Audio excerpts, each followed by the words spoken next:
Fear is nothing. You hear me? You can do anything you put your mind to. I'm your girl, T2T. We're gonna do life together. Good evening, good evening, good evening. How are you doing? Can you tell that I'm really excited? Oh my God, I'm so excited. I'm excited because you showed up for you and this show.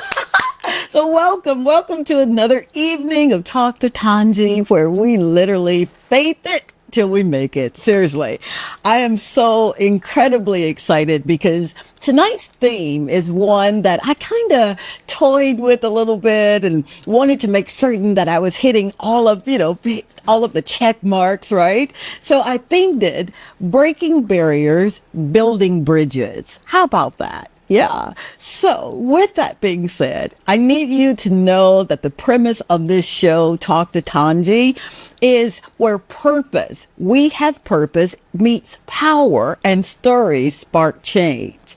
Here we uplift, inspire, and highlight people that are transforming communities, transforming their lives, walking in their purpose. That's what they do here.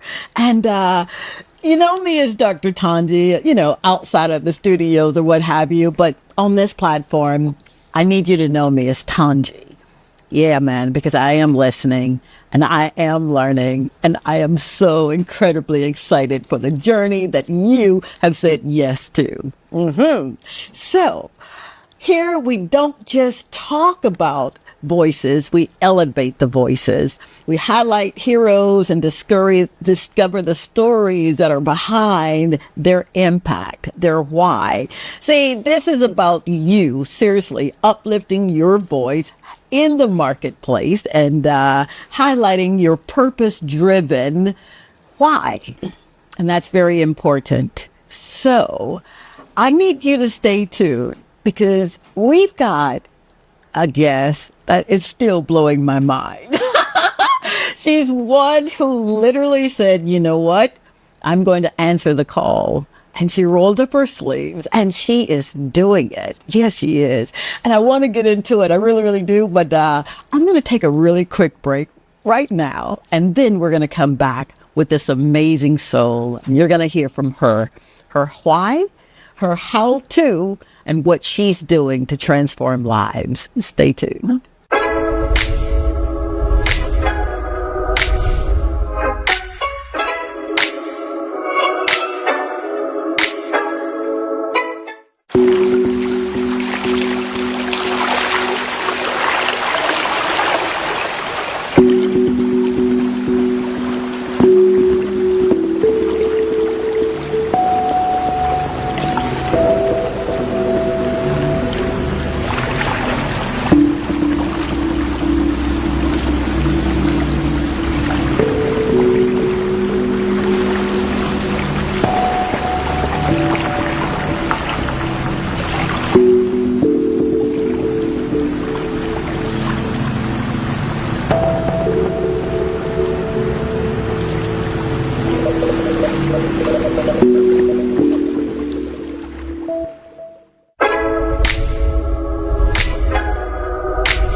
And we are back. I am so excited. I swear to you, I'm trying not to sweat. I really am. I may cry, but it's okay. We'll get through it. See, tonight we're discussing what it means to break barriers and build bridges. And we're joined by a guest, I told you, right, who has done just that. She's done it in law, and now she's doing it, in law.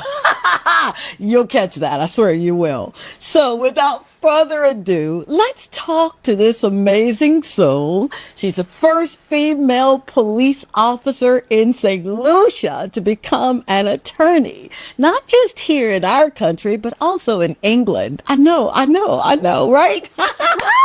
She is a true pioneer. Let's welcome the Honorable Aniel. Yep, I said that right. Innocent, thank you so very much for being a part of Talk to Tanji, man. How are you? Thank you. I'm fine. Your personality this week. We all bubbly. Thank you so much for having me. Baby. And good evening to everybody who's tuned in. My name is Aniel Innocent, and I am a police officer and the first female police officer that is to have become an attorney at law in both St. Lucia and England and Wales. Yes, we women are breaking barriers within the RSLPF. We've had many firsts, but this first is the latest of the many firsts. And I'm proud to say that I'm one of those persons who have broken a glass ceiling within the Royal St. Lucia Police Force. Oh my God, today. Oh my God, today, baby. So let's jump into this journey. What drew you to law enforcement in the first place?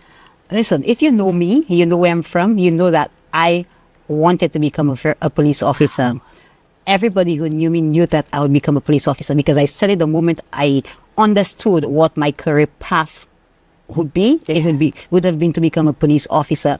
And I did not just want to become a police officer. I wanted to become an extraordinary police officer, which is why I ventured into the field of law enforcement with the knowledge that I would have attained as a lawyer. It would contribute to my whole development as well as the development of the Royal St. Lucia Police Force. So that was my drive, that was my passion, to become a police officer and to become one of the very best police officers. That's what I'm talking about. Oh my God, these cheer bumps, man. You are inspiring me this evening. Because when I think about police officers, I swear to you, I literally go up to police officers and I say, thank you. First, thank you so very much for your courage. Thank you for putting on the badge. And thank you for saying yes. Because you have to think about it. I don't call a girlfriend when someone's after me or has done something. My first is the law. Yes. So I appreciate you. I really do. Thank you so very much. So was there a moment when you knew that law school was going to be next? Yes. Yes. Everybody set goals for themselves. Yeah. And my goal was to become a lawyer by the age of 30. Oh, come on. Unfortunately, that did not happen by the age of 30 because, you know, life happens. Yes, it does. As much as you want to put timeline on your dreams, it don't necessarily happen the way that you want it to. So it took me a few more years, but I did become a police officer. A lawyer. Yeah. But yes, I did have the dream of attaining that status of becoming an attorney. And here I am. And here you are, man. Yes, here I am. I mean, you think about it, right? You are telling folk, you're pronouncing and declaring, I am going to be. Yes. And you be, Yes, right? I am now. Wow. Yes, I am. I knew it. You knew it. I knew it. The challenges came. For sure. Yes, the challenges came, but I knew I was going to become a lawyer. And persons in my immediate circle also knew that I was going to become a lawyer because I always spoke about what my dreams were with those persons that are really close to me, those persons that are supportive of me. They always knew what my dreams were. And they pushed me as well. Really? I must say, they pushed me, yes. When I started the law journey, as the financial situation as a single mother, a working police officer. I had just built my home, and I was like, okay, I need the equity so I could approach the bank for financial assistance to become a lawyer. And here I was procrastinating because I'm like, okay, how am I going to do this? How am I going to pay this loan? And my sergeant at the time, her name is Diane, and my inspector at the time, she was Dr. Mushama, and they said, you need to go to the bank, you need to put in this application, and you need to also put in the application for school. The money will come. It will come. You just need to get an acceptance, and the money will come. So here I am. I went there, procrastinating. Yeah. That's what we do. Because the money is really the challenge. I know. So I put in this application for school. I get accepted. Wow. And I went to the bank. It was a police credit union. And when I think of the police credit union, I must add that to this story. They have been my everything, my go-to. Everything I have achieved, it is because of the Royal St. Lucia Police and Allied Services Credit Union. I went there. My past commissioner, Mr. Vernon Fossa, was on the board of directors. They looked at my application and they really worked with me. Wow. And they did send me to law school. Wow. I attained my bachelor's degree. Yeah. Then again, the bar came and the same challenges, financial. And here I'm back at the mercy of the Royal Sunderland Police and Allied Services Credit Union. Yeah. I used to go to bar school. I said, okay, we sent you to law school. We are going to send you to bar school. And here they were trying to assist me with my salary as a sergeant of police. And, my equity on my mortgage. Thankfully, I had my mortgage from early. I built a house from early, so there's some equity on that. I said, we are going to send you to bar school. All we need you to do is focus and come back with the qualification. Oh my God. And within a year, 2 months, I was back in Sunderland with the qualification. So whilst I am a proud product of the Royal Sunderland, I'm also a proud ambassador for the Royal Sunderland Allied Police and Allied Services Credit Union. These two entities really assisted me in getting to where I'm at today. So without the police force, I would have had a job. Without the credit union, I would have had the finances to be where I'm at today. I was not born with a golden spoon. Come on now. Come on now. I was not. Actually, I think I was not born with a spoon at all. I probably was using my fingers. Because I was raised in a rural community by my grandparents. As well as my mom was part of my life, but my grandparents took us, because you know how grandparents are, they love their kids. Yep, I'm one. So, Yep. So my grandparents raised me whilst my mother was financially supporting myself and my siblings. Yes. So, you grew up on all of the customs of grandparents. So you had the cow milk, because they figured it was most nutritious. You have the breadfruit and the lashing. So whilst everybody probably was eating bread and cheese, here we're having the cow milk and the lashing. And come on, it was a delicacy. It really was a delicacy. I was never hungry. You were never hungry. I was never ever hungry. I always had. It may not have been what I presumed to have been, the best of this world, because everybody else is having fried chicken and fries and bread and cheese. For sure. I'm having cow milk. I love it. Yes. I love it. Look at me. Look at you, right? Look at me. I did not lie.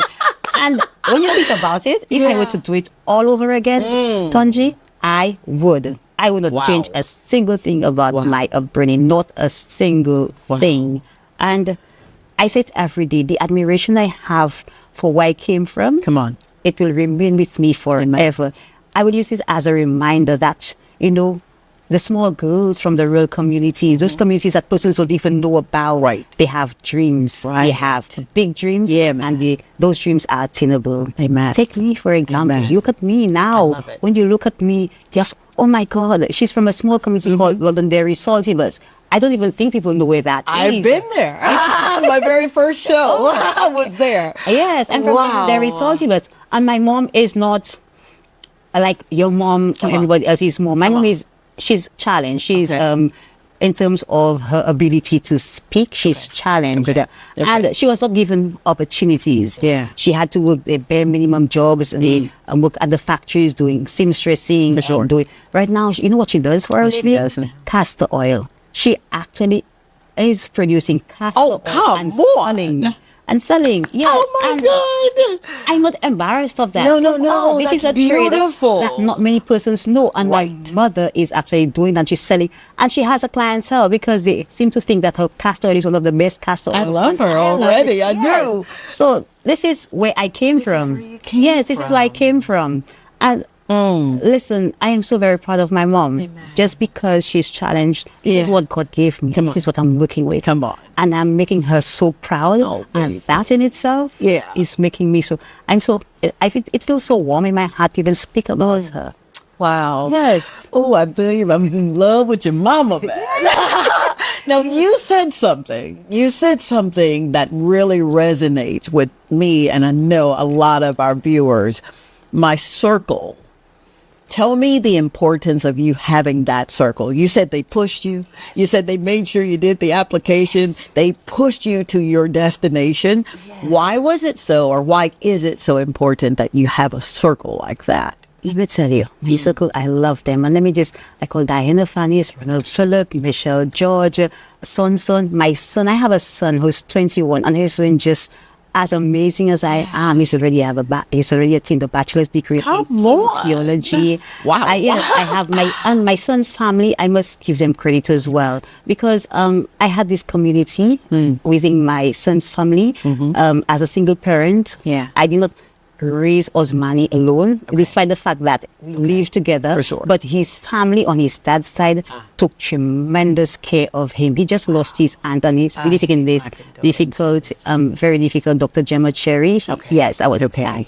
And I'm telling you, to have a circle that supports you, it is very important. You choose your friends very wisely. You look at the circle and see whether they support you, whether they encourage you, whether, if you fall down, they're there to pick you up. If you fall short, they will stretch out their hand, and the world does not need to know that. I call out their names, and they don't, as far as they're concerned, I don't even have to tell the world, because they didn't do it because they wanted accolades. They did it because they genuinely cared about me. And to this day, these are the people that I gravitate to. These are the people that I cry to. These are the people that respond to my call when I shoot up a flare. They are the first ones that come running. And I'm telling you, I really love them, and I know that they love me. And my circle is extremely small. It is small. I'm well known. I have a lot of friends. People know me. But who I call my friend, these are my friends. If I were to call you my friend, you are my friend. Because I categorize people. Your colleagues, you're my cousin, you're my acquaintance, and you're my friend. You're family. Yes. And family is important. Yeah, and family is important. Trust me, family. I love my family. I love my family just as much as I love my friend. I love my mom. My grandparents are deceased, and they're not. Unfortunately, my grandfather knew I was going to do great things, because basically I was the first one within my family to have made it out of poverty. After I broke the generational. You better come on here. Within my family. Yes. My grandfather always knew that I would have been greatness. He had every bit of faith in me. And he died, and he told me, because I could not have accepted the fact that my grandfather was dying. I would have lived forever, because this is the only man, because my dad was not part of my life. My dad did not think that I was worthy enough to be called his child, because I suppose he was married. And for sure. Yes. I'm a product of that too. Yes. Yep. So my mom basically did everything with the support of my grandparents. So my father was the only person, my grandfather was the only person who I acknowledged as a father figure in my life. And I would have lived forever to see his Aniel. This is my nickname, my household name. I would have lived to see his Aniel become the lawyer. He always knew that I was going to become a lawyer. He always knew. He said from my mannerisms as a child, the way I expressed myself, he always knew that. And when he died, he said to me, don't cry. You've already made me proud. You've already done almost everything that I wanted you to do. So just be happy. Just let me go. Just let me go. Because I wanted him to stay with me. For sure. I wanted him to stay with me. Yes. Wow. So, yes. When I think of it, sir, listen, I love these people. Man, I love the support. I love the fact that, they didn't have the world to give me, but they gave me the support. Amen. My mom didn't know, what it's like to, let's say, on the plate. My mom didn't have a passport until I made a passport for her. And let me tell you, my mom, who person's fault would have never amounted to anything, because she did not have the educational background. She didn't even attain a primary school education because of her disability. And guess when I got called to the bar in England, you know what I did? What you did? I surprised my mom. I got her passport. She didn't know. Come on. When she went for the interview, I'm sorry, I had to lie to the interviewing officer and say she's going to Trinidad. I'm not going to tell her. I'm going to really surprise. And that day, we took the boat, because I wanted it to be really meaningful. We took the boat and went to Martinique. So here we are in Martinique, and she's thinking that we just go to Martinique. But guess what? We're taking an international flight, because we're going to France. From France, to spend a couple of days in France. Guess what? We went to England, and she saw her daughter walk down to be called to the bar. And this lady was crying. Oh my God. She was crying to the point where she almost passed out. Because she was just so proud. She had never experienced this before. And here she is experiencing her daughter being called to the bar. You know how proud she was of me. How proud she was of me. And she wanted photos. She wanted photos so all of her friends could see that her daughter, and she wanted it on her phone, and she put statuses for her. After she enjoyed her time in England, you took her to all of the major sites. I took her to Italy. Yes, so she actually saw the Vatican. Oh my gosh. And she was just so astonished. Those are places that she only saw on television. Yeah, for sure. She was living the life. And from Italy, she went to Barcelona. You better shut your mouth and hold yourself. We went back to Paris. We studied. She actually went to a place where you had the Olympics, because I was in the time of Olympics. Yeah. And she had those, and she kept thanking me. And every 2 minutes you look at her, she's teary-eyed. And you're asking her, Mom, why are you crying? She's like, she's just so proud. Her heart is filled with joy because her daughter, my other sister, was there with me as well. Yeah. Because we have taken her to places that she could only imagine. And for me, it was just about the experience. I wanted my mom to step out from the crowd. Come on. Yes, I wanted Come to, on. to take a step out. For So sure. persons could see her. Yeah. Persons could see that, I had nothing. Come I on. struggled. The books, Yeah. I barely could have Come on. afforded the Come on. books. Yes, but I ma'am. did what I can. Yep. And look at my daughter. And I'm not the only one who is doing Yeah, well. for sure. I know, I'm not the only one doing well. Yeah. I have my sister who's also a police officer. Oh, my I have my God. brother who has a taxi business. I have my come others. on. No, so I'm not the only one Yeah. doing well. But her children are making her proud. Yeah, man. I left her home and I told her I'm going to do the interview. And Yeah. she was like, what channel? Because she's so excited. She really Yeah. wants to sit on television. Oh, my God. Yes, she really wants to sit on Wow. television. And I'm saying all this to say to people, Yeah. wherever you come from, Come on. it has nothing to do with where you are going. There we go. There we go. What you're born with does not mean that, in the end, you are going to be what people want you to be. Yeah. Your heart, your desire, it is yours. You do as you please. You make sure you put in the work. That's it. Make the sacrifices. Yes. You dream big, and you attain the dreams. And don't put a timeline on your dreams, because Come I on did now. that. Yeah, I wanted to achieve everything by the age of 30. Yeah, I did too. I wanted to achieve everything by the age of 30. Yeah. But 30 came and like, oh my goodness, I think the only thing I had attained then was an associate's degree in Okay. mass media and Which is good, communication. though. It is. And I had my house. So by Yeah. then I already had that covered. For sure. Yes. But then when 2019 came, the Yeah. 2017 came, I went to do my law degree. Mm-hmm. And then COVID came and I'm like, oh my goodness, COVID has just Yep. put a spoke in my Mm-hmm. will, because attaining a law degree, to do the bar, you have to do it within 5 years Sure. of attaining a law degree. And on year 4, I'm like, oh my goodness, COVID needs to get out, because Yeah. because if not, I have to do the entire law degree over. As soon as England was taking an intake again, I just made sure I put in this application, Yeah. and I was out of the time to get these things done. Yeah. It was almost impossible. For sure. It was almost impossible, because it was such a short space of time from acceptance to getting that loan. You know, the processes are long, and then to get to England, because you have to apply for a visa, you have to apply Yeah. for clearances, and Yeah. you get. But in the end, But I in left the Sunday on January 14th to be in school by January 16th. Oh, come on. 2 my- days. And you know what the biggest challenge was? I knew absolutely nothing about England. I knew nobody in England. Oh my I did not gosh. know my way. I did not know. All I knew is that I was going to an apartment in England. Yeah. So from the airport, I had a friend of a friend pick me up, drop me off at the apartment. Yeah. And next day at school, I can't find. I don't know where school is. I gosh. I got lost a few times on the train. I got lost a few times on the train, but within 4 or 5 days, Yeah. I got it. Come on. I got it, and the weather was not welcoming. Yeah, I heard. In the heart of winter, Oh, my God. from a tropical island Yeah. transitioning into winter. Yeah. It is not for the weak of It heart. is not. It is not. It is not. Your life just unfolded, and it reminds me, who was that where God said, I'm going to take you out of your country and you'll go, but he had no right, he knew not where he was going. Was it Abram who became Abraham?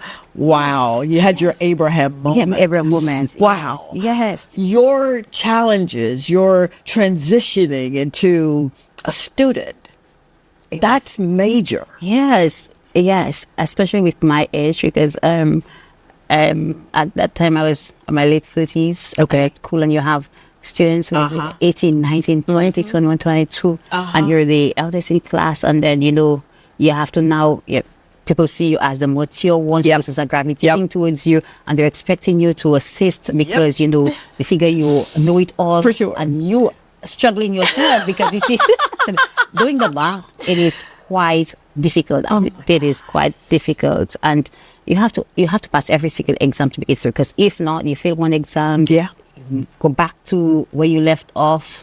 Yeah, so it was quite challenging, and here you are helping, try to stay afloat, and persons are asking you for assistance, and you try not to be selfish because, you know, For sure. and the workload is heavy. It is sure. heavy. Absolutely. You have no break in between. Probably the most time you have is a week in between semesters, and then, you know, the holidays are coming. You have Christmas, you have Easter, you have New Year's, and you're missing family, and you're For sure. sick, and you all of that. Same imagine compounding. And if I may say as well, I have an underlying medical condition. I have lupus, so I am navigating all of these things whilst Oh my gosh. trying to remain healthy. Oh, absolutely. I trying to remain healthy. So it was a challenge for me. It's not a journey that, you know, I just went up there and I just went through this. I had hospital stays. I had, you know, I'm going to exams and I'm crying because my first major exam, I self-discharged to go write this exam. Yes, I literally did not want to skim over that. There is this other solution go with me, Khadija Charles, who was at law school with me, and then Khadija, I'm coming out of Lewisham, and I had to come write this exam because, you know what? Oh my God. It needs to be done. I saw like I was not prepared for the exam. My body was just Your body. because of the stress. The stress. She said, absolutely. I said, yes. I said, what can I do? I said, well, bring me some malt because she lives in, there was this Caribbean shop next to her. Okay. I said, just bring me a malt. Wow. And then come to class. Sean this malt. And then I wrote this exam. And I came out of the exam and I just went home and I cried. I said, Lord, you know what? Yeah. My heart desire. For sure. I know I put in every effort. Okay. And I need to succeed this exam. That moment right there, because that is so poignant, because I know that there's somebody that's listening that may be experiencing it right now. Would you hold that thought just for a second? I don't want to rush that one. Didn't I tell you you're in for a treat? Would you stay tuned? We're got more of this amazing story, this amazing woman who has broken barriers and teaching us a thing or two. We'll be right back.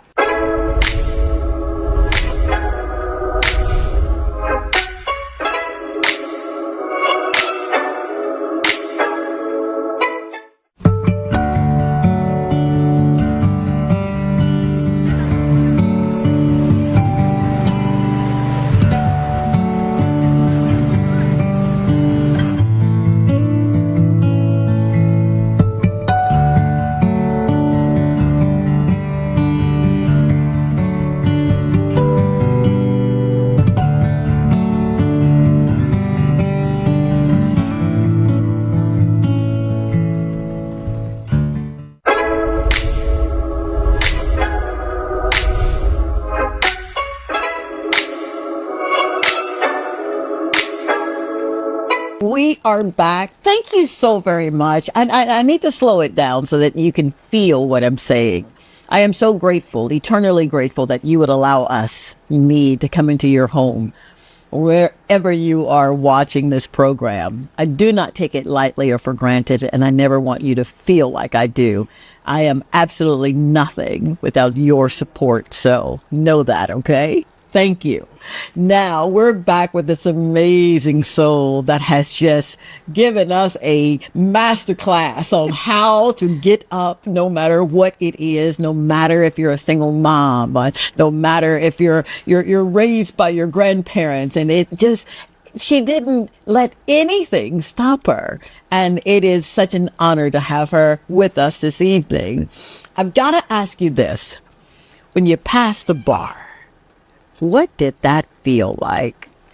I was over the moon. Because, waiting for results, I think it is more nerve-wracking than even writing the exams itself. Yeah. So when you get those final results from the bar association to say, hey, you've passed, that feeling of exhilaration. I screamed, I shouted, I cried with my coworkers. I called my friend, my circle, I cried, and I passed the bar, and it was so surreal. It took me actually 3 days to even come to terms. For sure. Because this is one of the most difficult. When you look at the pass rate of persons who've passed the bar, for sure, it's extremely low. Mm-hmm. It is extremely low.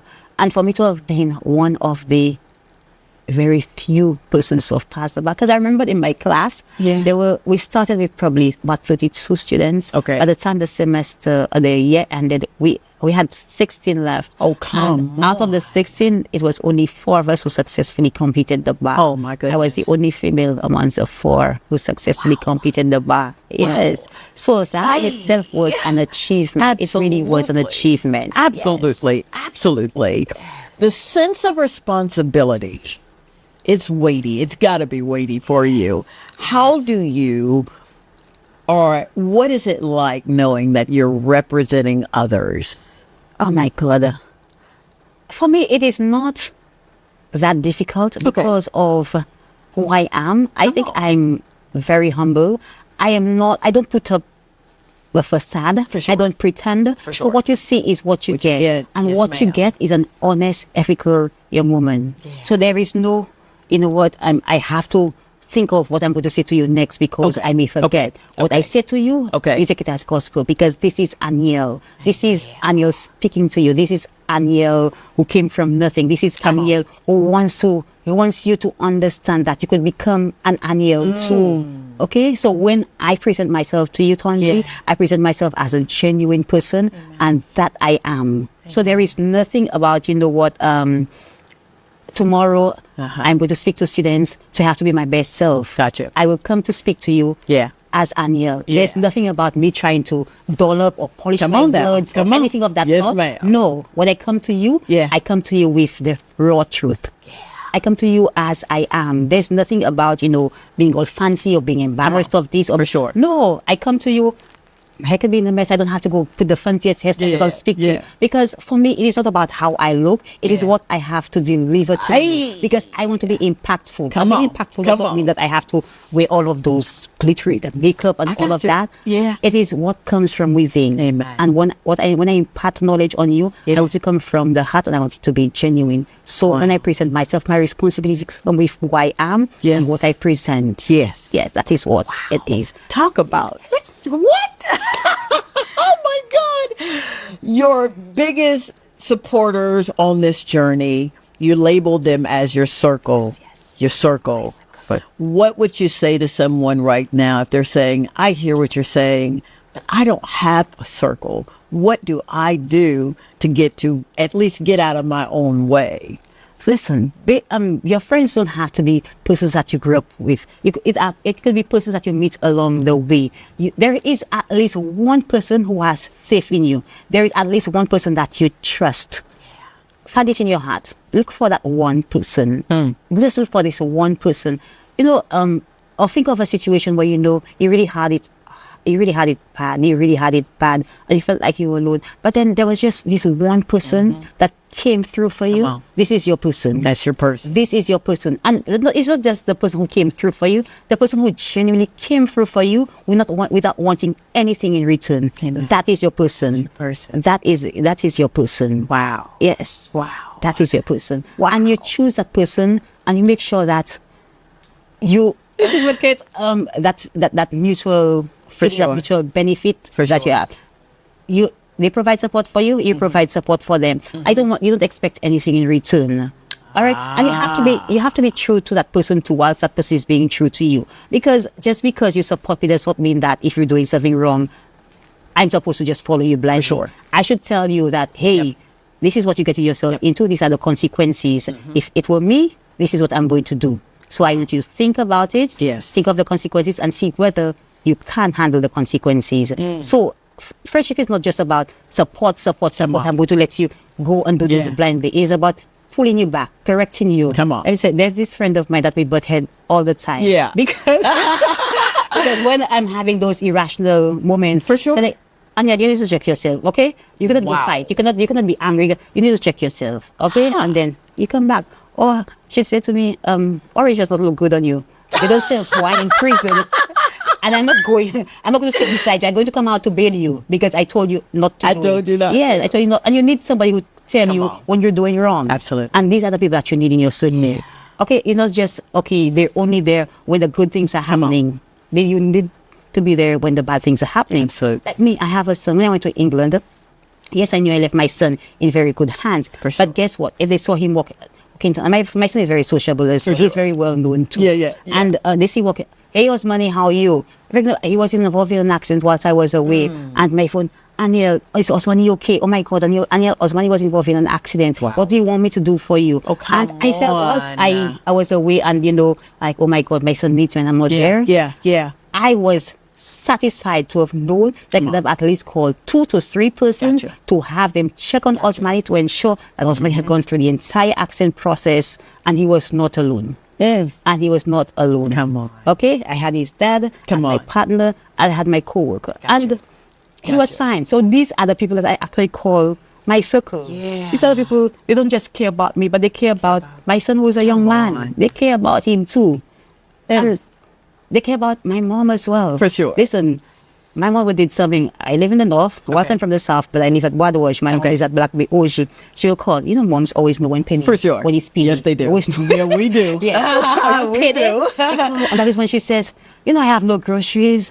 I'm like, but Mom, why didn't you call earlier? Because it is now 4 o'clock. I'm like, I think, okay, I have this coworker. Hey, Nazi, I'm going to transfer some money to your account. Can you please drop it off for my mom? Sure, no problem. I was just like, and these are the people that, Gotcha. I could reach out to. That's why I said I have circles, I have colleagues, I have family, I have acquaintances. Wow. I label them because I cannot just call an acquaintance and say, hey, go and drop some money for my mom. They say, oh, that's a mother? No. Gotcha. No. Gotcha. I want persons to know that this is Aniel's mother. She loves her mom. She takes care of her mom. I'm going to treat her mom just like I know Aniel is going to treat her mom. That's it. Yes. These are the people that I call my friends. Your friend. Yes. Shifting gears. You hear people say, especially us women, I only can focus on one passion. Someone said I'll be all over the place. How do you handle, or what do you say to that woman that says, I've got all of these passions. I just know that I'm going to benefit in 1 or 2 or 3 of them. And then they hear other folk that say, hey, you're doing too much. What do you say to that? The balance is that law enforcement and the legal field, it is closely related. Come on. It is closely related. So whilst I was a police officer, I used to go to courts. I did investigations. I went to courts. So I knew how to present myself in court. Yes. And I understood, what the requirements are for going to court. I knew what prosecution, about the defense, and all of that. So for me, it was not that I was entering into a new field. Well, okay, let me just correct. Well, this is a new field, but there was familiarity. For sure. Yes. Or there was connectivity. Okay. There. It was closely knit, so the balance was not too far apart. It was not outweighing the other. For sure. Yes. So I had knowledge of the legal field already. It wasn't that difficult. But using it work-related is where the challenge comes because as a police officer, you cannot actively practice. You cannot yes. So for me to actively practice, I would have to resign as a police officer. I would have to give up my job as a police officer. Wow. Yes. But I remained within the organization because for me, whilst money is always a motivation. For sure. I didn't do it because I wanted to become rich tomorrow. Okay? Gotcha. I will get there at some point. I want to get there, but I mean, we all need that extra money. Absolutely. Yes, I will get there. But money was not the motivation. As much as I have my loans and whatnot, but staying within the organization and getting promotion, it increases the salary. So and I can live off of what I'm making. Okay. My thing is to contribute to the overall development of the Royal Lucia Police Force and to make St. Lucia itself a country where you could come in and feel safe and secure. Absolutely. Yes. So you have to look at the broader picture, the wider picture. So it does not only personally develop me, but what I contribute to my organization, and I am an asset to my organization. When persons speak about me, it will speak about she's one of the good ones. She's one that I could call and really confide in. She's one I would want to investigate my matter for because she's this police officer who actually is passionate about her job. I have not had a moment where I say, why am I doing this? I have not had this moment. And I don't think I'm going to have this moment because I'm really passionate about being a police officer. Tonji, if you ask anybody about me, they will tell you my passion for policing, it is still at 100.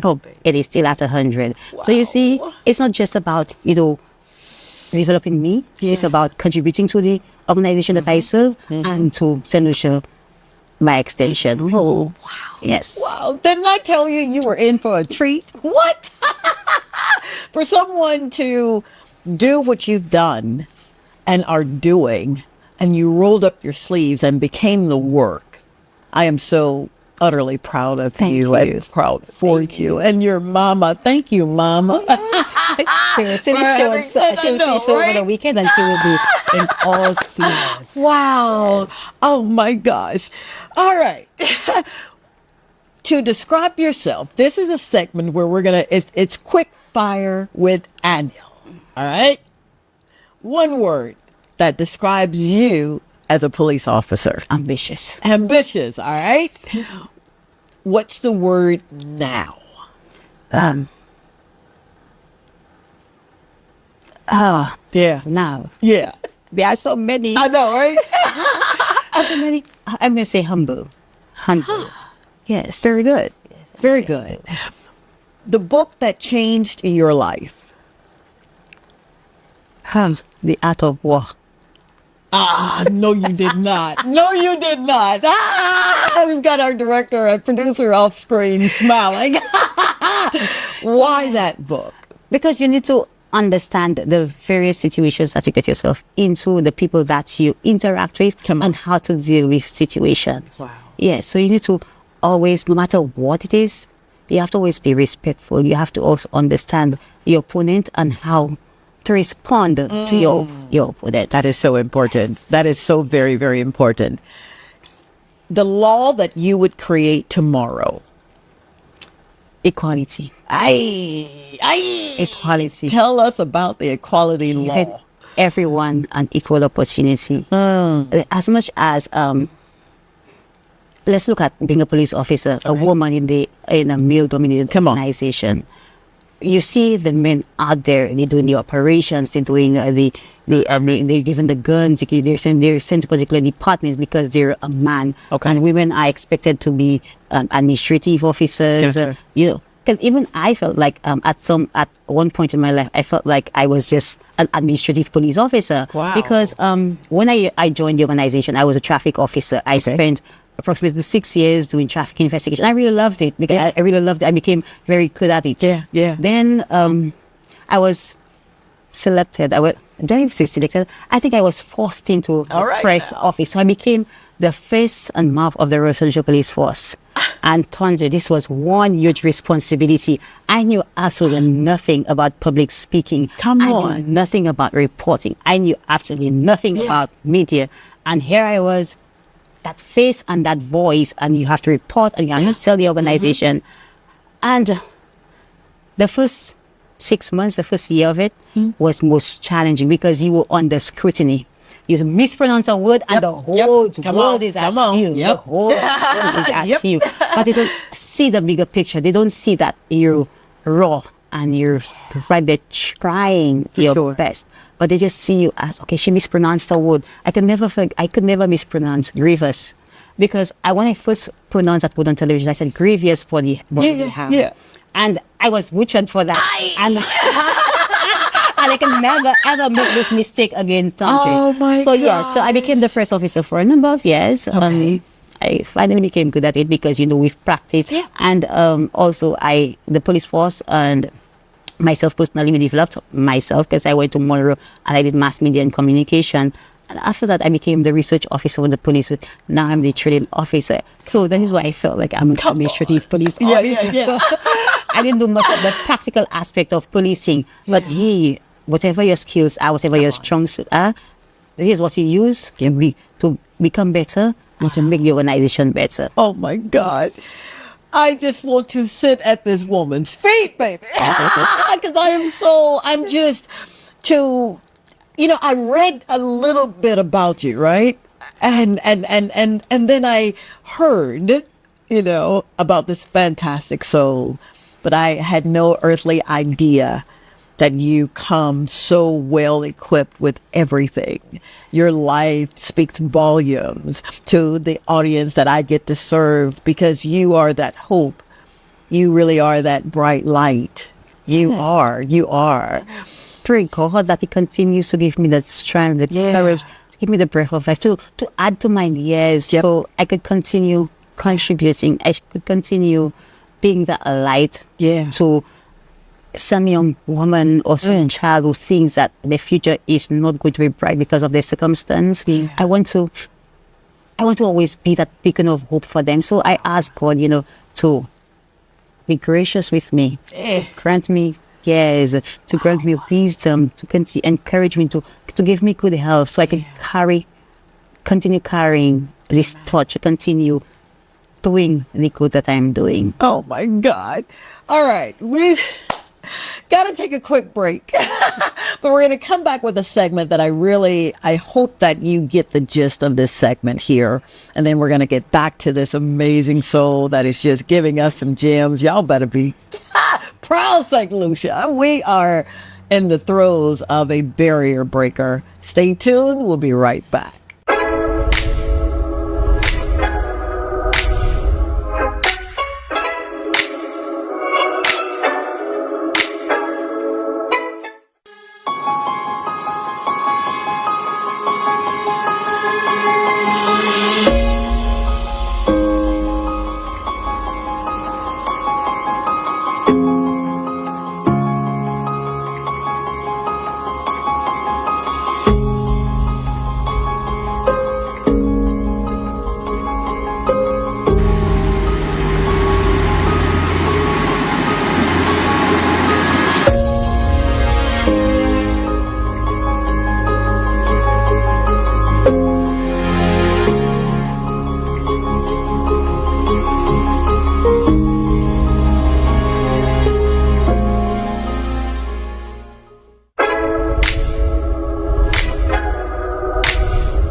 We are back. I swear to you, I feel like a little kid, man, back in Mississippi. It's fair time, and I'm about to ride the roller coaster. I have truly been blessed, and I know you have.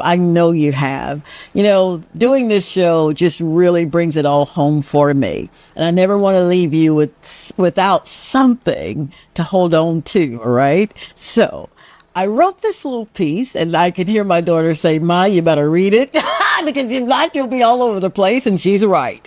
So this is normally the part of the show where I would check in with you and see exactly, what's going on, what's the heart of the matter with you. And even though we're not doing a live show this evening, I still want to pause and give you this moment.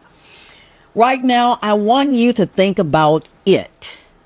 What barrier are you ready to break? What lie have you believed about yourself for too long? What fear have you allowed to sit in the driver's seat? Maybe it's the idea that you're too old, you're too late, you're too tired, you're too damaged. Or maybe you've been told that you're just too much. Me too. But tonight, I want you to decide enough is enough. This is your breakthrough moment. Say it out loud if you have to. You ready? I am, come on, ready. Let's say it again. You want to join in?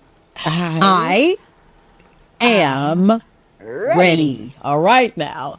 Because see, you don't need approval to be anointed. You don't need perfect conditions to begin again. So take 10 seconds right now. Breathe in power. Exhale past. And let's go forward together. How about that? Yes. Yeah. Yes. All right, Lee. Yeah. You have been a force, and you are a force to be reckoned with. Thank you. You are living the life that I know a lot of our babies are looking and saying, Mommy, can I do that too? And I pray that mummies and daddies and nanas and grandmamas and granddaddies are saying, yes, you can. Absolutely. Yes, you can. Would you encourage my babies? I've got a group of babies in Ancillary, and they're at the RC Infant School. I love you guys. You better be watching. And I've got a few that when I asked them, what do you want to be when you grow up? And they said, just without even a doubt, I want to be a police officer. And it moved me to tears to hear those babies say that. And you know that sometimes you look at where you're at and where you're coming from. And the world does a real good job of reminding you of what you can and cannot do. Would you tell my babies 3 steps, 3 keys to doing what it is that they believe that they can do?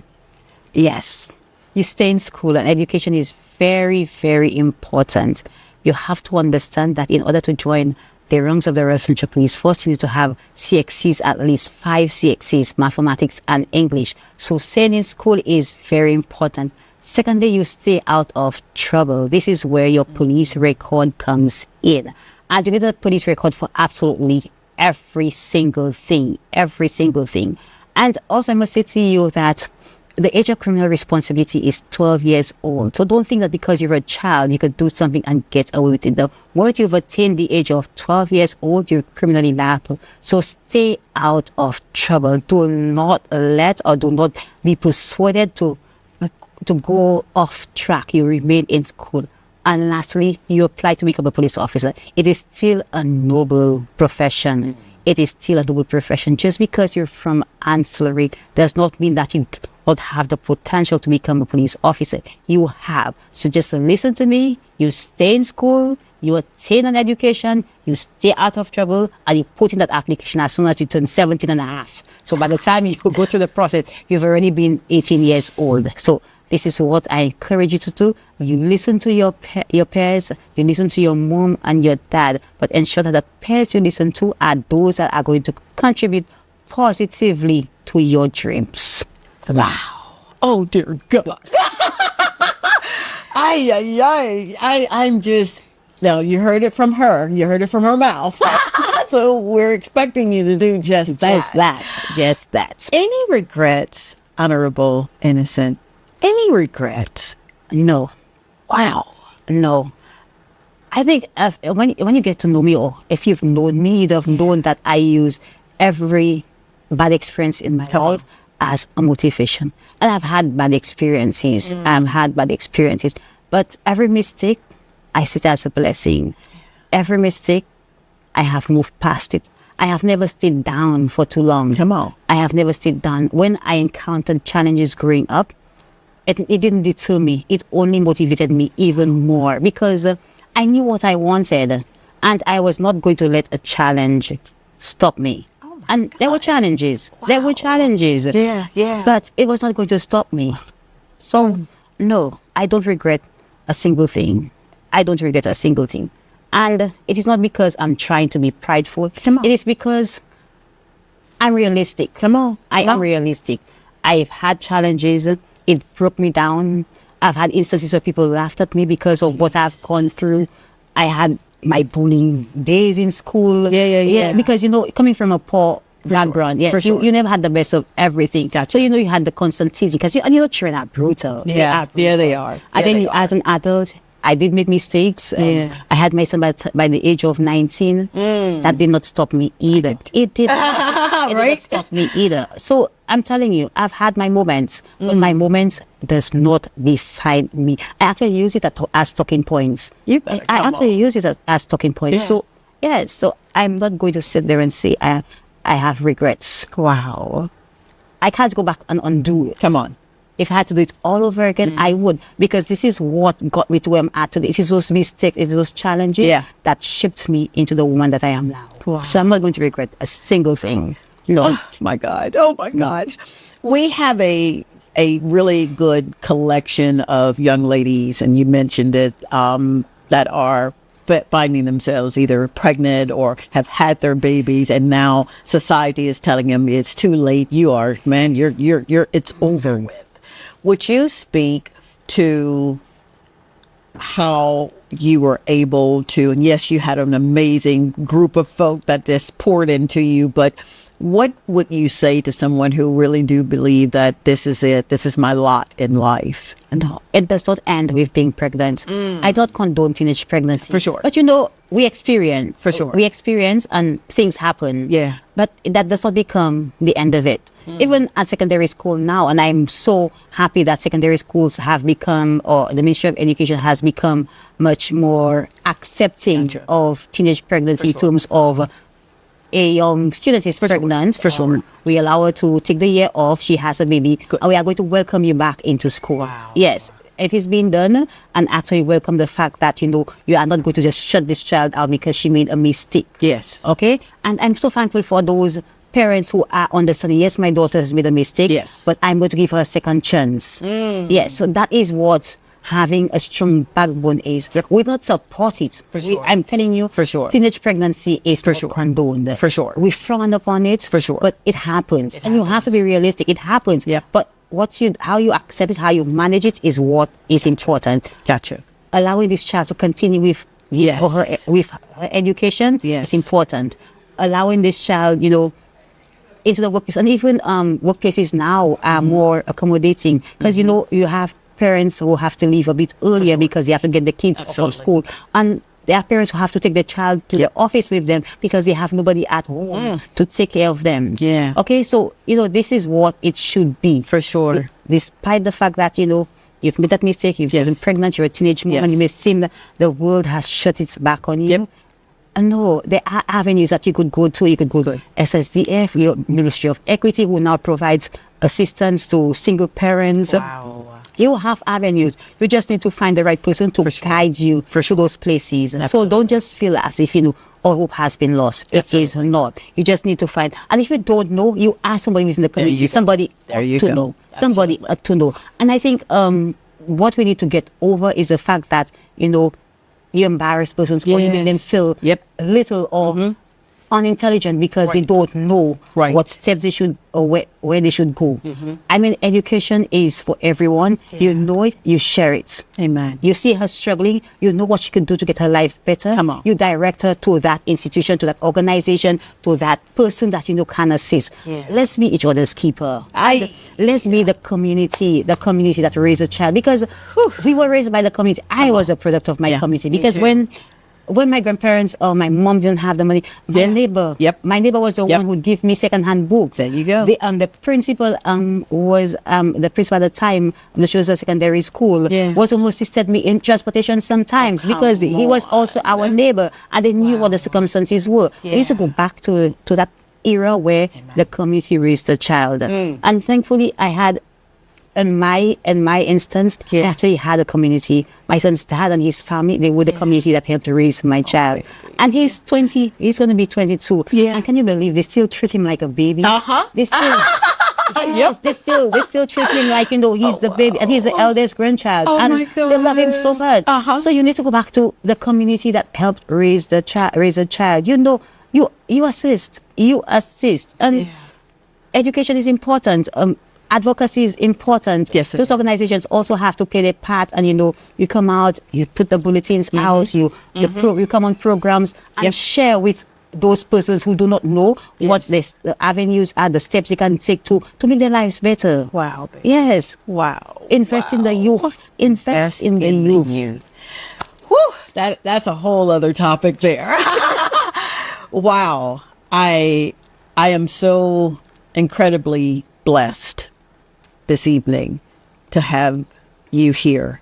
Thank you. You really have just... Being in your presence has just warmed my heart. Yes, you're so bubbly, and you've made people want to sit with you and converse. I don't think we'd ever get bored. Thank you for saying that. I'm doing what I've been sent to do. I'm grateful.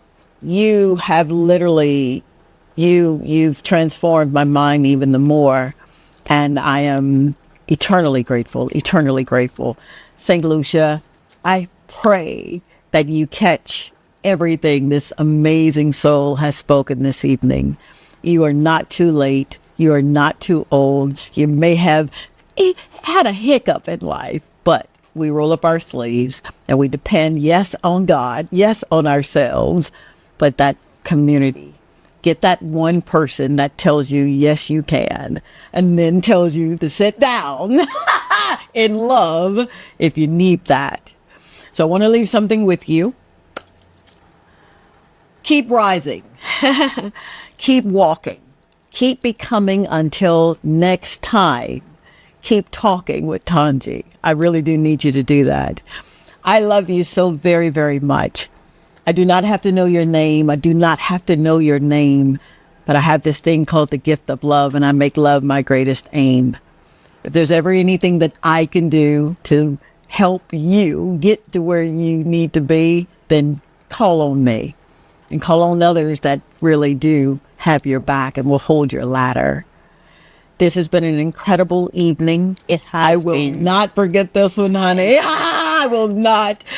Don't forget, there's a rebroadcast of the show on Sunday at 8 o'clock, all right? Thank you, Linda, for believing in the dream and believing in the vision and helping me get out of my way and become what I'm supposed to become.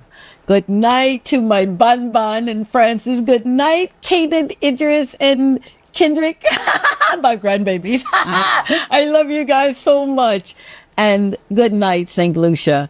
Last word. Tanji, thank you so much for having me.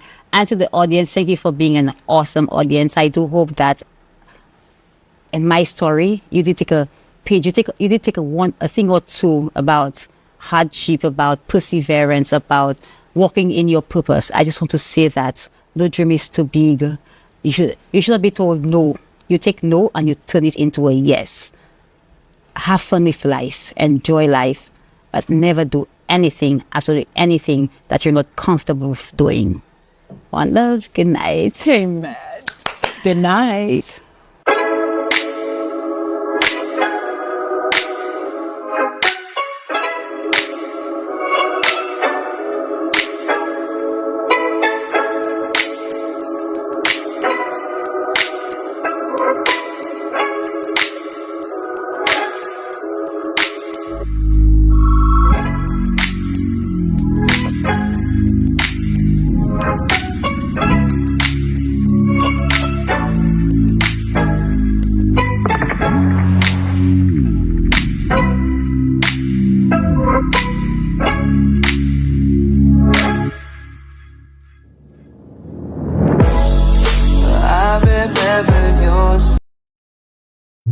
You're watching DBS.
Good evening, good evening, good evening.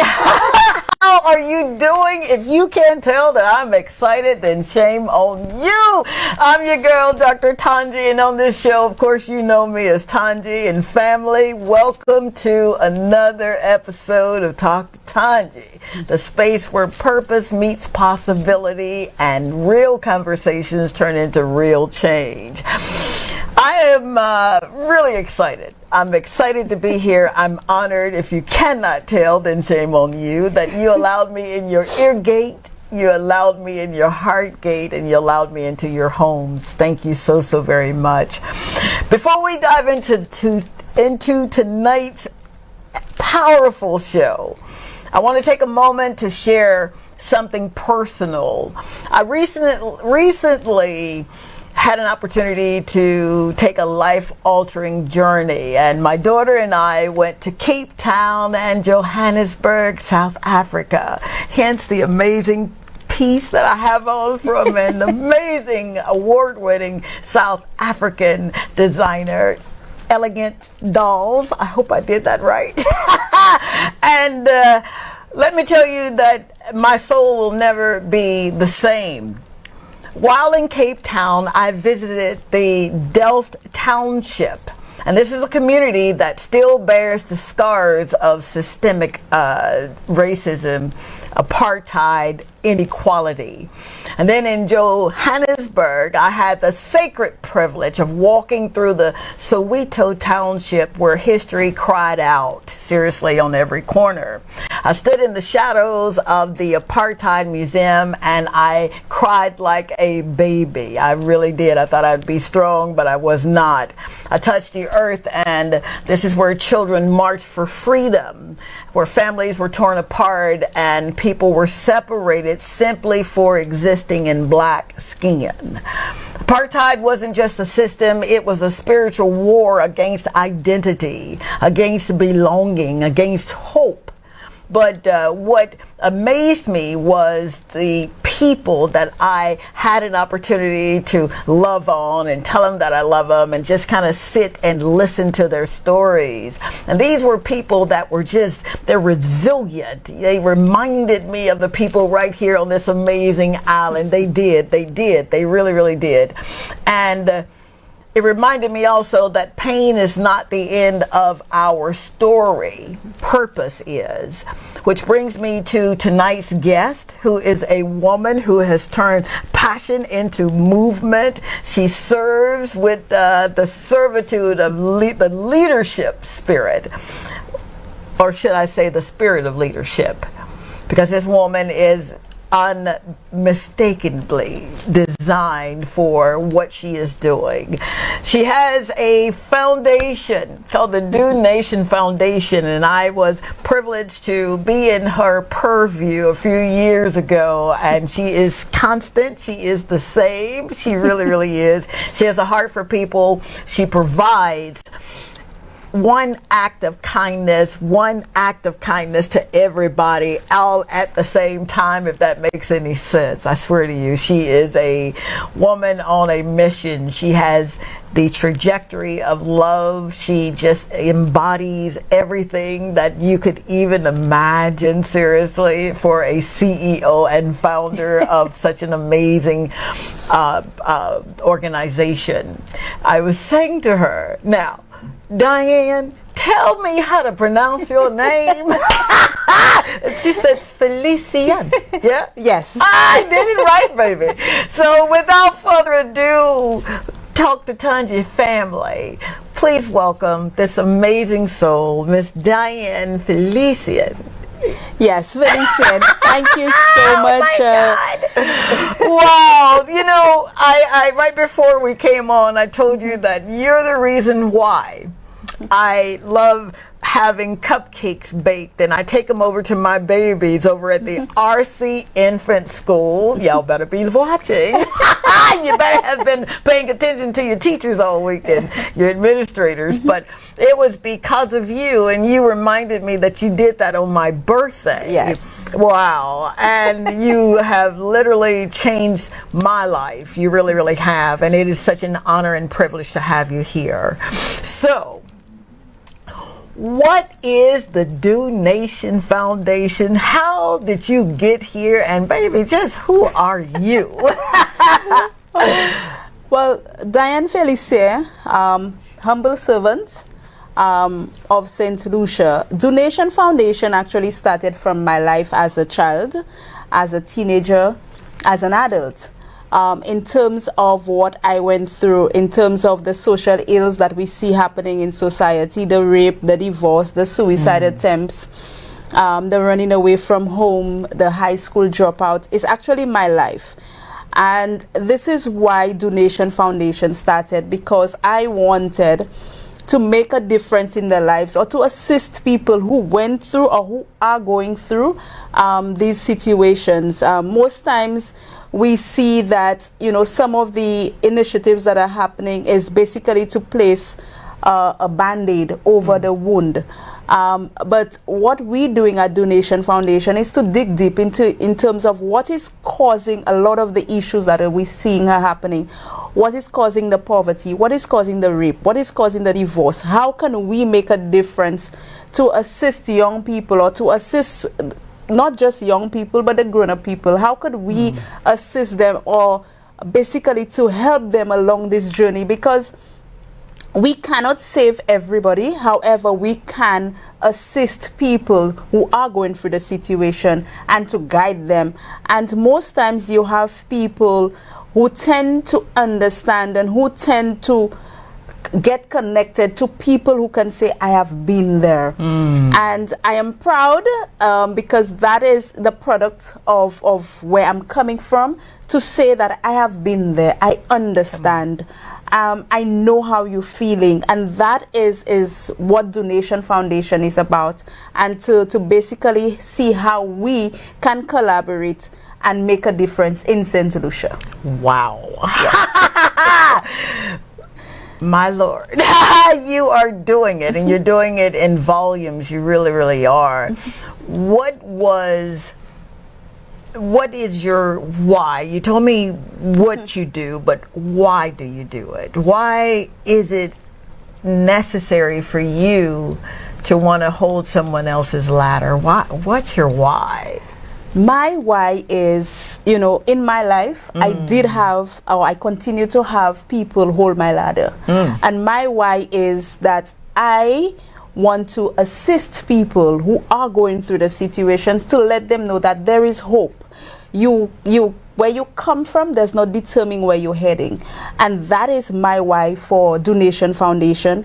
And that is my why for everything that we do, not just in St. Lucia, in the region and internationally, to show people that there is hope. There are people who love. There are people that, despite whatever you may have gone through in your life, it can be turned around. Ooh, St. Lucia. Oh my God, you guys are in for a treat this evening. We just getting started. They've already told me I got to go for a break, so I need you to just stay tuned, all right? We'll be right back right after this quick break.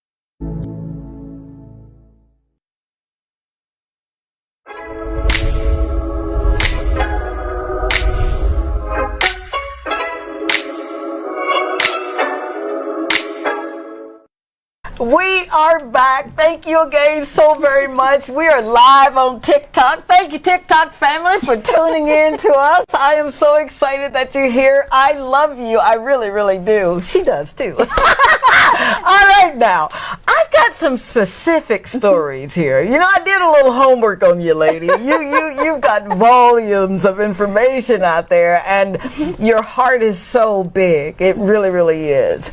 In particular, I read that the bread bag that changed the family. Do you remember that? You remember that?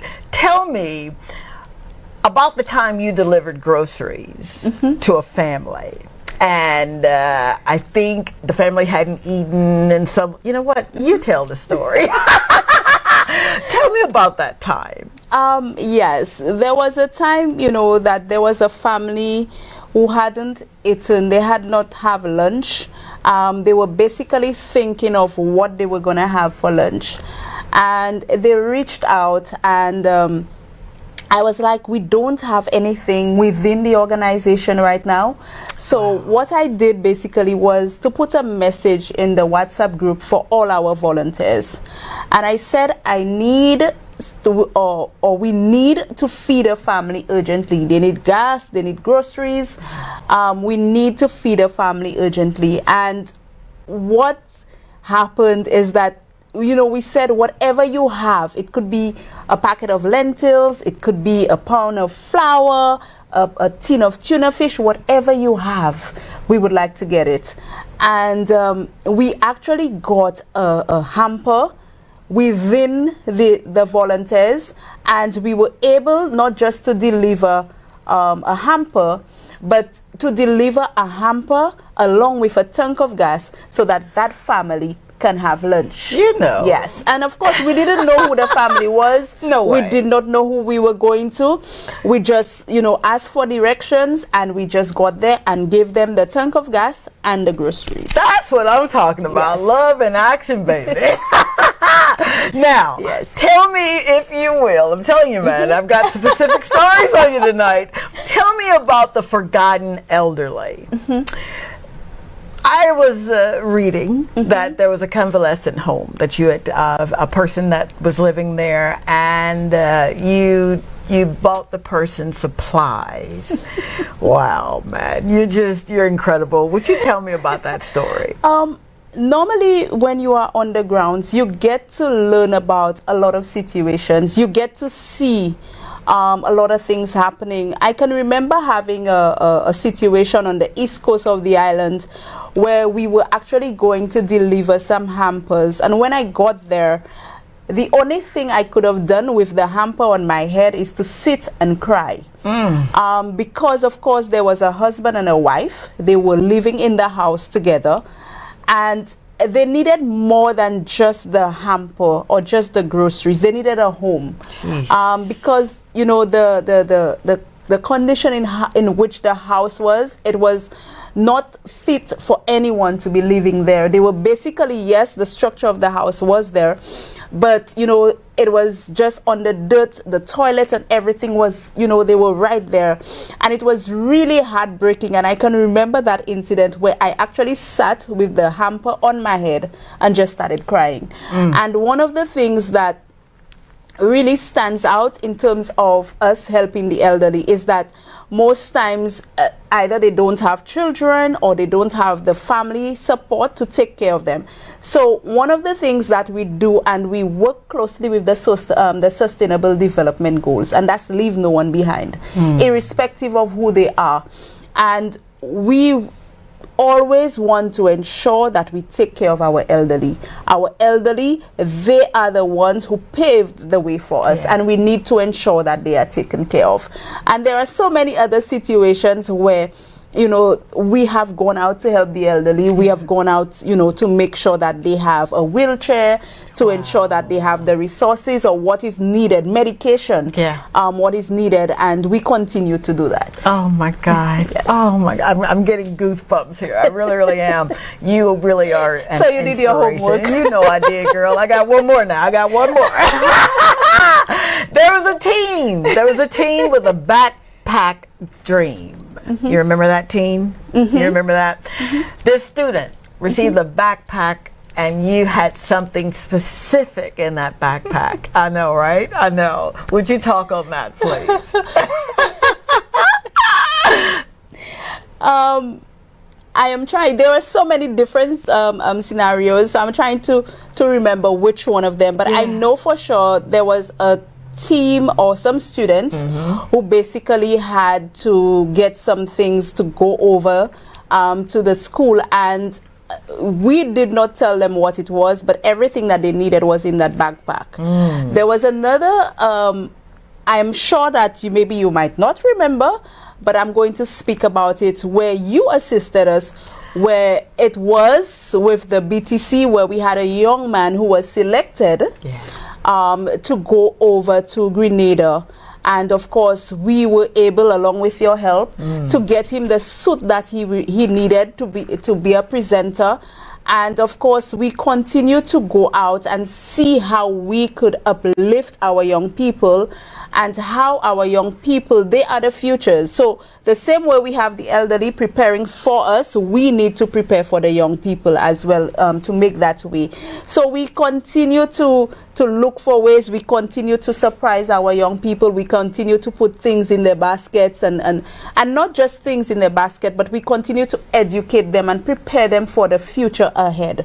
So there are so many different situations that I can speak of, but I can remember what you said, where we put basically everything that they needed in that bag, and it took the individual to a place where they felt like they were loved, because without that it would not be possible to get to where they were going, and we ensured that it happened. And of course, I can remember this young man again being part of, you know, an institution where there is a lot of stigma, that with your help we were able to help him to go across to Grenada and have the suit that he needed, and the shoe that he needed, and the tie that he needed, and he really stood out and continued to play his part in society. Oh my God. Yes. Shame on you, girl.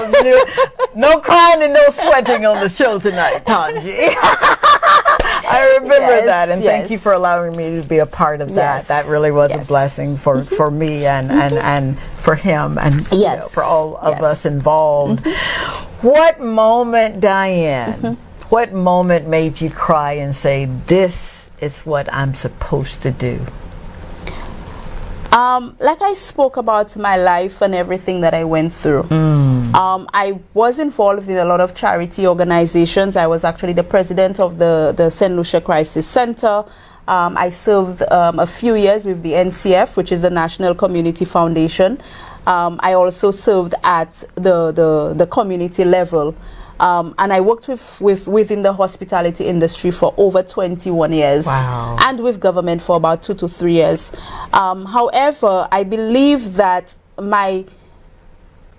when I decided that this is my calling was when I spoke to a friend and I said I would like to start Donation Foundation. I believe that this is what, you know, with all what I've been involved with, I can make this difference. And I went and I spoke to my husband, and he said, you should do it. Wow. And I continue to see ways as to why this is my calling. I remember getting a prophecy that I'm going to be a mother of nations. And not just on one occasion, on 2 occasions from 2 different people. I remember that, you know, a lot of the things that I saw happening in life, it was basically I was being placed in a position where I had to make a difference. Also, I believe that God had to take out certain people, certain relationships, certain positions, certain jobs to direct me into where he wanted, which is to be a servant to the people. Wow. And when I saw it was my calling, there was a day that I decided that, you know what, I'm not going to do charity work anymore. I believe it's taking too much on me. I believe that it is just not, you know, not for me. And I remember going to church that day because I believe that I have gotten a lot of messages through churches. Okay. And I remember going to church one day, and I was sitting at the front, and I was part of the organization, and I said, you know what, I'm going to give up. And the pastor stood up and he said, there is somebody like Peter who is leading an organization but wants to give up. Oh, stop that. Yes. And I'm saying to that person, do not do like Peter. Have faith and walk on that water and continue to lead the organization. And all I did was, I said, did you all speak to the pastor and said that, you know, that I want to leave? And they said no. And I said, but why is the pastor speaking to me? Why is the pastor saying that, you know, just like Peter, you are leading an organization and you want to give up? And I looked at it and I said, you know, that is a sign that you need to go on. And there was another time again, I went to church, and again, the pastor said, another pastor, he said that there is somebody who loves somebody else more than God himself, and God is going to take that person away from you. Because God needs you to focus on him and what he wants you to do. And that night I lost my dad. Jeez. So I keep on getting the messages directly, either through the church or through song or through people that I meet. And I believe that this is my calling, because every time I get that message, some things it happens. And I believe that God had to basically take off my father, whom I treasured very much. He had to take off, you know, and give me this husband to support and push my journey. I believe that this is what he had to do. I believe that he had to take me off from the hospitality industry so that I can focus on the charity organization and give that 150%. And that is why I know that this is my calling. This is what I am supposed to do. This is what that I was made to be. I believe that all of the situations that I went through was to prepare me for where I am now. Wow. Yes. You know, you said a mouthful. You do know that, right? And I'm listening to you, and I'm just in the crevice of my own mind thinking, compassion costs. It costs you something, right? Yes, it does. Your ability to have that kind of relationship with God is just paramount. It is. And we talked a little bit about having relationship versus religion, and we said it is definitely a relationship that you have. Yes. Would you speak on the spiritual aspect of your giving? Because you don't just give, you are, I called you you have the spirit of leadership, and we understand that the spirit is a realm in and of itself. What is the feeling, for lack of a better word, with what is your perspective? Thank you. Your perspective on your giving in a spiritual realm. You don't just meet a person's need, the basic needs. You give them so much more. Is that part of what you do? Is that a part of your giving aspect, to not just feed the body and the soul, but the spirit as well? I believe that in order to assist somebody, you have to reach them in every single aspect. And that comes spiritually as well. Because sometimes they don't need anything from you physically, but they need that support, that emotional support, that spiritual support, just to get that message across to them and to give them hope. And most times when I go out, even before we start our activities, I always say, Lord, you direct the path. You decide what should happen. I am just leaving it up to you. I'm going to follow you. I'm going to, and you decide what happens. And one of the things that I notice is that a lot of people, they get connected. It's just like, I don't know, but I have been in situations where I am just sitting at a table and people would say, my mind just told me to just come and have a conversation. And it's not like people that I know. For sure. It's people that I don't know. And they just come and they just have the conversations and they just open up. And I said, why did you choose me to speak to me? And they're like, because my heart, my mind just tell me to just come across and have a conversation with you. And I believe all of that is part of the purpose. It's most times that people look at you and they look at you as maybe somebody of hope, somebody that could help them. And I believe that is something that is not just placed on anybody, but something that God designs, and he has that way of speaking to people. And I believe that he directs certain people in my position, so either I could in my way, so either I could help them or they can help me achieve what I'm supposed to achieve in terms of helping other people. Oh, Miss Diane, we just getting started. I need to take a quick break, but you are truly transformative. You really, really are. And it is truly an honor to have you sitting right there in this studio. We're going to be right back with more of this amazing woman, the Do Nation Foundation founder. Stay tuned. Be right back.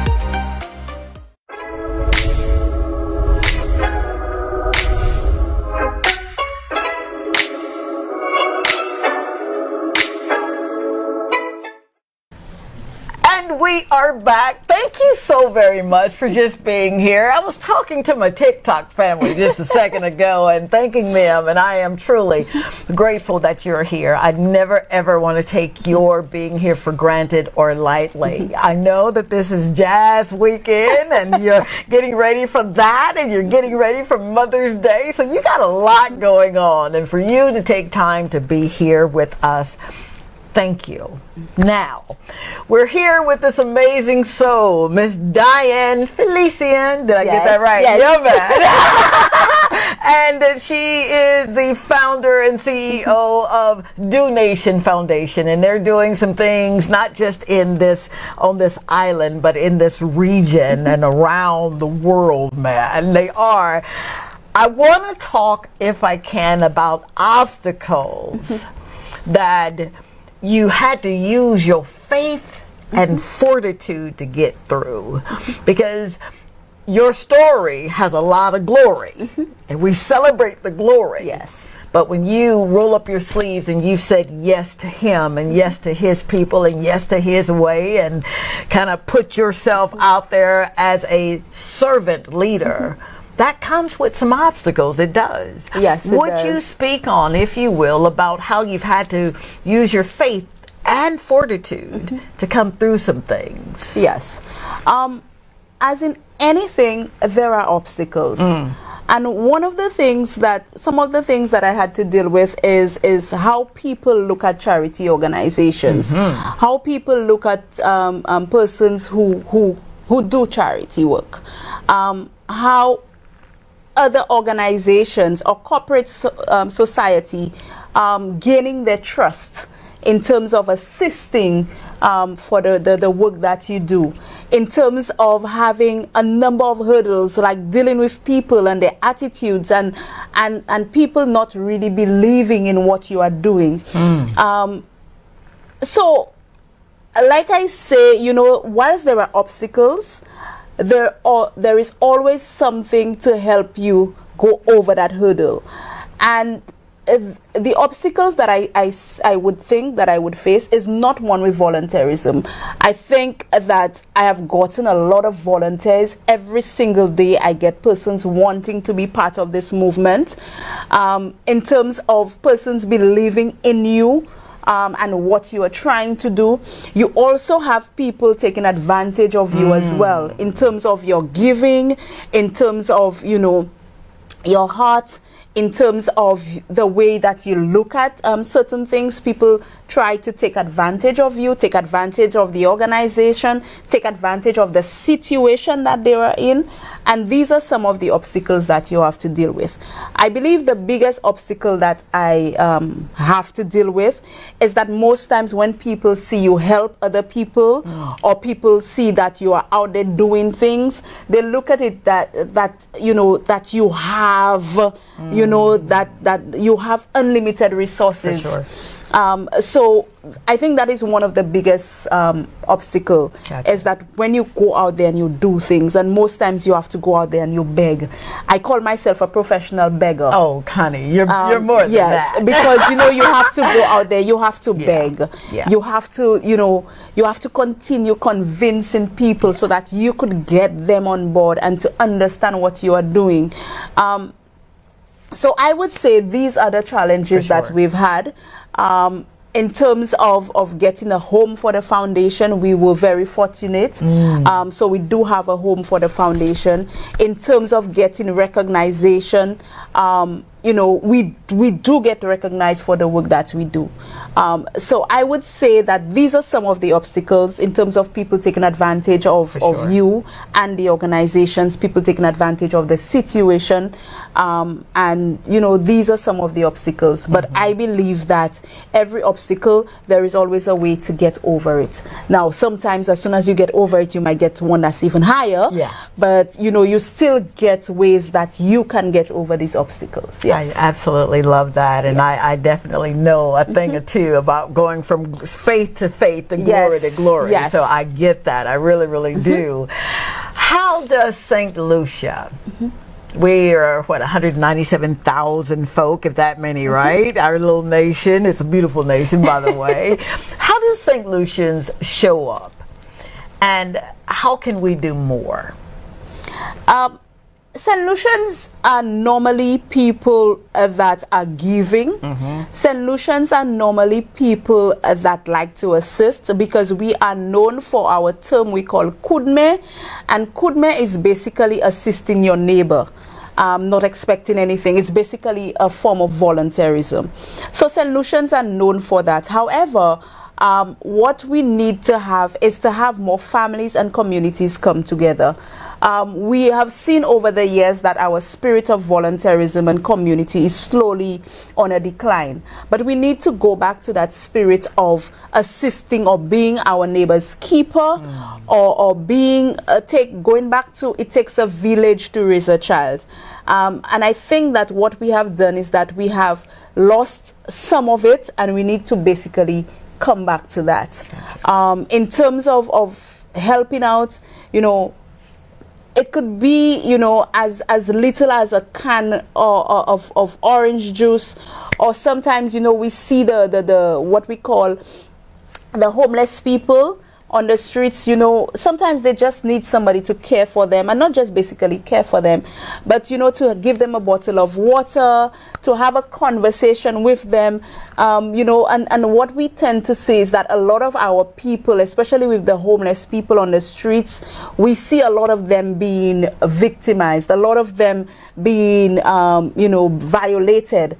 And we as St. Lucians, I believe that we need to come together and see how we could curb that situation in terms of our homeless on the streets being injured.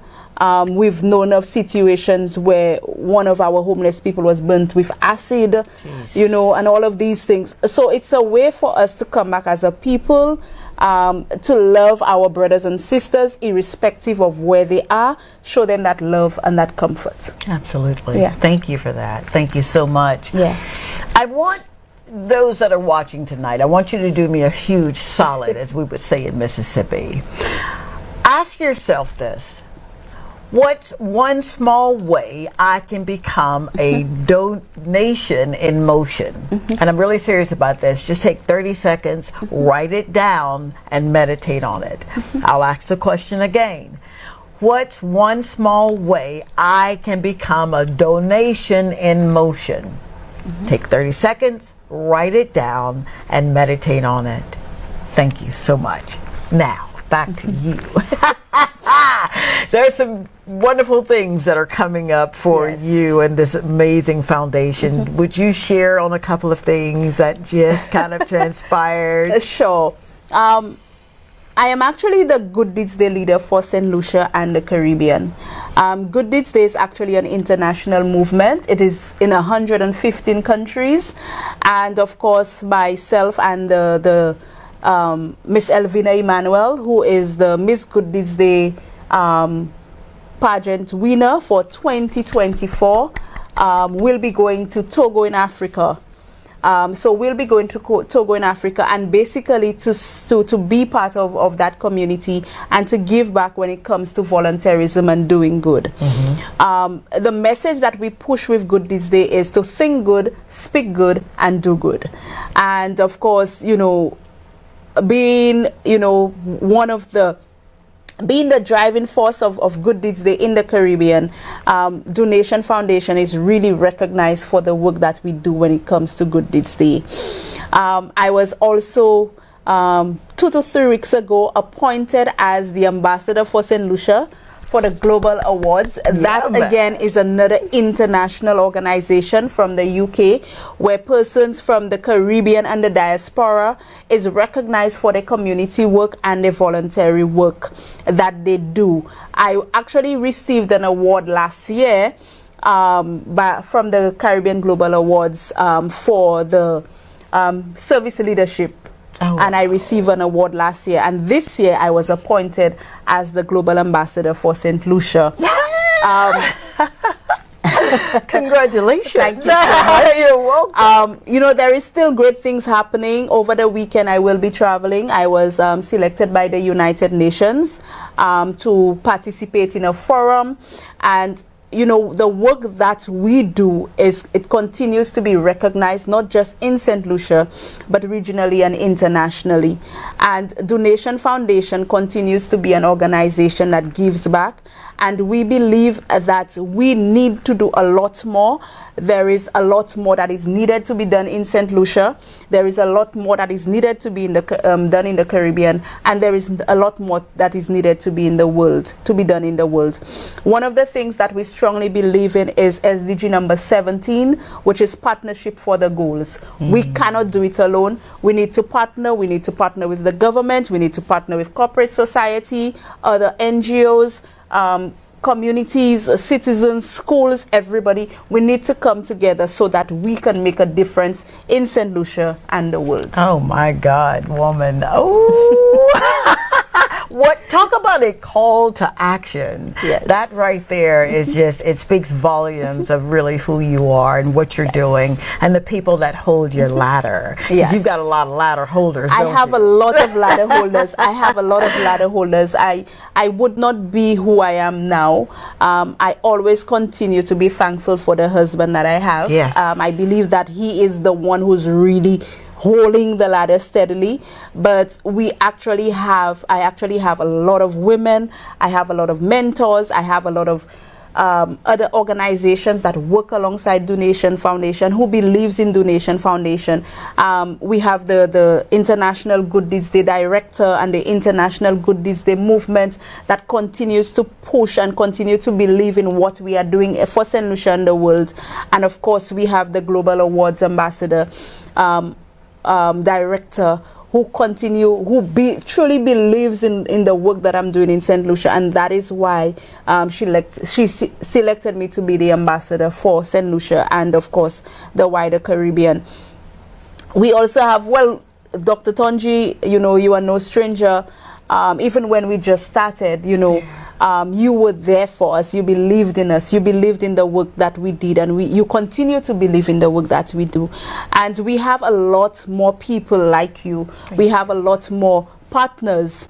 I think that if I have to mention everybody's name, we're going to be there for the entire night. For sure.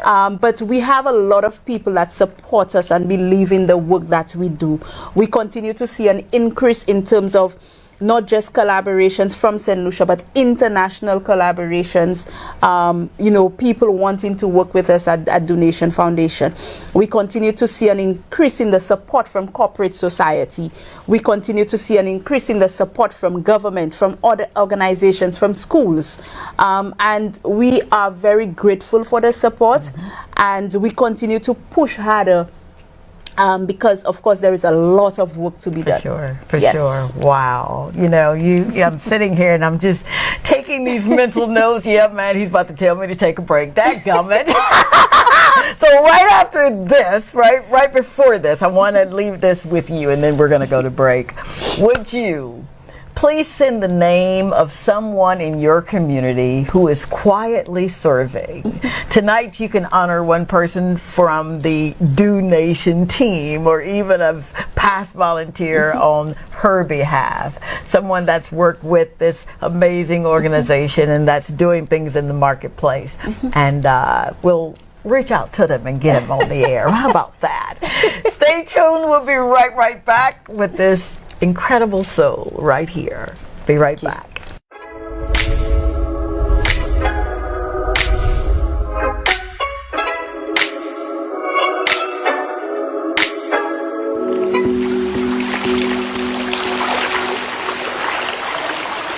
Let your heart settle. Let your mind listen. Kindness is a language the soul understands.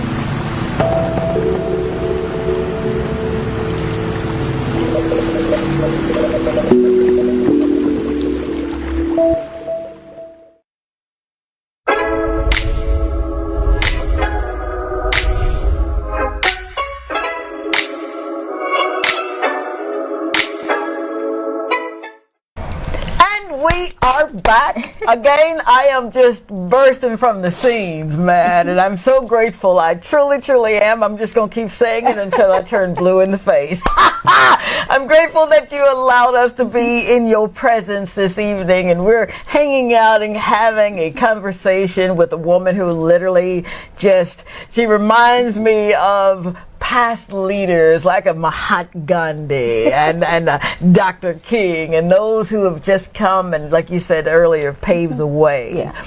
Now, you spoke on your husband, and we talked about him holding the ladder, but to whom much is given, much is required. How do you, and there's, I don't want to say balance, because there's no such thing as balance. You just get in there and you roll up your sleeves, but how has he truly made a difference in the trajectory that you have gone in and where you're going? How has he made that difference? My husband has really made the difference. One, he's always there with me. Yeah. He's always there. He's always supportive.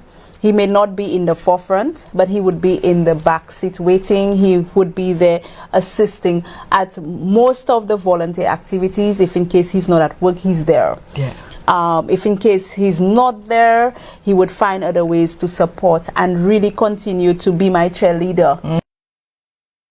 To be my critic as well. And he would continue to look for ways, and even when he knows about certain situations, he would let me know as to how can we help a certain situation. So he's basically like the backbone. He's the cheerleader. And of course I balance it by, sometimes I have to make husband time. Yeah, you do. Yes, you do. I have to make husband time, but I do balance it. It balances off very well, because the fact is he is involved in everything that I do. He is part of it. He is normally, involved in the activities. If it's not assisting with the setup, assisting with the breaking down, or assisting in the activity itself. Yeah. There was the activity we had in Viewfort where we were handing off, giving away clothing, and he was part of it. And he was part of it, calling people and say, come and get the clothing, and come and be part. It's free, you could have it. And he is basically involved in that way. So one, he's involved in the organization, and the other one, he's my cheerleader from behind. Oh my God! You remind me so much of a guest that we had, Mr. Darren Sammy. How you doing, sir?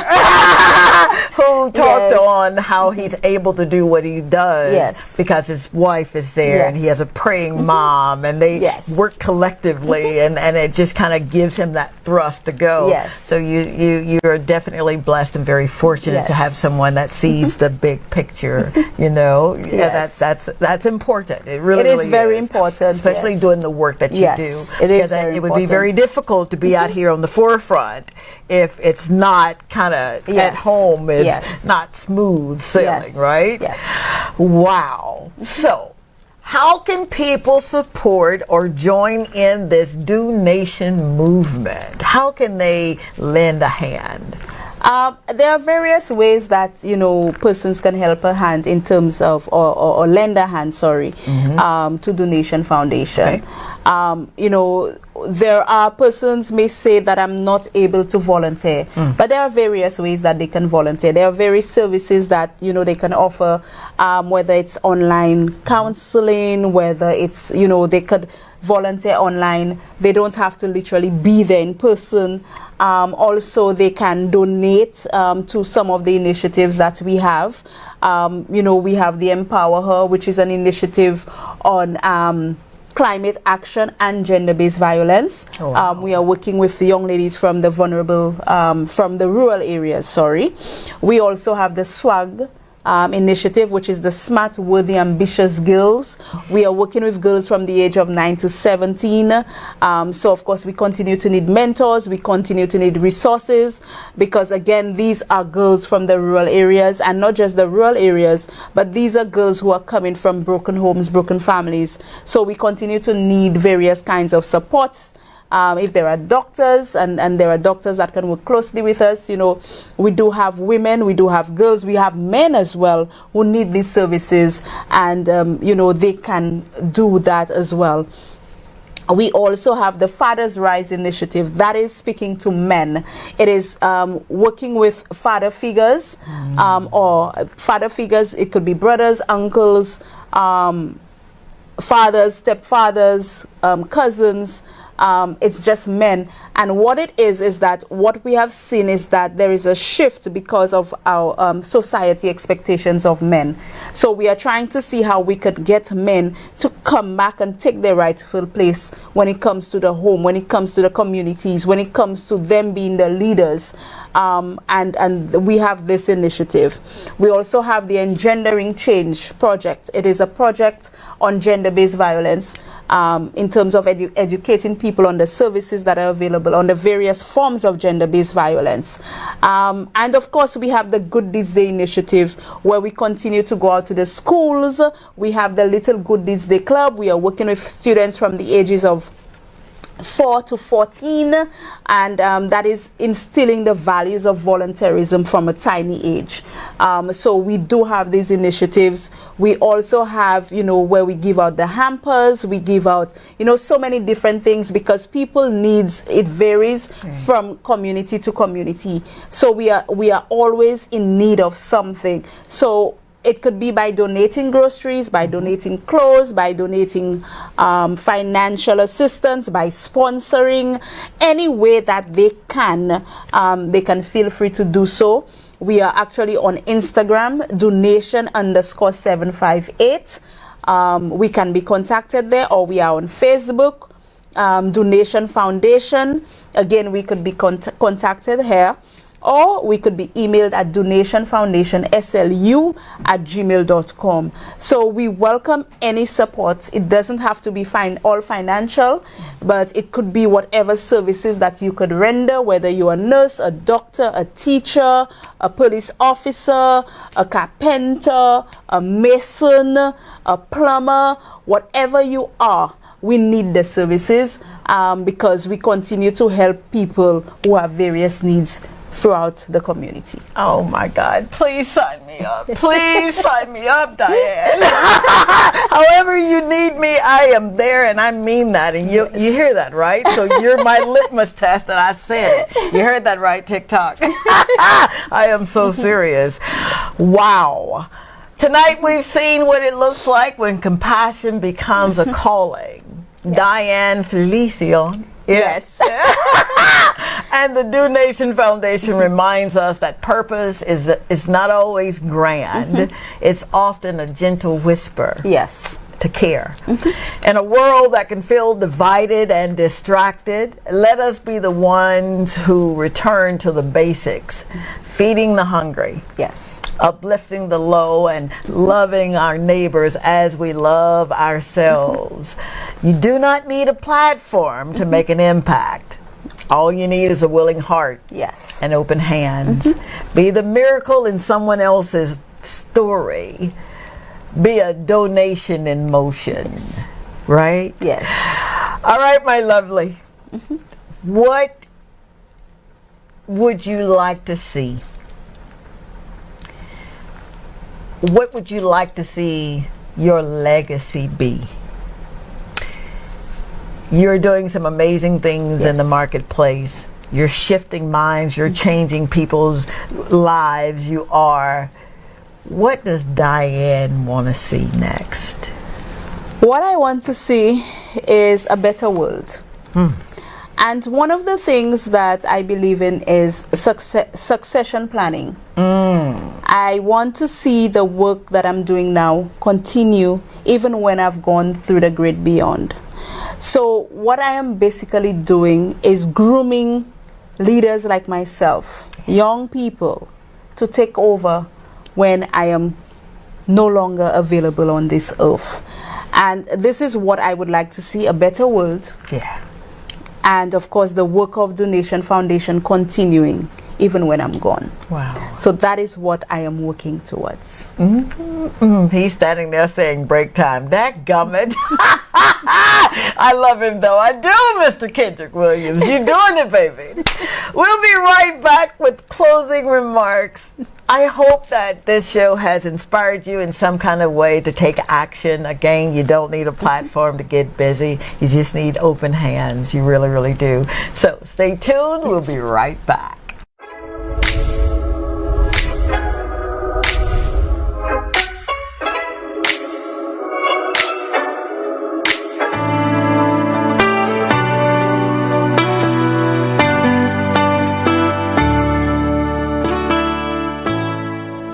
I am called to care. I am called to give. I am called to love without condition, without limit.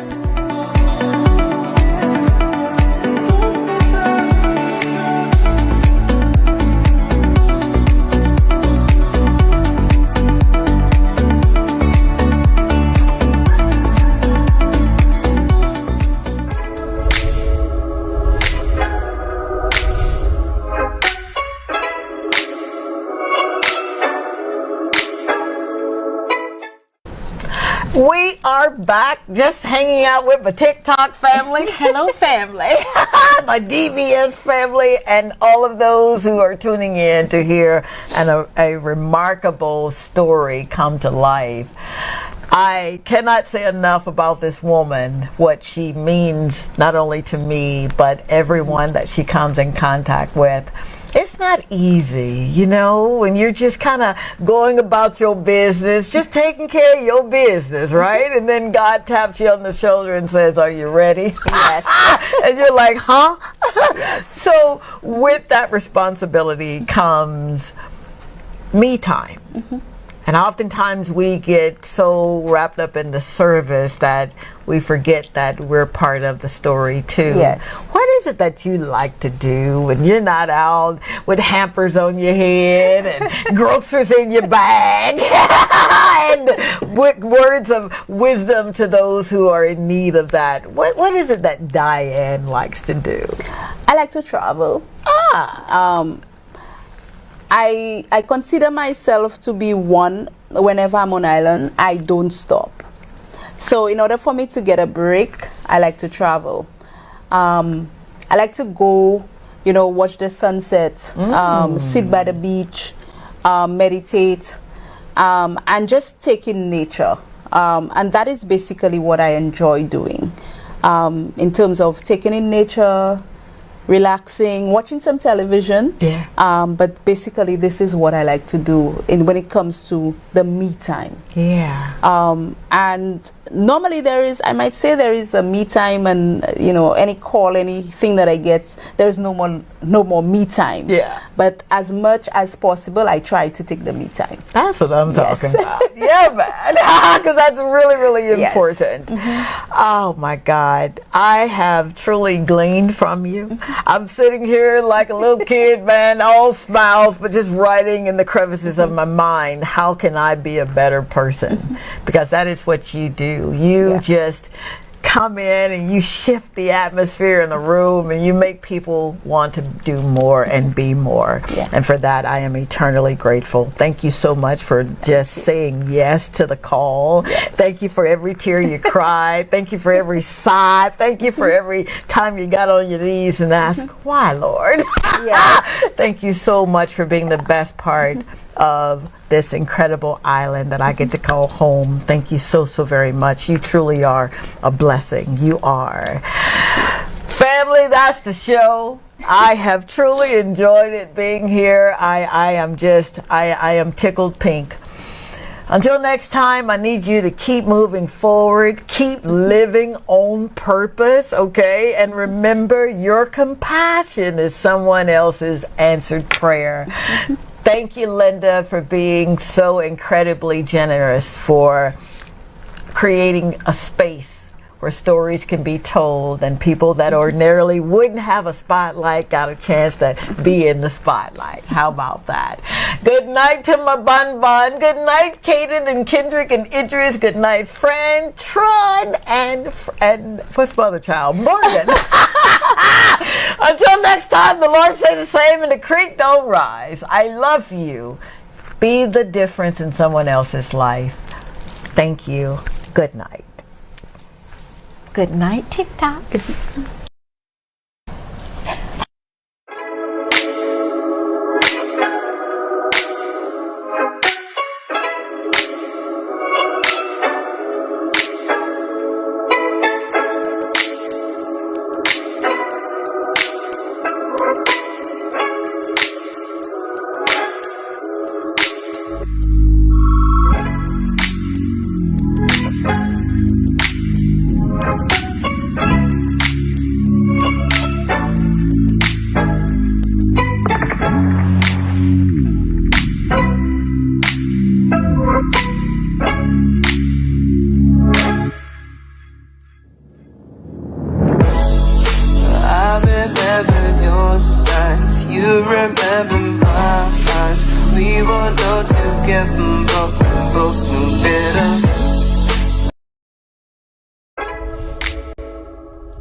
I'm from a little town called Columbus, Mississippi, and I've come all the way here to show you exactly how you can live abundantly.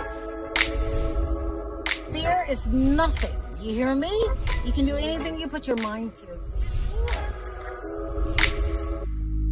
I'm your girl, Talk to Tanji. We're gonna do life together.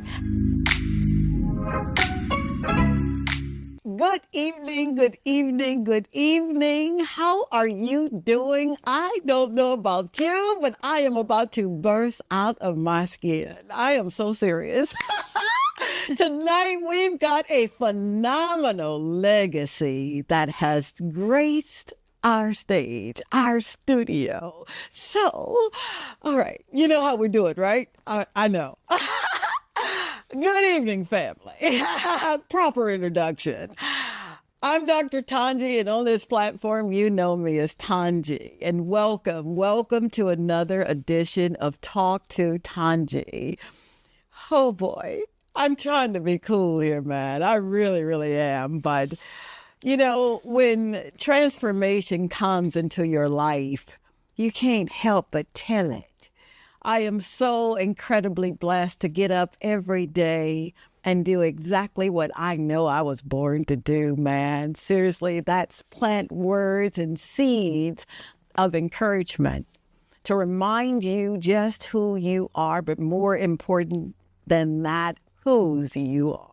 You are so great. You are so powerful. You can do anything you put your mind to, baby. Yes, you can. See, I like to talk to folk who got some stories to tell, and each one of us have a story, and I need to remind you of that. I need your story to come to life for so many other people.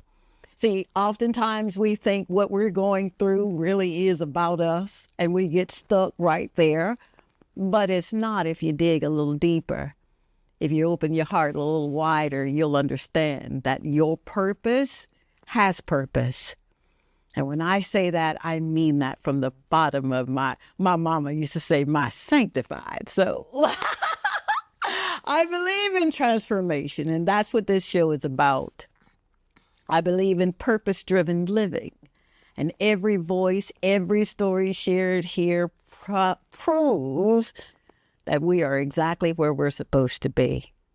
So, with that being said, I want you to roll your sleeves up. And as I would tell my children, take copious notes. Because we're going to be in a master class this evening.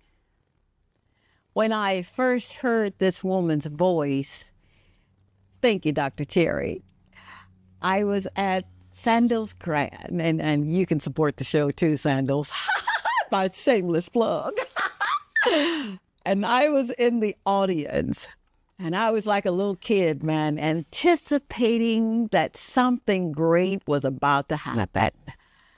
And the lights dimmed, and the spotlight shone, and there was this little lady. I rose-colored little lady, little in stature, but great in volume. She's a woman of substance. And she graced the stage, and she had her golden attire on, right? Hence the gold tonight.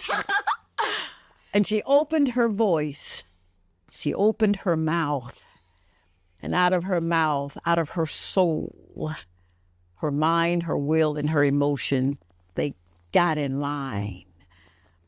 And she began to sing. And I sat there as a child, and I was so mesmerized by what I was hearing and what I was witnessing and what I was experiencing. And you can't see the goosebumps here, but they were there just like now. And everyone around me were singing along.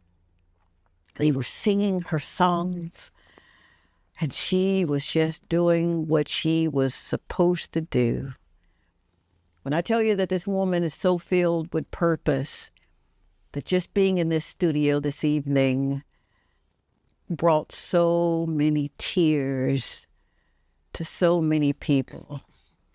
One woman said, she sang at my mom's funeral. Another woman said, when her songs came on, Dr. Tanji, if you were dancing on the dance floor, you could feel, and you just stood there and you swayed with the music. And I'm standing there trying to be cool, calm, and collected, right? And I began to cry. And I tried not to cry because I didn't want the makeup to run. But when I heard what she has done for generations to generation, and I saw the effect that she had on people, I knew then that this was bigger, so much bigger than I could have ever imagined. See, before I introduce to some and remind a whole nation, this show is not about Tanji. Please hear me when I say that. I'm on a mission to tell your story, to bring light to where light needs to be. Because sometimes we live in a world that is so dark, and it's so obscured by opinions and failures that sometimes we think we are not good enough, or we've missed the mark, or it's too late. But I've come to remind you, you just getting started. And I really do mean that. So I wrote a little something about this woman, all right? I won't go into all of it because she's going to come in a way that only she can come. This woman was born in Castries, St. Lucia. She's celebrated as a vocalist whose career spans several decades, as I said before. She's known for her ballads, her jazz, her cadence. Some have even labeled her as the Caribbean Queen of Soul. How about that? She's full of strength. She's full of purpose.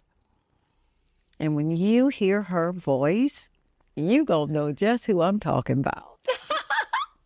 So without further ado, and I could go on and on about this amazing soul, why don't we allow her to open up the way perhaps your mom or your dad, the way they remember. Would you please, my beautiful lady, give us a verse or two of a song that resonates with so many. Take it away. Okay, so I think my love, forgive me.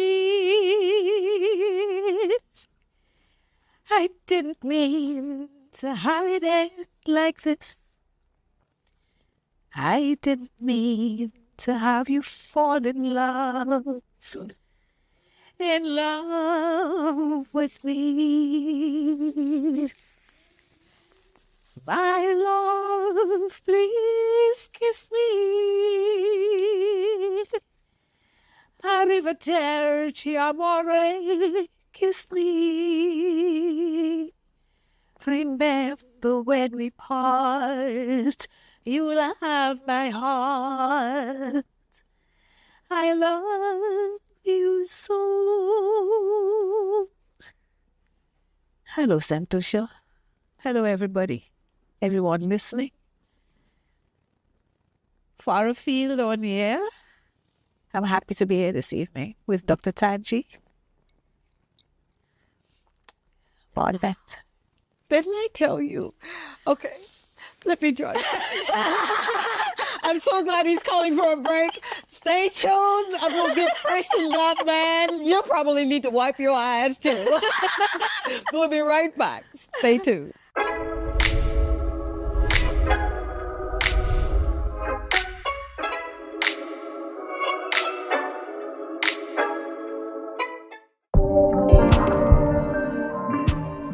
Take a moment.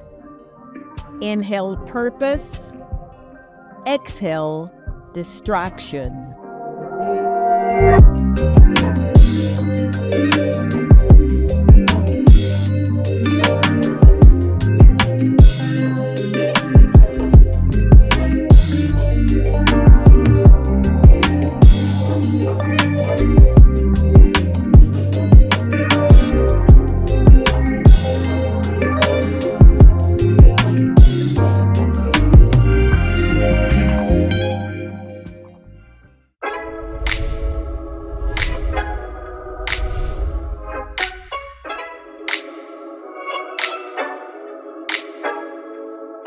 And we are back. Just in case you're just tuning in, right? How dare you miss that opening? I am so excited. And I told you once, I'll tell you this again. My life, I honestly believe, will never be the same after this night. You know, when you meet someone that has such substance, such reason, such purpose, you want to sit at their feet and glean from them. So we're going to get into the woman behind the voice. All right? Miss Patsy. You said call you Patsy. You crazy? I'm calling you Miss Patsy. I'm from Mississippi. We know better. Your upbringing in Castries and early love of music, how did that shape where you wanted to be to where you are now? It made quite a surprising difference because in growing up, you know, you have wild thoughts. You want to do several things. I've had so many different areas I wanted to be involved in, and I didn't seek singing. Singing sought me. How about that? Yeah. And it has been an amazing trip. Okay. Considering I never thought about it as it presented itself to me, I think it's been phenomenal. You know? Wow. Yeah. Wow. It has brought me out to actually it sought me out because I had been doing stuff, and I want people to hear this. It's not about money. It's about giving from your heart. It's about giving from nothing. You know? Yes, ma'am. You may have nothing substantial or physical to give, but giving of yourself is so much more rewarding. And that's all I had myself. So I've given a lot of myself to a lot of people. Wow. Not even only through singing, in other ways. For sure. You know? I was listening to an interview you had given, and I'm thinking, wow.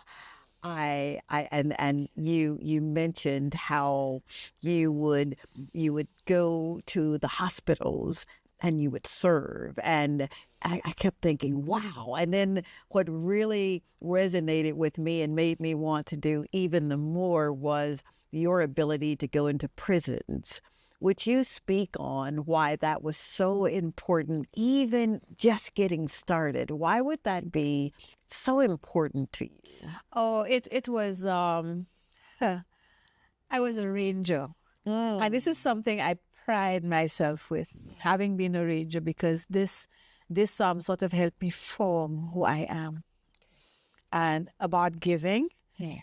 And we worked for badges. We had certain things to do in order to receive badges of certain caliber and so on. So at one point, my duty was to serve. I would go to the prisons and talk with people there, listen to their story, because sometimes there's not much I can do for them, but just to listen.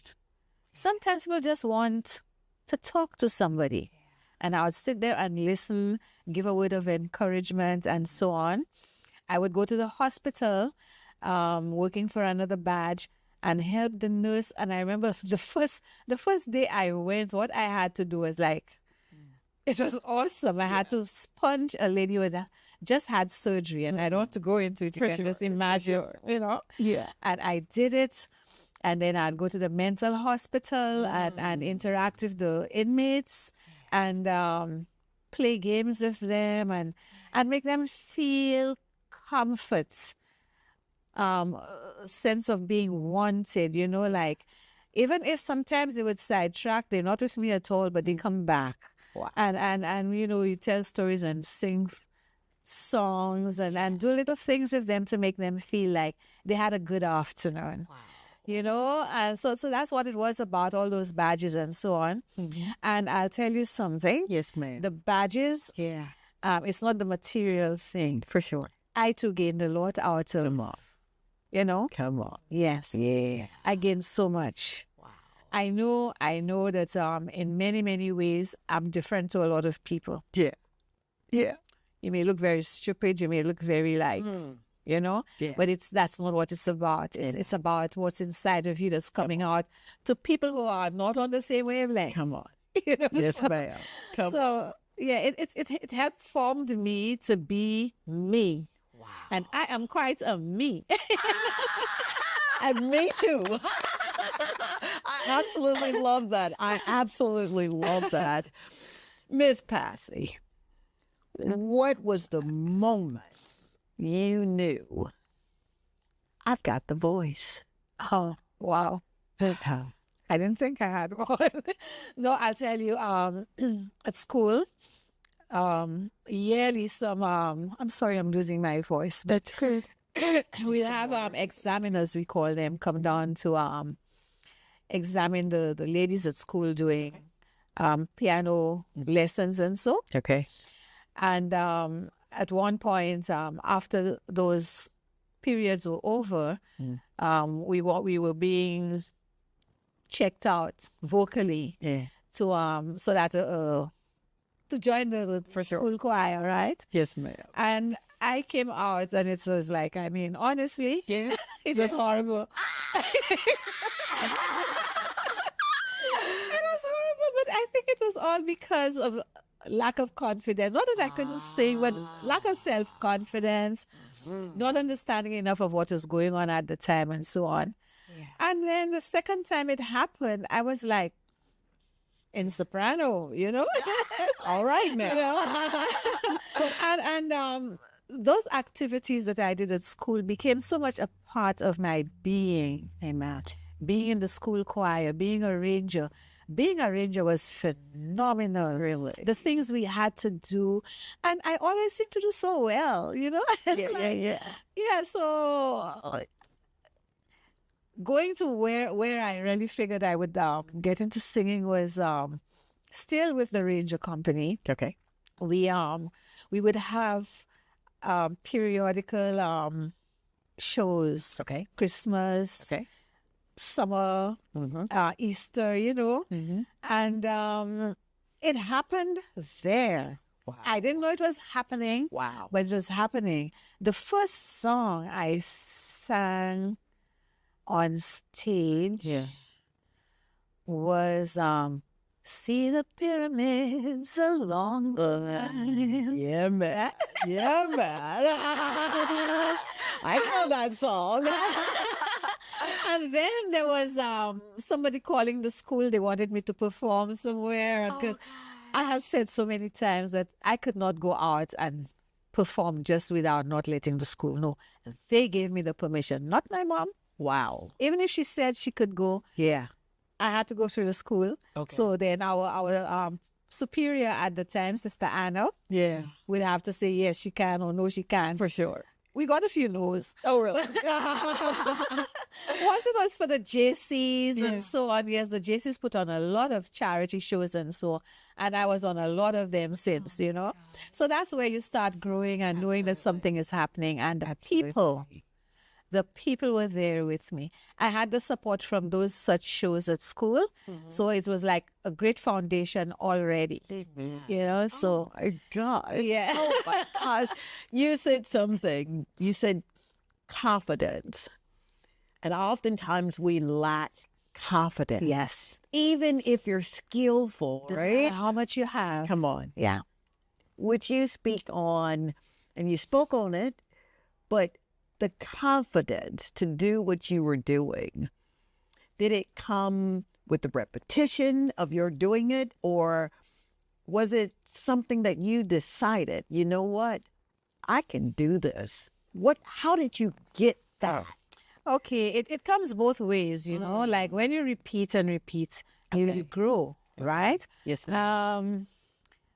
But then you have to talk to yourself. Come on now.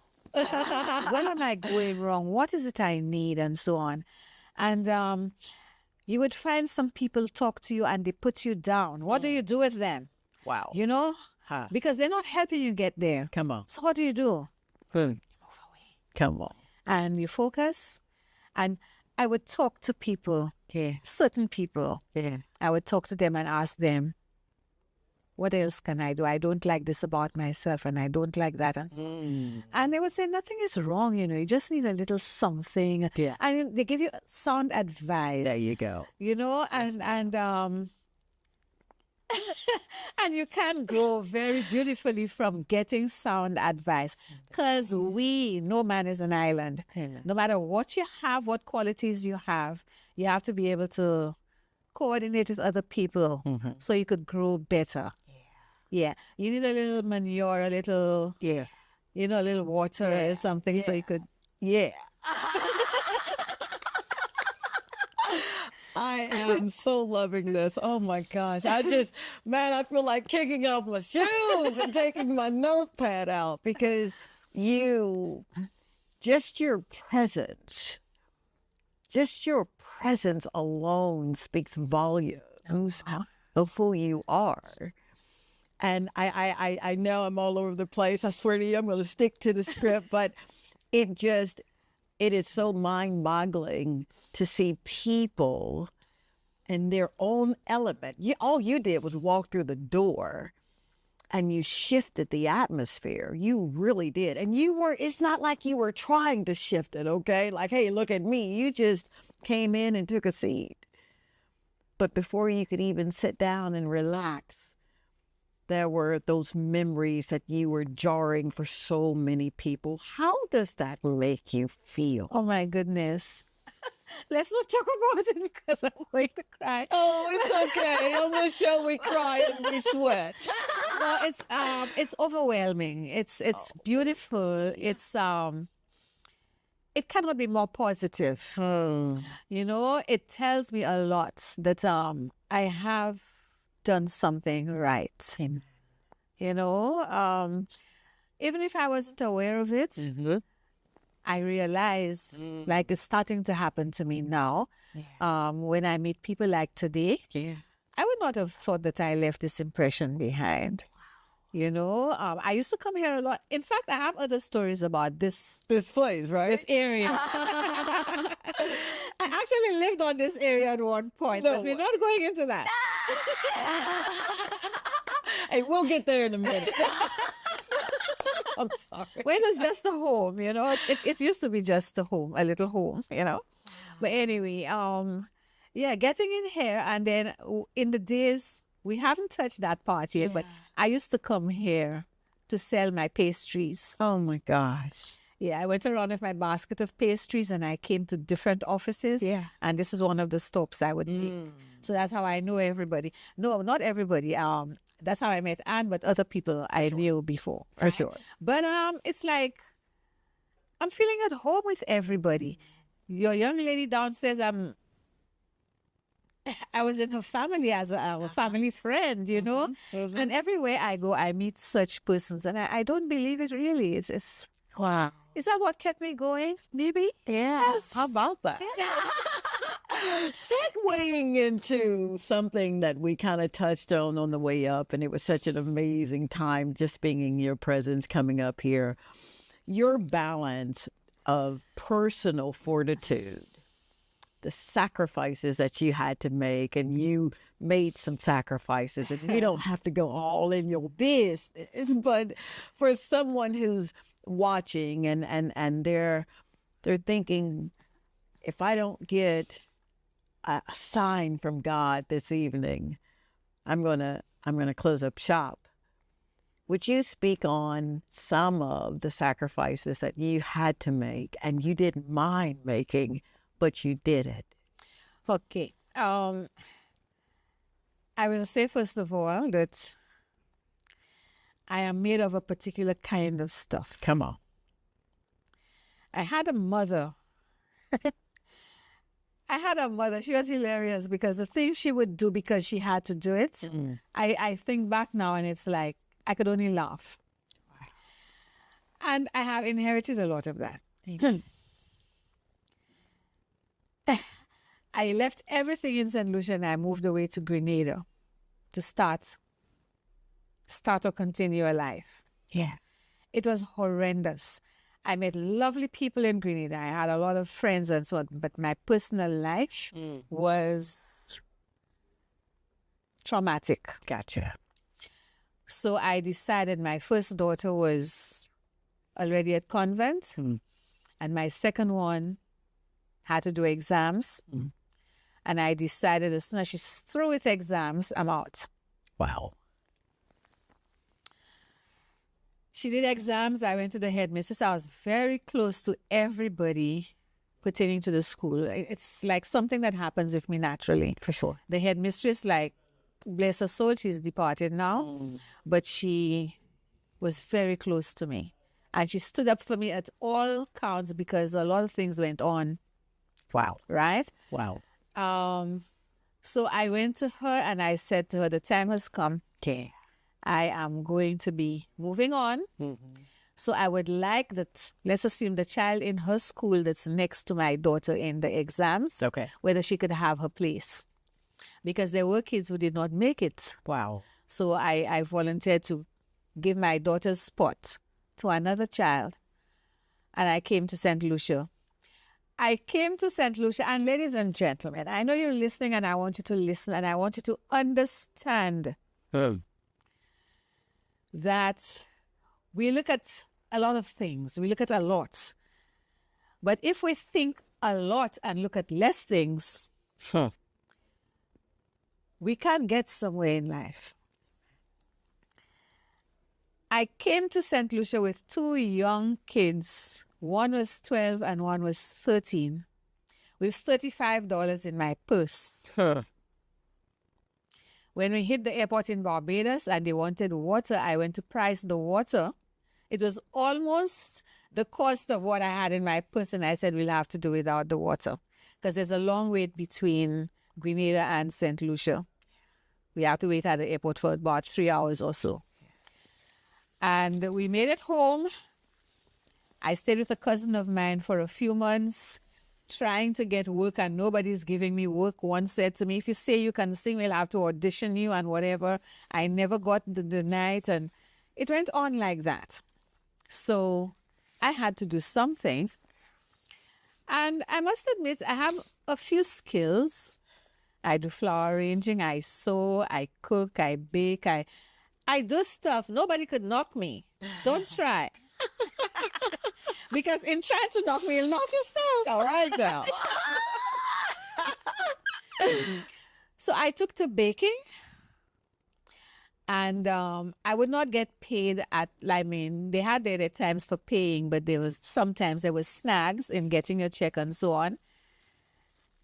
Landlords want to kick me out because I'm not paying my bills, but I know I'm working and I have to get the money at some point. Yeah. And I have to turn over every day, and I don't have the money to turn over. So the thought was to bake more. So after I delivered to my main outlets, I would have a basket of pastries.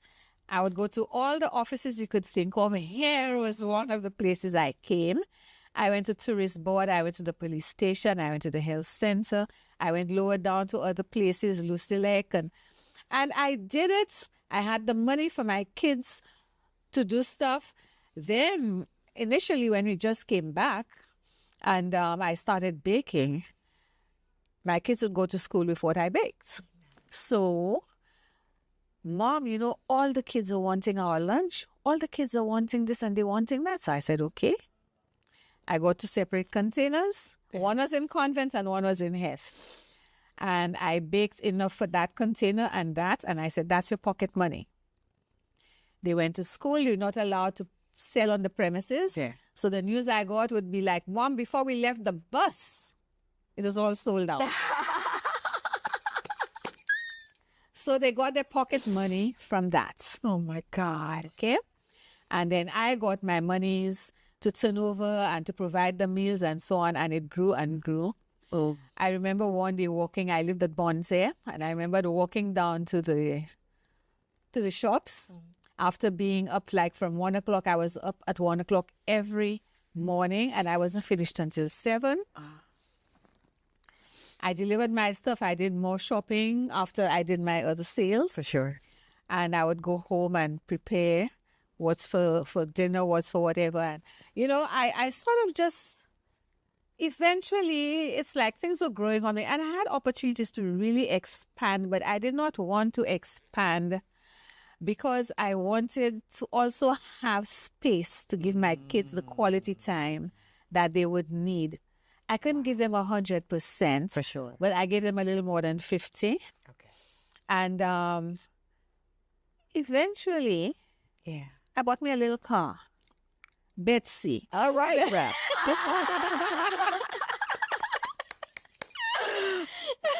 I first started calling it from here to there. That was enough for me. Yeah. But then eventually we gave her a name, Betsy. She was not an old car, but she was used in a very nice way. Okay. And Betsy did it for me. So that's how I came here and other places and so on. So it's like you could grow if you put your head to it. It was not easy. There were times I would not make it on time for the bank. For sure. I have to apologize there and ask for things there. Yeah. You know, but it happened. The sacrifices were in people not understanding and because you're in a predicament, people love that, you know. For sure. Figure this chicken in a yard. Yeah. And there's this vulnerable cockroach. Doesn't stand a chance, right? Right. Okay, that's the picture. So if you're vulnerable, everybody pounces on you.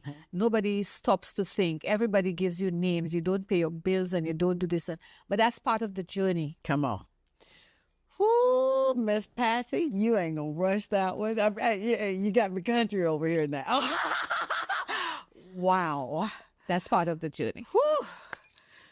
Didn't I tell you you were in for a treat? Didn't I tell you that this is going to be a night that we're going to have a master class? He's already telling me to take a break, so you know what? I'm going to be obedient because I need him for a long time.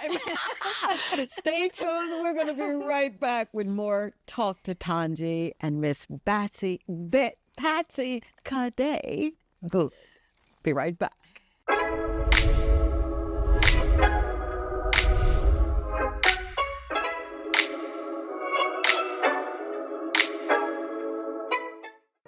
From studio to street, Patsy's voice echoes beyond lyrics.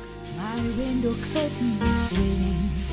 I'm lying on my sofa, just thinking of you.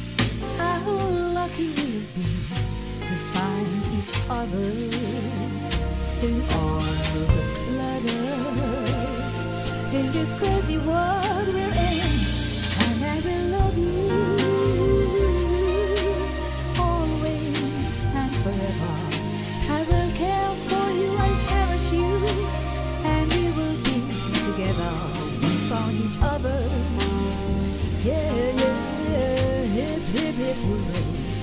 found each other.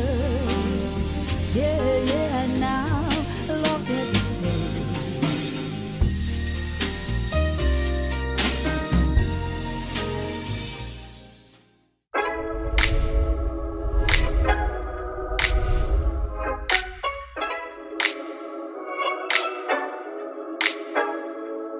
We are back. Thank you so much again. I do not take it lightly or for granted for you allowing us to come into your ear gate, your eye gate.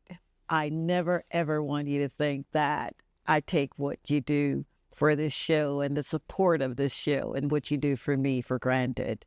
I am so eternally blessed I am to have you as a part of my tapestry. We're here with this amazing soul that has just given us a snippet of what perseverance looks like, what fortitude looks like, what doing what you say and doing what you say you're going to do looks like. You know, you speak volumes of a person that's on a mission. And you are living life out loud and in purpose. And that to me is an amazing place to be in life. You spoke about how it was not easy.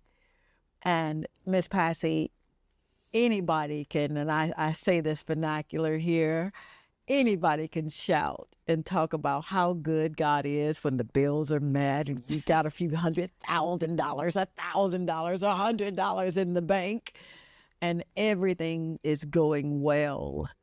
But on those times when you did had to count the cost, make certain that you had enough for your babies, what were some of the things that you would say to yourself when nobody's listening? On a daily basis, I'd be thinking, how did I do it? How did yesterday happen? You know? How did yesterday happen? What else can I do to do better? Because, I mean, I was born to be independent. Yeah. And for some unknown reason, I have never had that support, that other, you know, it's like I always had to do 75% by myself. Come on. You know? And I ensured that I was like, you don't get up and do stuff alone. Yeah. There are things you have to have, For sure. you know? For sure. But I'm always alone in it. Wow. Okay, is that my calling?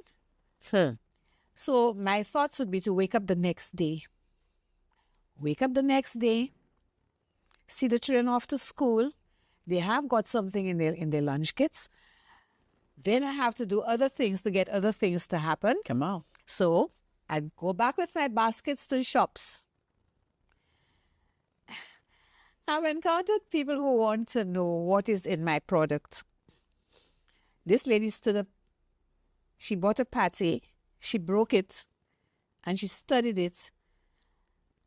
Studied it because, yeah, they want to see, like, you could, if you're baking, you would see what the person has. For sure. So you taste it. Yeah. And she gives it back and says, I don't want that. It's too small. You know. Are you serious? And I'm standing there, but she doesn't know she's playing around with my product. So I said to her, why is it too small? That wouldn't fill my belly. I said, then you need some dasheen. Come on. You know? I know too about a dashing, baby. You don't need a party. Yeah. So you don't come by a party and Come on. complain. But then you see them somewhere else selling the same stuff that you've been making, you know. Wow. So it's like you learn to live with that and laugh at it, Yeah. you know. Yeah. And then you feel, well, you are doing something for somebody else. You know, people would go like, oh, why she cannot leave that for somebody else to do and so on. Because they feel that I'm privileged. Wow. And yes, maybe I am privileged Yes, you because are. yes, I am. You know? Yeah, man. But you have to stick to your corner and let me do my thing. You know? Yes, ma'am. I know what I'm doing. I'm not Come on. stealing anything from you. I woke up at 1 o'clock in the morning and I spent how many hours in the kitchen and I'm doing my thing. So don't pretend I took anything from you. Come on. Why should I leave it for you? Wow. You know? Yeah. So this is how I would wake up and I know I have to keep moving. I have everything happening in precision. I have my kids going according to a lot of timing. We would even time. You wake up at what time, how long it takes you to shower, how long this, walk to the road and wait for the person who's picking you up to give you the ride to school. And everything was like, this is how it happened. Wow. Ay, ay, ay. I want to segue, because if you didn't learn from that, shame on you. I want to segue into this amazing music and this soulful way that you have a way of just making us feel. You're a storyteller. You know that, right? You are. Yeah, you are. Yeah, you are. What should music do for the soul? What should it do? A lot. Yeah, we had to play on. Because I'll tell you, even thinking of my mom, I'm in Grenada. Wednesday night, I'm supposed to be performing at the Rex. Okay. And I'm at the mirror, putting on my makeup, my phone rings, and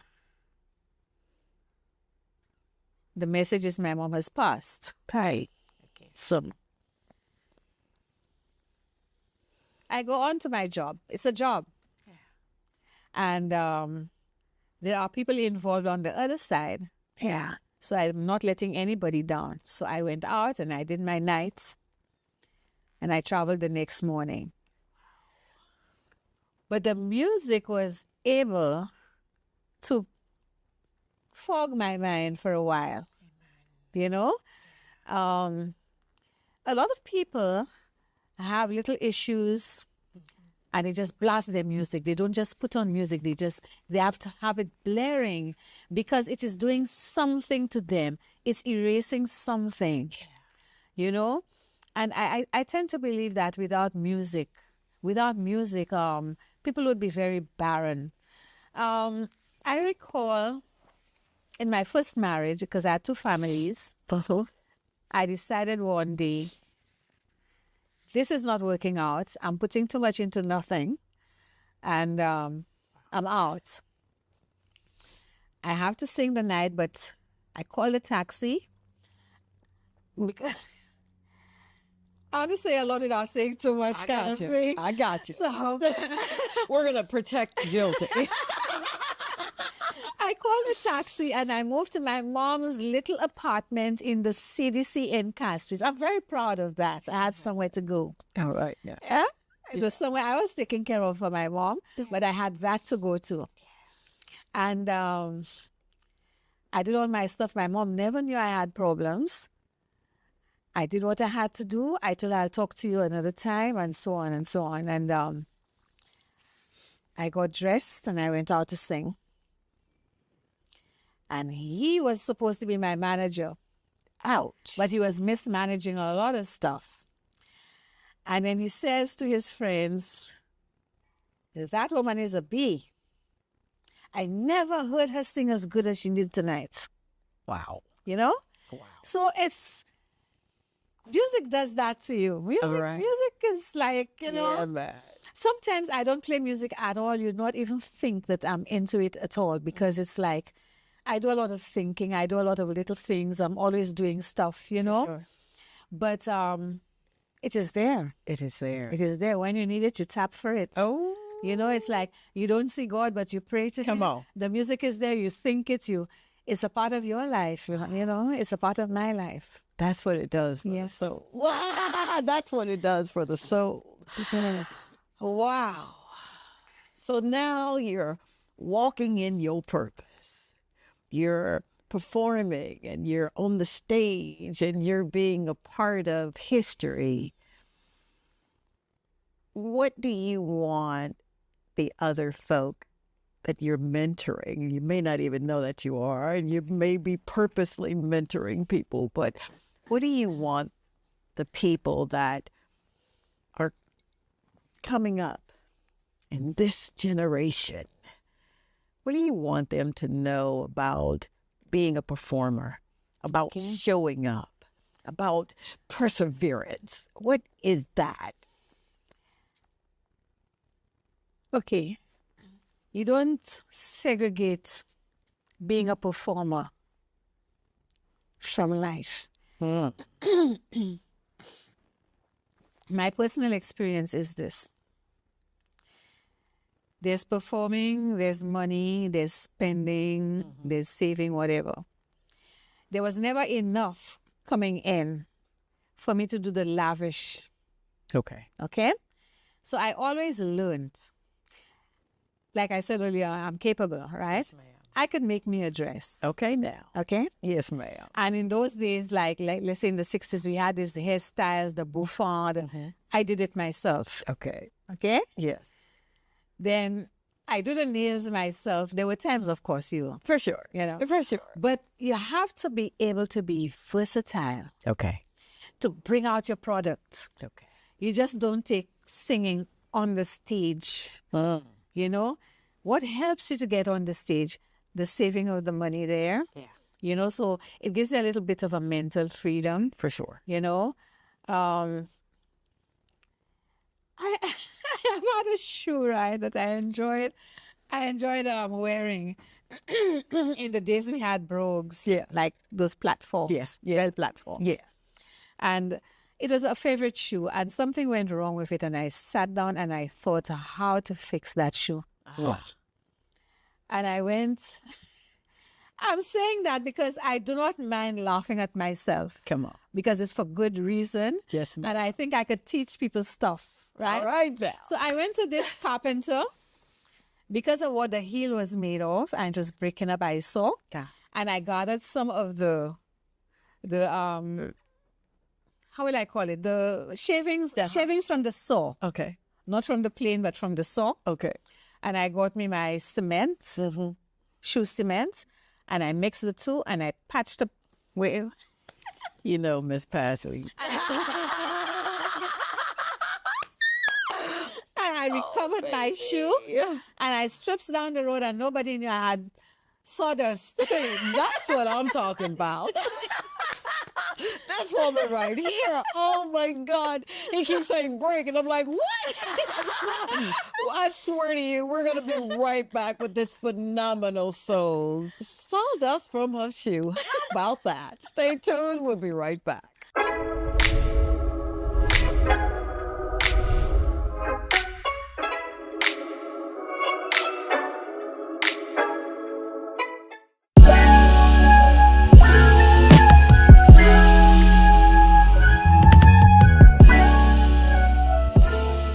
Legacy is not just what we leave behind. It's what we inspire today. Don't wait to give your voice. Someone is listening.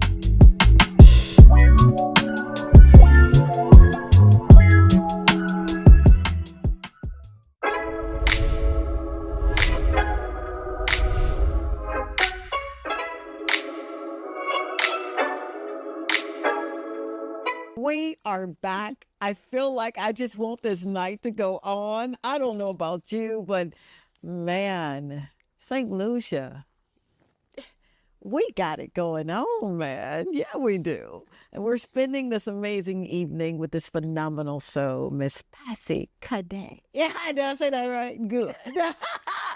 I want to ask you this. What legacy do you personally want? Because you're living a legacy now. What do you want to be remembered for? Oh boy. I want to be remembered for the little things I may have done for the person, the passerby. Because some taxi men were laughing at me one day. I saw this lady crossing the road, and there was so much traffic. And she was really walking like a sloth. She couldn't really do it. All tattered and so on, but I thought somebody has to help her. Oh. And that's not too long ago, but that's how I am. Yes, ma'am. And I held her hand and I helped her across the road. I picked up her bag, I carried it across the road. And somebody there knew me and they started laughing and saying, but look what Patsy Cadet is doing. It's like, why not? I have done stuff like that all of my life. I don't pass anybody who is down. You know, I recall one day, I was walking this road in the back of Barclays Bank. I don't recall the name presently. And I was walking there and I heard a din, a very loud something that happened. And I looked back and I saw a man in agony. He had just been buying some galvanized sheets and he did not secure it properly. And one of them slid down and cut his heel off. Jeez. And everybody was watching and I thought, but somebody do something. Right.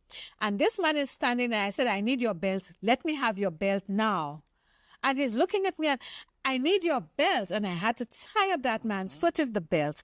And I called somebody to get somebody to take this man to the hospital. Sure. And, you know, and this is how, I'm sorry, I cannot be different. Come on. Okay? Yes, ma'am. And I want people to know that we have to have love, we have to have empathy, we have to have concern for others. Yeah.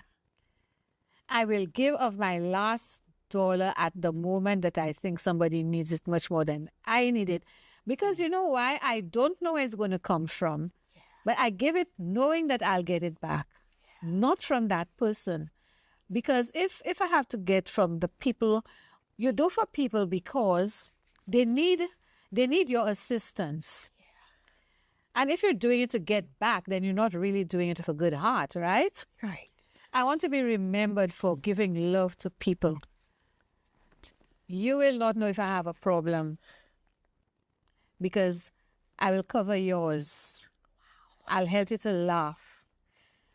You have to be very close to me to know if something is going on with me because you will not know otherwise. In a sense, it's my downfall because I remember my landlady following me to J.Q. Charles because I was bringing my products to sell. But the system is you don't get paid as you give it. For sure. You pass it over, you check it out and so on, and you get your container back and you move on. And she was spying on me because she felt I was getting money and not paying my rent. I was not being truant deliberately. For sure. It's like it was a system I fell into. Everybody has problems, and I fell into another person's problem. Okay? I still did not stop taking stuff to them. Come on. Okay? Yeah. And I want to be remembered not for the negative things that people have formulated against me, which actually I don't care. Ha. You know? I'm not going to crumble. I have a lot to live for. You know, I've got grandchildren. I've got 7 grands only from my first 2 kids. The last 2 have not given me any. So I have much more to look forward to. And, you know, I'm going to say, don't even try. Yeah. Always remember me as the person whom you can turn to anytime, even if you don't like me. Ooh, good. You can turn to me anytime. Amen. You know? Even if it's for a word of encouragement, even if it is for contacting somebody for you, whatever it is, you know? Yeah. I am there for you. Oh, my God, Miss Patsy. No, it's... Oh, I just want this night to go on and on. How much time we got? Wow. Ay. Thank you. Thank you. Thank you for every tear that you've ever cried. A lady said to me once, Patsy, you have to try to stop crying. I know you do. I said, well, you'll find out. Do you know I suffer from severe dry eyes? So one day I had to ask the eye doctor, it's like, why dry eyes make your eye water? Yeah, Doesn't right? make sense, That right? makes sense. Wow. But that's one of the symptoms. But yes, Thank you. I cry for people. I cry Why do I cry? I just cry. It's emotions, you know. Sometimes I have built up emotions, or sometimes I have so much empathy. Yeah. It goes both ways, you know.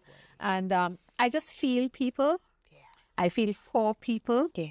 you know. And I want, if I could, I'd change a lot of things in the world, but I can't. For sure. So I just have to slide along with a lot of things. you But I have an open heart. Yep. I'm not a fool. Don't think so for 1 minute. All right now.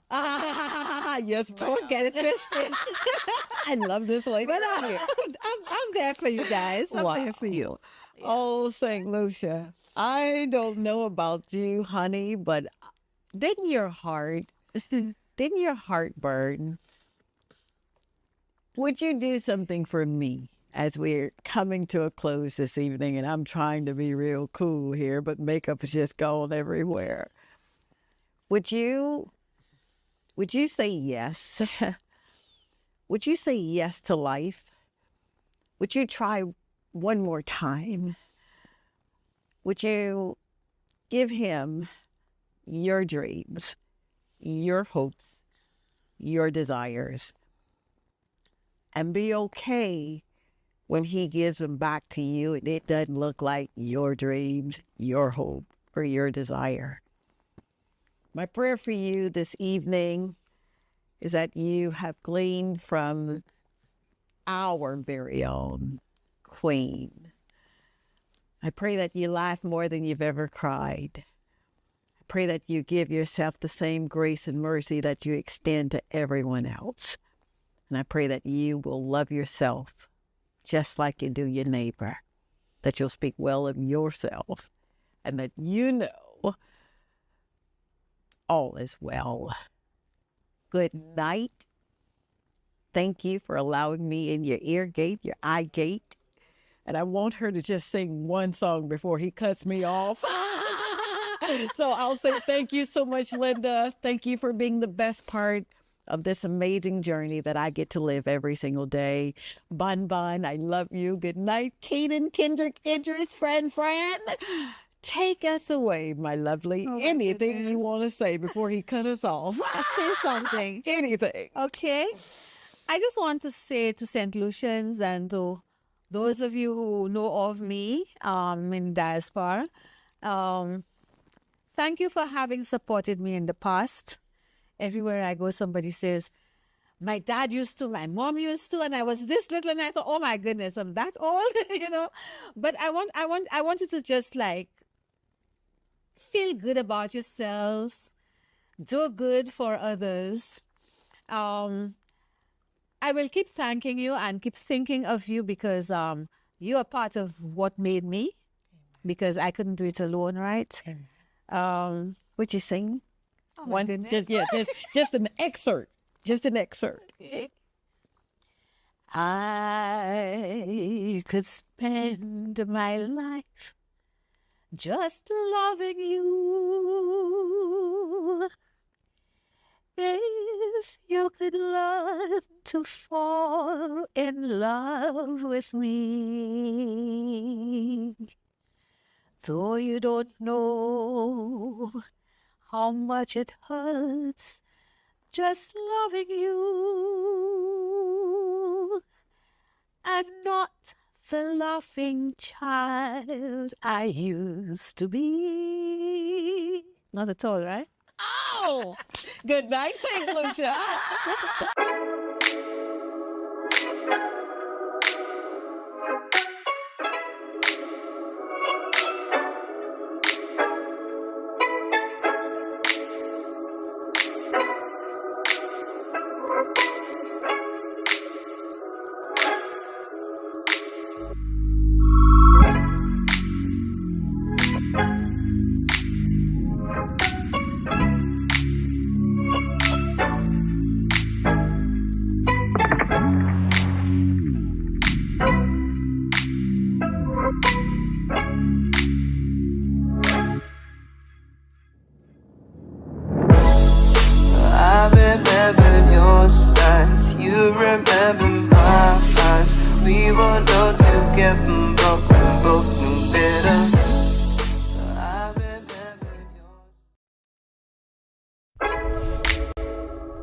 This is Dr. Tanji. I'm from a little town called Columbus, Mississippi, and I've come all the way here to show you exactly how you can live abundantly.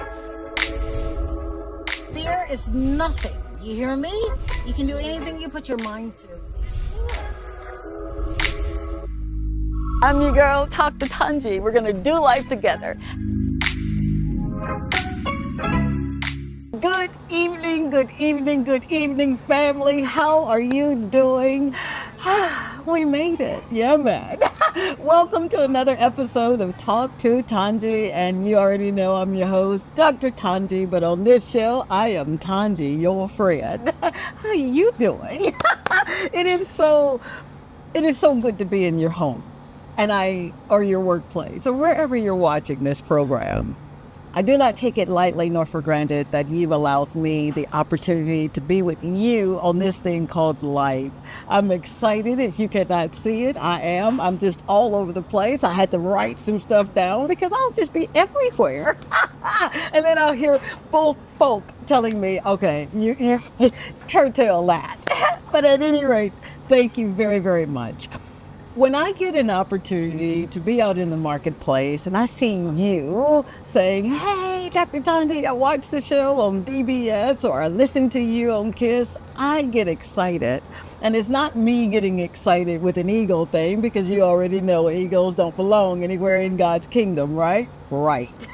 It's me saying, thank you, Lord, that I get to do what I want to do. I get to do what I know I was born to do. I was destined to do, and I was deployed into His purpose for my life. And that's what the premise of this show is about. It's about you living the life that you dreamt about, that you saw, in your vision, and you said, you know what? One day I'm going to do X, Y, Z.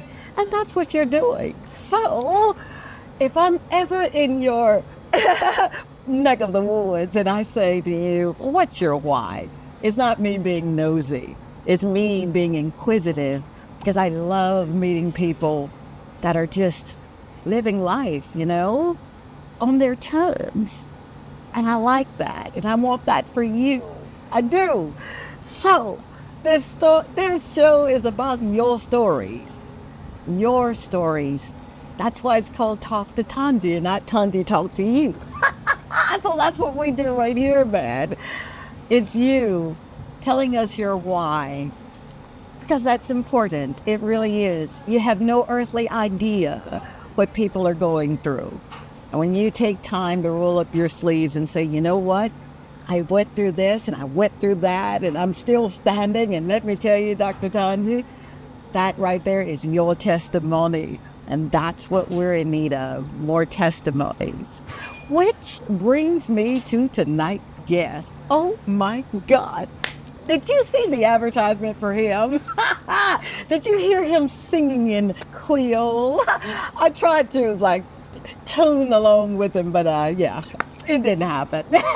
This gentleman hails from Monrepo. I did that right. And he is a storyteller with an R&B sound. I kid you not, I was over at Sandals Brand. There's my shameless plug, Sandals. And I got an opportunity to go to the Golden event. Dr. Cherry, I love you, man, told me about this incredible event. And he said, you know what? I bet if you go, you'll be able to tell a lot of stories from that. I'm thinking, yeah, man, all right. So I called up my gentle giant and asked him, hey, man, let me get you in your black tie and let's go to this golden event. And he responded, Dr. T, I don't even have a black tie. So I said, no worries. I got dressed. A friend of mine met me there, and the evening was unbelievable. I got an opportunity, man, to witness greatness and legends right here from our St. Lucia. So, without further ado, it's an introduction for some, but it's a come to my neck of the woods for others. none other than Mr. Shayne Ross. I am so excited. How you doing, man? I'm good, thank God. That's such a- Oh my God! You know, we both had a bit of trouble getting here today, right? Yeah, But we made it. we made it. We made And it. you said something, right? You said something to me. You don't remember, but a couple of years ago. Yeah. And would you tell that story again? Okay, well, please? it was at a place called Valels. Yeah. And the DJ there, he was. I went there with my family and a bunch of friends, and the DJ started playing one of my songs. Yeah. And then he like basically he and I started talking. He was he was engaging me with the microphone, so I was just saying hello and everything like that. And then you came over, you're like, "Is that your song?" I'm like, "Yeah." And they were like, "I would love to have you on my show." And I was like, "Whenever you're ready, let's just make it happen." Oh my And God. so, like we said, nothing before its time. Nothing I was before its contacted. time. Davis Felix, one of the organizers for the Golden event. Yeah. She contacted a bunch of us, and she was like, "Would anybody be interested in doing this show?" And I was like, "You know what? Of course, let's do it." And not only that, too. A couple of weeks ago, I saw your program with Darren Sammy. Me and my wife sat down. We watched a bit of that. And I was like, her energy is just so infectious. Like, she's so bubbly. That's just so interesting. And then I was like, I remember her from, I wasn't sure of the name of the place back then. But then my wife remembered, she's like, Valels. And then, the rest, as they say, is history. And we're here now. I know, right? Oh my gosh, so much that I want to just ask you, man. I'm telling you this now, right? Get your pen, get your notepad. He's going to tell us how he got here, his why, and all of that good stuff. He's already calling for a break. Dadgummit. We'll be right back, and we're gonna get into this amazing soul, Mr. Shayne Ross. Stay tuned.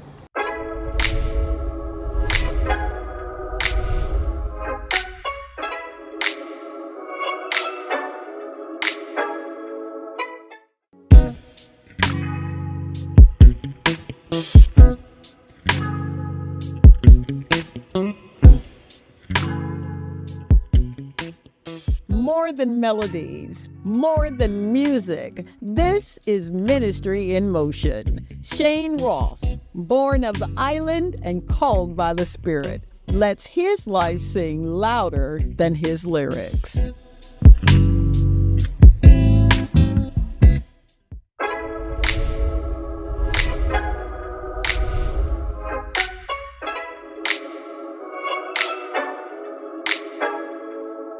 And we are back. Thank you so much again. For those who are just tuning in, I'm your girl, Dr. Tanji, but on this platform, you know me as Tanji, and I am with this incredible soul. But before we get into that, let me just say shout out to our Kendrick Williams for this beautiful place. Oh my God. Point Seraphine, right? Yeah? And the place is called Pink Papaya, and it is gorgeous. So if you are on the island of St. Lucia and you're looking for a place to come, would you just come here and tell the owner, Dr. Tudge, sent you? I don't know what that'll get you, but it may get you a smile. How about that? All right, Mr. Shayne Ross, let's get into your business. Sure. You are an avid storyteller, and you've been able to mix R&B with the cultural sounds of the island. Man, how did you know, okay, first of all, this is what I want to do, and then how were you able to do it so beautifully? Well, for me, I think for as long as I've known myself, from the time I was a child, like I used to imagine myself performing in front of large audiences, and I used to sing in my bathroom a lot. I love that. And the community that I'm from, like our bathroom was like kind of an extension on the house. It was kind of outside, and we didn't really have any like the windows weren't sealed really. Gotcha. So the whole neighborhood would hear when I was singing certain songs, and so for me it's always been a dream of mine to do that. Also being from Montreal, it's a culturally rich community. So for me, I grew up knowing Creole, not even ever having a Creole lesson, but just picking it up from my mother speaking, people in the community. So for me, it's a language. It really and truly is my second language, or my first language, if you want to call it that. So I can speak it fluently, and expression is something that's always been near and dear to me. So I used to for example, I used to rap my first foray into performing publicly. I did calypso. Come on. Yep, at the Monroe Combined School, there were only 3 competitors, so I had to place. Yeah. And so what happened was that there was a tie for somebody won. He's a fireman now, and then there was a tie for second place. So we got that. Yeah, man. But of all of us, I'm the only one who actually continued music. Wow.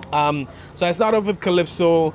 Then I, of course, you're young and you're into the music of the day. And in my time, there was like a lot of dance hall, like the Beanie Man and the Bounty Killer. Come on now. And then, of course, a lot of rap as well. Yeah. So I kind of gravitated towards those genres of music, writing them and freestyling, just beating drums on the desk at lunchtime and singing and stuff like that. So it's always been in me. Yeah. And then later on, I had this song, this song that I wrote, a song called Naked. Like it was like one R&B verse, and I really didn't have any confidence in my singing. I didn't believe that I could sing.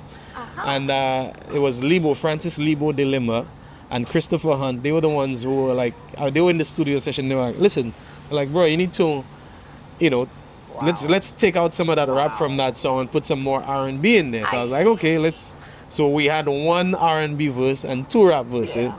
After the R&B verse, they were like, hey, we need another R&B verse. So I was like, listen, I'm like, guys, I'm not a singer, I'm a rapper, if we have the song like too much R&B, then people aren't gonna look at me as a rapper anymore. They look at me as an R&B singer, and they're like, listen, but the song is that good.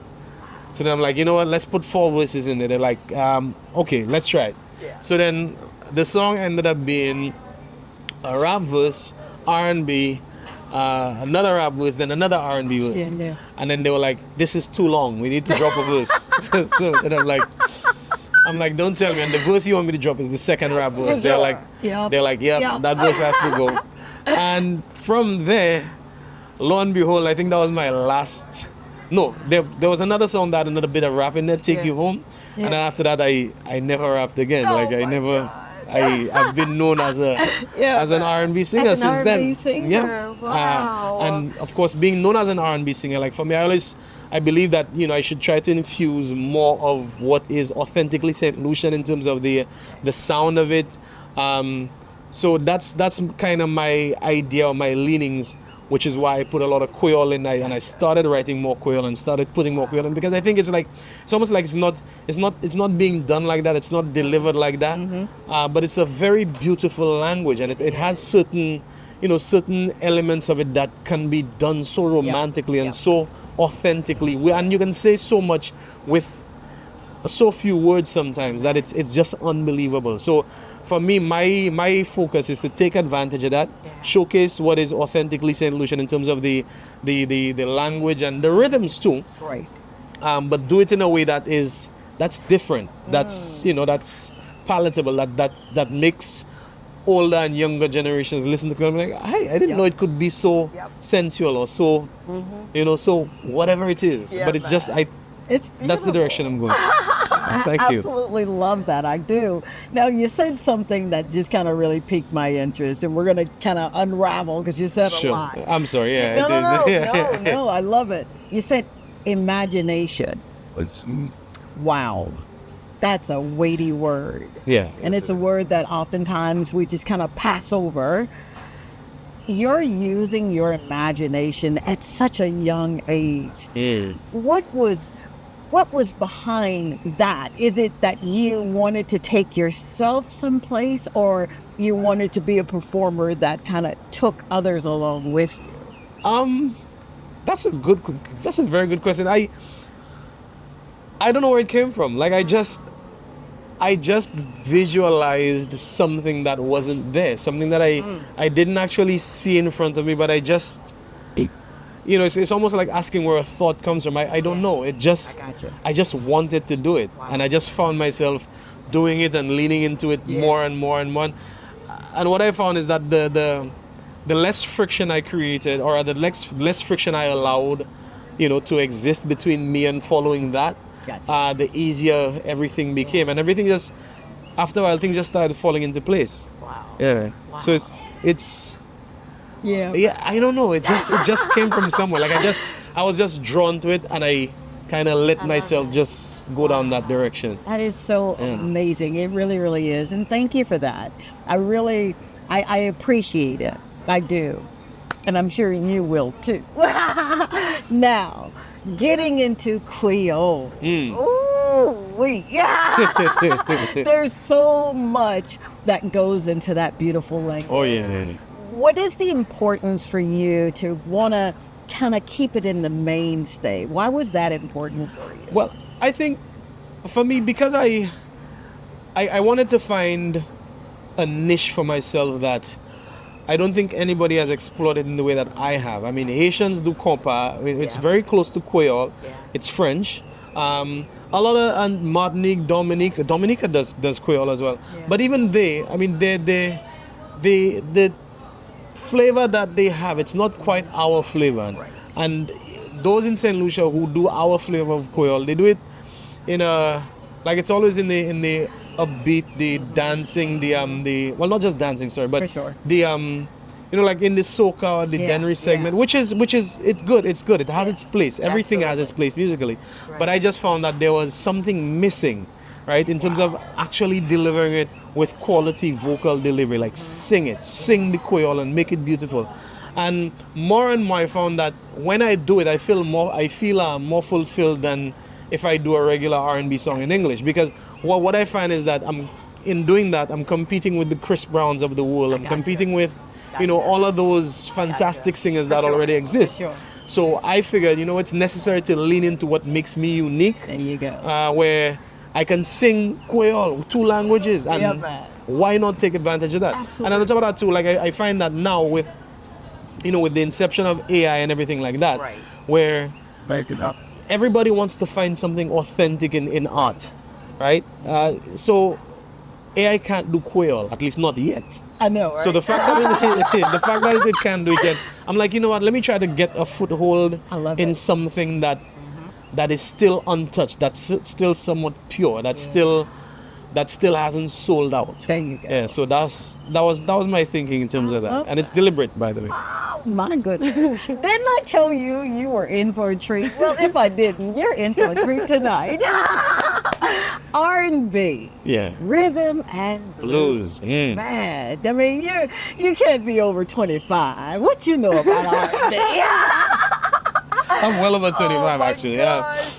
Yeah. The blend is so, like you said, so authentic. Absolutely. It is. Tell me some of your R&B inspiration. Well, what a lot of people don't know, like, first of all, I'll start by saying that I perform regularly. Like, I do at least 3 shows a week on a weekly basis. That's what I do for a living, right? So you do what you like to do. I do what I love to do. Yeah. What you love And to do. in my repertoire, you'd find from Stevie Wonder, Elvis Presley, John Legend, Al Green, Marvin Gaye, Otis Redding, Bob Marley. Well, Bob Marley's not R&B, but it's again, okay. it's just the. So like for me, I focus on the quality of the songs, the songwriting, how everything is put together, and the impact that it has. So, having done these songs for so many years, and having those artists in my repertoire kind of gives me a wider range to get comfortable with. So, for me, like all of these names that I mentioned, these are just some of the inspirations. So in terms of that, like it's like the influence comes from all of those people. So, and again, it's about the theme of the music too. So what the story that the music is trying to tell, I lean into storytellers more than anything else. So like John Legend, like I said, Al Green, Stevie Wonder, Robin Thicke. I do some of his songs as well. And there's so many that a few of them include Sting, Lionel Richie. That's all in my repertoire. Yeah. Oh my God. Absolutely. All right. You're deciding now because you make a decision one time, and then we start our choices from that decision. And here you are. Your talent show. You came second in the talent show, but you kept going. Yeah. Why music? Because that's what my soul told me to do. You like better there's shut your mouth. There's because I think I touched on it earlier when I said it's like it's for me like removing any sort of friction from that. The more I removed friction, the easier I felt, the more comfortable I felt. So like there's never been a day in my life where I'm like, oh my goodness, I hate this. Right. You know, I mean there might be times when I lose track of being, grateful for it, and I'll explain that by, for example, performing at hotels and different venues. Sometimes you feel like I used to say like a monkey in a suit. Come on. Right? Because at the end of the day, I'm a songwriter, I'm a singer, but here I am going to do covers, not focusing as much on my original song. So I felt it's kind of like, boy, this is almost like a waste of my talent. Wow. But I learned to be grateful for it, because the fact that I do this, I mean, that's, again, going back to being a child, it is the same, whatever it is that I wished for, this is the reality of it. Because again, I wish to be able to perform in front of thousands of people. So I get the opportunity to do that. Yeah. And sometimes I do it like maybe a few hundred or a couple of dozen at a time. For sure. But over the years, I've performed for, I believe, and this is probably a conservative figure, but I believe that I've probably performed for more than 100,000 people. Absolutely. Easily. Easily. Because again, doing it on a weekly basis for years on end, I've performed for many people. So, as a child, for example, you dream of certain things. Like as a kid, I used to dream of driving, and you kind of imagine what it's like. Yeah. But the reality of the whole thing is kind of different. So it's almost like you put it out into the universe, and when you get it, when it comes to you, Talk about it. it's like it's not what you expected, it's not how you expected it to be, but it is still what you asked for. Amen. So like you kind of have to be in a position to be ready to accept it for what it is and be grateful for it as it is, and then you start to see a certain level of abundance, I think. Man. Yeah. Hey, you can really put that in a book, dude, and teach a master class. You can. I don't know, man. A lot of people will miss that. They'll miss that part because you said it's like dressing. Sometimes I feel like dressing up in a suit, monkey suit, and blah blah blah blah blah. They'll get right there And then get stop. stuck. Yeah. So, how did you, and you talked on abundant gratefulness, but how did you move from, but this is what I asked for, to I've got to show up? It's something that I think there are times when it happens unconsciously, like subconsciously or whatever it is, like it just happens where I kind of know, okay, this is what I love to do, this is what I'm doing, and it's not always going to be, you're probably not always going to be happy about it, but at least you get to do what you love to do. There are times when it's like that, it just happens automatically, and there are times when you literally have to, put in the work. Like you have to probably sit down and meditate, or sit down and focus and concentrate and say, you know what, things can be tough today, it can be whatever it is, but I am grateful, I'm happy that I get to do what I love to do. And I mean, this might not be the wisest way to do it, but one of the things that I always tell myself too is that it could have been worse. It could have been a lot worse. So any which way you look at it, like whatever it is to get you into that mindset of, let me do this thing that I love to do, that I want to do. And again, even if it's almost like if you're in a relationship, you love somebody, but you don't like them every minute of every single day. You're preaching. Yeah, you are. I used to tell my children that I love you as your mama, but today I don't like you. Oh my God. Sometimes it's like that, and I think it'll be the same with whatever your passion is, because for you to be passionate about it, you have to put in the work, but putting in the work is the hard part. And when you're doing the hard part, it's not always fun, because you have to ensure that you remember what the goal at the end is, and then you start to realize it's not even so much about the goal at the end, but it's just about the journey and getting there. Like, so when it's one of those things that like you just have to love it. You have to just remember, hey, this is what we're doing. This is where we're going with it. Oh, Yeah. Dadgummit. Break? What? Dadgummit, because we've got more. I want to pick this man's brain a little longer. Stay tuned. We'll be right back.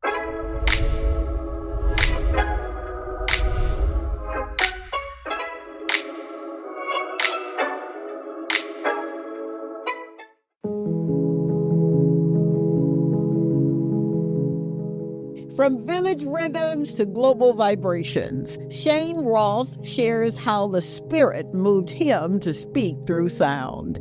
Through trials, triumphs, and testimonies, discover how one young man turned pain into praise and platforms into purpose.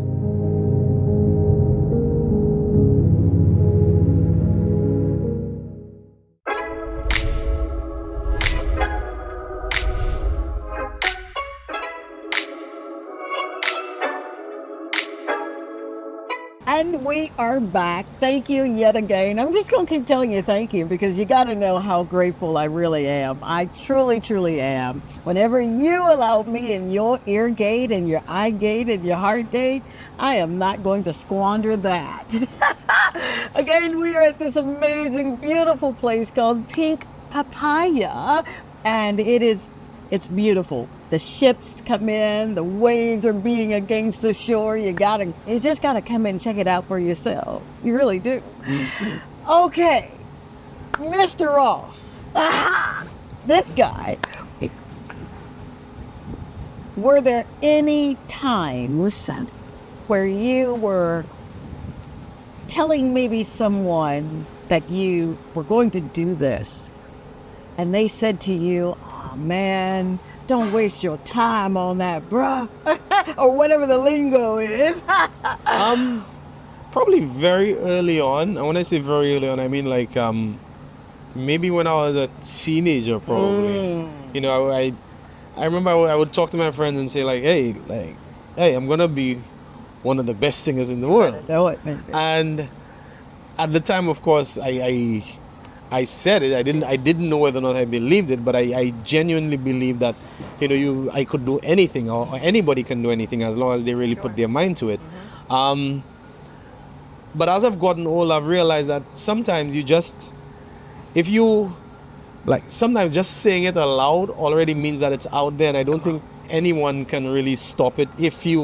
Or rather, nobody can stop it but yourself. And the only way that it stops is that if you stop putting in the work. But as long as you put in the work, you'll get through. So for me, like I've never really allowed what people think to really affect me like that. Yeah. So I've heard it come back. People have said, "Oh, I'm arrogant," or "I'm this or that." But at the end of the day, at the end of the day, for me, like I see it differently. I see that if I want to do something, Right. and that thing that I want to do is not a net negative towards anybody else, then I don't see any reason why I shouldn't do it. Right? Another time, a lot of times too, sometimes that voice that kind of holds you back is internal. So, you know, so like for me, like I've had my internal battles to say, "Hey boy, why are you really doing this?" Or you know, I probably could have been pretty successful in another field, but here I am hustling as a musician. Yeah, man. So there are times when that tries to creep in. For sure. But again, it still boils down. Like I would tell myself little things to kind of, you know, pep myself up. But I would say, you know what? But you know, the hours that you work in a week, they're not that many hours. I love that. You know, like you know, you kind of.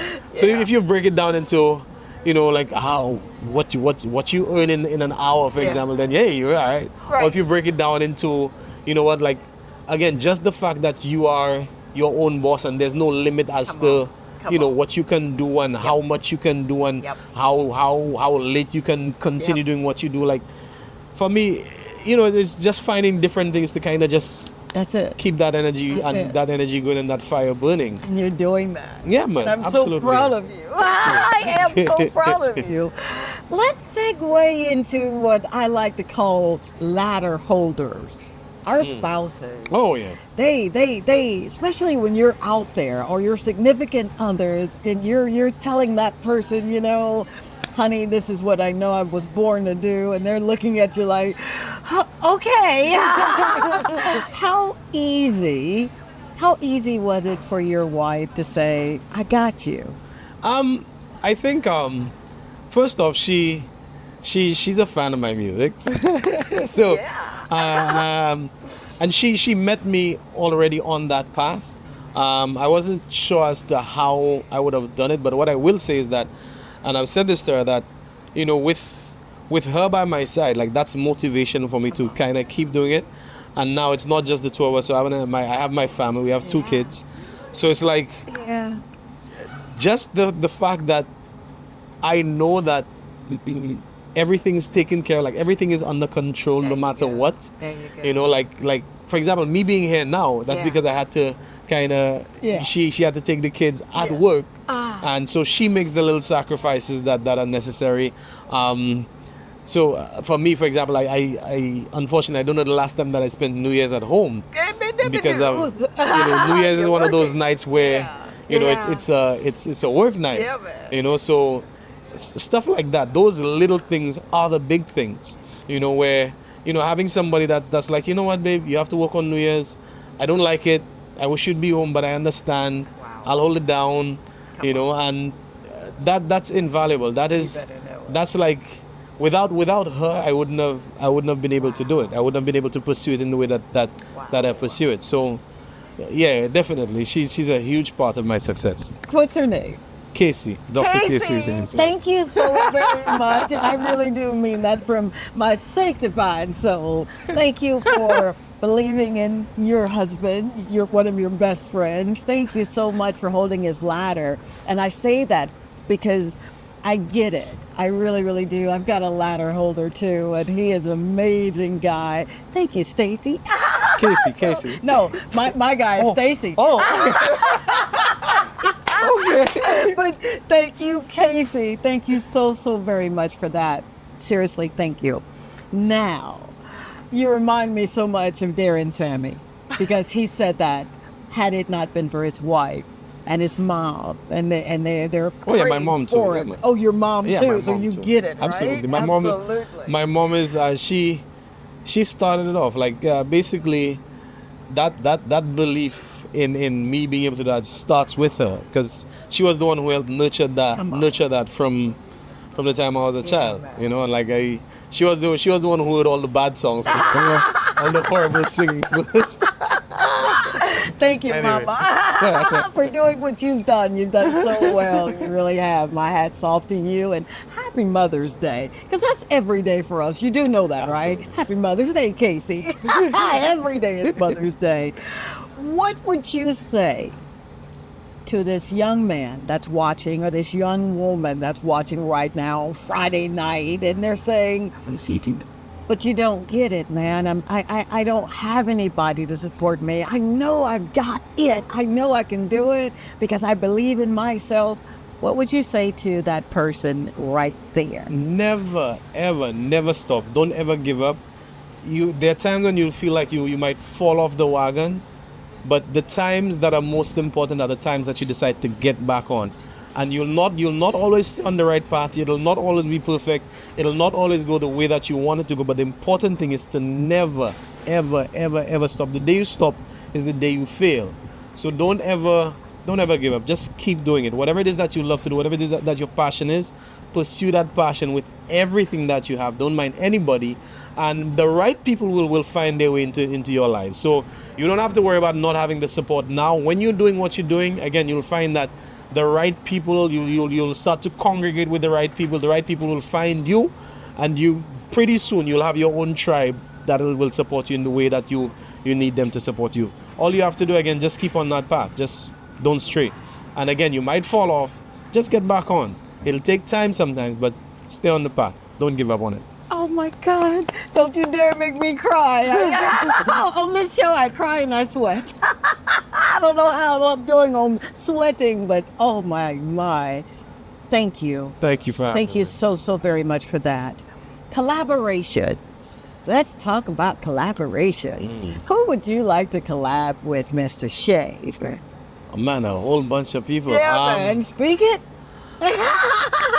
In terms of artists, I mean, pretty much everyone. I think the music right now in St. Lucia is just of a level that is just insane. So there and not when I say insane, I'm talking about like you have so many unique voices in there. So one of my favorites is Umpa. I love Umpa's music. Really? Umpa, Kuya.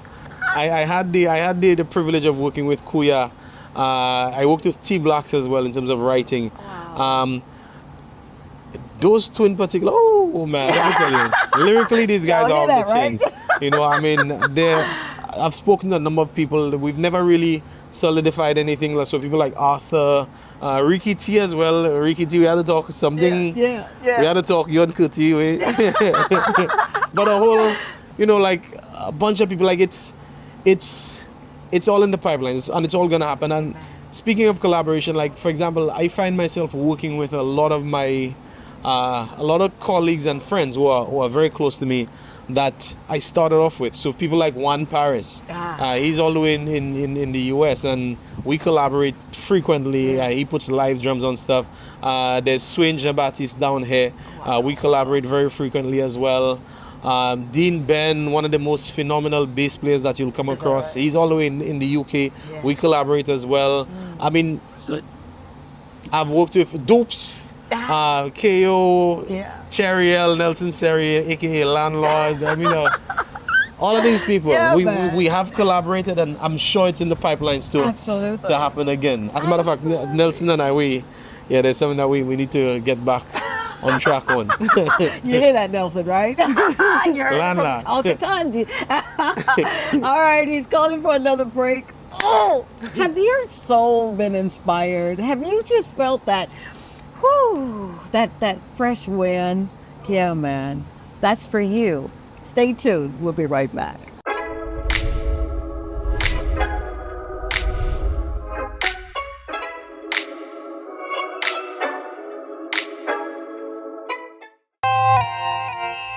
I've been mesmerized. Every lyric he writes is soaked in truth. Every chord he plays, a prayer. As he lifts his voice, Shayne reminds us, your gift is not about popularity. It's about purpose. This is the Caribbean Soul Unplugged. There's something to tell you.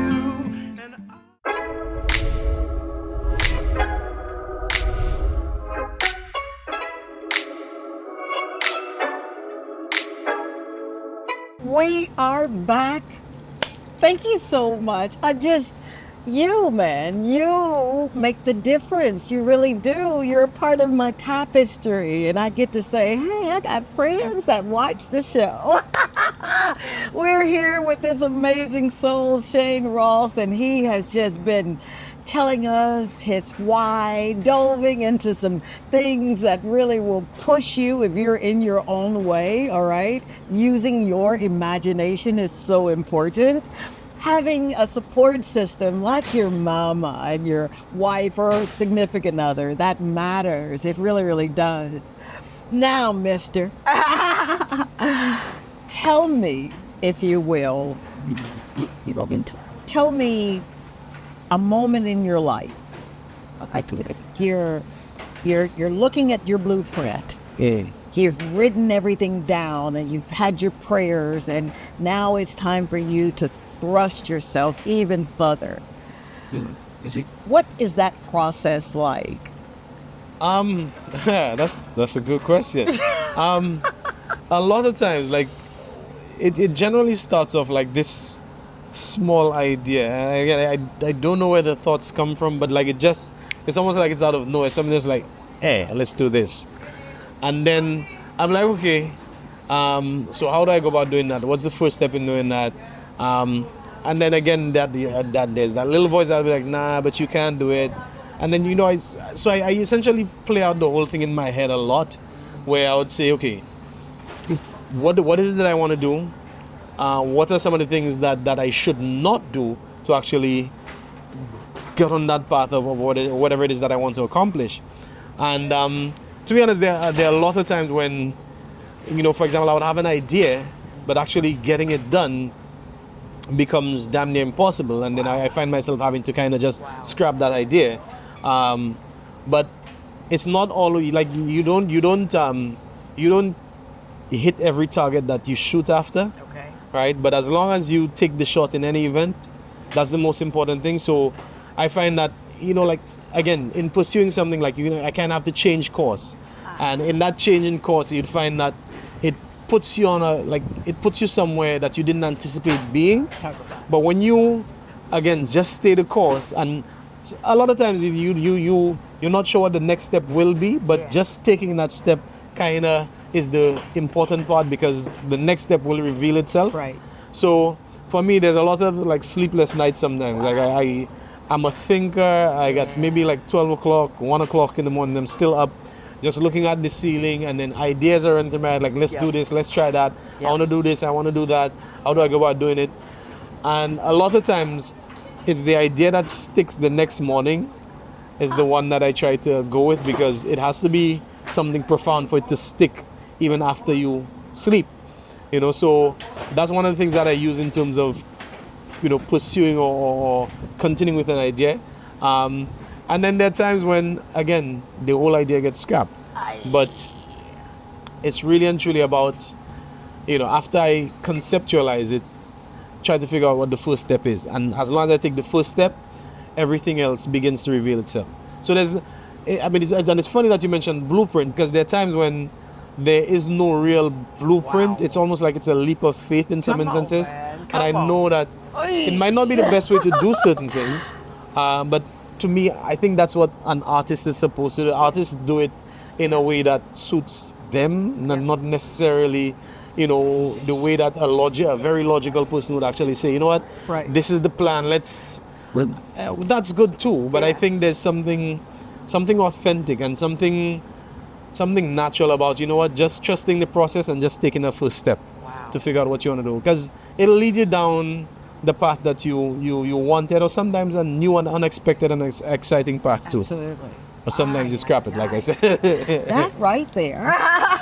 It puts me in the mind of someone who walks by faith and not necessarily by sight. I guess so, yeah. Come on, man. Yeah. How important has your faith walk been in your pursuit for this is why I was born? Well, I think it's, for me, there's a genuine belief in a power greater than myself. Amen. Far greater than I can even begin to comprehend. Amen. So for me, just the fact that I believe that there's a power greater than me, that there's a force that drives everything. And if you look at the world around us, it's so poetic. I mean, everything that we see is art in itself. Just the fact that, things happen and it looks like it's like you couldn't design it better if you wanted to. And no matter how you view the world, even if you say, well, you know what, it's evolution and not, but there's a grand design. Everything follows a particular design. Amen. And if everything follows a particular design, then why shouldn't I just trust the process? And when you trust the process, then you find yourself being a part of that design. Because again, to me, I feel like you don't really have to force anything in life. That's right. Right? As long as, again, all you have to do is just remove the friction. Anything that causes friction, you get it out of the way, and then it just makes the process easier and easier and easier. And then before long, you find yourself sitting back like, hey, this is, wow, I've come a long way. Yeah. You You said a lot right there, dude. Removing the friction. Yeah, man. Because I know that there are times when who's ever watching will have those persons in your, I call it your ear gate or your eye gate, and you're looking at something, and sometimes, the gram and Facebook and all of that stuff can make it look so easy, right? But when you start to peel back the layer, they don't tell you how they're mad. Absolutely. They had to go 4 days without eating. Oh. You like that, yeah? I do. They don't tell you that process of having to unlearn all of that stuff. Absolutely. Yeah. And the repetition too, like if you, to get good at anything, like you have to put in the work, and the work, and again, it's not always easy, it's not always fun. No. But that's the hard part. Like as long as you put in the work, that really and truly is the hard part. Yeah. Discipline, I think, is the most important principle or the most important attribute that anyone can have in trying to accomplish anything, because discipline is such that all you have to do is to show up, you know, and when you show up, right, I mean, there's certain schools of thought that tell you now that if you put in, I think the number is about 12 minutes into anything, 5 days a week, you can master something within the space of a year or something like that. No way. Then you have people like Malcolm Gladwell. He has a book called The Outliers, for example, and he mentions 10 years or 10,000 hours. Wow. And again, if you really think it's just basically a whole bunch of small steps, like little steps, because you know, they're saying, how do you eat an elephant? That's it. You know, and it's one bite at a time. Absolutely. It's a big task, but Yeah, if you take it man. one step at a time, you can get anything. Anything done. Wow. Anything, quite literally anything. One, like for me, I play a bit of guitar, although I haven't touched it in a while, to be honest. Yeah. But Self-taught? yeah, like online and you know books and stuff from childhood and you know my own just fiddling around. Wow. So I'm not classically trained. I did some time at the school of music, but not too long, maybe about a year for guitars. But what I found is that you know the repetition was the hard part. Like just basically garnering that discipline to actually do it. But there was a particular piece that I wanted to learn how to play, something called La Romanza, and that piece it's a standard piece, but it's technically a strong, like a difficult, moderately difficult piece to play, and you have to put in the effort. And if you it's one of those things where somebody can tell whether or not you actually put in the effort. And what I found was just that taking it like a little piece by piece, a little bit every day, and then within the space of about 6 weeks or so, I had that piece down. And then I started to realize that's a pattern that I've used in a lot of things where, you know, I don't expect to start anything and be good at it.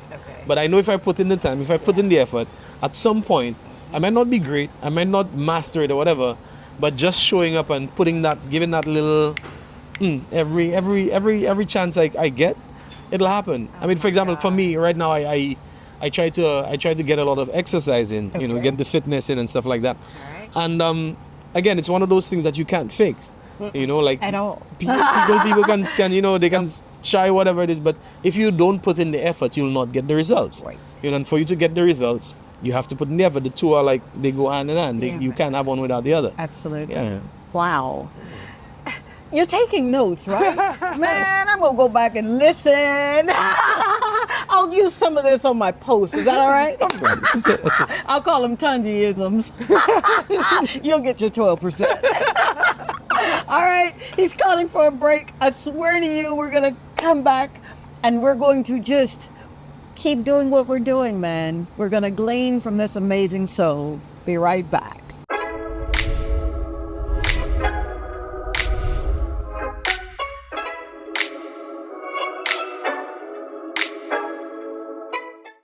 You've heard the sound. You felt the spirit. Shayne Ross isn't just sharing music. He's sharing a message. And maybe tonight, something awakened in you. A dream, a purpose, a healing. Because the truth is, what God deposits in us isn't just for performance. It's for impact. So now, the call is yours. Will you use your gift? Will you rise even if your voice shakes? Will you be bold even if your audience is one? Here on Talk to Tanji, we don't just tell stories, we pass the torch. So if something stirred your soul tonight, don't let it fade. Move, write, speak, serve.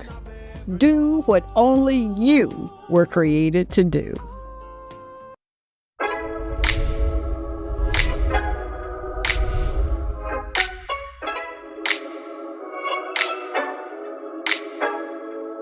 Oh, thank you. It just seems like that's not enough. Thank you so much for being here. I pray that this amazing soul has said something, right? To stir up those gifts, man, so that you can start to live. He ain't through yet. We got a few more minutes. We're still picking his brain here, and we're hanging out at the beautiful Pink Papaya right here in Serafina, Point Serafina. I did that right. He's shaking his head. I did that right. And you're with me, your girl, Dr. Tanji. On this show, I'm Tanji. We segued into parenthood after during our break. And you said something that really, really resonates. Being present. Yeah. How important is that for you to be present? Yeah, you're doing your shows and you're making things happen and you have your date night with your wife, Casey. But how important is it? I for owe her you a date night. You want a date night? I owe her a couple of date nights probably. He's gonna give you one, I swear, right? Yeah. How important is it for you to make certain that you're present for your babies? I think it's about balance at the end of the day. It's like I'm a genuine believer in masculine and feminine energy, where it's we are two sides of the same coin. Like it's like there's the heads and the tail side, but it's all part of the same coin. So we have to. You can't just show one side of the coin and then that's the end of the story. I think it's necessary that my role as a father, like I number one, I have to kind of figure out what that role is, because there's you can read all the books in the world, you can listen to advice from anybody, from whoever, whatever, but nothing prepares you or nothing trains you more than actually being in that role on your own. That's it. And you don't know if you're doing it right, but at the end of the day, just getting up every day and putting in the effort. So for me, like I love my children with all my heart. Like I love my family with all my heart. And like for me, I just see it as I have to be, like, I don't want my kids waking up and I'm not there. I don't want them to wake up one day and daddy's not there, or like go to bed and wonder whether or not daddy's gonna be home the next day, or it's and I've seen how that impacts them too. A couple of years ago I had an accident and I was in the hospital for maybe about 2 weeks or so. And I remember when I was coming back, the way my daughter was jumping about, like I could never forget that. That was just like, and I'm like, it reminded me. It was a moment for me, that like an exclamation point that said, hey, this is why, this is what you have to be committed to. And when I say this, I'm referring to like my family. That's it. And I think that's regardless of whatever role that I've played as MC, singer, whatever, the most important role that I've ever played is the role of being a father. Yeah, man. And for me, I'm that first. Like at the end of the day, I'm a father first. Like no matter what it is, I'm a father first. I believe father, husband. Well, those two are on the same level. Pretty much, They I'll be are. honest. But at the end of the day, I think that's the role that we were put on Earth for. I mean, that's the very survival of the species at the end of the day. That's that unit right there. And having both parents in the household, while I understand that you can't always get that. Sometimes it just doesn't work out. For sure. But even if you're not in the same household, I think both parents have to play an active role and have to be present. And that presence is not always, you have to be there every single day to hug them or whatever. Right. Although that's what I do. That's what you do. But at the end of the day, you have to let your kids know, and your kids have to know for a fact that, you know what, daddy is always there for me, or mommy is always there for me, or I know I'm supported no matter what. Wow. Did you hear that? I'm telling you, man, this is a master class, dude. You've literally written 5 books. I don't know, because listen, the thing is, I go by feeling. I think at the end of the day, it's like there's nobody has ever lived my own perspective, nor have I ever lived anybody else's perspective. So that's what works for me. But again, I think there's a pattern that the world has that you start to see it after a while in certain things, and there's certain, if you for every action there's a saying, for every action there's an equal and opposite reaction. If you understand that, then you know what to do and what not to do, or rather you have a ballpark idea as to what to do and what not to do. You're doing it, dude. I hope so. I believe. I hope so. I know they're so proud of you. Do they know what you do? Oh yeah. My kids have seen me. Yeah. They've seen me before. You laughed. What do they think about their daddy doing what he does so well? Well, for them, it's like at the time sometimes. I'm on the stage, so I don't know what they do at the time. But I remember there's a picture popped into my head. I did a show on the Free Winds ship. It comes to St. Lucia a couple of times a year, I think. And I did this benefit concert thing once, and my daughter was about 3 or 4 at the time. And somebody got a picture of her, like it was in the theater of the ship, and she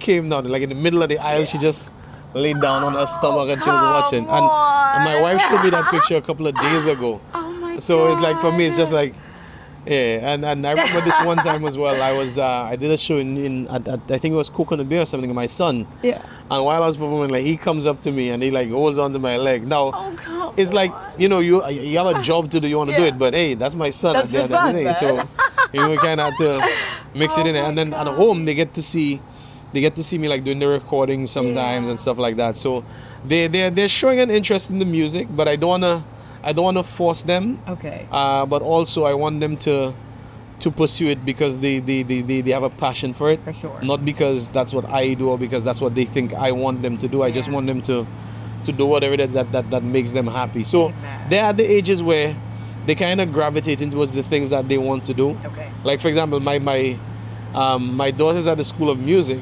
Oh. And I have guitars at home, I have pianos and stuff like that. Yeah. And of all the instruments that she wanted to play, she wanted to play the drums. The drums. I don't have drums. She wanted to play drums. But I'm like, okay, well, if that's what she wants to do, that's what she has to do. Oh, I you know? love that for her. And, but for me, like, that moment though, like when she chose drums, like, oh man, she wanted the drums. But then she had a first recital not too long ago. Yeah. And I watched them like, oh, Yeah, that's man. you. Like, Yeah, man. and she was good. Yeah. You know, so it's I like, love that. yeah, it's like, it kind of gives that whole proud thing. Yeah. If you can see that proud look right there, tell me what you want.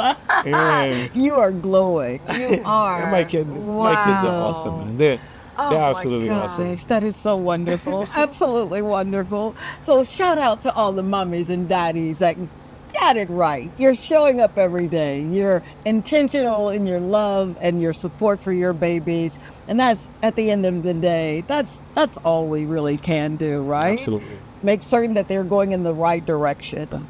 Wow. Tell me, if you will, Creole. Creole. Creole. Creole. This man is thick talk. This Mississippi twang. What is next for you doing something that you love doing, your storytelling? What's your projects coming up in that genre? There's one thing that I think my next big project, first off, I want to finish off a predominantly Creole album, an album with 2 languages. So it has to be an English and Creole album. That's one. Okay. And 2, October is World Creole Heritage Month, I think it is. Yeah, man. And we also have like Creole, Déjeuner Creole around that time as well. I want to do a project that focuses or brings, you know, like showcases Creole in a different way. Wow. That's I think that's one of the dream projects that's conceptualizing in my head, because I don't know how I'm gonna do it, but I know that I know who to call in terms of, Look at this guy. you know, making it happen. I've over the years I've made I've had friends who are very, how do I put it?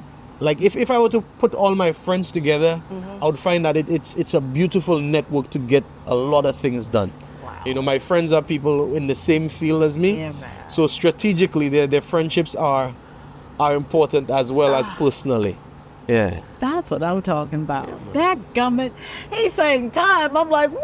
We just got started 59 minutes ago.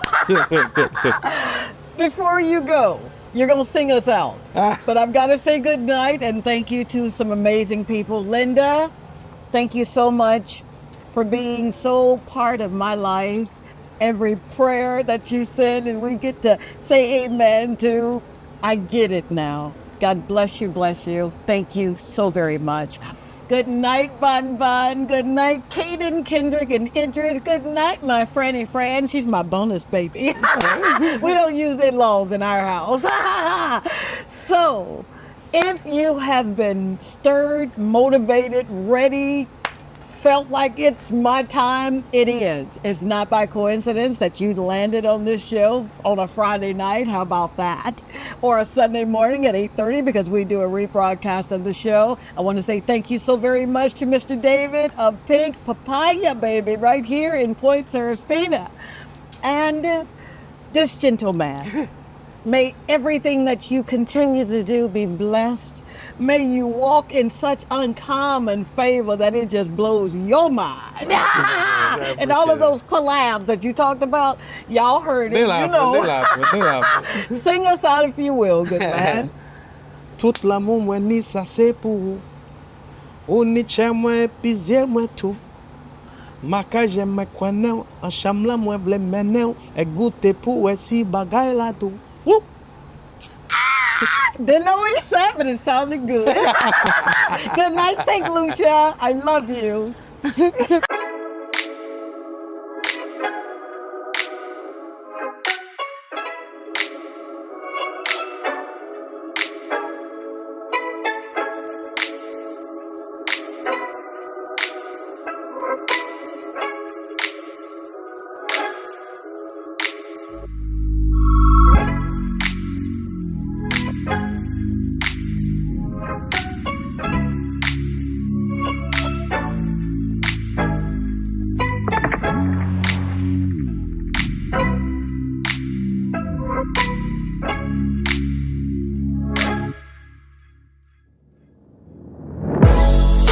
I remember your signs, you remember my eyes.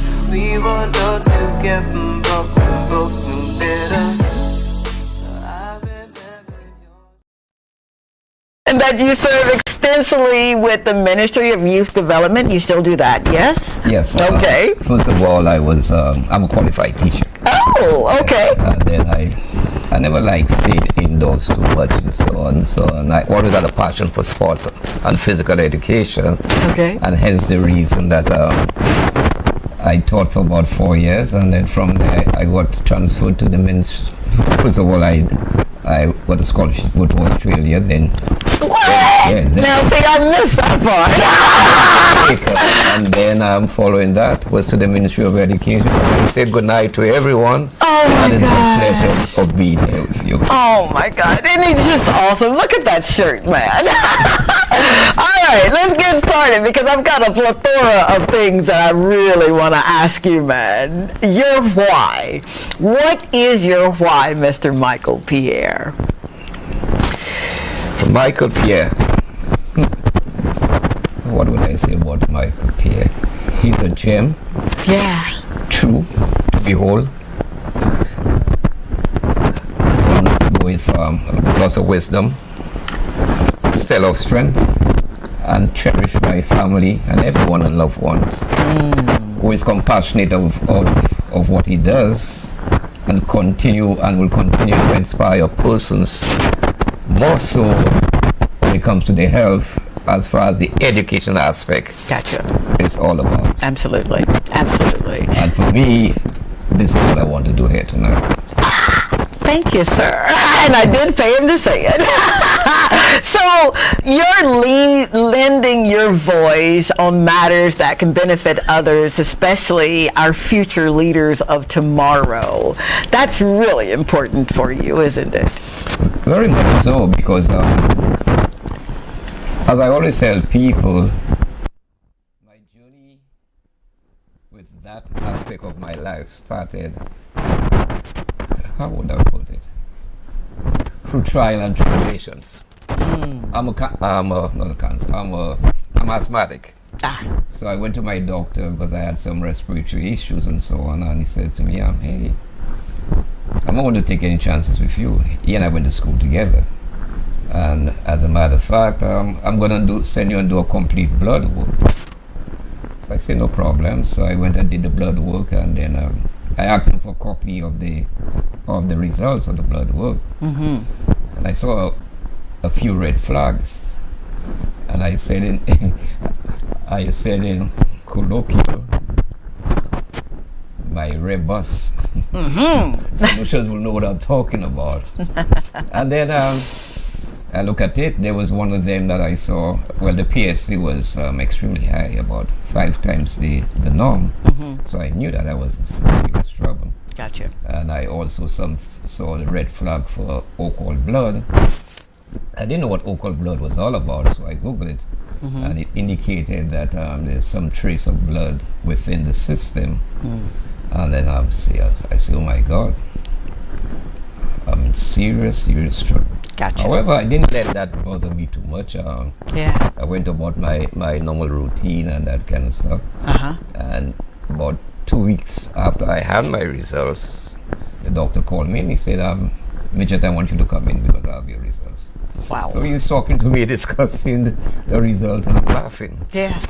He said, but you're taking everything for a joke. I said, nah, it's a stark reality. What you're saying there to me.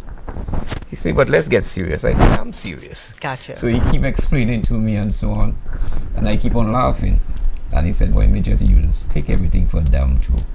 I just reached into my pocket. Yeah. I pull out my results. I say, Doc, I know what you're talking about. I see. Said, You're Doc, I one know of what you're those talking kinds of about. patients. He said, so moving forward, this is what we're going to do. I said, I'm all faith. So let's go with it. By that time, I'd already set up my mind what I'm going to do and what to expect. And I also did my homework. I Googled everything. Gotcha. To know what is in store for me. And then I went to see Dr. Brafitt, the neurologist. A very, very nice guy, very pleasant guy. And he explained other things for me. And while he's talking, he's already emailing me stuff. And, oh, wow. And WhatsApping me stuff on my phone. And from then it was do a biopsy. The biopsy was positive, showing that I had cancer. Very aggressive cancer. I see. And he's discussing and so on the way forward, what I want to do. And so I said, what I want to do? I said, I want to get better. That right. I said, I want to get better. And then he said, well, here's what we can do. First of all, we have to find out whether the cancer is just confined to the prostate or is it whether it's outside. Okay. And that would necessitate you going to Martinique to do a body imaging. I said, no problem. He said, it's going to cost you. I said, Dr. Brafitt, just prepare some letters for me so I could get some sponsors. Gotcha. And that was it. And then we went to Martinique. Lo and behold, for me, that the imaging showed that it was only confined to the prostate. By that time, while I was in Martinique, even before, he said, I will allow you, I'll make an appointment for you to see the oncologist there. Because based on the results that I'm seeing, it's definitely cancer and the stage and so on. For sure. So while we were there discussing with the oncologist, the pros and cons, he was there for 1 hour, asking me questions, and then he said, well, I'll have to put you on hormone injection. The Zolotex for 3 years, one every 3 months. So well, if that's what's going to keep me alive and keep me bubbly and help me to keep on doing what I love to do, the work I do, I'm all for it. And that's even before I got the results stating that the cancer was only confined to the prostate. Gotcha. So the progressive steps were being made. Yes. For the treatment. Gotcha. So I came back to Martinique, and then that was in May, and then we started the treatment for the prostate. And then the appointment for the colonoscopy was scheduled, and I said to Dr. Brafitt, do I really have to do the colonoscopy? Ow. Because in my mind, I really have cancer. Aye! Mr. Michael, they're already calling for a break. Hold on 1 second. Oh, did I not tell you that we're going to be in for a treat tonight? And I say treat only because when this gentleman speaks, he really just speaks volumes. I need you to just stay tuned. We're going to get right back into it. We'll be right back.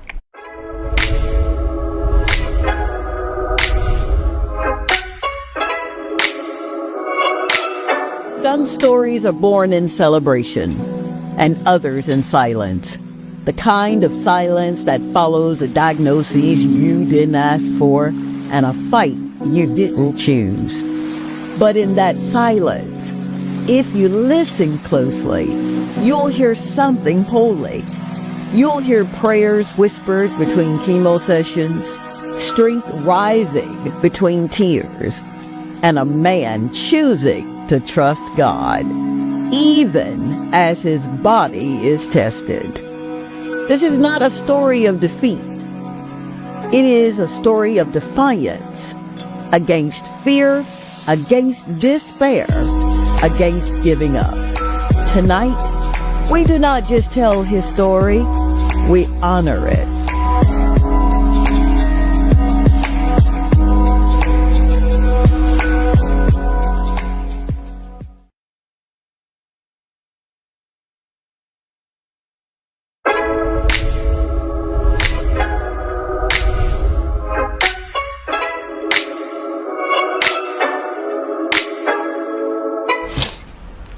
We are back. Thank you, thank you, thank you. If this is your first time joining, thank you so very much. This show is about going into communities and bringing folk out that have stories to tell.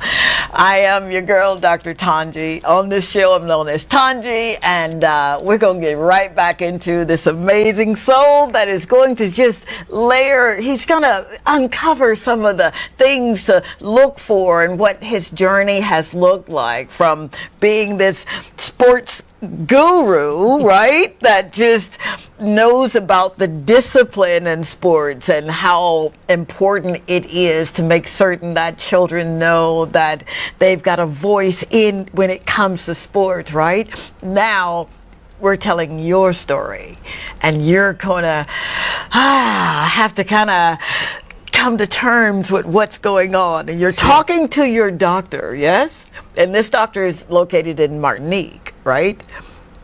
Sure. Yeah. Okay. All right. Now, even before I go further, when I was first diagnosed with the prostate cancer, yes, I called my family, and I called my daughter, my eldest daughter, and I said, Janelle, you know, I've been diagnosed with prostate cancer.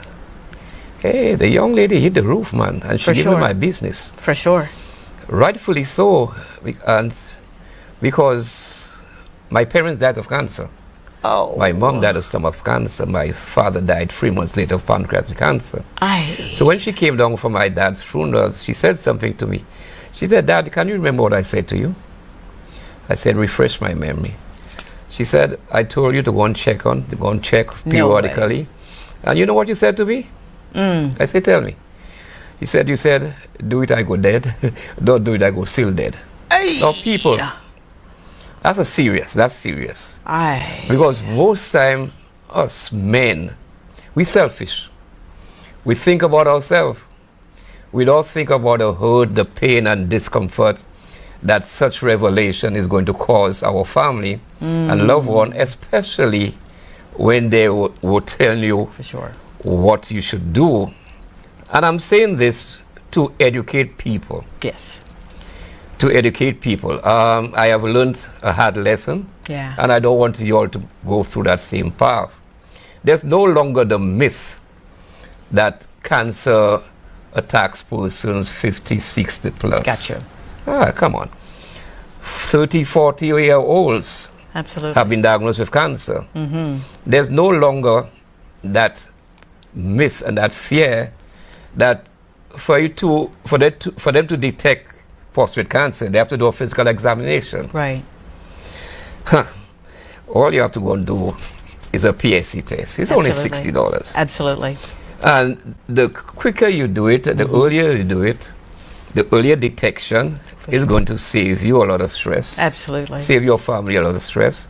Also save you and your family and the community financial burdens, because at the end of the day, you're going to put additional stress for sure on the health system, because they have to take care of you, especially as the Ministry of Health gives a grant to worthy persons once you make the application of $10,000. So let's say that if you are taking care of yourself properly, and you are not, and you didn't have to reach that stage, right? That's a $10,000 that could be plowed back into the health system to further upgrade it. Absolutely. But because of our selfishness and our uncaring, laissez-faire attitude, look at what's going to happen. Ouch. So I'm putting this message out there. Yes, sir. there's the myth of doing a physical examination. Right. Hey, with modern science, technology, and so on, a PSA $60, it will show up the works. Yeah, Absolutely. So get out there and go and do it. Go and do the test. Now, you know you said a mouthful there, okay? You really did. And I could feel the passion that you were speaking of. And I kind of did some of the numbers myself. And it looks like, you know, just from what I was able to see in the physician's desk reference, 37% of African American men, African men, either have prostate cancer or 20% are more likely to get colon cancer. And in your journey, you were diagnosed with both. Yeah. Which came first, if you don't mind me asking? The prostate came first. The prostate cancer came first. So as I said, from April, May, I started receiving treatment for the prostate cancer. And we're on the way to go to Martinique. For sure.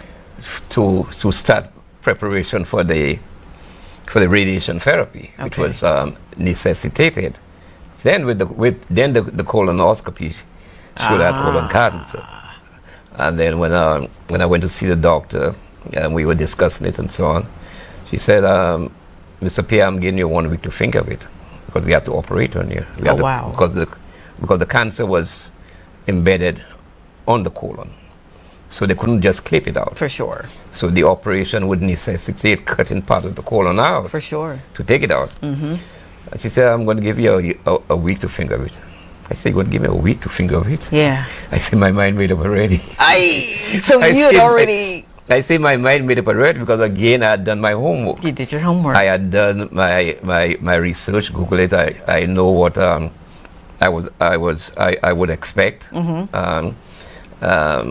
Then they call in the anesthesiast, and we had a discussion. They indicated to me that they'll have to shut down my body because of the nature of the operation. For sure.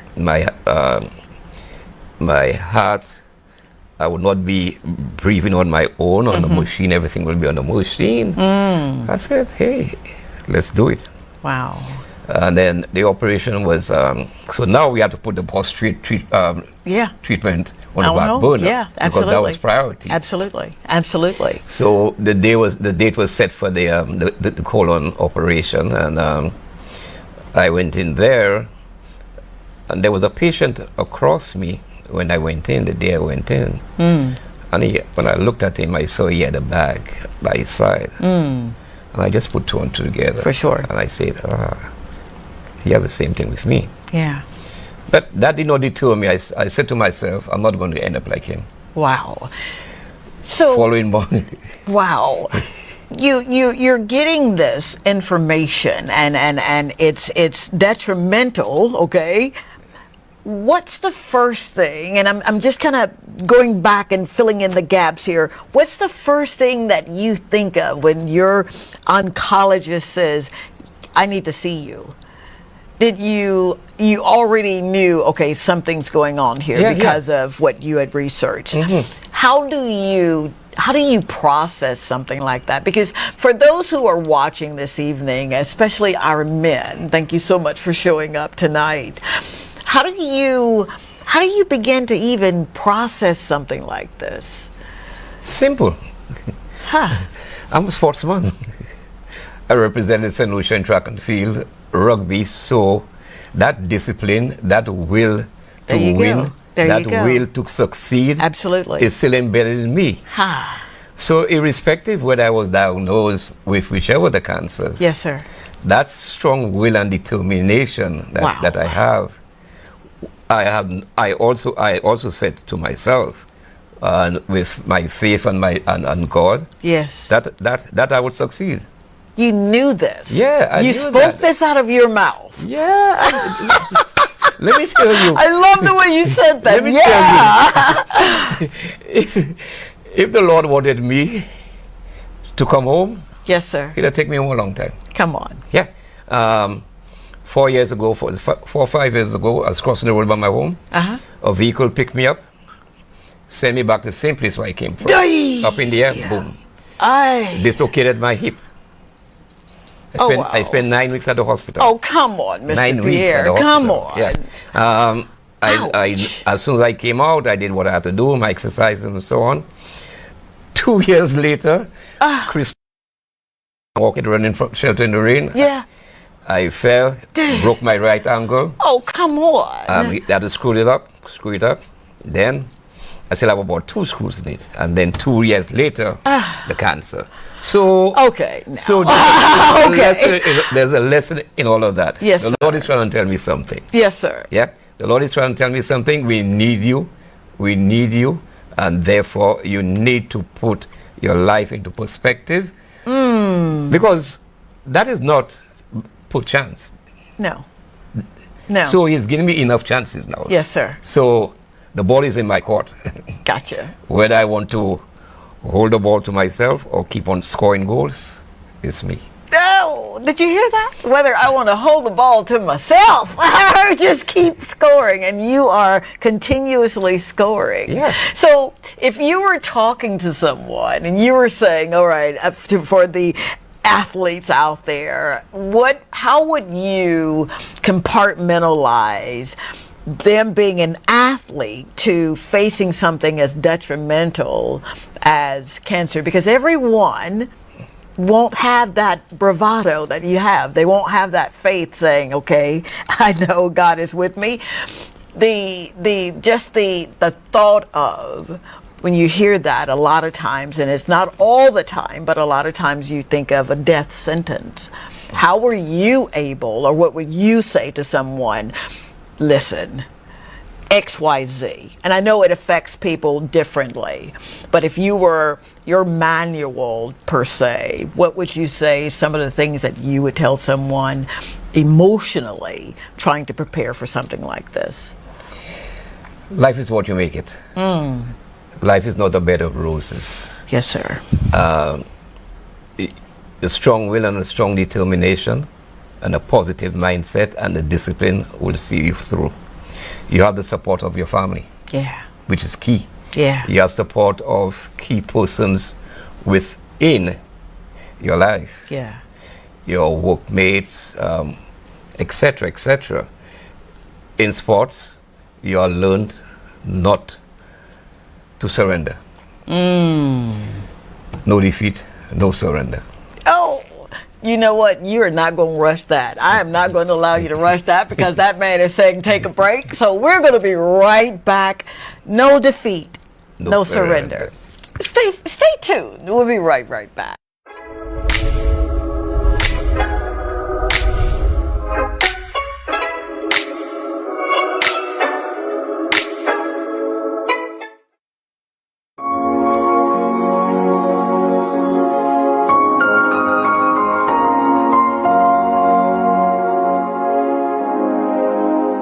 The battle may be fierce, but so is your faith. And even here, yes, even here, God has not left your side.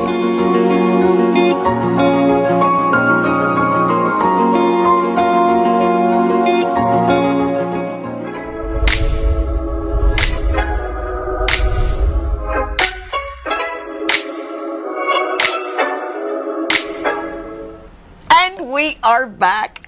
Have your hearts been on fire this evening? I swear to you, mine have. It really has. Whenever I am in the throes, and I said it once, I'll say it again, when I'm able to sit down and to speak with someone who's been through something, those are the folk that I like to hang out with. I do. I love everyone. I do. But it's just something about someone who's been battle tested, you know what I mean? And just will not give up. And that's what's going on with this amazing soul, Mr. Michael Pierre, that we have tonight. You are just a wealth of everything that a person would need to have in their life. Those sayings, those disciplines that you have not only taught, right, but you literally have lived what you're saying. You said something right before the break, and the not giving up part. Would you expound upon how do you not give up? I mean, you think about it, and I don't want to rehearse everything, but how do you just not give up? Because you want to continue enjoying the passion of life and the things you like best. And when I went to Martinique to do the radiation therapy for the prostate, I knew what I was getting myself in. Okay. However, when I went there and I saw persons, you had persons coming there on motorized wheelchair, persons coming there on ordinary wheelchair, persons coming there on crutches. And these people were diagnosed with prostate cancer and they come in to get radiation treatment. I'm not on a wheelchair. I'm not on crutches. So why should I boast in my brains and give myself stress to figure, hey, what is going to happen to me? Yeah. Just go and do the thing. Because if these guys who still want to live their life and enjoy their life, and they in motorized wheelchair I'm talking about, who is me not to think otherwise? Wow. Simple. Simple. And that was my thought process. That was my philosophy. That's your philosophy. And I went inside there, did my 49 sessions of radiation. Went like this. Yeah. Went like this. Wow. So you're showing up every day, and your mindset is, I am going to live, I am going to make it, X, Y, Z, whatever that is that you were telling yourself. Shifting gears to your faith, because you said, my faith in God. Yeah. Oftentimes when you're going through something as traumatic as cancer, it's easy, if you're not rooted and anchored in Him, right? It's easy to think that God has forgotten, or maybe I did something that He's just punishing me for. How did you get through the noise? I wouldn't look at that as punishing you. It's bringing you back down to reality. Wow. This is what your purpose in life is for. So He's giving you subtle checks and balances. Okay. And if you cannot read between the lines, as my deceased dad will say, crapo spoke your pipe. Unfortunately for me, is that my therapy in Martinique was early morning. Okay. 7 o'clock. So I was the first patient. And my normal routine when I get up is to say my prayers and thank God for allowing me to see another day and so on. So it fits in nicely. For sure. It fits in nicely, I said. And that faith that I had continues to see me through. And I'll give you another example. Following the colon cancer surgery, okay, I recovered very quickly, because when people look for me in the hospital about a day or two, I up and down the ward, walking and exercising. I have my water bottles, doing all my exercises and so on. And then when I recovered, and I went to see the oncologist here to get an assessment of the outcome of the operation, whether we had to do chemo or not. And we are exchanging ideas, and we are talking. He asked me questions, and I'm saying, and she's writing. And I swear it's a whole book that she's writing. Yeah. And I'm saying to myself, hey, you could write what you want. I'm saying that to myself. And then she finally looked up and she said, Mr. Pierre, you know you're a blessed child? I say, yes, I know that. He said, well, you don't have to do chemotherapy.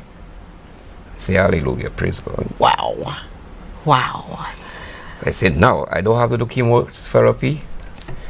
Doc, let's continue with the prostate cancer treatment. Oh, come on. So you just shift gears from the colon to the prostate. I shift my thought process. Yeah. Immediately.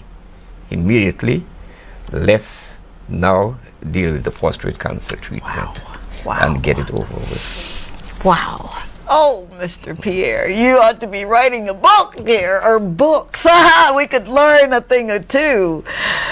Your family. Tell me how important you spoke about having that connection with your family. What do your daughters now think? That Dad is this superhero, right? What's their processes for seeing you go through what you had to go through?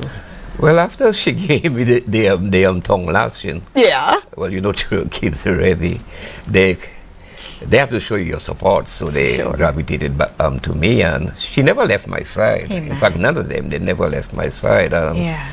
And then she actually came down after I had the colon cancer surgery, when I was discharged, to spend some time with me. She and my loved one, she and my madam, they came down, and then we chatted and so on, and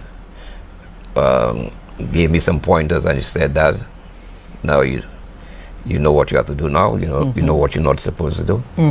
I'm there with you, and she calls me every day. Oh. She calls me every day to check and see how you're doing and so on, and that kind of stuff, and that I appreciate quite a lot. Absolutely. So family support is key. Yes. We must always remember that. Never try to get your family on your wrong side. Never. Because at the end of the day, these are the first person that you're going to turn to. Absolutely. And then I must say that they bond that we have bonded much better. Yeah, all of them. And sometimes this is a blessing in disguise to tell you, hey, get your act together, get your life together. Gotcha. People out there love you, and while you might see yourself as a gem which has been touched one way or the other, but you must always remember that you are cherished, you are a pillar of strength, and then you have wisdom and hope. Use that wisdom to your benefit. Amen. Positively. Use that wisdom to help others see the light and know what to do positively, so they do not find themselves in your situation. For sure. Because I said, and sometimes people just tell me that I think this thing for a joke, but it's my therapy. That's your therapy. Yeah. I once said publicly, I said I played sports, I run for St. Lucia, I played rugby, and then I never entered the book of records, the Guinness Book of Records. Yeah. But I'm sure right now I've entered the Guinness Book of Records for being diagnosed with 2 cancers within 3 months. Wow. So when I tell people that, I'd say people that. say, but Midget, you're not serious. I say, but that's a stark reality. That is what it is. So I have to face it, deal with it, and I'm using that kind of inner strength to move on. Yeah. And we spoke about scars earlier. Yes. Every time I go into an X-ray, a chest X-ray, they keep telling me, but we've seen that you have scars, 3 crack ribs. I said, that's about 40 years ago when I was playing rugby. So I got tackle. My will to keep on playing, they just strapped me up. I continue playing. Oh, come on, Mr. I Pierre. never went to the doctor to take care of it because of my strong mind. Maybe I was foolish at the time. You think? but sorry, but it healed on itself, and every time it shows up. Oh my God. Yeah, it shows up. So. Oh my goodness. What I'm going through, I tell you. Yeah, man. You are incredible. You know, as we were talking off air, I mentioned to you that I am literally this year 34 years cancer free. Yeah. I was 22 when I was diagnosed, and it just happened to be that my mom called up one morning. I'd been married to my first husband, who was an amazing soul, God rest his soul. And she says, she calls me Pootie, we're from Mississippi, and she says, Pootie, I want you to go to the doctor.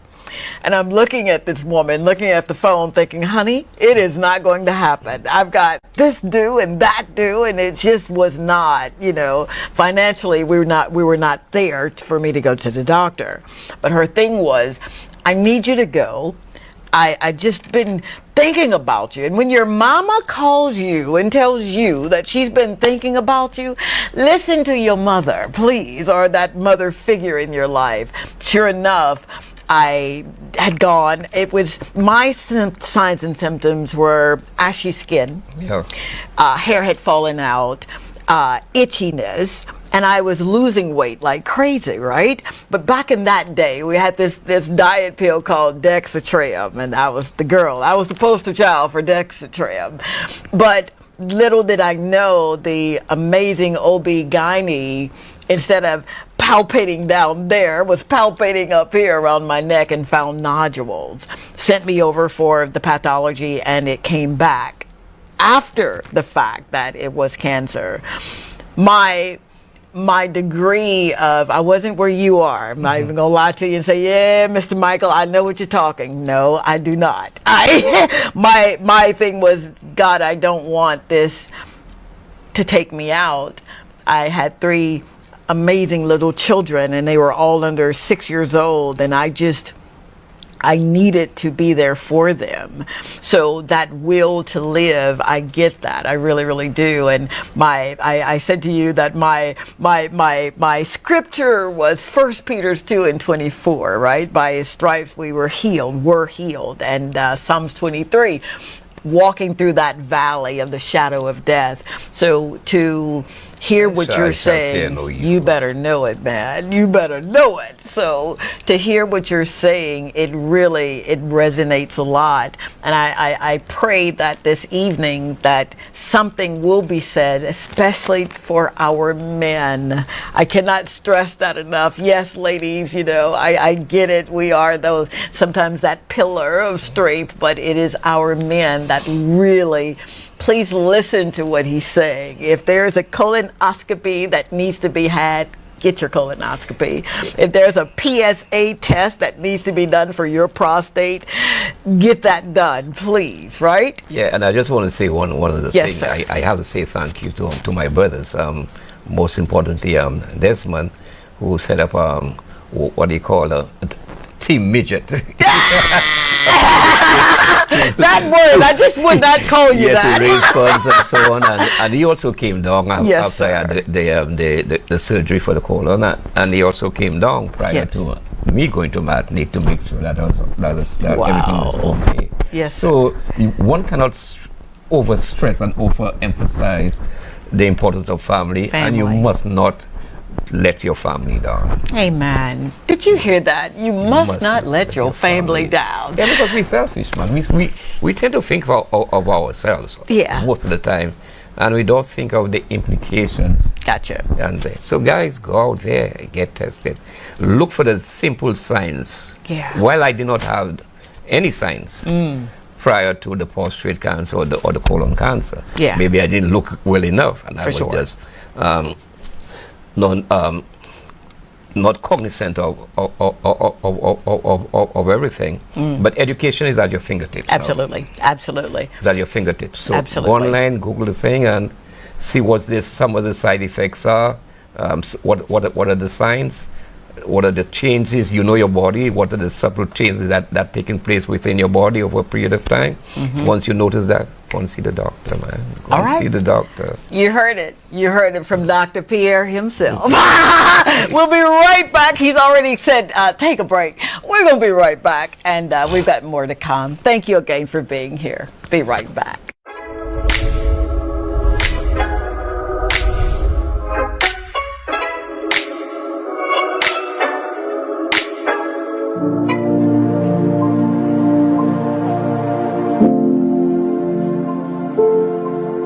Sometimes healing starts with one breath. So right now, take a deep breath with me, not in weakness, but in power. Breathe in the strength of the Lord. Exhale the weight of worry. Breathe in purpose. Exhale fear. You are still here. And because you are still here, there's still more for you to do.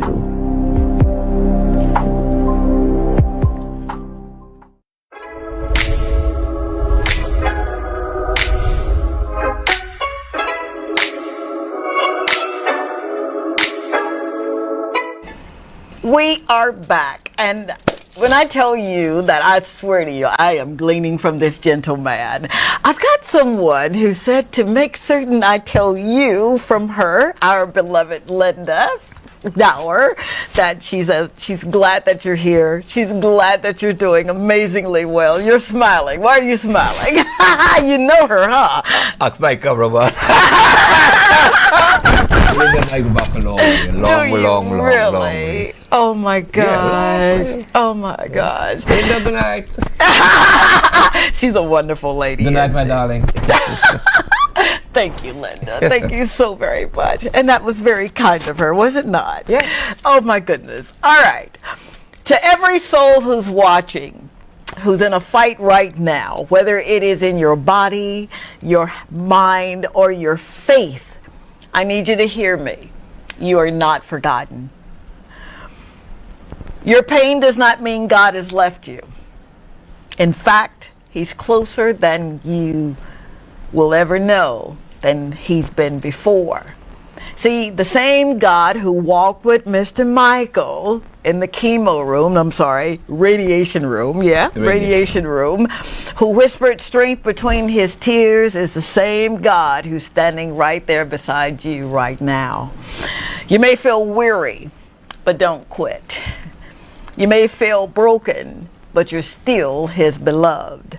You may be tested, but your faith is still being made stronger by the fire. I need you to stay focused on Christ, even when the fog surrounds you, and it will. Keep your eyes on the cross, because victory really does and always look like healing in the body. Sometimes it looks like peace won't be found, but it will. Breathe in and breathe out. Good man. To sit here and hear what strength you have. And I'm trying to do this without crying because I swore I am not going to cry tonight, but I've never met anyone who has walked through what you've walked through, and you still show up. You mentioned that one of the things that you love doing is showing up because you love what you do at work, right? Yeah. And you get to be around some amazing creative minds. And I ask you, so what's your work schedule like? And I'm thinking, are you kidding me? You still do that? How important is it for you to have that kind of routine, even when there are others that may be looking at you wondering, how is he doing this? Simple. Well, I work at the St. Lucia Football Association as the Events and Communications Officer. I'm also responsible for the Under 12 boys competition. I also co-host a sports program with Vibe Radio on mornings. Modern technology is that we don't have to be in the studio, just like you. We have your laptop and so on. Yes, sir. So, guess what? When I went to Madrid, what was the first thing I did? Pack my laptop, my gadgets, my headpiece, and I was actually doing the program from in Madrid. Oh, come on! Are you serious? And that was my therapy. That was my therapy. That was your therapy. Then during the break, as I said, I'd have radiation from about 7 o'clock once we started the time, and I'd be out of there by quarter past 7. I was living on the compound and then in the apartment. And then from there, go and do my radio program, the sports program. I'll join them whatever time I join them.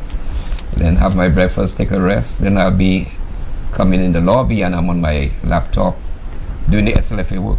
And getting stories. And one day a doctor came across and he said, Monsieur Pierre, he's South Africa.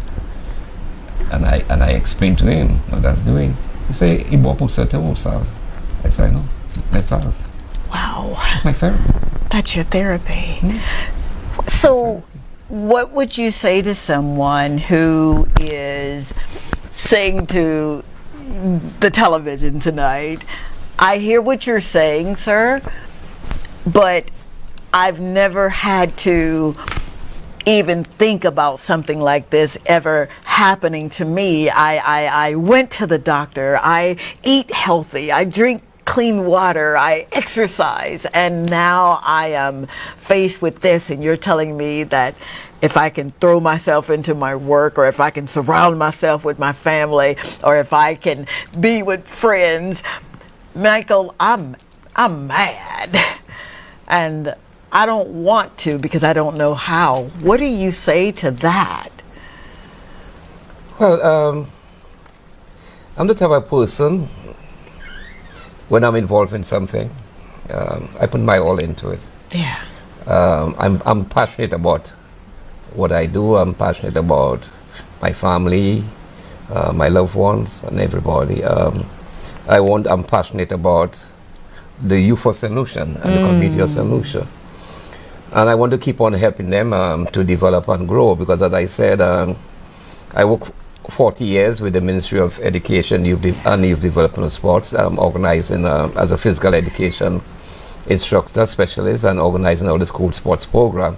So I've touched a lot of lives. You do. And I've touched a lot of lives. And my biggest accomplishment in all of that is that when I walk down the road, both in St. Lucia and what I call foreign, and somebody will come up to me and say, Mr. Pierre or Midget, you know, you're responsible for who I am right today. Wow. I'm looking up to the person, refresh my memory. And they would tell me exactly, well, I'm so and so, and you coached me or you taught me and that kind of stuff. I say, well, I just did what I had to do. And if I have to do it again, I'll do it again. And the thing is that, as I always tell them, all of you all growing up together with me, Yeah. so all of you all will remember me. Yeah. But it's almost impossible for me to remember everybody unless if you all stand out one way, either positively or negatively. For sure. For sure. Whether you give me trouble or you're outstanding. Yes, sir. And that is my reward when people come up to me and make this kind of pronouncements. So I figure that once I have life, I have the strength and the will that God has given me. I will continue doing that because, as I said early on, if the Lord wanted me to come home with all what I've gone through, all the strategies I've gone through, Yes, sir. I'd have been up in heaven a long time, but I have unfinished work to do Amen. in this life, and I'll continue doing it with the support of everyone. And I must say, I want to say thanks to the support of the government, Yes. St. Lucia, for coming to my aid with all these with the various cancers, the persons with who I interface with at work and so on, both here and overseas. It has been tremendous, I say. All my brothers, I mentioned Desmond, Tim, Wilfred, the other Wilfred, Basil, my daughters, I mentioned Janelle, you have Kiana, Sinani, Michele, my son, Michael, everyone. And then I didn't realize how many lives that I've touched. Yeah. And in a positive way. And I'll keep on doing that. Amen. Once I continue having the breath of life and I'm able to do what I have to do within the various limitations. That's just me. That's just him. That's just me. Yeah, man. I want to see people grow and develop positively. I want to see our community develop positively and healthy. And that's why I will keep on saying, guys, and not just you, the guys, because you, the women also. Yes. Because I have some friends who have breast cancer or one form of cancer. And then even while I was in Martinique, and there were some females who came for radiation therapy. And one of the side effects of the radiation therapy for men is that sometimes as soon as you leave the clinic, first thing you have to do is run to the bathroom. Oh, yes, I know. Yes, I know. So sometimes, and again, it's lack of education. Sometimes these females will be there and they see it happening on a regular basis, and they will start to laugh. Oh. And then we'll have to tell them exactly what it is. Yeah. And then you had only 2 bathrooms there, both male and female. And if you don't have time to run there quickly, well, you catch. Ouch. Yeah. So these are some of the things. These are some of the stress that you have to deal with, sir. and then over the time, Yes, sir. you are able to manage it For because when you're doing the radiation therapy, two things Yes. must happen. Okay. You must ensure when you go in there, your bowels are empty. Okay. Okay. Secondly, your bladder must be filled. For So sure. you have to keep on drinking water constantly because if you schedule for 7 o'clock, they might call you after 7 and Gotcha. that kind of stuff. Gotcha. And you don't want to go to the bathroom to urinate and then they call you. Right. Because if you go in there on the machine and the monitor shows that, hey, you don't have enough water in your bladder, you have to come back out and start the whole process again. Ouch. So here's where the discipline comes in. Yes, sir. And the time Yes, sir. management. And Yes, I sir. must say, thanks to persons like Felicien, who went before me, Yes. was able to take me along that process and school me in that, and I mastered it. Amen. I mastered. I only had to run out quickly about 3 or 4 times out of the 49 times. Ouch. And it's a good thing. It's a good thing, despite having screws in my ankle. Yeah. I still have some speed. Even in everything that you've gone through, your ability to laugh. Yeah, still is there. because for me, that's my whole outlook. You already have the cancer. Yes, Why are sir. you making yourself look more miserable than anything else? Oh, Nah, my nah. God. If you do that, you're putting more stress on yourself. Yes, sir. And it's going to take longer for you to heal. Absolutely. So my thing is, just look at it for what it is. Yes. Do what you have to do. Yes. Be positive. Be disciplined. And be focused. Be focused all the time. Well, you heard it from the master himself. No, I'm not a master. And well, I say master because you I have just went through the literally- ropes. Yeah. You've gone through the ropes, but you have been able to tap in. And your tapping in is literally blessing more people than you'll ever know. It has been truly an honor. I can't believe our hour has gone by. And I'm like, what? My producer looked at me and said, okay, very good. So this is what we're going to do since this is live TV. We're going to take a really quick break and then we're going to come back and we're going to finish up with this amazing man. And I pray that he has said something that will resonate not only for this night, but in the nights to come. Stay tuned. We'll be right back.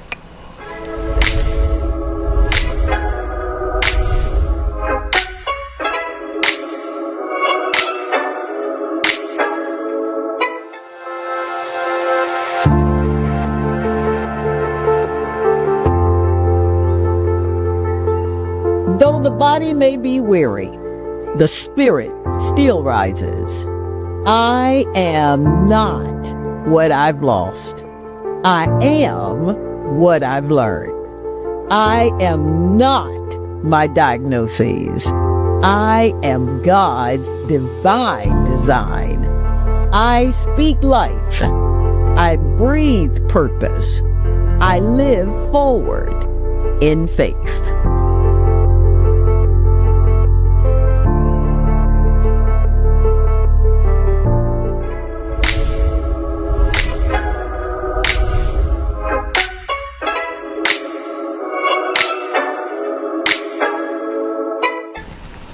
Family, thank you so very much for hanging out with us. I am truly blessed by this amazing soul.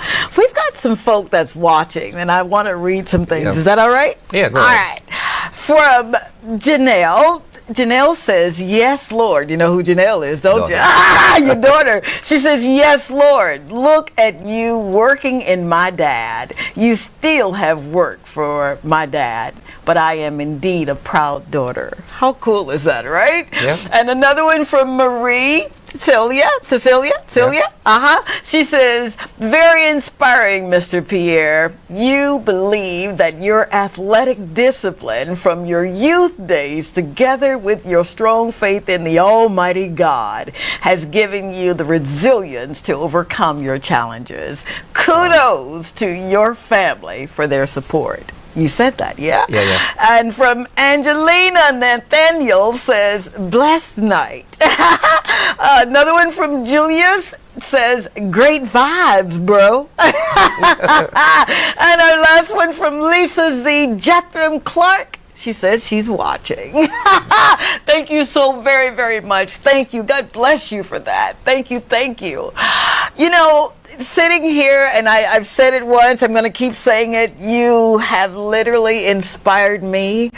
You make me want to just get up and do even more, to be around someone who has said, okay, God, I get it. And I'm still here, and I'm still trusting no matter what. And to throw yourself into something that you're passionate about, which is helping so many other people. Before I leave, let me just say how passionate. While I was in Martinique, I still wanted to exercise. Yes. So then I said, the money I have, I will not buy weights with it because I have to feed myself and take care of myself and so on. So the guy came to see another solution who was going through the treatment, and we were talking about sun. I said, boss, can you get me some sun? He's from Dominica, so he's like, he said, yeah. So I gave him 6 bottles, empty bottles of water, because if you don't have water, crap will smoke your pipes. So these times, instead of throwing the water. So he came back and he filled 4 bottles for me of sand. Then I remember lower down, they were doing some work. So in the night, I went and take the people's sand. I didn't steal it, I take it. And I filled 2 other bottles. So I had 6 bottles of sand. Yeah. I poured water in it to make it compact. I had some duct tape, and I taped 3 bottles. And that was my weight. And it was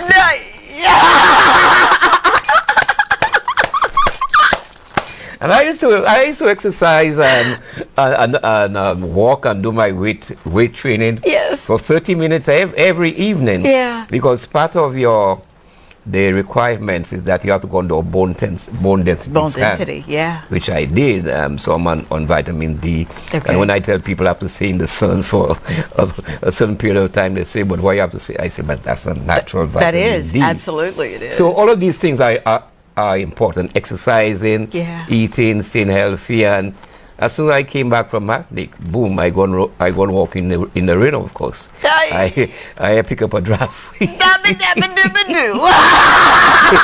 determination. Now I'm a bit better. I'll start back by walking and that kind of stuff. Continue my exercising, because these are key. Yeah, they are. For speedy recovery. Absolutely. So that discipline is. You must be disciplined. Oh, Mr. Michael. Yeah, and I made some videos and I posted on Facebook. Yeah. And you should see the comments, and I say, I boil the water. You are amazing. You are incredible. It is such an honor to sit at your feet this evening. I am so grateful. Thank you so very much for all that you've done. This guy right here, man. Oh, family. Thank you, Mr. Michael, for your transparency. Leave on the Michael. Leave on the Mr. Oh, man. Hey, I give honor where honor is due. If you say Michael Pierre, who is Michael Pierre? Tell me Midget. That name, though. All right, Midget. Thank you for your teachings, your lessons of faith, your courage, your humility, and your trust in God. I am so grateful. I pray that you have gleaned from this amazing soul. You can follow him. What's your handle on Facebook? If they want to follow along on your journey, how can people follow? I'm on Facebook. Yeah. Michael Pierre. Yeah. All right, very good. Linda, thank you so very much for the opportunity for me to go in and tell as many stories that folk will just listen and come and be a part of my journey. Thank you, Bon Bon. Thank you, Caden, Kendrick, and Idris for watching. Thank you, Fran, for being an incredible mother. I am blessed beyond words this evening. I really am. And if we've said something to inspire you, to motivate you, to move you out of your way, drop us a line or two. And if you've got a story to tell, hey, hit me up so we can get your story out. Thank you, St. Lucia. God bless you. Have a wonderful evening. Thank you, sir. Thank you, DBS, for giving me that opportunity to tell my story. And I hope it reached and touch the lives of a lot of people. That's all I ask for. Amen. This guy right here. Good night, everyone.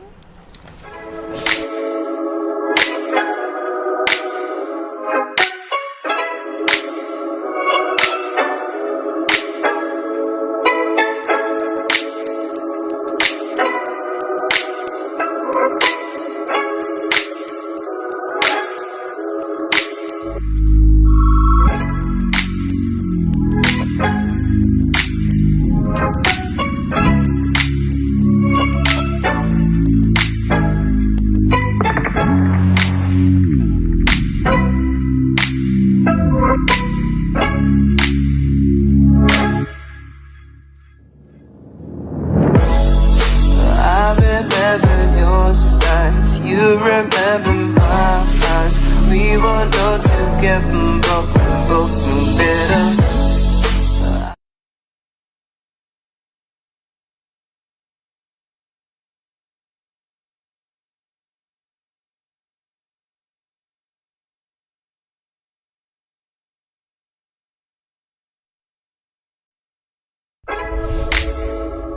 This is Dr. Tanji. I'm from a little town called Columbus, Mississippi, and I've come all the way here to show you exactly how you can live abundantly.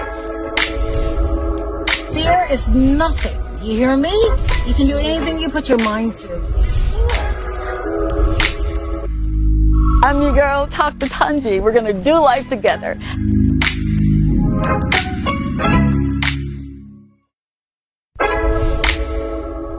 This is Dr. Tanji. I'm from a little town called Columbus, Mississippi, and I've come all the way here to show you exactly how you can live abundantly. Fear is nothing. You hear me? You can do anything you put your mind to. I'm your girl, Dr. Tanji. We're gonna do life together.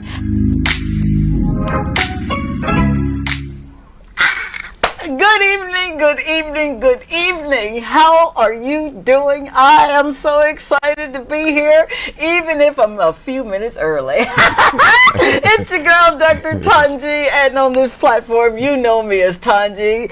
Good evening, St. Lucia. Good evening, TikTok. How you doing, baby? So good to have you in the house. Thank you for coming and hanging out with us this evening. I am truly, truly grateful, family, that you are allowing us to come into your home for another amazing, I'm going to just go ahead and put it out there, amazing episode of Talk to Tanji. You know how we do it.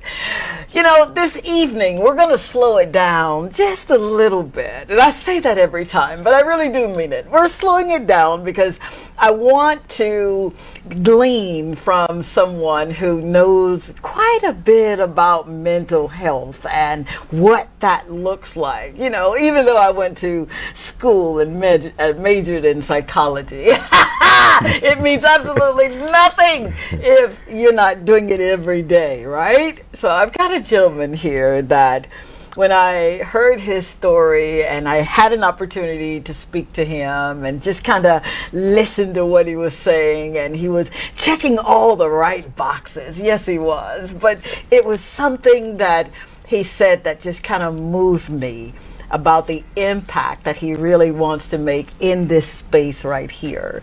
But before we get to all of that goodness, can I just say that it is really unfortunate that a lot of our men, our brothers, our sons, especially our men of color, our black men, suffer in silence every single day. Some of them unaware as to what it is that they're facing and what it is that's going on with them. They just know that they're hurting and there's nothing physically that's hurting them, right? Yeah, man. So to those who are suffering in silence tonight, the show is really dedicated to you. It's about you really understanding and knowing that you are purpose-filled. It's about you knowing that you have been called and chosen, that you are loved, that you are heard, and that you matter. I really want to hit that home really, really hard for you, okay? So, without further ado, tonight we get to speak to a man who has made it his mission to rescue as many folk, as many men that are suffering. Again, I said suffering in silence because we understand the assignment when you're dealing with mental illness. You know, as a physician, and even though I do not practice medicine, I did get to see a lot of my patients who had physical wounds in the emergency room. I'd stitch up, you know, a cut or scrape. But when it came to the mind, I didn't really see the diagnoses there until I got to read the DSM-3, 4, and 5. I'm telling my age there. All right, so without further ado, we're gonna listen and glean, and we're gonna hear from a gentleman who's gonna tell us some things here.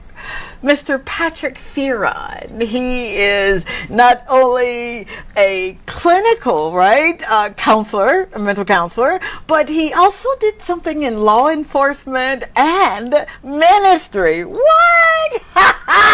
And I am truly excited that you're here. I am. Thank you, sir. Thanks, Dr. Tanji. It's my pleasure to be here, and I hope I can really make a difference for many. Honey, you already made a difference. Just you showing up and braving the traffic. You made a difference just then. So I've got to ask you, Mr. Patrick, welcome to the show. It is truly an honor to have you here. And as we were talking the other day, I asked a proverbial question. What is your why? Would you mind sharing with my audience? What is your why? Why is this so important to you? You know, I look back on my life and I see that for most of my life I would have been in the stages of being prepared for a moment like this. Now, to the extent we're talking about men's mental health specifically, I look back and I remember when I was in high school, I was the deputy head boy of Clarendon College in Clarendon, Jamaica. And I was the student then in charge of the boarding males at Clarendon College. You know, Clarendon College had the girls section of the boarding school and the male section. And so I was thrusted into that position. Then after high school, when I did a detour through the Jamaica Constabulary Force, I was also the captain of the #1 squad, and I ended up at graduation getting first in laws and police duties. And there were all these opportunities for me to be, as it were, with men, supervising, guiding, helping. And then in ministry, as a church pastor and as somebody looking out for the souls of men, I found it very interesting that wherever God would have allowed me to be, I was always in a position where I could impact many. Now, specifically the men. Some of the things that I knew were necessary for the development of males, which I got from my father and my brothers as we were growing up. I recognized that as I was going through on the journey of preparation, there were always these moments created. I would see things around me. I would see males who checked out, commit suicide, moved on. And something was there just building me up. Then when my wife and I moved to St. Lucia just about 16 years ago, one of the responsibilities I had was to be the senior counselor at the Boys Training Center. And then, having worked in all these different areas, and St. Lucia started what we know as the EAP, the Employee Assistance Program, which needed males on the counseling staff because, as you would know, most of the population of those who are in the field are females, and they needed some males. And I was privileged to be one of the males to be employed by the Employee Assistance Program. Now, technically, though I'm retired, I still do 2 days per week with the Employee Assistance Program. And I have the opportunity to interact with males and females, but I particularly am thankful that I have the opportunity and the training to help our men, because there's a crisis going on. You're talking, Mr. Patrick. Wow. Talk about listening differently. Yeah. So question. You're going through life, minding your business, but you see the assignment is for men. Yeah? Yeah.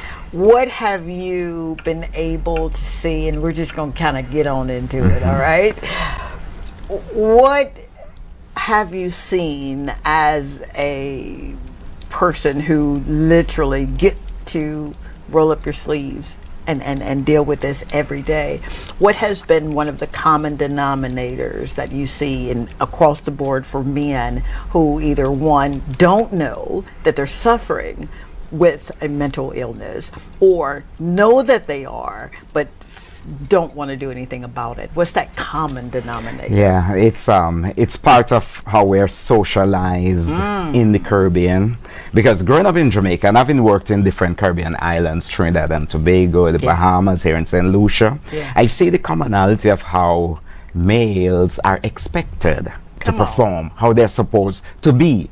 To be a man, you have to be a certain way. If you're a real man, you cannot admit that you need help. You have to find some way to cover that up.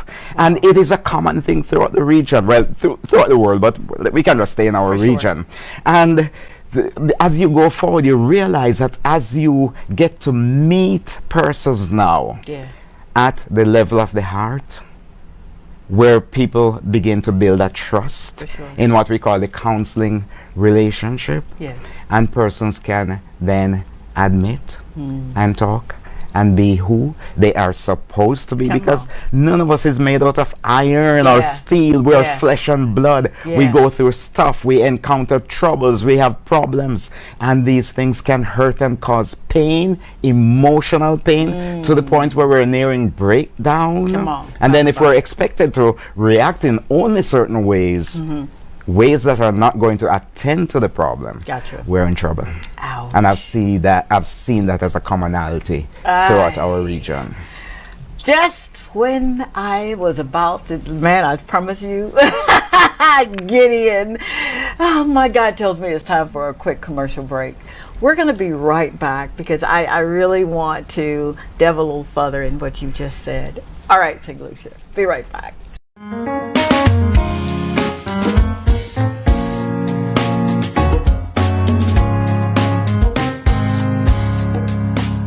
If you are watching this and you've been suffering in silence, tonight is your night to breathe again. You are not weak, you are worthy, and you are wanted.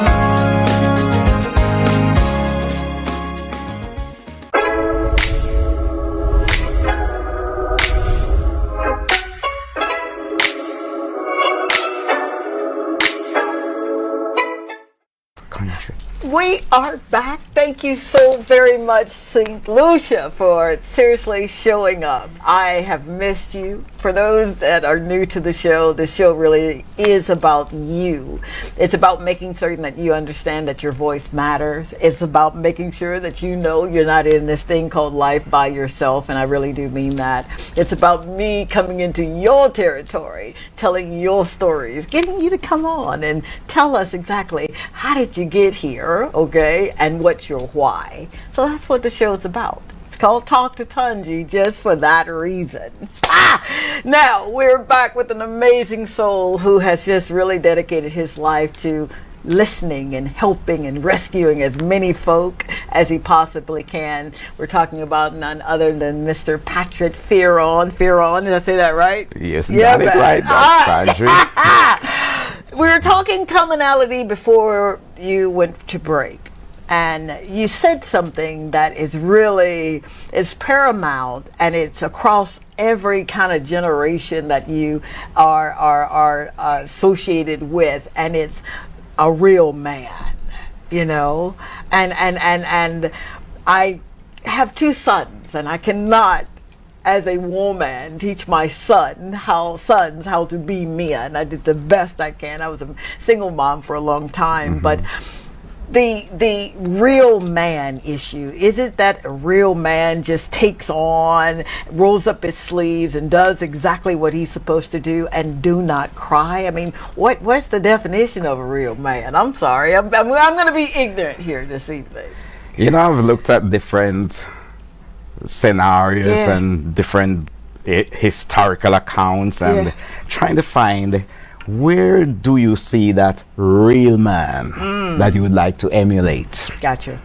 Jesus Christ. Die. There, for all humanity, would have been the perfect example, because Jesus, come on, if it came to the point where he had to throw over a few tables, for desecrating the Lord's house, he would do it. Amen. But you see, Jesus, who, unlike how so many men today are socialized to think, Jesus cried. Yeah. Jesus wept. Come on. Jesus, during that time when he was just about to be going to his final standing place on earth to be crucified with sinners, Jesus was in agony. And he was crying, and he called for Peter, James and John, his close male companions, said, come with me. I'm going through stuff. Wow.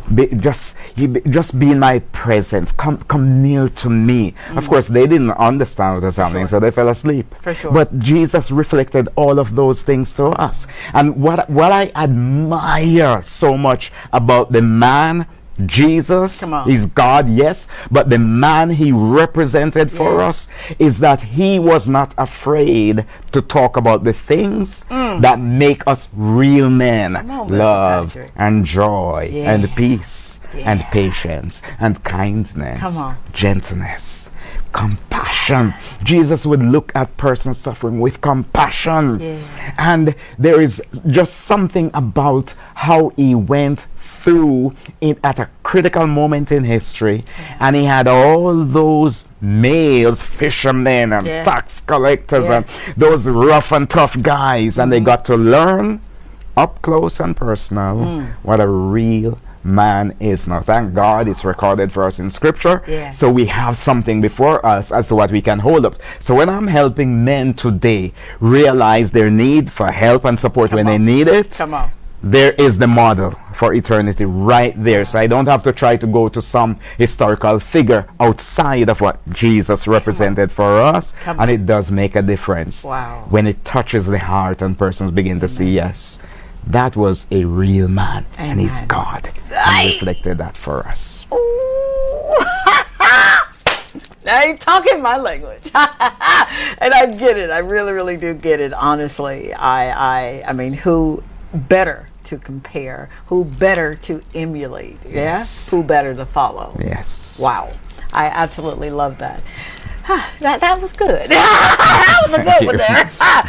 So what generational beliefs do you believe contribute to mental suppression among black men of color? What does that look like?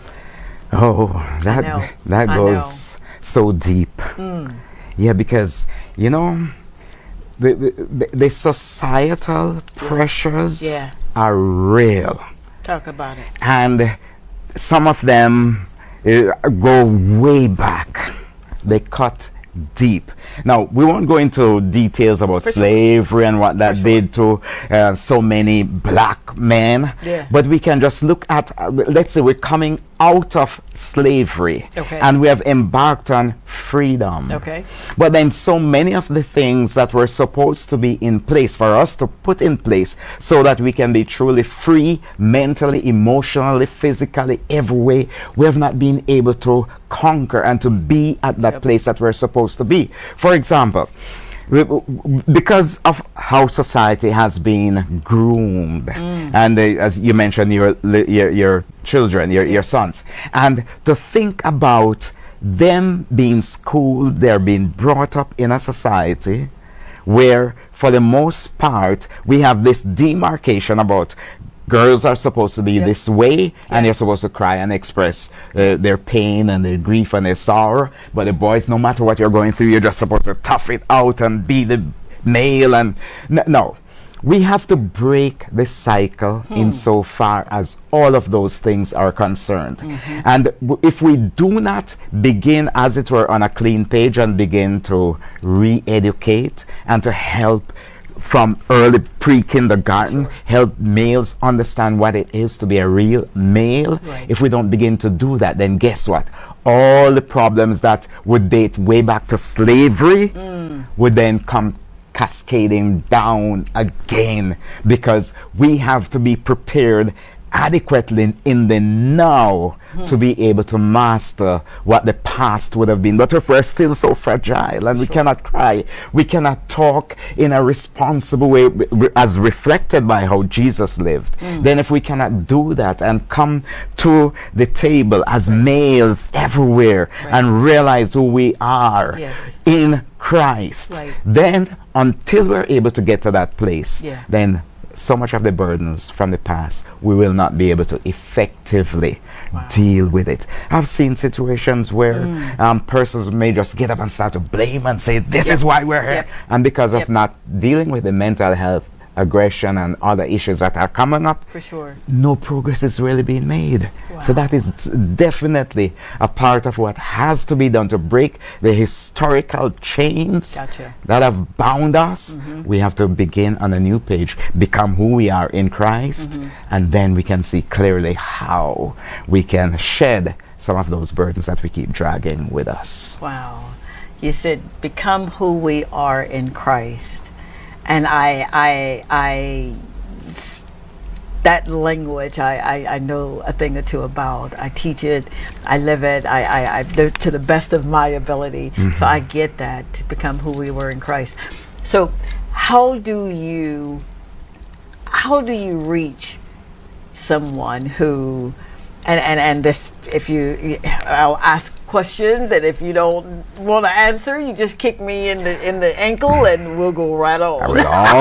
I will always give it a shot. Yes, sir. Yes, sir. So how do you reach someone? You know, we're living in this age now where we're in the information age, and everything is now. I want it now. I want the self gratification right now. Don't want to wait for it. Don't want to sew for it. Yeah, that worked in your era, but now I want it. Yeah. How do you teach someone that they really do need to become who they were supposed to be in Christ, all while dealing with what they get to see every day as their reality? How do you even begin to do that? Excellent question. Yes, believe it or not, have embarked on dealing with that very concept, which is a real factor for us right now. Come on. Now, the Apostle Paul wrote some things that I'm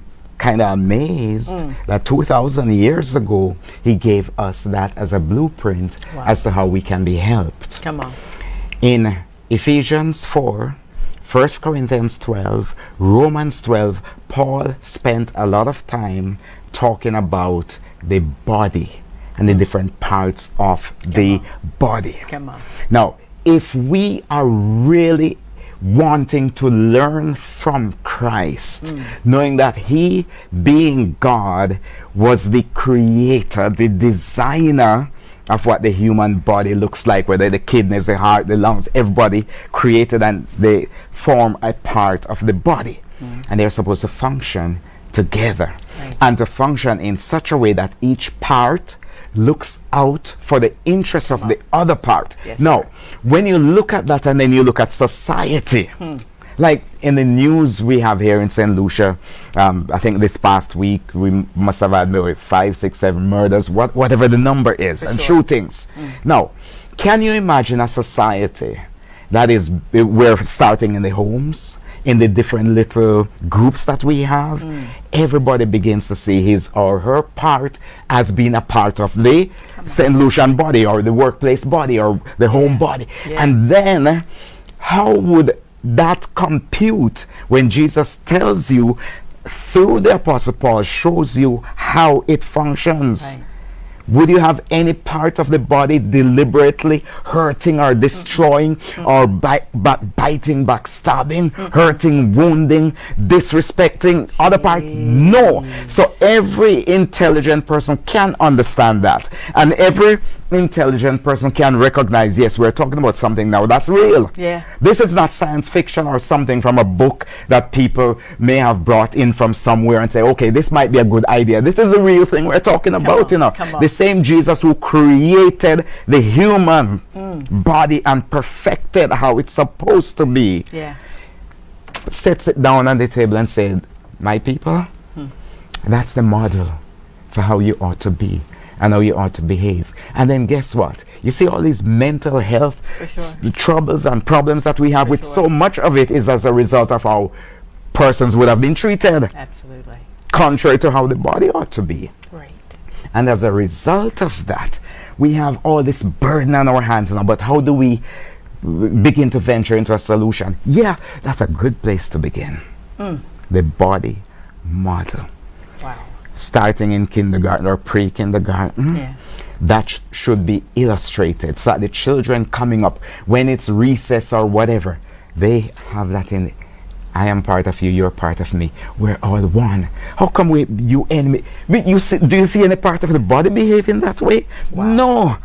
The body would get sick and die if that were the case. Now again, 2,000 years written there and put there for us as a model. Yeah. We're not using it. We're not using it. We have to change course. We have to change direction, and we have to begin to do what Jesus Christ would give for us out of his love for all of us. Aye. Family, didn't I tell you you were in for a treat? Yeah, man. Yeah, you are. And we've got so much more. He's already calling for another break. Dadgummit. So you just stay tuned, get your cocoa tea or whatever that comfort food is, and just come on back, and we'll be right back right after this quick break.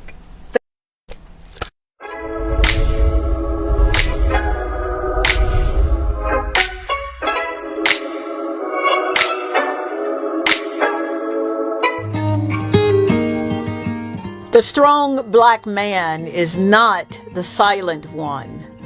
He's the one who chooses to speak and seek healing.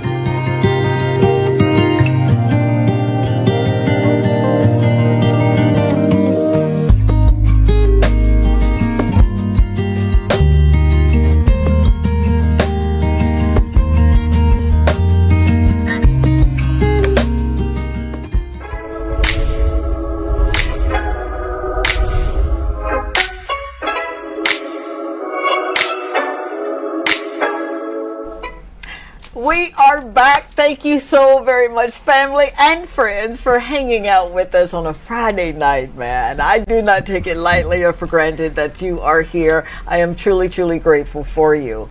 We're talking to an expert in the field of mental health, Mr. Patrick Fearon, and we're hitting on a subject that again has been near and dear to my heart. I have members in my own family that suffer with mental health, and it can really be turbulent at times. However, they do take the right medication, and yes, we believe in prayer and fasting. Yeah, we do, but we also believe that God leaves knowledge and information in the hands of physicians as well, and therapists, and they are here to treat us. But you said something that really made a heck of a lot of sense on how we all really are to fit together. We work in conjunction with how it's really supposed to be, and unfortunately we're not there. Exactly. So I want to segue, if we can, into some of the common mental health struggles that go undiagnosed. and our black men, our men of color, what are some of those conditions or diseases that go undiagnosed, some of the common ones? Okay, so just for the sake of our listeners who may not be quite familiar with what we're talking about, the mental health, all right. There is the realization that the DSM-5, where we are now that you mentioned, lists almost 300 different types of mental health challenges that exist that we deal with. But for our purpose here, the common mental health challenges would include things like depression or anxiety. For sure. And we find ourselves struggling with different aspects of some of these illnesses. Like sometimes you're on the road and a really frustrated driver is mad at everybody and about to cause accidents for everybody. They may be dealing with aspects of certain mental health issues, you know. Some persons may be so irritable, or they find themselves in situations where nothing is going right with them. Their thinking is cloudy. They don't know what is happening to them, but it's just aspects of mental illnesses that they're dealing with. Now, if you look at one extreme, you will see where some people begin to react in ways that are self-destructive. And talking about self-destruction, we live in a world where many people don't realize, you see this thing, self-harm, suicide? For sure. 700,000 persons every year take their own lives. That's almost like what, 3 or 4 times the population of St. Lucia every year. Ending it. And what's so important in this discussion is to recognize that males are taking their own lives at a rate, depending on the country. Let's say in Japan it would be double the rate of what women are hurting themselves. In the US, 4 times. So worldwide, you're talking about at least, or in the ballpark figure, 3 times higher than the females. And think about what that means for society. Because in so many of these societies, who are the leaders? The males. And who are the heads of homes? Males. That's what we are taught, and that's what everybody go around. But if the leaders are the males, the heads are killing themselves at 3 and 4 times the rate of females, what is that saying about us? We are going through pain in the society. For sure. And in so many cases, many times when males are going through pain, they do not recognize it for what it is. Gotcha. And so they may try to deal with their emotional wounds and hurts and pain in ways that only exacerbate the whole situation, because instead of admitting, you know what, I need some help because some thoughts are really bothersome to me now. For sure. But they're not supposed to do that, because that's not manly to go and say you're weak. So they go to the bar or go somewhere, get some rum or gin and try to drown it. It doesn't drown it because it's still there. You may not think about it for a while, but it doesn't help. And then in the whole process of trying to cope as males are supposed to cope, we find all these other aspects of mental illness just being decimated everywhere. Even the violence. Violence is real, and all societies have it. But how many people recognize that so much of the violence is also linked to mental health problems? Now, many people, when they hear the concept mental health, all they think about is, well, I'm not mad, I'm not crazy. Who is talking about being mad or crazy? But there is something not clicking the way it is supposed to be, the way that Jesus meant for it to be. And as a result of all of these problems just not being attended to, then persons becoming from bad to worse in their problems, and they get to the place where sometimes the ills that we see all around us is merely a reflection of mental health challenges that have not been addressed in proper ways. Wow. It is so amazing to see the erroneous responses that so many of us males tend to move towards whenever we feel unwell. Wow. Self-soothe in an erroneous way, because it doesn't soothe. It just kids for a while to think the soothing is taking place. It's not. It's not. Yes. Wow. You are truly shedding a lot of light. Those numbers are staggering. I had no earthly idea that they were that the rate of self-harm, man versus woman, was so high. I had no earthly idea. So how do you believe, sir? How do you believe? And I don't really want to ask the question, but I gotta ask the question because you serve in all three of the modalities. Law enforcement, you serve ministry, you serve it in the mental health counseling. Right, absolutely. So does religion, politics, does it play a part in mental illness? Yes. Ouch! Definitely. Okay, I've opened that Pandora box. I'm going to have to ask you just a little bit of how. Okay. So, some people don't realize that when you go into the DSM-5, the Diagnostic and Statistical Manual that explains mental illnesses and give all the details in so many ways about what to look for. Substance abuse, addiction, all of these things that sometimes you see persons in society, somebody is an alcoholic or a drug addict, and some people may say, yeah, but he's an alcoholic, but he can still drive when he's sober, or he's a drug addict, but he goes to work, doesn't he? And they do not look at how these things are destroying the overall well-being of families, because the human being is made up of heart, emotion, mind, the intellectual capacity, physical strength, and the spiritual aspect to us. And to the extent that it is not functioning as a whole, a being that is able to responsibly do what needs to be done, then what's going to happen? Some deficits will be there insofar as how these persons interact with their own kind. For example, in a family, you may have a drug addicted or a substance abusing head, or a leader who has no emotional connection with the children, because all the energy is being imbibed now by the substance, and the attention shifts from the regular care that should be made to family members to the bottle or to the substance. And these children being deprived of the emotional bonding, the emotional energy, in some ways their own developments then begin to be impacted. Plus some of the things that they may note, they may just kind of pick it up and say, okay, so if you're frustrated, what you do, you react violently, or you do this, you shout, you scream, you bang the table, you hit your head on a wall, and all of these things, which what the final result of it is going to be is that it creates the own space for those persons to then function inadequately with respect to their own mental well-being.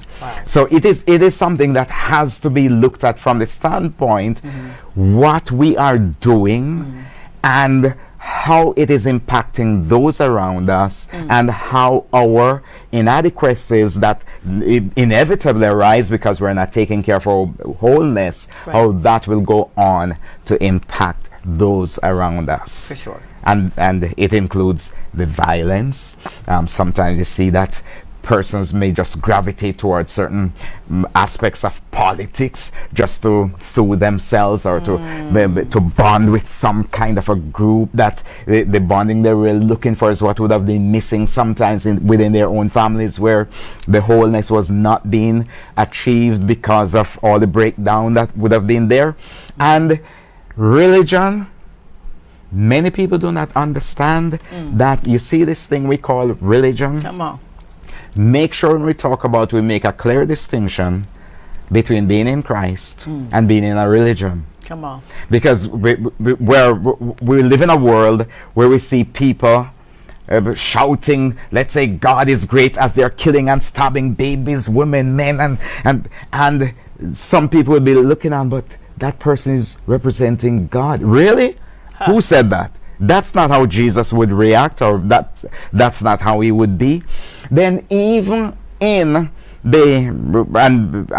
I love my faith with all the love that is there, but I must also say that we're not perfect in the Christian faith. Yeah.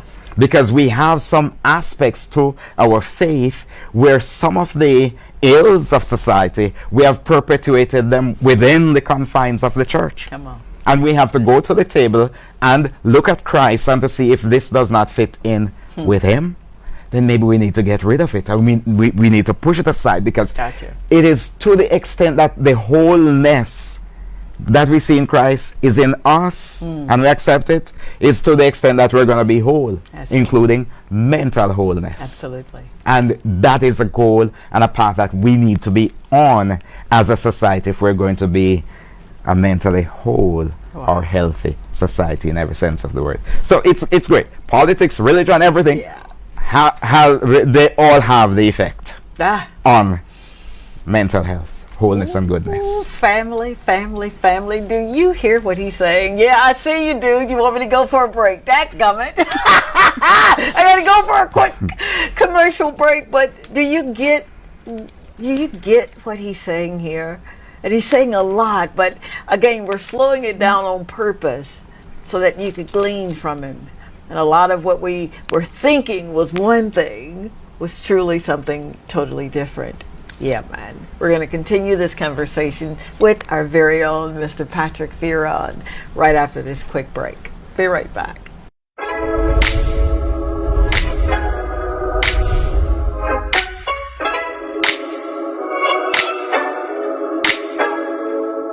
Healing takes breath. Breath takes courage. And courage takes community. Let's do this together for our sons and our brothers. Inhale, I am allowed to feel. Exhale, I am allowed to heal. Again, inhale peace, exhale pressure.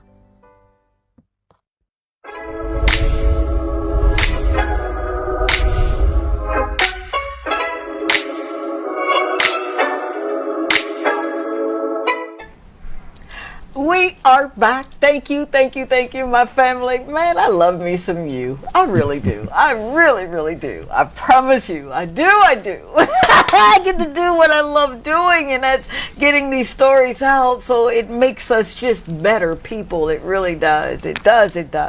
And we're here with Mr. Patrick Fearon, and we're talking all things mental health, men's mental health, to be exact.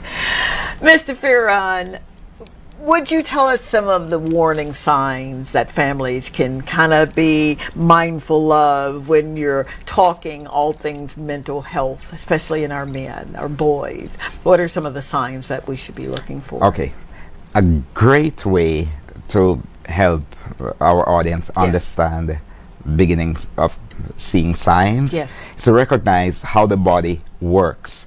So we are all made with what we call the fight-flight hormones, especially adrenaline, cortisol. Or these hormones are made so that if we're attacked or we sense danger, we can either put up a fight and we get away, or we take care of situations so that we remain healthy. Yes. Now, guess what? The body will not necessarily make the distinction between running from a lion or a tiger or a dog and being stressed out in the home environment or in a toxic work environment, or living in a situation where there's conflicts building up every day this person wakes up, they don't know what kind of day they're going to have in the family, and the adrenaline and all those hormones are being pumped into the system, but they're not being used up adequately. A good way to look at it, if there's an athlete, let's say juju, at the beginning of the race, on your mark, get set. By the time the gun goes off, Juju's body would have been flooded with all these fight-flight hormones, and she gets down to she wins the gold, she uses it up. She's good.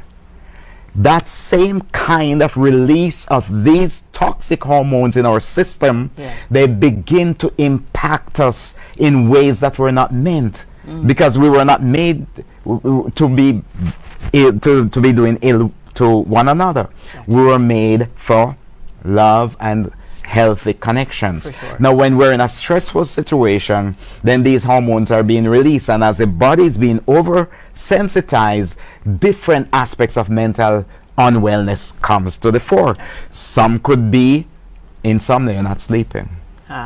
Some could be all kinds of spasms, maybe back spasms, or some people talk about they have diarrhea that doesn't let up, or they have constipation that nothing is moving, or they may have tension, or all kinds of issues going on in the body. It's the beginning stages of what back in my days they used to refer to nervous breakdown, where somebody becomes so stressed out and overly sensitized that everything just bothers them. It could be a door slamming and they're ready to jump out of their skins. It could be a child calling mommy and they jump, why are you calling me? And it's like the body is wired now in a way that it was not meant. And so some people, when they begin to recognize that I'm not the same anymore. What's wrong with me? I wonder if I'm going mad. Why is every little thing make me so irritable? I cannot function. I go to work and I can't even concentrate. I make so many mistakes. And of course, some people may lessen the severity of what this is doing to the person, but it gradually, in baby steps, will mess up the ability of such persons to be functional. Now, for some people, it goes beyond that, to where the breakdown could be in situations now where all of the negative impacts that would have been created in their bodies then cause them to be at a state where they don't want to be here anymore. I can't take this kind of frustration, this kind of hopelessness, and then the thoughts are not rational. They all kinds of irrational thinking comes into the surface. If you do that, that might help. And some of them resort to doing things to themselves that hurt them and compound the problems that are there to begin with. And then it's just like getting from bad to worse. So whenever persons recognize that they're not the same, something is going on. It's just like if you're driving a car, you know how it's supposed to feel. You start to hear something, or it starts to shake a certain way. It's not the same. So how come when the vehicle is kind of acting up or breaking down, we pull into the next garage? But when our bodies and how we are supposed to be start to break down emotionally, we don't readily go for help. Again, for many of the males, it's how society would have programmed many males to think, well, maybe I should go in for help, but I'm a man, I should be able to deal with that. And they go until they cannot be functional for the good of what they represent in life, whether in the workplace or in the home. Wow. Man, if that is not such an accurate depiction of where we've gone wrong, where we've missed it. With that being said, what do? How do we get unstuck? What would you say if you were saying, okay, if I'm rank ordering the processes, this is how I would do my first 5 steps to getting you unstuck? What would you say to that man right there that's saying, I hear what you're saying, Patrick, but how do I move from where I am to where I really need to be? Would you say that to him? Yes. Help is available. Help is available. It does not matter what you might be going through. We are a human family. And in just the same way that there are persons to give the weather report so you don't go to sea when you shouldn't, or there's a doctor to help you mend that broken thigh bone, or you have the hairdresser who fixes you up if you need whatever in life. This is the same reality we're talking about.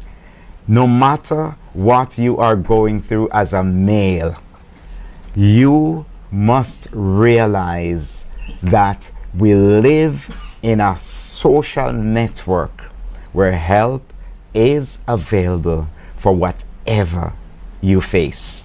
Now, is it easy to go for that help? No, for many males, because we have been socialized to think differently, that real men don't go for help. There is a way to confront that, because there is enough evidence in what you may refer to as the most treasured literature anywhere that shows that it is a fallacy to think that real men don't seek help. And we all know it, because we all have these sayings: no man is an island, no man stands alone. Songs from the past that talk about he ain't heavy, he's my brother. We need one another, and whatever it might have been to cause you to believe that you cannot be a real man and go for help, take a little time to talk that through with others who have come to another place, even though there was a time when they would have been at the place that you're at, where you think you should not go for help. So help is available, and it can be accessed. Wow. Whew. Thank you. Seriously, thank you so very much for that. And that was the whole intent of this show this evening, was to just slow down and let you know that if you're dealing with something that is mentally challenging, that you're not in this thing by yourself, that we really do care. You really do matter. So, Mr. Patrick, I've got to ask you, that safe space, community, families, what role do each one of those play when a man finally says, you know what, I know something is going awry here. I'm not vibing like I used to. I got to get some help. What role does community really play when you're making up, or he's making up his mind that something's wrong? I got to get some help here. That is such a significant part of the equation, because especially we live in communities where not many people realize that if persons are going to seek help, they need confidentiality there you go. To be upheld. Yep. Now, sometimes some persons do not realize that there are persons within our society upon whom you can rely because of their personal, spiritual, and ethical, and also legal obligations to make sure that the spirit of confidentiality is something that you can embrace. Now, I have worked throughout the region, and whether you're talking about Trinidad or Jamaica or the Bahamas or here, there's a big segment of the population that would always believe that does confidentiality really exist? They would ask. Yes, it exists. Yes, it does. What would have happened in many situations, persons who are not in that zone or have made that commitment or that agreement between themselves and God that this is a part of our humanity we must uphold. They do not realize, because of their hurts and wounds everywhere. They go to the workplace and they say something to somebody, before you know it, everybody has it. Or they said something to somebody, and so before you know it, everybody has it.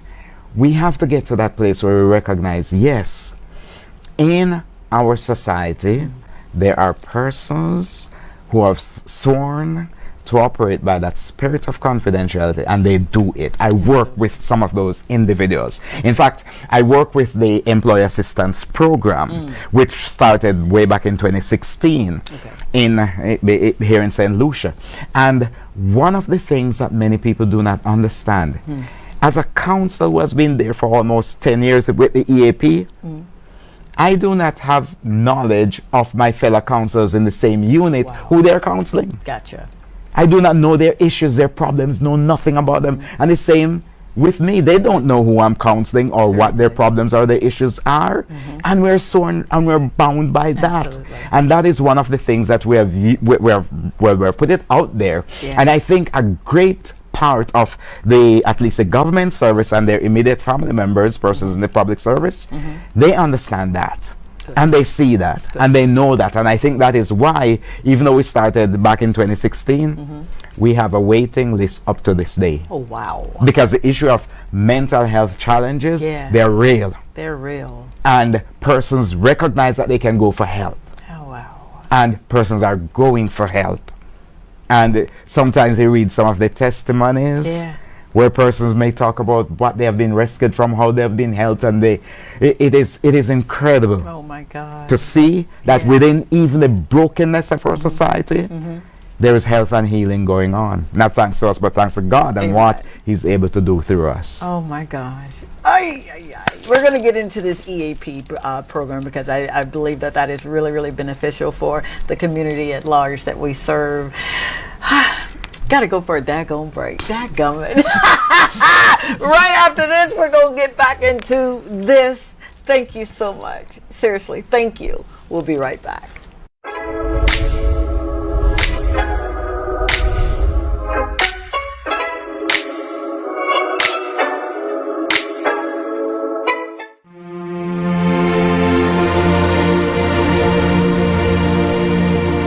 If you're watching and you're carrying pain this evening that no one sees, let's pause. I need you to breathe in strength, breathe out shame. You, my friend, are not alone.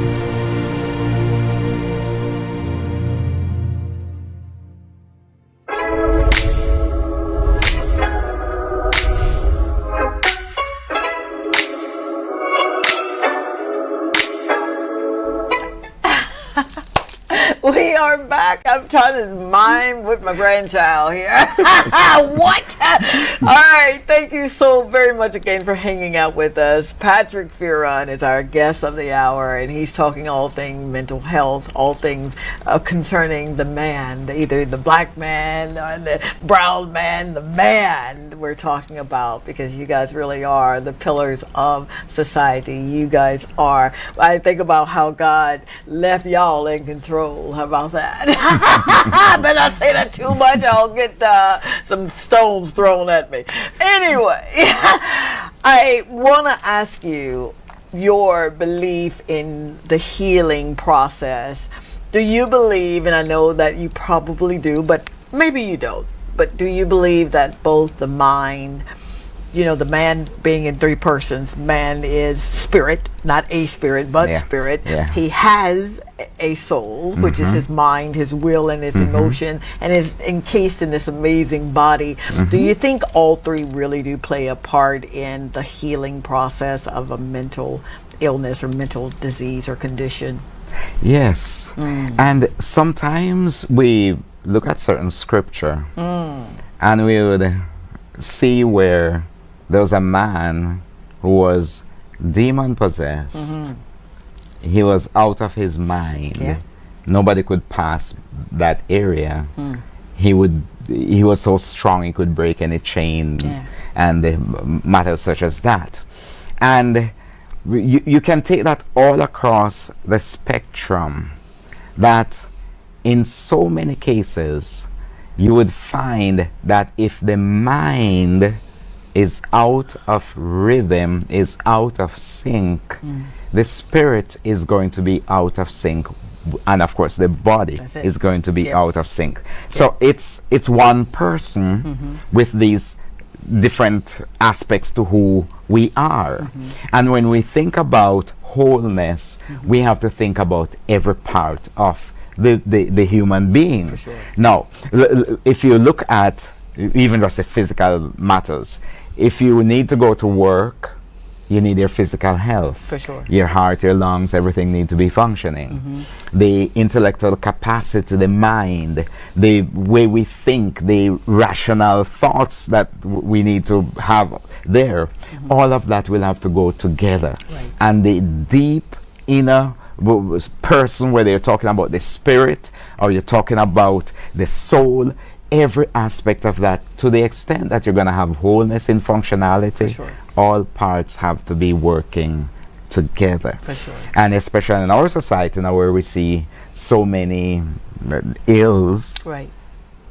we have to conclude that it's not just a physical, somebody don't just say take up a cutlass or gun and go and do ill. There's something more going on. Absolutely. The thoughts, well, you did something to me, the vengeance, the revenge, or you, and something is not going well. And about the connectivity with God for persons to begin to act or behave in certain ways, then there's some brokenness there. Because clearly, an image bearer of God would not, from a standpoint of wholeness, do or allow the body or the human being to do those kinds of things. So it's comprehensive brokenness. For sure. That you can see in that. Absolutely. Absolutely. Wow. And you get to see that. Oh, yes. Or you've seen that. Oh, yes. You Wow. see that all the time. All the time. I will ask you this, and I don't have it written, but I was thinking about the law enforcement. You think about the men and women that serve in that area. You've served in that arena. Yes. You know. You don a suit. I love police officers. I do, and I tell you every time I see you, because you are some of the bravest, strongest persons that I know. You literally, on purpose, don a uniform and carry, what you carry to make certain that we are protected and safe, and for that I am truly grateful. Seeing that kind of fight or flight every single day, in and out, sometimes years on the job. How do you, and this is a whole other conversation, but how do you recognize that there is indeed a something that's going awry here in the mental faculties of those persons that really do serve, protect and serve? Yeah, and you don't even have to look too far, because if you look at the statistics, the suicide rate among, let's say, a big city like New York, it is extremely high.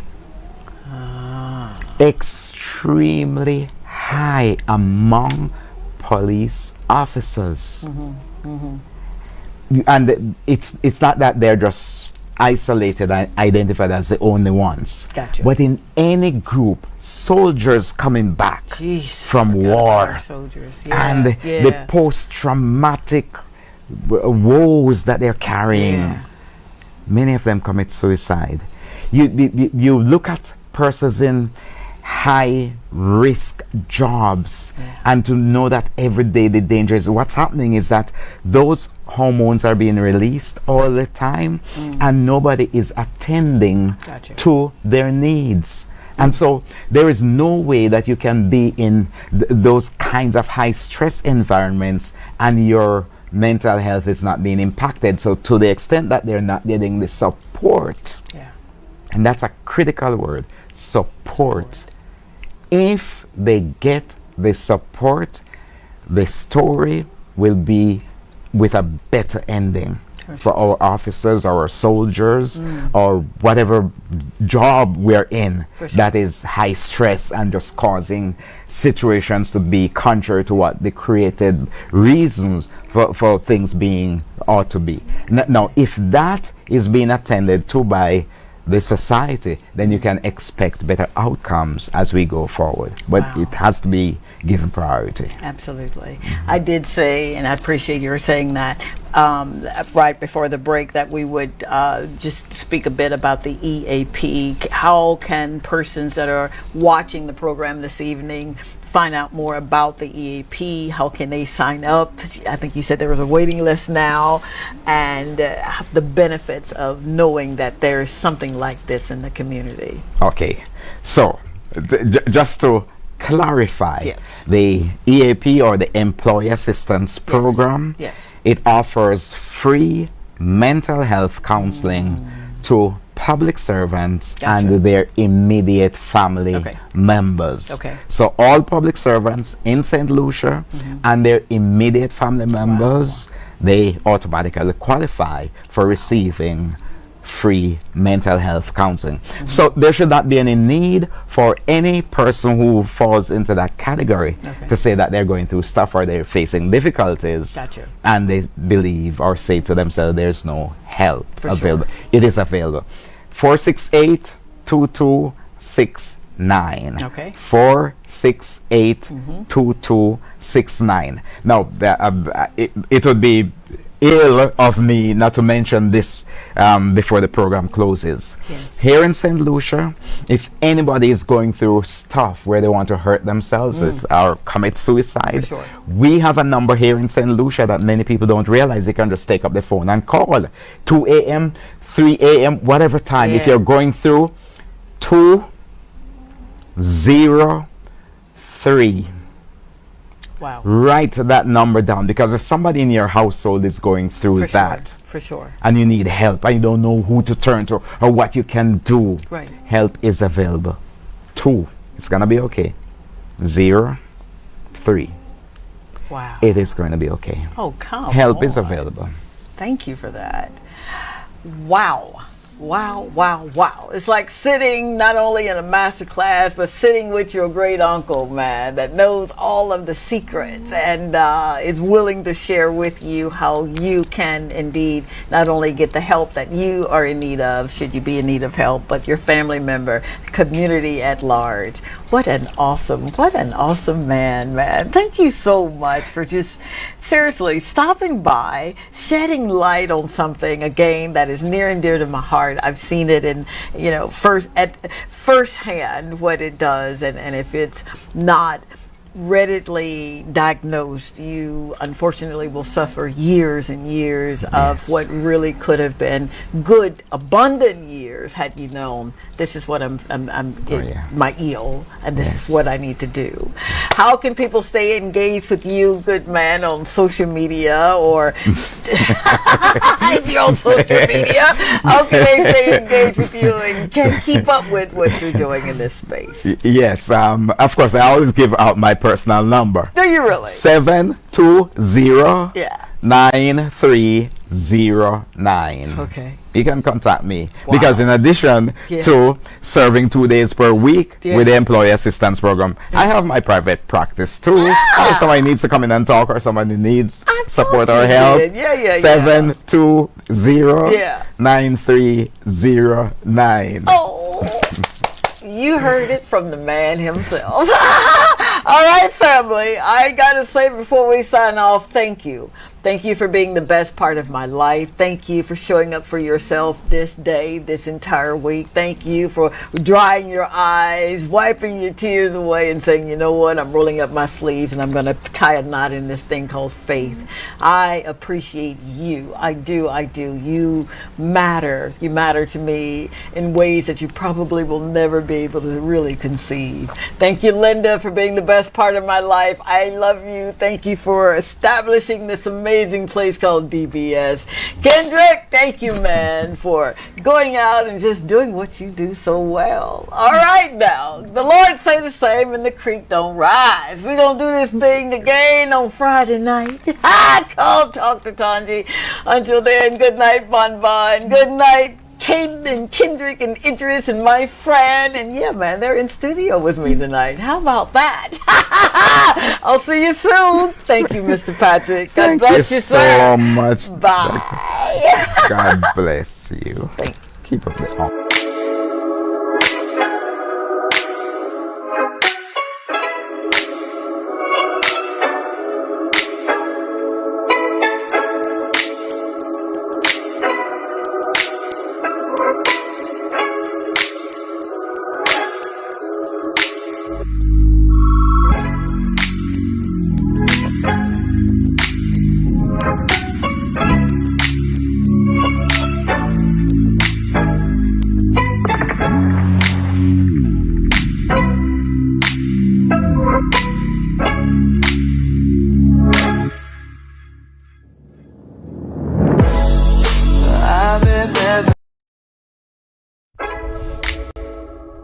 This is Dr. Tanji. I'm from a little town called Columbus, Mississippi, and I've come all the way here to show you exactly how you can live abundantly. Fear is nothing. You hear me? You can do anything you put your mind to. I'm your girl, Talk to Tanji. We're gonna do life together. Good evening, my family. Oh, how I have missed you, man. You've been on my mind. I swear to you, all day. It's your girl, Dr. Tanji, but you already know on this platform, I'm known as Tanji, and I am so excited to be in your home, your ear gate, your eye gate, your heart gate, wherever you will allow me just a few minutes to hang out. I'm her. I am so excited. I really am. And I am beyond grateful. When I get to meet people, I swear to you, whether it's in masses or whether I'm in courts or just walking down the street and they're like, hey, Dr. Tati, I'm like, what? The first thing they'll say is that I watch your show on DBS and I love it. And it brings me to tears every time because I am truly grateful. I'm grateful for every moment, for every opportunity that I get to tell your stories. It just, it connects us. It's part of the tapestry that we've gotten woven together. And that's what I'm here for. I am here to make certain that your story gets out. Yeah. And it's important. Why is it important? Because we are really connected. We are. Your testimony could literally set 1,000 folk free. It can. And that's what it's all about. That's why I get to do the show. That's why I love coming out on Friday nights right here at 8 o'clock on the DBS so that we can have this community going. And I get to tell a story about an amazing soul this evening that you are going to be just blown away because I was. This amazing woman, all right, 23, can you believe, you'll see in a minute what I'm saying, but she already knows what she wants. She's walking in her purpose. She has a family legacy right here on the island. You may know him as Crick. Yeah, man. Yep, that Crick right there. She's part of that dynasty, and you are in for an incredible evening. She's going to tell us her why. She's going to tell us what is her day-to-day like. And with everything that's going on in our country, she's one of the ones who, with beauty and grace, will not only get you where you need to be, but she'll take care of your loved ones, and she does it with a smile. Yeah, man. She and I were talking off camera, and she was telling me about her beautiful granny and how she's right there holding up her granny's ladder. How incredible is that? So I wrote some things down for her before we go to break, because I already know he's about to send me to break. Yep, there he is, standing there, shaking his head. Yep. All right. This amazing soul here, Marlia, she's grown up witnessing the delicate dance between loss and legacy. Her daily life is grounded in service to grieving families, and she's now pursuing a formal path to become a licensed mortician. Yep, man, I found that out. Yep, In her pastime, she loves dancing and lip gloss. How cool is that? So, without further ado, and before he sends, he's about to send me to break. Yeah, man. So, as soon as we get back, we're going to just sit down and have a conversation with someone that I promise you, she will just bless you like she did me. I need you to stay tuned. We'll be right back.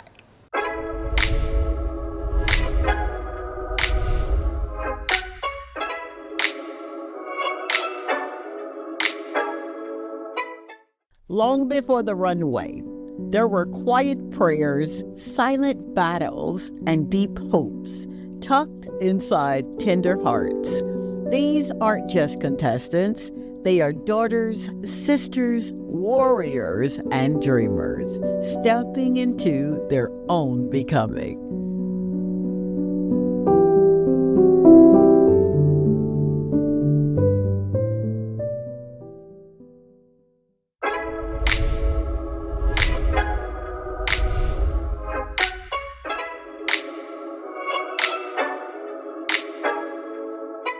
We are back. Thank you so very, very much yet again for allowing me to be in your space. How about that? You know, with a heart for ministry through compassion and a deep respect for the human experience, Marlia represents a new generation choosing to make death a dignified transition and not a feared ending. And we're going to get into her why. Welcome to the show, beautiful lady. How are you? I'm well. Yeah, man. Oh my God, I'm well now that I see you. I'm so excited to be here with you. I really, really am. Okay. This sash that you're wearing represents something. Yes. You were a contestant in the Miss Good Deeds Day pageant 2025. Yeah, man. And you represented Miss Piton, Malta. Oh my gosh. Yes. This is actually my favorite beverage. Is it really? Yes. Why is that your favorite beverage? I don't know. Actually, it fills my belly. I don't even need a meal. If I'm hungry, I can just drink a Malta. Oh my God. And I'll be fine. Oh, Marlia, I love you already. I really, really do. Yes. Now, what drew you to a competition and a pageant that's rooted in service? What drew you to that competition? Well, I've always wanted to do a pageant. Well, I've done one in secondary school, which was the Miss Cardinals. I placed second runner-up. Wow. So I've always wanted to do another one. I'm actually aiming for National Carnival Queen. I don't know when, but I would love to partake in this one. However, what drew me there is my friend Jenna Joseph. I hope you're watching. She inspired me. She went up last year and she convinced me that I should try it out. Oh my God. And I did so. Yeah. On the other hand, I found out that the organization is about giving, donating, doing service, and that's something I love doing. I've been doing it. Yeah.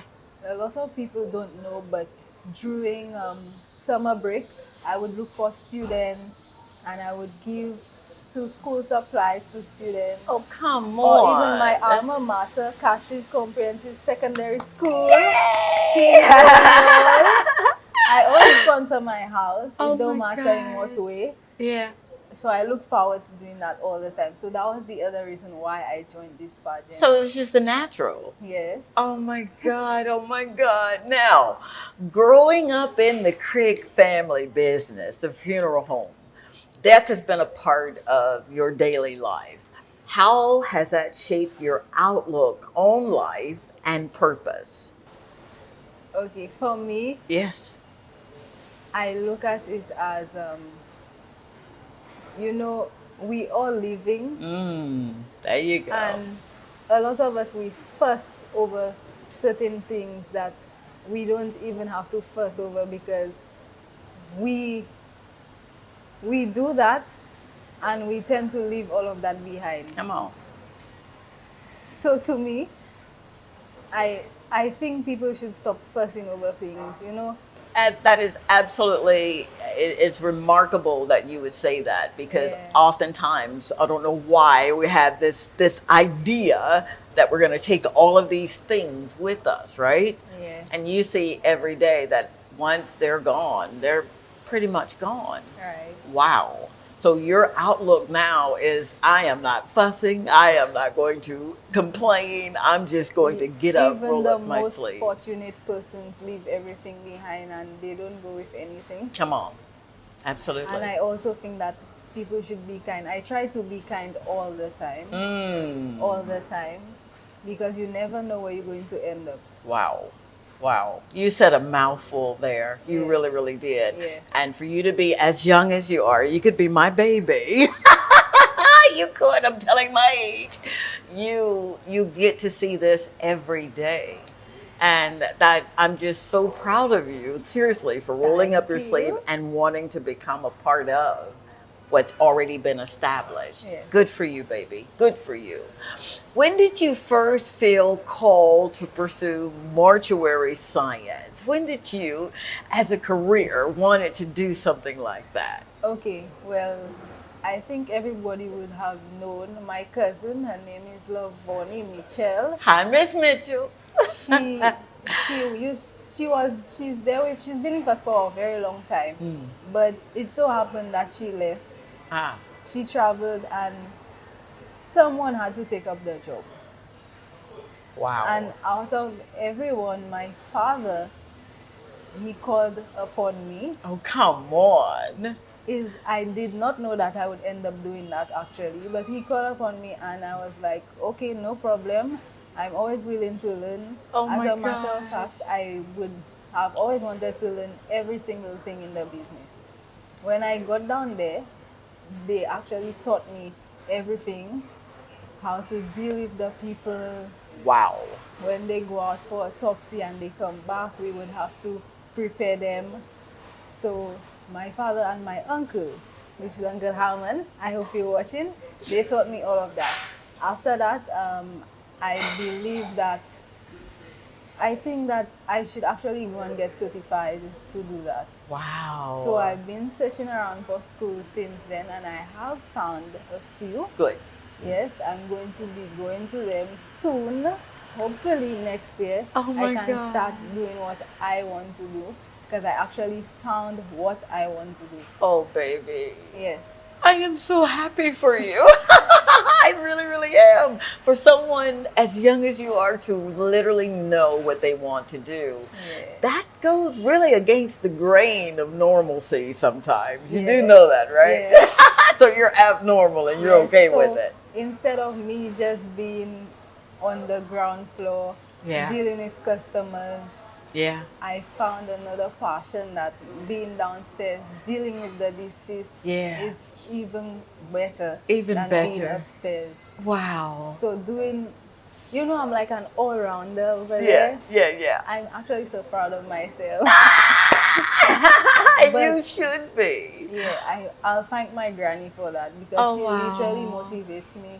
She is my inspiration. Oh, please tell us about your granny.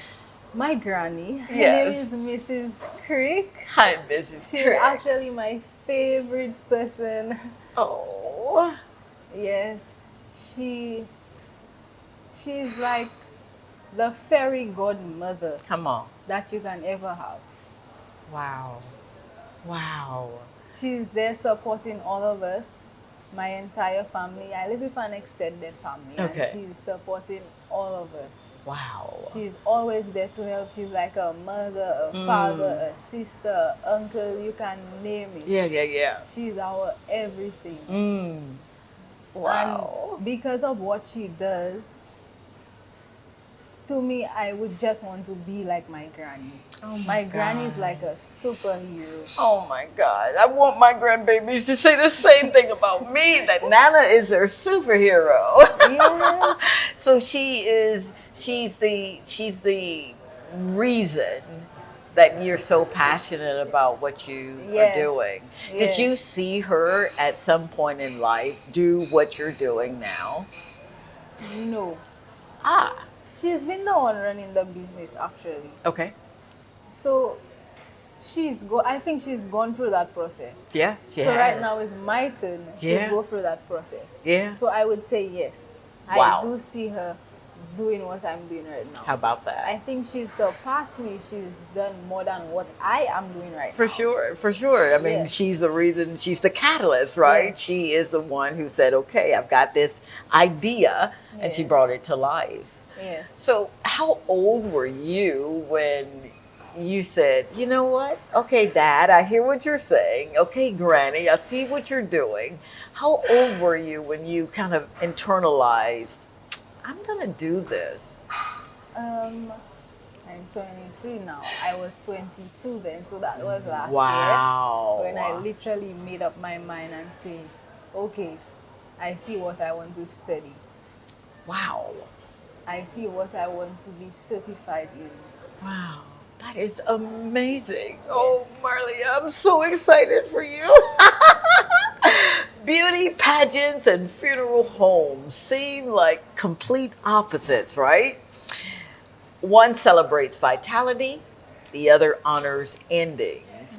How do you reconcile both in your personal journey? the vitality of a beauty pageant and the ending of someone's life. How do you put both together? I've been thinking of that, you know. I think I'm not like any ordinary girl. Oh, for sure, honey. I think I can be an inspiration to young women out there that probably trying to balance, for example, doing a pageant or being a doctor. Come on, talk about it. So it doesn't matter what you are, you can do anything that you want to do. Wow. Yes. And you believe that, don't you? Yes, I do. Because you're living it, honey. Yes, I am.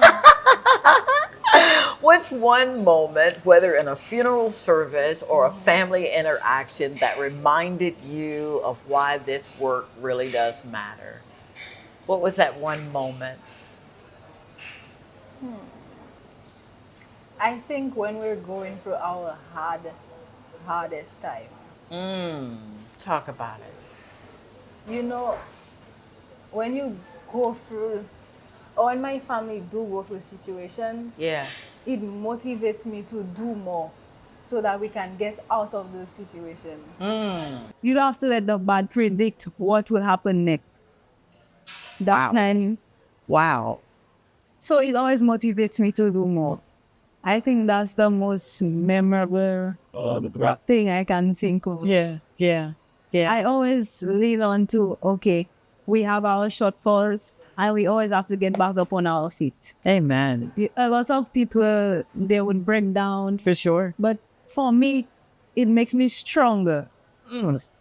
Wow. Yes. All right. Definitely. Now, didn't I tell you you were in for a treat tonight? How important is your faith dealing with people's losses? How has your faith either gotten stronger or weaker, or what has that faith done for you? I believe that I wasn't very much strong. So I wake up every morning and I pray. Amen. I pray. I try my best to go to church on Sundays. For sure. Because I believe in God. Yeah. And I believe dealing with deceased people. For sure. You know, they leave behind spirits sometimes. And you need to have God, doing that type of work. So it's just not about waking up and going to work. Come on. You need to pray. Wow. And you know this firsthand, don't you? Yes.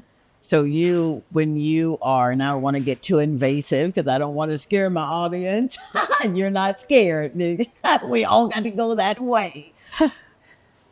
When you are dealing with people that have transpired and you're trying to make sense of it, what is that like when you're talking with the family and trying to make certain that they understand, I got you. We're going to do the best that we know how to do here. I think that's one of my other favorite parts of the job.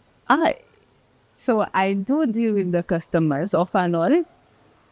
And my aim is to make them happy, make them laugh, make them smile, make them feel at home. Yeah. So they're not just coming in craving. 99% of the time, I find my customers laughing, smile, enjoy themselves. And even on the funeral day, they don't cry.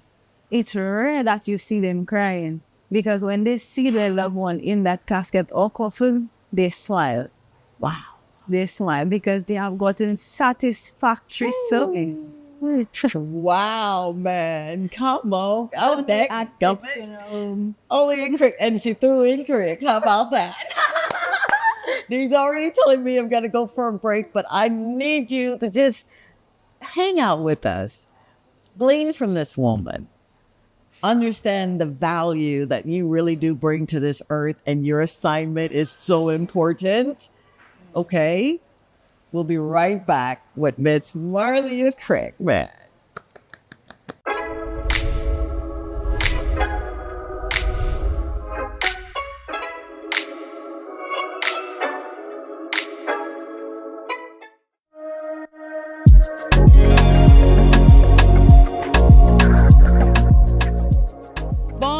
of rhythm, rooted in resilience, and rising from the revitalized community of Bize Castries, I am the beautifully versatile Malia Creek, a passionate dancer, a cultural ambassador, and one of the few women leading in St. Lucia's funeral service industry.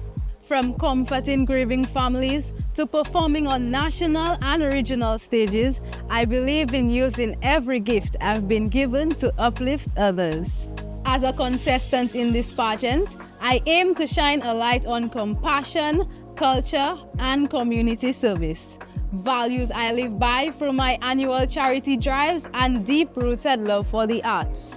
I joined this competition to inspire young women to break barriers, honor their heritage, and lead with heart. To me, Good Deeds Day is more than a moment. It's a movement. It's about creating positive change through simple acts of kindness that ripples through families, communities, and generations. So let us bind our communities together with kindness. We rise by lifting others. Join us and let us lead with purpose and compassion.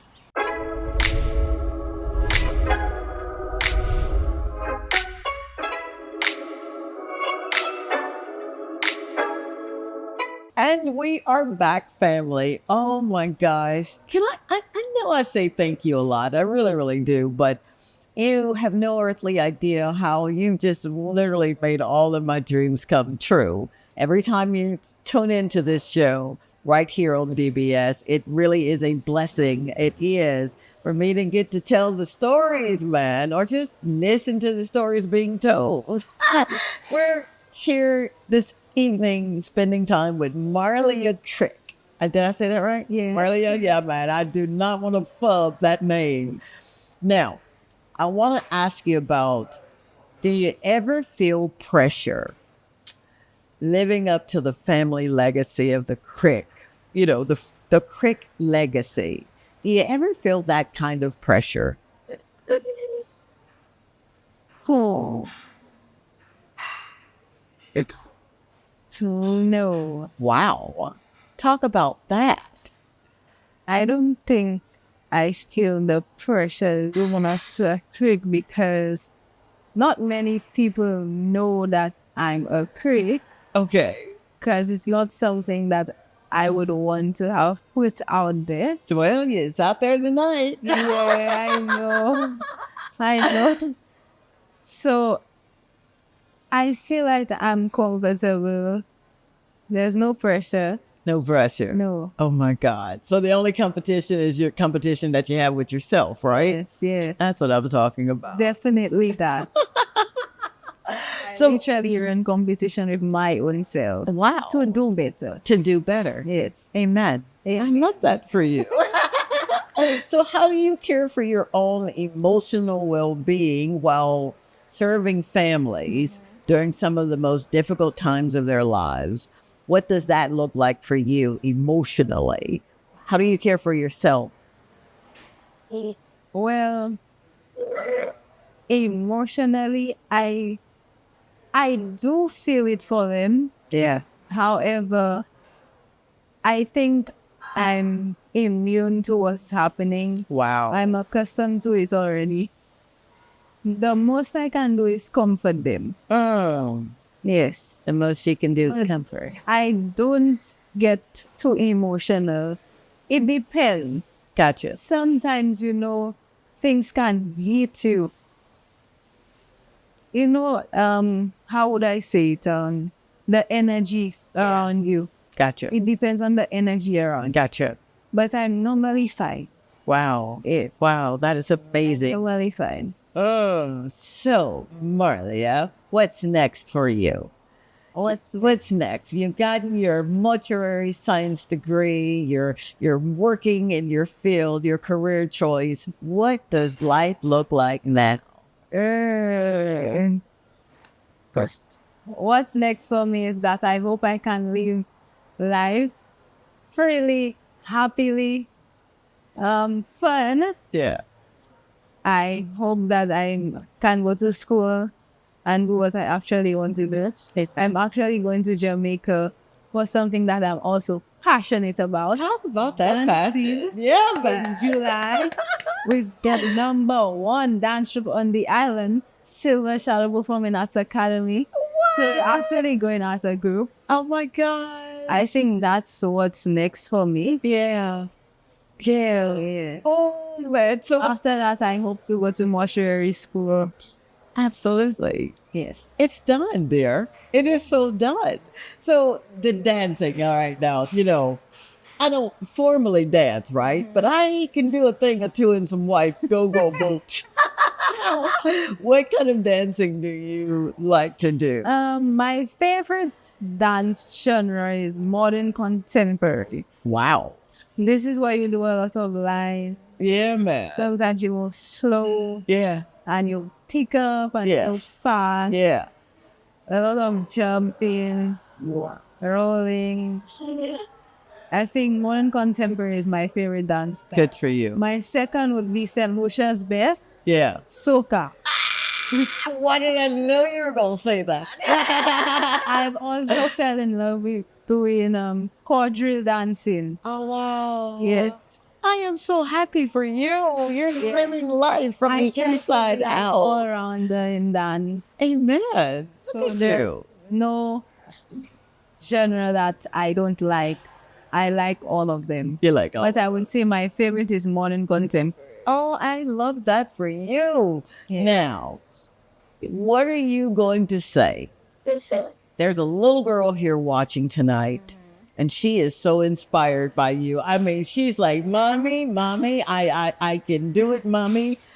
What would you tell that baby that really wants to do what you're doing, but her family thinks she's crazy for thinking about hanging out with the dead?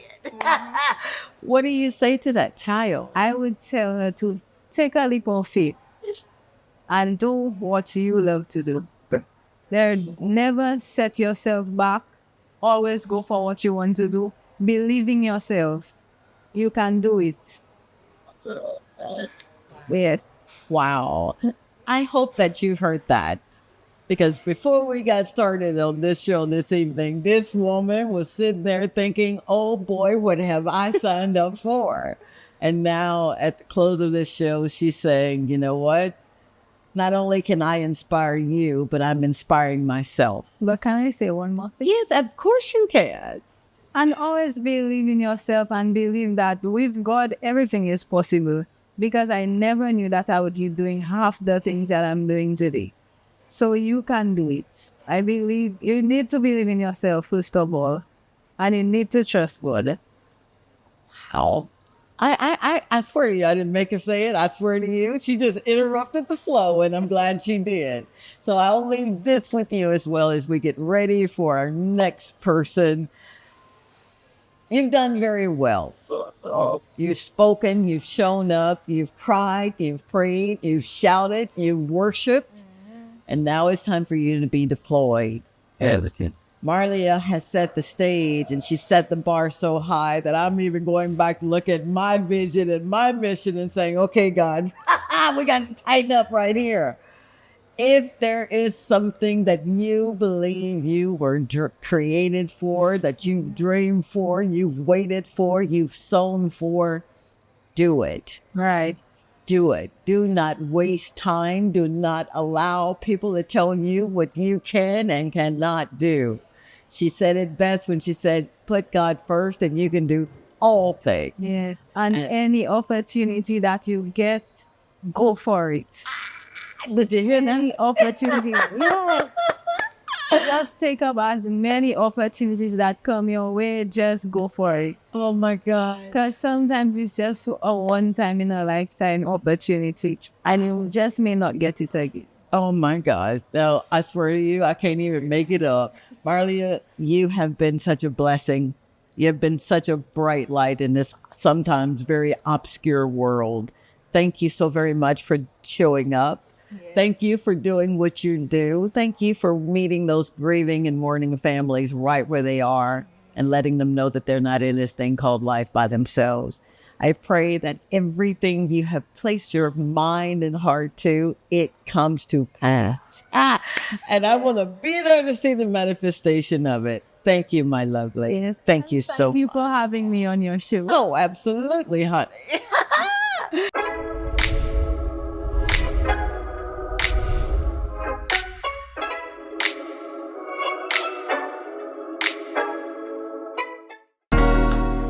A true queen is more than a crown.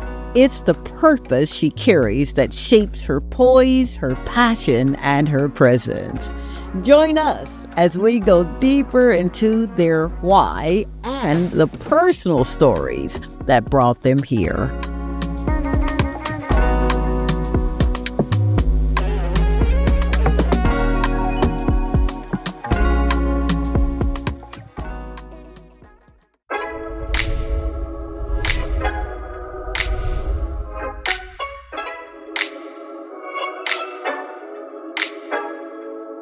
And we are back. Thank you so much, family, for just hanging out with your girl. I'm so excited. Can you tell I'm excited? Yeah, man. We are finishing our powerful series of change makers, the next generation. And we've got an amazing soul that dared to be on the show this evening. I'm excited about her because when I heard her voice, the first thing I thought was, this baby, who is this baby I'm talking to? But then I kind of got to listen to what she was saying, and I was listening to what she wasn't saying, and I'm thinking, okay, the voice may be a babyish, but this is no baby, man. This woman knows exactly what her purpose is and why, what her why is. And like I said, I love talking to young folk that are doing things in the marketplace. I do. I really do. So, without further ado, let's go ahead and bring our next guest on. Okay, ready for this? Sorona Toussaint. Yes. I'm so glad I asked because it was Toussainty, Sorona, that Mississippi tongue, man. I'm telling you. All right, my lovely. You represent the Lewis Industries. Miss Lewis Industries. She got a sash on. Don't she look adorable? Thank you are you. so gorgeous. Thank you. You too. All right, now you're going to make me believe that. All right. You represent an organization that I am so fond of. Really? So much so that we've got this thing behind the scenes where I'm Mommy Tanji. Miss Diane Felicien is an amazing soul. She's CEO and founder of Do Nation. And she really does some amazing things on this island, in this nation. And she represents not just the downtrodden, but she represents a group of folk that are forward thinkers, people that feel like it's too late, and then she comes in and she shows you that it's not too late. And I love that about her. So thank you so much, my lovely. Thank you. Now, you're a phenomenal soul that said yes to community. You said yes to your purpose, yes to your why. So my proverbial question to you is, what is your why? My why. Yeah. For me, pageantry is like, it's something I always wanted to do when I was younger, but I felt like I wasn't the type of girl that would get into pageantry or be accepted into pageantry. But obviously, I always believe in pushing myself, challenging myself, because you never know what you're capable of until you do it. So with Miss Good Deeds, I did a pageant, before that, prior to Miss Good Deeds. But with Miss Good Deeds, I was looking at the pageant from the beginning, and I saw the drive it has and the way the girls are able to elevate themselves. And I was like, wow, this is a platform, this is an organization that I would love to be a part of, because it really helps you as an individual grow yourself. And it's a journey. It's a journey. So coming into these pageants, obviously I am not perfect and I'm learning new things about myself that I personally had to work on. And I didn't realize it until being in the pageant and realizing now, wow, you have some stuff that you really need to work on.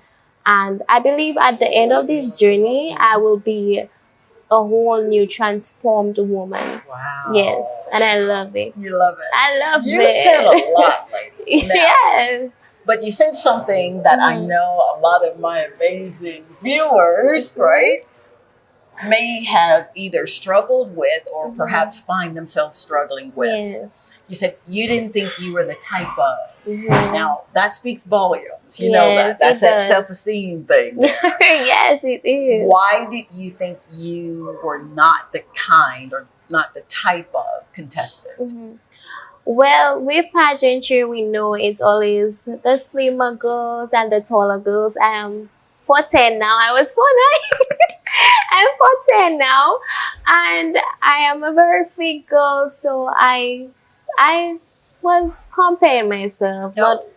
Yes. It's okay. I was comparing myself, and I used to watch the girls do the pageants, and I was like, will I ever get that opportunity to achieve my goal? And when I did get the chance, I was so relieved that now I'm in this dream and I'm able to fulfill my dreams with purpose, especially in these good deeds day. It's all about purpose and finding yourself, but also motivating individuals, and I'm all for it. Oh my yes. gosh. Oh my God. Yes. No, I am not going to cry. Don't cry. I am already sweating. Don't cry. But I am not crying because you are speaking so much. There's a lot of depth to what you're saying there. Oh my God. You use the word that oftentimes I'll use with clients, transformation, transformative. Yes. That's a big, weighty word. Yes. What were you wanting to be transformed from and into? Well, for me, I would say I'm an introvert. I would say I'm an ambivert, right? Okay. So people always people always tell me, Serena, how is it that you can perform in front of a large crowd of people, but when you're off stage, you're to yourself? And that's something, yes, I do struggle with, because when it comes to pageantry, let's look at it from a pageant perspective, you do have to interact with people. For sure. When it comes to just the team on a whole, you have to know how to interact with people. And this journey is something that I'm growing into, because I'm very to myself. Like, I love being in my own corner, but I do love performing. I do love showing what I'm capable of. Wow. So this is something that's coming into the pageant. I do believe that will help me work on and transform. That's where the transformation comes in. And it's just a learning process. People always look at pageantry as just the beauty, and they don't see the transformation that really happens within the girls. Gotcha. Yes. Absolutely. That's really, really important. I'm glad you really you're Yes. spot on that Yes. one. Now, you gave me your why. Yes. Why represent Lewis Industries? Yeah, man. Lewis Industries. So our sponsor was given to us. However, I believe in everything happens for a reason. Coming to find out, my sponsor and I, she comes from Babonneau. Like she has a. I'm from Babonneau. I raised up in Babonneau, and this I was wondering to myself, why a cleaning business? And I was trying to find out how I could connect myself to a business. And currently, I'm a receptionist at the business. No way. Yes, Oh God my is gosh. working miracles. Yeah. But the business, it's very different. And being, especially as I'm a worker there right now, I understand like how it's connected to who I am. They have a different look on when it comes to businesses. And it's a janitorial business. People will just think of, okay, I will create a business where I just pressure wash or send cleaners out. They have a website that has a shop. There's blogs, and they also do services. Oh, come on. Yes, that relates to who I am as an individual, because I believe in, yes, I'm a singer, but I want to have a variety of things because we want to be set apart. And this is what Lewis Industries is. Like, they're set apart than all the other different businesses that provide services. And I love that about them. I love them. I love my sponsor. She's already calling for another break. But I love that. Yes. All right, family. We're at Matthew's Rooftop Restaurant, in Rodney Bay. I did want to throw that plug in there real fast there. Right after this quick break, we're going to get back to Miss Lewis Industries, Serona Toussaint, on so many other things that you're doing in the community. Be right back.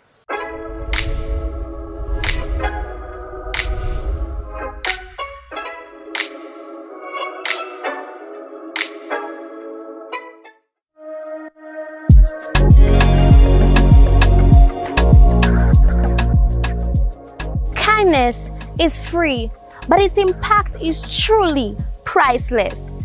My name is Serona Toussaint, and I'm honored to be a contestant in Miss Good Deeds Day 2025. For me, giving isn't just about grand gestures.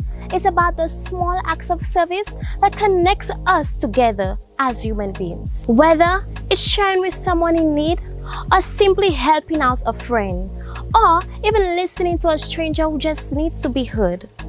Every small act of kindness makes a meaningful difference. My experience with the Collective Hands of Hope Foundation made me see how transformative charity work can be.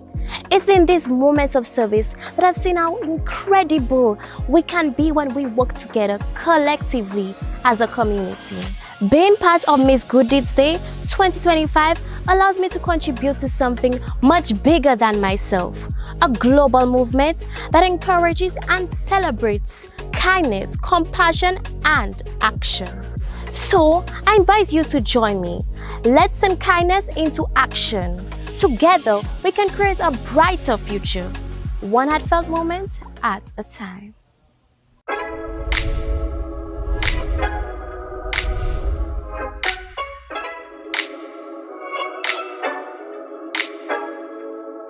And we are back, family. Thank you yet again for just hanging out with us this evening. I am in the throes of some amazing young women that are literally doing pageantry, but they're doing it in a whole other dimension. And I'm so excited for them. I really, really am. So, Miss Serona, I'm going to get this right. I swear to you. Miss Serona Toussaint with Lewis Industries was giving us her why she does what she's doing, and her why on the business. And that's pretty exceptional. So who are we shouting out from Lewis Industries? We're shouting out Donna Fitz, Dr. Lewis, and Kathy as well. Everybody. I feel like the team as well, the staff there is so amazing.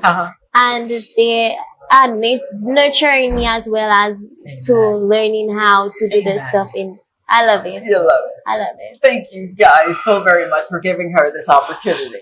My shameless plug, I'll be calling you for some sponsorship. I guess you like my nerves. All right, my lovely. When it comes to music, I hear you're an aspiring singer. Yes. How has music, or how do you believe music has shaped your time being a pageant, being in this pageant? How has music helped you? Well, I would say music is my way of, it's very therapeutical to me. So it's my therapy. And when I am going through pressure or stress, and you know, pageantry does come with a lot of stress, not only on the night, the journey. And for me, I would just sing a song, freestyle. I love to freestyle. And to calm myself down and to get what I have to get done. Accomplished. Now you know I'm gonna do it, right? I am. You shouldn't have told me you sing. Give me 15 seconds of you singing freestyle. Okay. Can you give me a word? Give you a word. Yes. Just a word. Yes, just give me a word. Motivating. Sometimes in this life it might be so hard, and you might feel like giving up, yeah, but sometimes you gotta look in the mirror and find your motivation, because you the only one who can keep you motivated. Motivated, I am gonna motivate it. What? Oh my God! Wow! Yeah. I'm not crying. You're crying. Oh baby! Now that is. I've got these chill bumps all over me, man. God bless you for that. Amen. Wow. Yeah. Wow. Yes. You are something serious, aren't you? Yeah, you are. Okay. Let's talk about impact. All right, because you are impactful. You do know that, right? 4'10". you carry yourself like an 8 foot tall woman. What impact do you hope to make in your community as a young woman of faith and purpose? Well, I would always, my dream, this has actually been my dream. Another reason for me joining Miss Good this day 2025.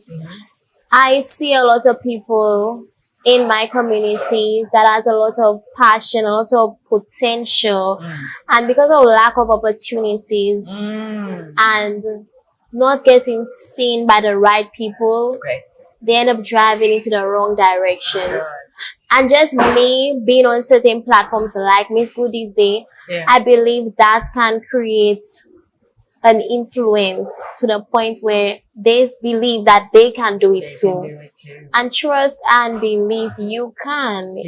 You have to look in the mirror and continue pushing yourself, because it is hard. Even me being on these different platforms, it's always a battle. It's always a continuous, you can do it. Sometimes you may have to reassure yourself, because you may not have people all the time giving you the support you need.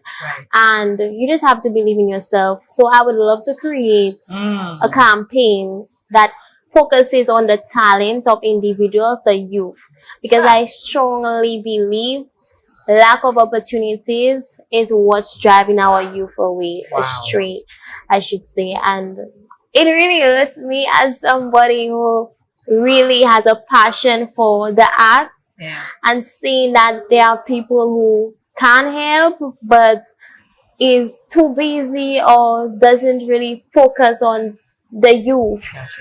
We are the future, and we're the ones to take, especially St. Lucia, to the next level. So I believe in the youth and creating this campaign, and hopefully I do get the support to actually start the campaign and take it to the next level. Now, family, did you hear this? Tell me that we're going to get behind something like this, right? Of course we are. Okay.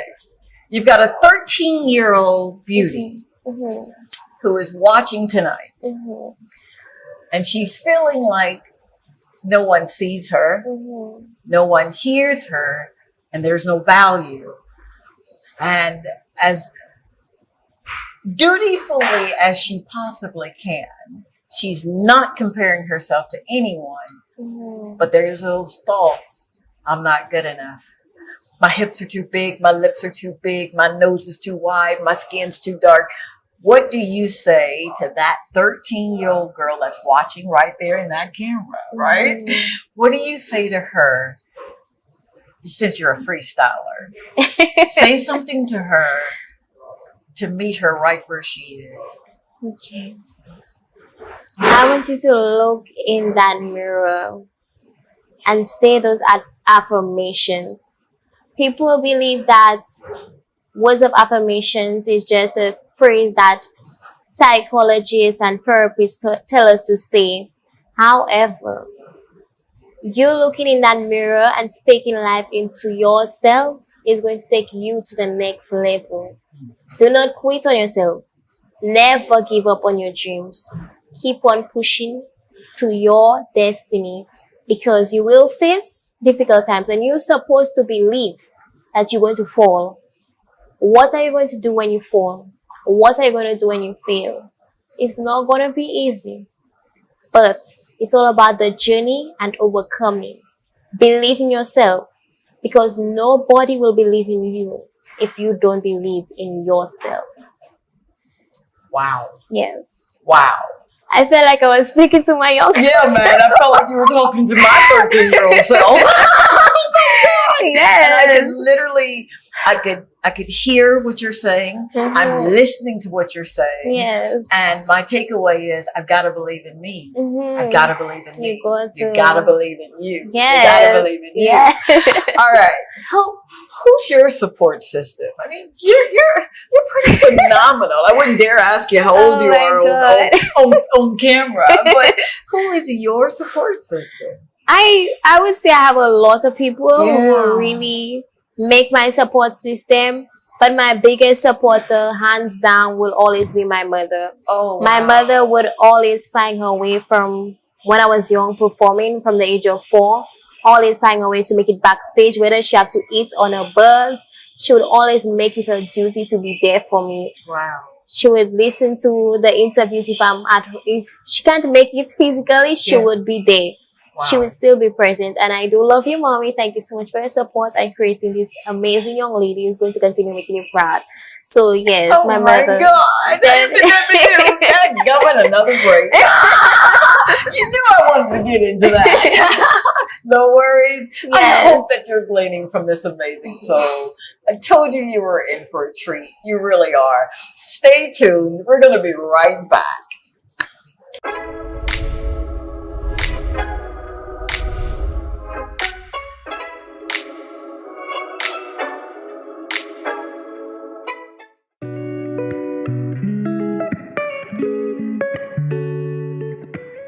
They began with a title, but what they walk away with is a testimony.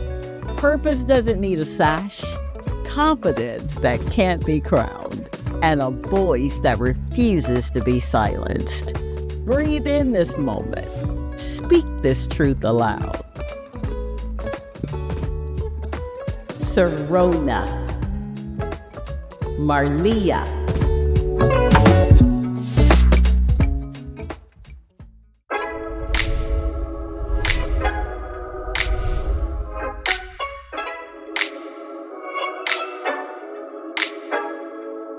And we are back. And right before break, Serona was saying some amazing things about her mama. So I want to say, Mama, thank you so very much for having this phenomenal woman. You've done extremely well. My hat goes off to you. I thank you for every tear you cried, for every time you got on your knees and asked, God, is this going to happen? Or what am I doing here? Or how am I going to move from here to there?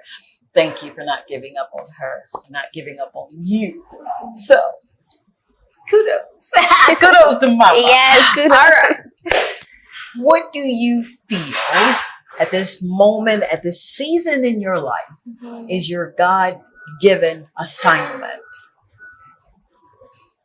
To be very honest, I am very young. Yeah. And right now, I am finding myself as an individual. And it's really difficult because we all know that time in our life where we find ourselves and we're very lost. So this is me right now. But I do want to continue trying to impact the youth. For sure. Because we're not perfect. And even though I'm finding myself, you never know, my story or their story we can both help each other. And being a youth, I definitely can understand the situations they go through and their passion for actually making it in life and making people hear their story and accomplishing their dreams. So I would say that's my main focus right now and purpose. Yes. Oh, wow. Yes. I love that main focus and purpose, lady. To God be the glory for your life. So the message behind the platform, what would you say I want this message to be out about me, Mhm. about what I'm doing, where I've been, where I am, where I'm going, my destiny. What is your message? I know, right? Yes. Shame on me.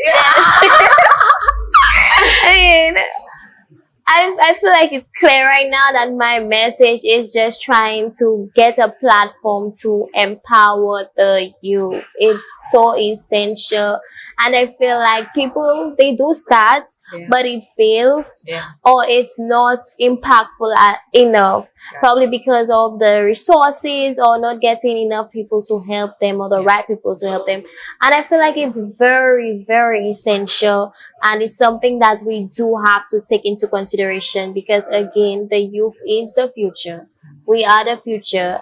And as you can see these days, there's a lot of violence. There's a lot of unexpected things happening with the youth. And we wonder why.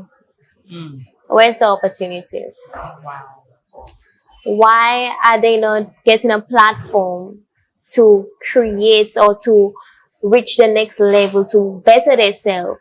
And that's something that we should take into consideration. And then if we can say, if we are providing those opportunities for them and they are taking it like a joke and they are not taking it into action, then we can sit back and say, you know. But it's very important to create a platform like that for the youth of St. Lucia, especially. What Yes. passion. Yes. No, seriously. And that passion will be your fuel to do Yes. exactly what you just told everyone, right? That Yes. you're going to do. Yes. It's not trying, you're doing it. Thank Just you. your showing up for you every day with the Lewis Industries. Yes. You're showing up for Miss Good Deeds Yes. pageantry. You're showing up for the show, man. Yes. You are establishing your platform, and I'm so proud of you. Thank you. 5 years from now, you're welcome. 5 years from now, I'm going to tell my age here. I'm reading the newspaper. Where do you see yourself 5 years from now? Hopefully in 5 years, the campaign I'm talking about right now elevates to the point where the youth of St. Lucia have a platform to really showcase their talent regionally and not just in St. Lucia, nationally. As well as I'm trying to create a book right now, but a book for infants and toddlers. Yes. So I'm trying to create a book because I do believe that when it comes to mental health, people believe that is in the Caribbean, it's not something that's really looked at. Talk about it. Yes, so I do want to create a book for toddlers, because where does the trauma start? Really and truly, trauma starts from the beginning. And we don't speak on that. And I do believe if we have a book that motivates the youth, it can really cause a little change, one step. Because I view my life as steps. So everything happens with time, and every opportunity is a blessing. So I do believe that that's where my head is at. Hopefully I get it done this year or next year, but I am interested in writing books as well as continue making music and inspiring the youth. Yes. Oh my God. This is like my baby. All right. I want you to repeat this after me. Yes. This is an affirmation. Okay. All right. Tonight we affirm. Tonight we affirm. I am valuable. I am valuable. I am chosen. I am chosen. I am loved. I am loved. My voice has power. My voice has power. And my purpose is divinely planted. And my purpose is divinely planted. I, Serona. I, Serona. Rise in truth. Rise in truth. And I walk in light. And I walk in light. Yeah, man. Oh my God. Yes. Would you believe that's the show? Yes. Wow. Did you have fun? It was so fun. All right, now. I didn't put her up to say that. I swear to you, I did not. Before we go, I want to say thank you so very much, St. Lucia, for literally doing what you do. This has been one of the best dreams to come true in my life. Whenever I'm out in the marketplace and I get to see people that are just kind of peeking at me, and when I look at them, they turn their face. I saw you. Thank you so much for your care, your compassion, your love for the show, your love for me. I feel like I am St. Lucian, baby. Yes. You can't tell me I'm not a St. Lucian. Linda, thank you so very much for creating this amazing space, DBS, so that stories can be told. Yes. God bless you, bless you, bless you in every endeavor. Bon Bon, Caden, Kendrick, Idris, Fran, I love you, and my new videographer, Hazel. All right, till next time, the Lord say the same and the creek don't rise. We're going to do this thing called Talk to Tanji again. Thank you, St. Lucia. Good night.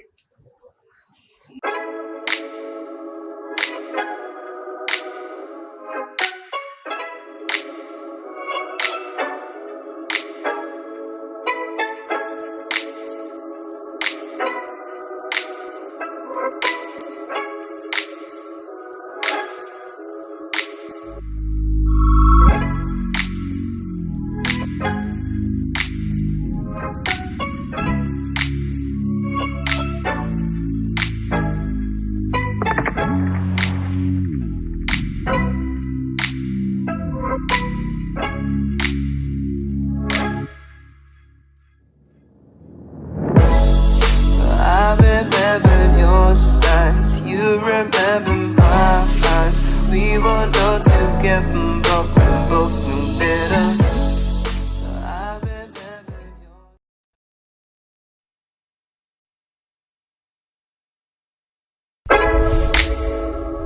This is Talk to Tanji. I'm from a little town called Columbus, Mississippi, and I've come all the way here to show you exactly how you can live abundantly.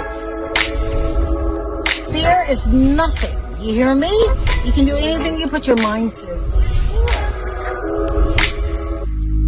I'm your girl, Talk to Tanji. We're gonna do life together.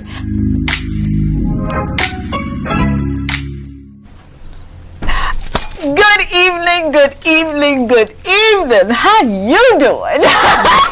I am so excited if you cannot tell. Oh dear gosh, you've been running in my mind all day. I promise you, you have. Good evening, my TikTok family. How you doing? Thank you so much for showing up. Oh, St. Lucia, we are in for a treat. I promise you. Before we get into all that goodness, let me just say, welcome to another episode of Talk to Tanji. I'm your girl, Dr. Tanji, but on this platform, you know me as Tanji, and we have stories that stir the soul and truth sets us free. All right?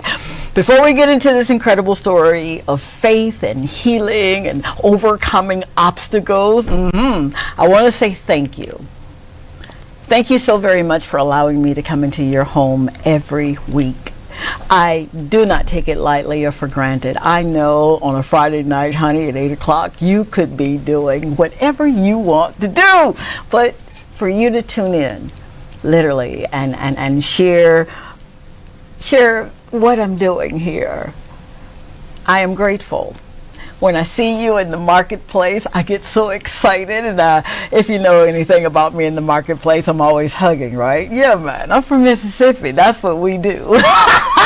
Of course we do. But I've never felt so incredibly blessed. I'm blessed to be in your country, my country now. Y'all stuck with me.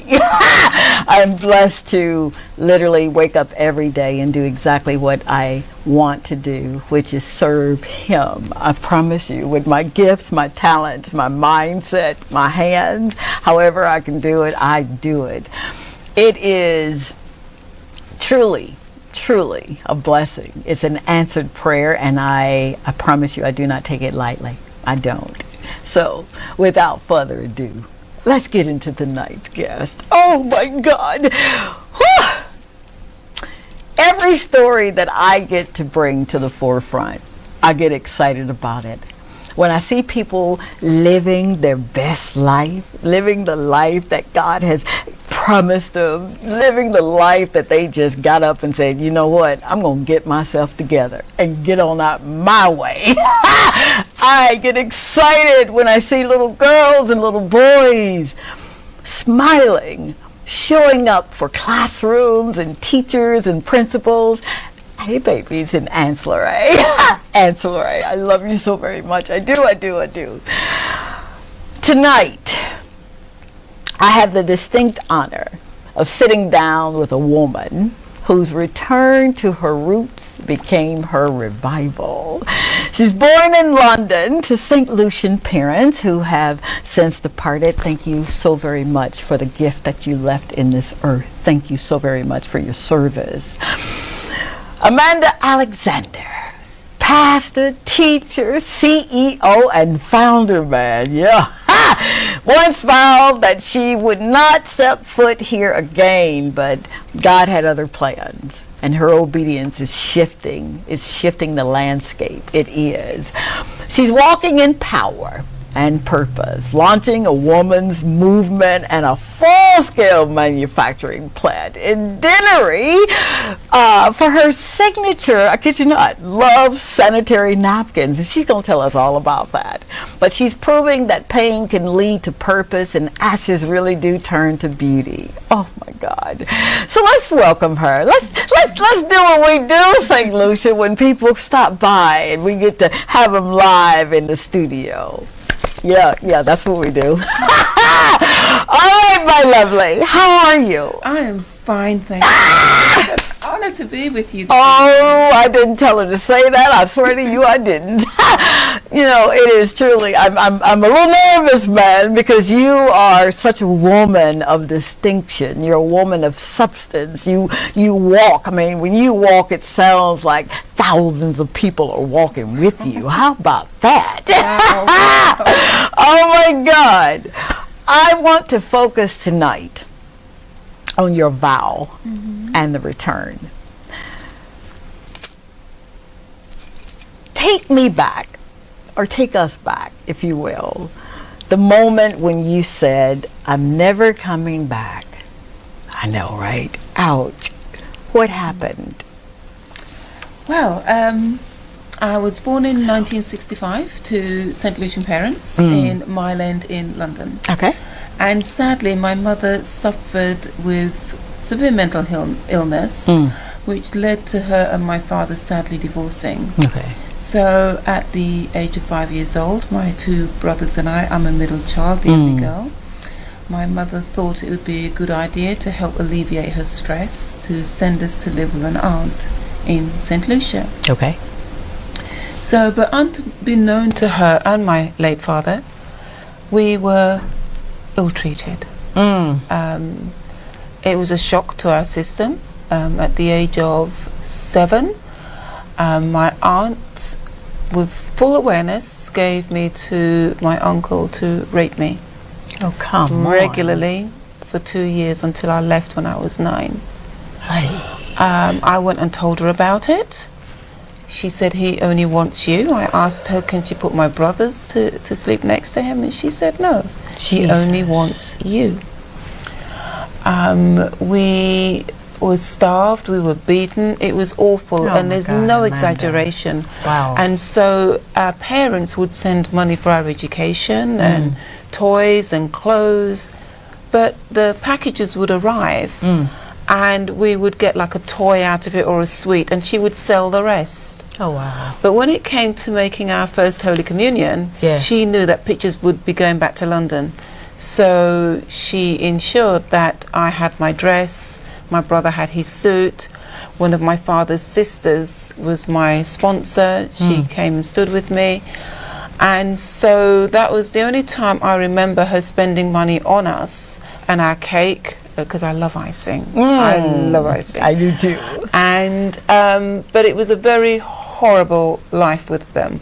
The best 8 weeks of my life in St. Lucia was when my father visited, and my uncle said, if you tell anyone, I will kill you. Oh, wow. So I couldn't tell my father anything, but we stayed with our precious family, the Alexanders, in Castries. And I love my Alexander family. I really do. There's not many Modestes left. But anyway, so on leaving at the age of 9, my mother sent for us, and that's when I vowed. I didn't realize it was a vow at the time. As a child, you say, I'll make a promise. For sure. I will never come back to this island again. For sure. I associated pain with St. Lucia. I didn't want to be St. Lucian. I wanted to be any other nationality. Wow. But St. Lucian. I hated everything about it. And so when I was 15 years old, I subsequently told my mother what happened, and it broke her. Oh dear. But for years that she couldn't understand my behavior. I was psychologically damaged, you could say, because of what had happened. I was traumatized, and so was my brothers. For sure. So later on in years we had counselling. I went to boarding school, but sadly my family broke down because my mother couldn't look after us, so we ended up in care. So it was like another trauma. My gosh. And so my 2 brothers and I, we were split up. So I went to a convent, and they realised I was a very intelligent young lady. Yeah. So I went to convent and subsequently fell into relationships. That's a story for another day. For sure. They were just... I got you. But I want to say I'm a walking testimony of God's grace, and I'll tell you why. Yeah. So after all the partying to heal my pain, I was a real fashion freak. I still love my fashion. Yeah, I do. yeah. Look at you, man. I do. I love. And my mother was a very elegant woman. Yeah. And so I love traveling. I love fashion, and I went to study law. Don't ask me how I managed to graduate, but I did. And I worked in the legal sector for over 20 years, and then I ended a master's in TV media journalism. Then I ended a master's, I'm still doing those masters, building sustainable smart cities.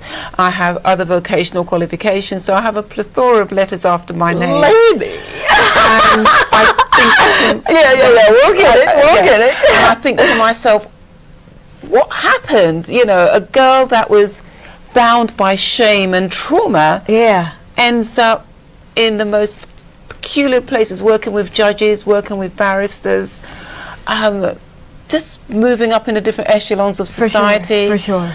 And to tell you the truth, Dr. Tanja, I'm sitting here with you tonight, and I'm like, how did that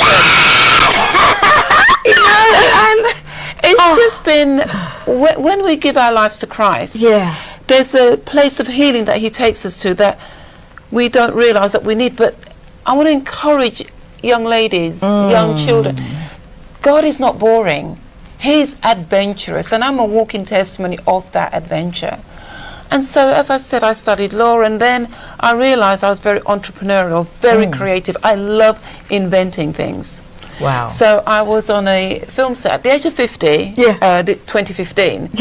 I'm asked to be a model on national British TV. Oh, come on! I'm asked to star in various, be a supporting artist in various films and TV shows. And I'm like, I know, right? What the heck is that? And the last thing I did was Bond a few years back. Oh, come on! And I'm thinking to myself, wait a minute, this is surreal. But whilst I was on a film set, an atheist and a pastor came up to me, and they said, and they were best friends. How can an atheist and a pastor be best? But they were amazing women. And they told me about menstrual poverty, and I went, what's that? And they explained when girls cannot go to school because of lack of feminine hygiene products. And I went back to my hotel room, Dr. Tonji, and I cried, and I said, Lord, is this part of your call on my life? And he said, yes, I want you to restore female dignity to vulnerable females.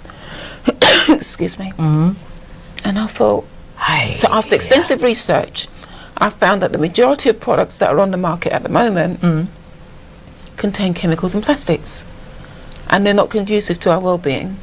Scientific research proved that because our skin is porous, the things that we use are put in an intimate part of our body. For sure. And a lot of the gynecological problems we have are due to those products. Wow. They also contaminate the earth. 28 million tons of waste menstrual products are buried in landfill sites. Oh, come on. Plastic takes between 500 to 800 years to decompose.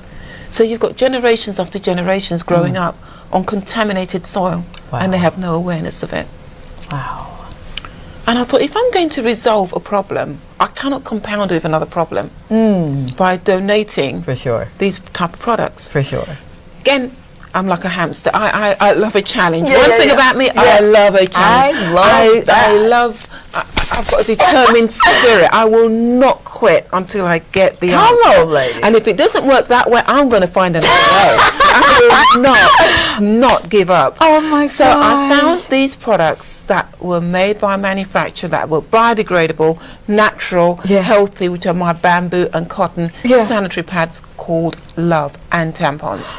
Oh boy, he's calling for a break. Hold that thought right there. That gummit. He just knows when to do it. I need you to go get your cocoa tea. Whatever it is that you're drinking this evening, because this amazing soul has so much to unravel and so much that we can glean from. Be right back, okay? Don't you go nowhere. Go get your tea and come on back. Be right back.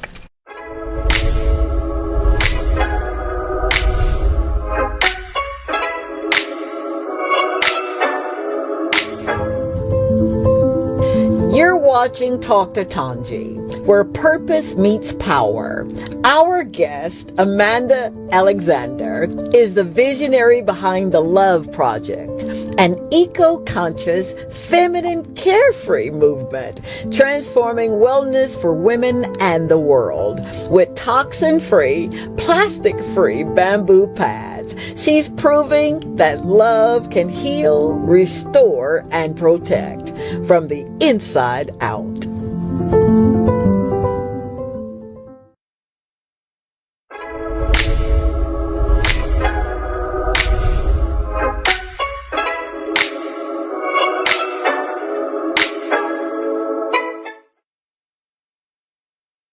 We are back, family. Thank you again so very much, seriously, for allowing us to come into your home this evening. Now, I've got some tickets that I'm giving away because coming up later in the show, she's got something that she is doing, and I just want to be a blessing to two amazing souls. It's tomorrow, all right, and Sunday, so don't stay tuned. All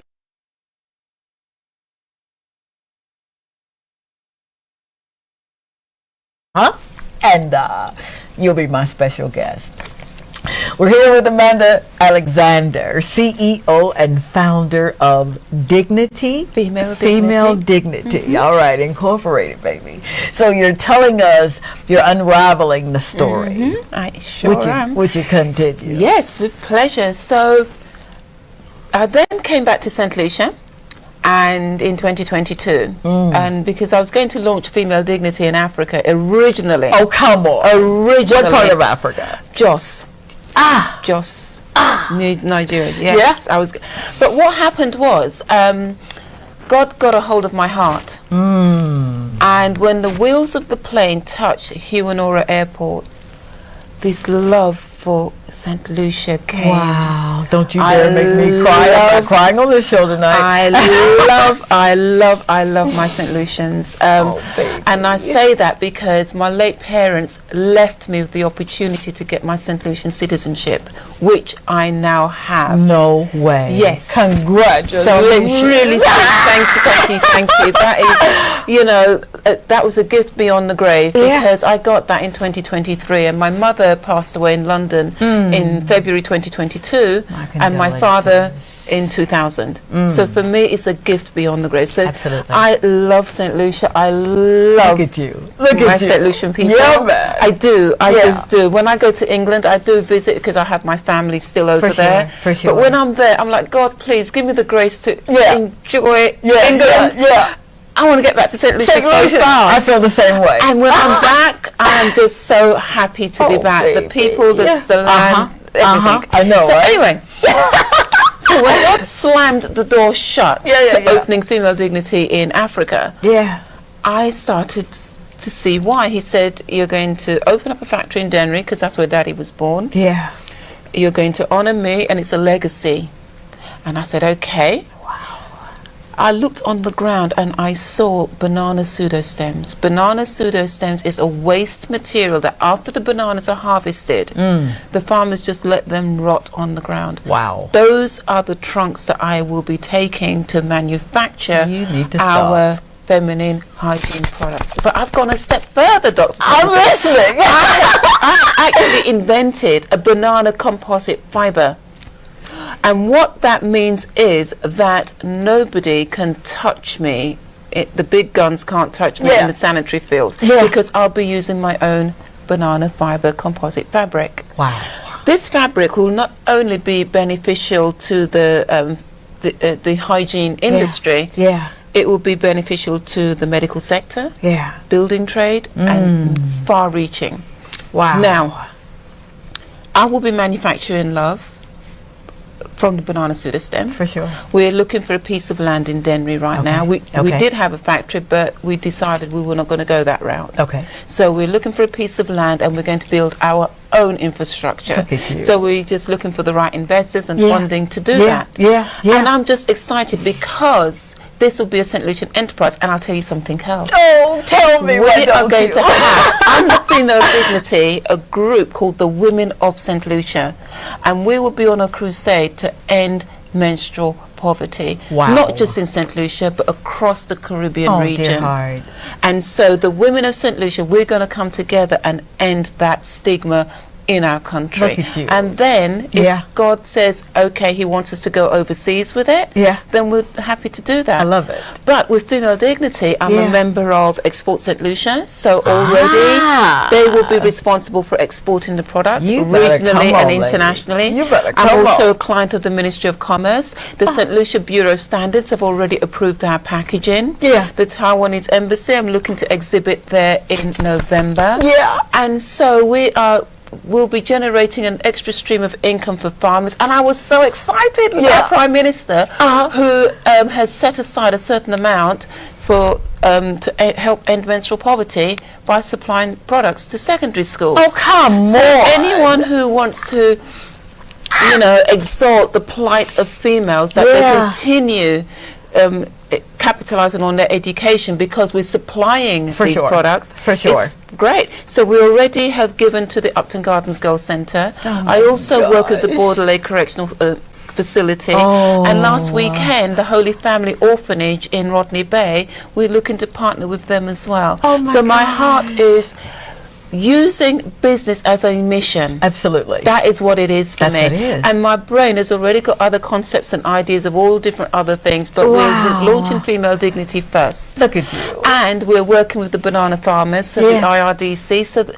everyone's excited about this. And so we're just waiting for a new stock to come in from London, our bamboo and cottons, because they're available in Massey's, CPJ, and Healing Food Inks, but we've more or less sold out. So we're just waiting for our new lot to come in. Oh, listen to this, St. Lucia. All right, you said a lot. You did. And we can unravel this thing, because oftentimes, and you may know this as a truth, when we are hurt, when we are made to feel marginalized, that pain stays right there. It does. Now, this glory that you are walking in, I am so excited for you. Thank you. And you're welcome. For those who may find themselves going through something as traumatic, how do you move from this happened to me, this hurt me, it hurt my brothers, to I'm going to answer the call?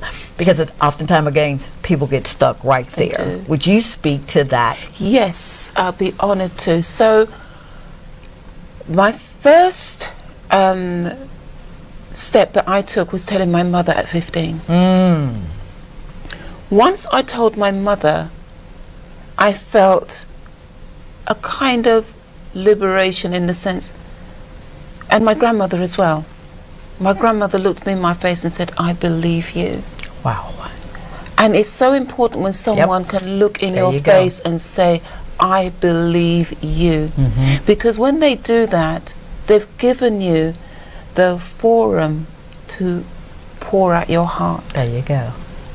But you may not have a grandmother, you may not have a mother that you can say, this happened to me. I want to encourage you, find someone you can trust. That's the first step to your healing. Then what continued to happen, Dr. Tanja, the more I spoke about it, I got counseling. Good, very good. I'm a faith walking woman, so for sure. Aside from counseling, I have trusted pastors that I was able to talk it through bit by bit, and they prayed over me. They helped me through. They didn't take advantage of me. They understood my pain. For sure, for sure. So, but that didn't happen overnight. And I want to encourage you, don't be hard on yourself that you've told someone and you were expecting great results there and then. It takes time, so don't be hard on yourself. Be patient with yourself and love yourself. There you go. Once I started to understand that, I started to pray, but also read the Bible. And I found myself in the scriptures, in the sense that God made me in his image. Come on. That rape is not my image. Come on. That rape is not my likeness. That rape is not going to dictate how I'm going to live the rest of my life. Wow. So I need to find myself in the scriptures. Yeah. Of what does God say about me? When I found out that God said in Psalm 139 that I am fearfully and wonderfully made, yes, ma'am. I said, well, how do I start believing that? Because when you start believing something positive, it's easier to believe the negative to start than it is the positive. Yes, ma'am. But like a medicine, I had to keep taking the scriptures. I had to keep praying the scriptures until I came to a point within myself of understanding and believing something good was in me. Wow. I am a good person. I deserve to be loved. Powerful. And funnily enough, the name Amanda means worthy of being loved. Come on, lady. I can't do this with you tonight. Wow. And so it's a process of taking the negative, meditating in the scriptures. For sure. Turning it into a positive, finding someone that you trust, that you can just, they don't care if you say the same thing 15, 20, 30 times. Wow. They are walking with you. There you go. And then I started to realize there were things in me that I loved. I love studying. I love helping people. Yeah. I love making people's lives better. Okay, so how am I going to do that?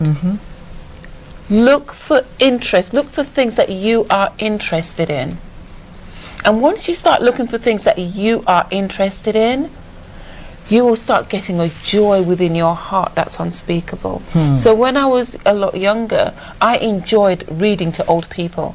I enjoyed shopping for them. That was my way of helping. Yeah. So find something small that you enjoy doing. And stay faithful in doing that, because then you'll start to find there are other areas in life that you enjoy serving. Wow. And that's what I did. And then when I realized I liked helping people, I thought, I'm going to study law. But I didn't enjoy law. I have to admit, I didn't. I only studied it to earn money. I got you. The moment I was able to come out of it, you know, working in U.S. immigration law, my other passion is telling stories. Yeah. So that's why I did a master's in TV media journalism. Oh my God. Because I love telling stories. And your story really resonates with so many. Thank you so much for your openness, honesty, and sincerity. Seriously, thank you for that. Because that speaks volumes. That government, he's pointing, it's time for a break. I'm going to scream at this man. All right, family, I need you to stay tuned. We're going to be right back. And when we come back, I promise you, I am giving away a ticket. You know what to do, right? They're going to put a number up. I need you to call that number. We're going to get back to this amazing woman with the spirit. The spirit of leadership is what she has. Stay tuned. We'll be right back.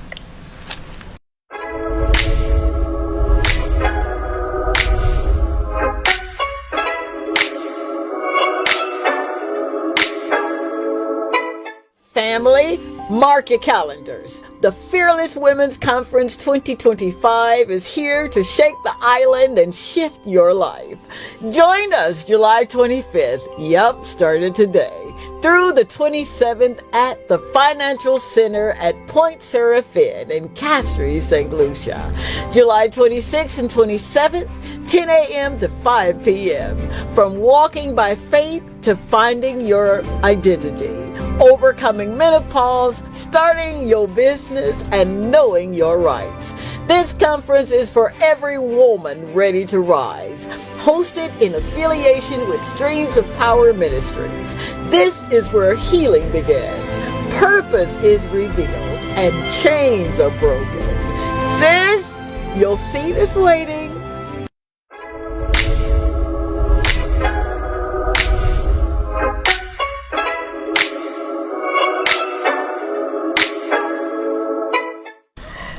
We are back, family. Thank you so very much for hanging out with us this evening. Thank you, thank you, thank you. All right, the number is 451-9788. 451, because I talk real fast with this Mississippi twang. 451-9788. My first two callers, I'm giving a ticket, and I need you to come to this women's conference. Be my special guest, please. You hear that, TikTok family? 451-9788. All right. You are, first and foremost, more than just a survivor. You know that, right? Yes. You are an overcomer. Oh, yes. You know that. Oh, yes. And for you to answer the call is an act of obedience. And oftentimes, obedience, as easy as we think it is, sometimes can be detrimental to what we think it's going to, our lives should look like. When God began to stir your heart back, that moment when you said yes, can you remember that moment? Yes. Yes, I do remember that moment because I remembered it. Oh, I'm so sorry. Someone's calling. Aha! Good evening. You're on air with Dr. Tanji and Miss Amanda Alexander. Who are we speaking with? Good evening. You're on air with Dr. Tanji and Miss Amanda Alexander. Who are we speaking with? Hello. Hi. Can you hear me?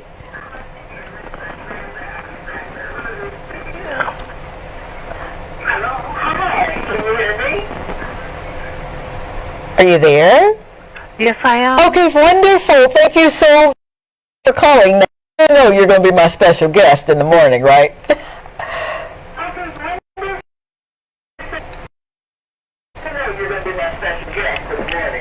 Oh, I'm getting the echo. I know, I am too. I'm so sorry. Hey, do you mind if I have your name so I can learn this on this ticket? Veronica Poleo. All right, Miss Veronica Poleo. Is that right? Poleo. Poleo. Okay, you know this Mississippi tongue now. Will you spell that for me, please? I'm so sorry. I got the Veronica.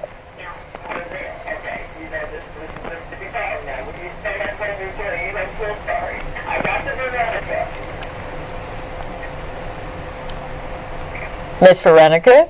Yes. Okay. All right. Very good. So what I'm doing is my executive producer is writing your name right now. I'm going to have your ticket waiting out front so that you can join us in the morning at 10 o'clock. Is it tomorrow? Yes, ma'am. It's tomorrow and Sunday from 10 to 5. 10 o'clock is not a good time for me. Okay. Is it possible that you can come a little later? I will try. You will try? Okay. Well, Your trying blesses us. How about that? Okay, where will that be held? Okay, it's at the Financial Center at Point Seraphin. Mm-hmm. Yes, ma'am. Okay, if I cannot attend, can I give my daughter the ticket? Oh my gosh, absolutely. Let me have your daughter's name and I'll have him write it right now and I'll put it on the back of this ticket. Okay. Lana Polio. All right. Polio. Yeah. And her first name again, I'm so sorry. Lano. Lano. Lana. All right, we got it. Thank you so very much. Oh my God. Isn't this woman amazing? Absolutely. Is there anything else that you'd like to say before you hang up? Oh no, I'm just been watching your show every Friday. Oh my God, don't you dare make me cry. I've got on mascara and it burns when it runs, baby. Thank you so much for your support. I'm really grateful. Thank you, Miss Veronica. Thank you. You're welcome. Have an amazing night, and I'll be looking to see your daughter tomorrow. I'll give her a big hug for you, okay? Yes, ma'am. Good night. All right, bye-bye. Bye-bye. How cool is that? Yes, it's Thank you so much. All right. The healing. Yes. Let's talk about that healing because you know you're healed, right? Yes, of course, 100%. And that's one of the reasons for the conference. Okay. Because it's a conference from a place of healing for myself. And because I am a walking testimony of God's goodness, I want to impart that to other women. There you go. And so therefore, the Fearless Women's Conference is just about that, where the chains and the pains of the past no longer hang over me like a cloud. You better talk. The chains have been broken. Yeah. So my spirit, my soul and body are in divine alignment. And I can see how God sees, hear his voice saying, this is what I want you to do. Oh, baby. And so part of Female Dignity's mandate under the conference is to have speakers, both local and international speakers who are here. Tonight was the first night of the conference, and they are talking about they talk about transformation, business, intellectual property, menopause. Wow. We had attorney and police officer Aniel Innocent tonight. You know Aniel Innocent, Honorable Aniel was on this show. I love her. And her phone call. She's amazing. And she was talking about domestic violence and protective rights for women. Yeah. And I even learned something new For sure. about domestic violence. I go, woo! Yeah, yeah. But the conference there's 9 speakers. I'm speaking on identity because there was an attempt to steal my identity through what had happened. But my identity is in God. You better come on. So therefore, I want women to understand that their identity is in God. They can do great exploits, and not even the earth, the sky is the limit for them. You better hit do you hear this? Do you hear this woman speaking life into every area of our lives? Wow. What a weight to carry, right? It is. And that act of obedience, that door closed in Africa. How do you move from God shutting the door and you saying, wait a minute, did you try to force it? Did you just receive what happened? I did. So what happened was the ministry I was working with in Africa, I explained to them, I told them the truth that God is calling me back to my heritage homeland. Yeah. And she was so gracious, Pastor Ruth. She said, Amanda, she said, go and honor God in St. Lucia. Wow. She said, if God wants you back here one day, he will make it clear. Come on. But it's evident you're supposed to be at home in St. Lucia. And so for me, that was a release. That was her blessing to say, that's it. Go. And the funny thing was, Dr. Tonji, was this. It was in July last year, the Lord said, if you believe you're going to St. Lucia in September, pack your things. Oh, come on. Don't you just love when he do that to you? What? He said, if you truly believe you're going to St. Lucia in September, pack your things. Wow. So I packed my things, shipped my car, my furniture, everything. There's people in the church who got behind me, who supported me financially, prayerfully. And the rest is history. The rest is history. I'm here as part of Streams of Power Church. And I'm just, God is adventurous. That's all I can say to you, ladies. Trust him, go with him. He will heal your pain. He will make every crooked path straight, every rough place smooth. He will cause every mountain to depart. He will make every hill be removed. He will provide for you. Sometimes he'll let you stretch a bit. Yeah. But he is faithful. Yeah. Wow. Woo-hoo! Ah! What do you say behind that? Good night, St. Lucia. No. All right. So your purpose collides with your production. Yes, it does. And you are not only walking in faith, you know, James says, show me your faith and I'll show you my faith by my works. Exactly. So you literally became the work. Yes. Did you know a lot of folk that embody the spirit of leadership? Leaders are always looking for a problem. They are. They're looking for a problem to solve. They are. And you literally said, okay. Yes. There it is right there. Mm-hmm. The banana. I mean, come on. There are so many uses for the banana, which I won't go into right now. I got you. But there are, we have this incredible resource on our island that can help boost our economy, make life better for our farmers, make life better for local communities through employment, help mend menstrual poverty. And do you know that every time a customer buys 3 packs of our products, we donate 1 pack free to the local community outreach organization. Wow. So that's how we are ending menstrual poverty. Menstrual poverty. And so when people buy our products, they are sowing into a purpose greater than themselves. Wow. They're protecting their own health. Come on. And they're protecting our earth. And they're providing for other young females. And they're helping banana farmers. Did you just say a break? I swear to you, dadgummit. I gotta be obedient. So I need you to stay tuned. When we come back, 451-9788 is the number you're going to be calling, right? 451-9788. So I can give away ticket number 2. Okay? Stay tuned. I'll be right back.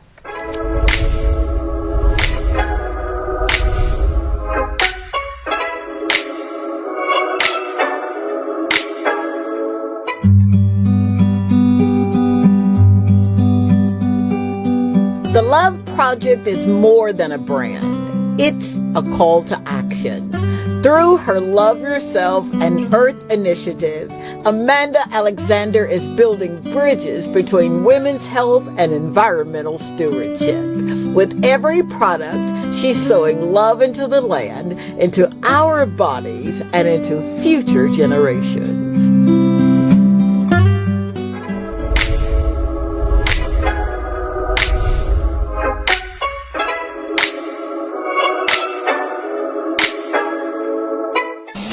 We are back, honey. TikTok told me putting on lipstick.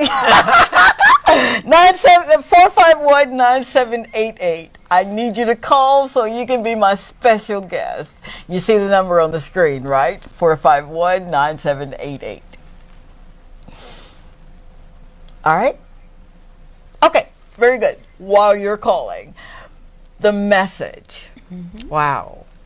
There's so much that we can take away from.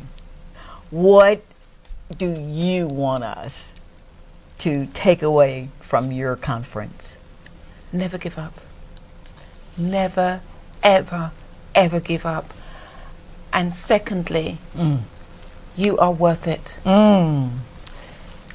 You may be in St. Lucia, but Earth is yours. You've been given skills and talents. Capitalize on them. Don't ever give up, no matter how hard it gets. And it does get hard. Breaking into new ground, being a trailblazer, is not for the faint-hearted.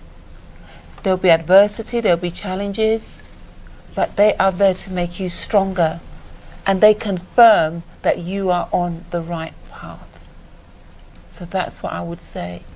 Don't give up. And the conference is there to build you to never give up. Wow. I couldn't say it any better. I swear to you, I could not. 451-9788. Come on, be my special guest tomorrow. Come on, don't make me beg. Please. Now, how does this movement go beyond the conference? Because it's a movement. It is a movement. It will go beyond the conference when each lady decides, I'm going to continue moving. I am not just going to go to a conference, get built up, and stay stuck where I am. I've been given the tools, I've seen testimonies, I've been given the practical know-how. I have to keep moving. With movement, there is always progress. Yes, it is. Lack of movement is not progress. At all. It's death. Yeah, I like the way you said that. You're absolutely right. Speak to that little girl that was here, away from her family, going through all that she was going through. What would you say to her? God loves you, and you may find it really hard to understand, well, if God loves me so much, why is he allowing me to go through that pain? He has a plan for your life, and he wants to flow through you. But at this moment in time, you're a little girl, and you're wondering, who will hear me? And my prayer for you, little girl, is that God will send someone to you, to hear you, to hold you, to hug you, to tell you that you're loved, and to tell you that you're beautiful, and it is not your fault. Don't ever blame yourself. Don't ever do that, because you didn't cause that pain to happen to you. So that's my prayer for you, little girl. I want you to know that I love you. I may not ever meet you, but every little girl is in my heart, because I was that little girl once. And I wish somebody would have said to me, I love you, whilst I was going through the pain. And if you are going through that right now, and you don't know who to turn to, I pray that an adult makes themselves available to you, that you feel that you can trust them and tell them what has happened to you, and that that adult will do everything within their power to protect you, because you deserve to be protected and loved. Wow. Wow. 451-9788. You're going to make me beg, aren't you? Dadgummit, please call, because I want to literally gift this to you.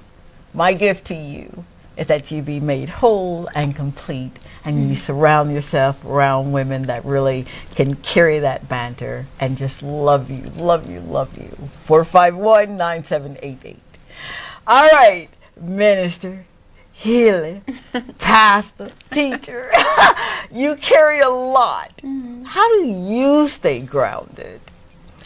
Thankfully, I have friends and family around me who are not yes people. They challenge me. If they see that I'm doing something that is not right, they, you know, I have Bishop Timothy Robinson in St. Lucia, and I have Pastor Anderson Manoz in London, and I have friends in both places. And if they see that I'm going a bit off key, they will hone me in. If they say, Amanda, you're losing too much weight, you need to sleep, they are not afraid to tell me. And I think for anyone, it's important to have friends and family who are not yes people. Because if there are yes people, they are loving you into hell. In the sense that they will see that you're doing habits that are not conducive to your well-being, and because they don't want to upset the apple cart, they'd rather not say anything. Upset my apple cart, make me grow, make me be better, because when I'm better, I am better to society. Wow. Oh my God. I love you. I love you so much. What does obedience feel like now compared to when you were resisting, or did you ever resist the call? Resist. Come on now. I did Talk resist. about it. You see, as human beings, we like comfort. We're creatures of comfort. And when you're told, invest your savings, when you're told, I don't want you working for anyone else, You're like, you gotta be kidding me. Yeah. I like to run my own life. I like to do my own thing, and you're telling me no. Yeah. Dr. Tanji, that Come is on. one of the most You know painful I know things it. Come going. on, girl. You know I know That it. is not even funny. It Yeah. really isn't at the time. You're like, people are going to think I'm lazy. And God said, no, they're not. Huh. You're working for me now. So, yes, there was arguing with me and God for a while. For sure. There was. Yeah. But there comes a point when he gave me a vision of a swamp and the Niagara Falls. He said, you've now got a choice. He said, if you remain in your life, you can live in a swamp. It may be beautiful today, but it will start getting old and it will start smelling because there's no new life coming into it. Wow. But if you walk with me, your life will be like the Niagara Falls. And in that Niagara Falls vision, there was a tall rock and there was a dove with an olive in its mouth. He said, and if you follow me, your life will be forever moving. Good night. And I will feed you. Yeah. And I will take you on adventures that you never knew. He said, because when the water comes down from the Niagara Falls, do you see where it goes? I say, not really. It crashes down. And he said particles of water, do you see where it hits the ground? I say, no. He said, so that's how your life will be in me. Isn't that exciting? So you got a choice, the swamp or the Niagara Falls with the dove and the olive. I'll take the Niagara Falls, God.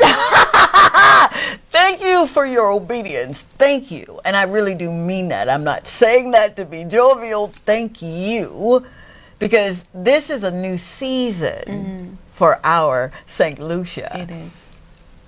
Tell me about what you see for St. Lucia. Now that you're here, you're obedient, you're building that plant in Dinnery. Y'all see building a plant in Dinnery, man. What's the season like? The season is a lot of work, but like the sons of Issachar, I understand the times I'm in. I understand my season, and my season right now is to build. How I see St. Lucia prospering in the newness of the seasons that God is going to pour out into the hearts and minds of every man, woman and child. And if they embrace that, we could be another Dubai, but in the Caribbean. You better come on and say that, lady. If we humble ourselves under his mighty hand, we will see the book of Acts in operation. And if we love one another and all the crime and things that are going on, there will be no place for that. Because of the love that we have for God and each other, and walking in that spirit of excellence. Like I use Dubai because Dubai is seen as a country that is excellent in infrastructure, in business. Why can't St. Lucia be like that? We are smart people. Come on. We're intelligent, we're beautiful. Yes, we are. So why not? Wow. Oh. Please come to this conference tomorrow, even if you don't call 451-9788. Come. Literally come with the expectation of, I am not going to leave this place the same. And I really do mean that. Whew! All right, lady. How do you pick up the pieces? Because we're about to go now, dadgummit. How do you pick up the pieces? I think as women, we just do. Yeah. That is just something innate in us. We just do. You know, we'll have the child on the hip whilst we're washing up and feeding our families. I think you just reach a point in your life where you've got no choice but to pick up the pieces. And that's not a bad thing. It's not, is to it? not have a choice, but to pick up the pieces of your life, put it on the table and say, you know what? This could be better. I just need to move away from anybody that's negative to positive. If I need to have greater understanding, go to school. Go on YouTube University. Okay, now. You know? Yeah. The world is not even our oyster. It's our peanut. It's gone smaller. Wow. It's because the opportunities for us are greater. Wow. We're living in a time of greatness. Spiritually, emotionally, and physically. Wow. Oh my God. All right. Once again, the Financial Center. Yes. Point Seraphim. Tomorrow and Sunday. Yes. From 10 a to 5 p. Yes. All right. I need to see you there. And because you didn't call in, I'm just going to believe that I'm going to leave this ticket right there at the front. And it's going to say guest on it. So if you come and want to get in, you'll have a ticket. How about that?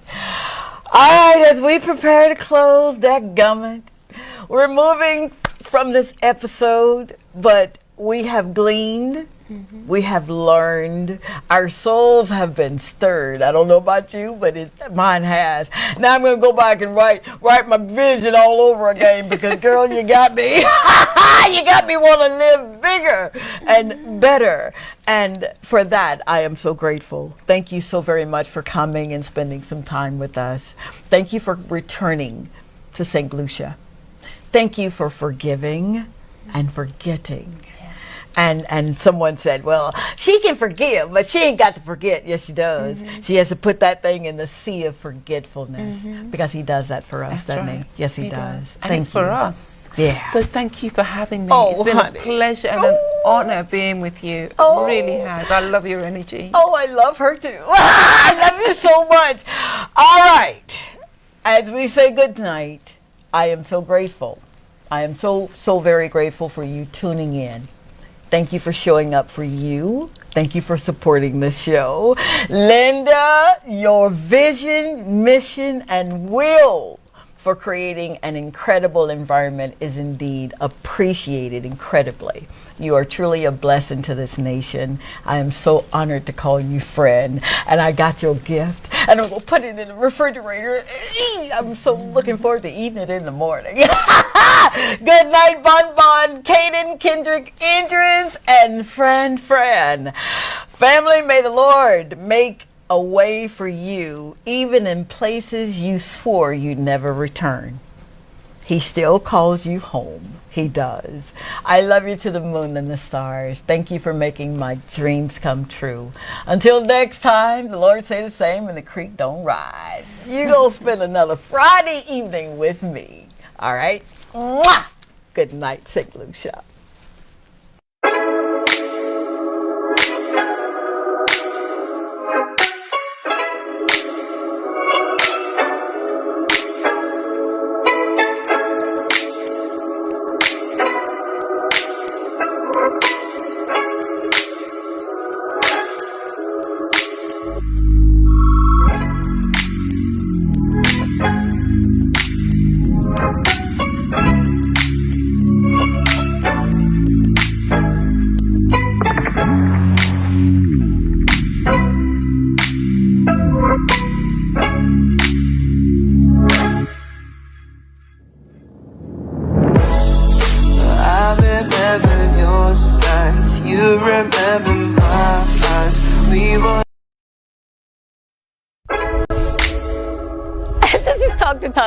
I'm from a little town called Columbus, Mississippi, and I've come all the way here to show you exactly how you can live abundantly. Fear is nothing. Stand by. You can do anything Stand by. In 5, 4, 3. I'm your girl, Talk to Tanya. Stand by. We're gonna do life together. 3, 2. Good evening, family. How are you doing? Oh my goodness. I'm so excited to see you this evening. Can you tell him I'm happy to see you? Do you see the smile on my face? Yeah, man. I'm your girl, Dr. Tanji. On this show, you know me as Tanji, and it is an honor and a privilege to be in your bedroom, in your kitchen, your living room, your den, wherever you watch this show, Talk to Tanji. I am grateful for you. I really, really am.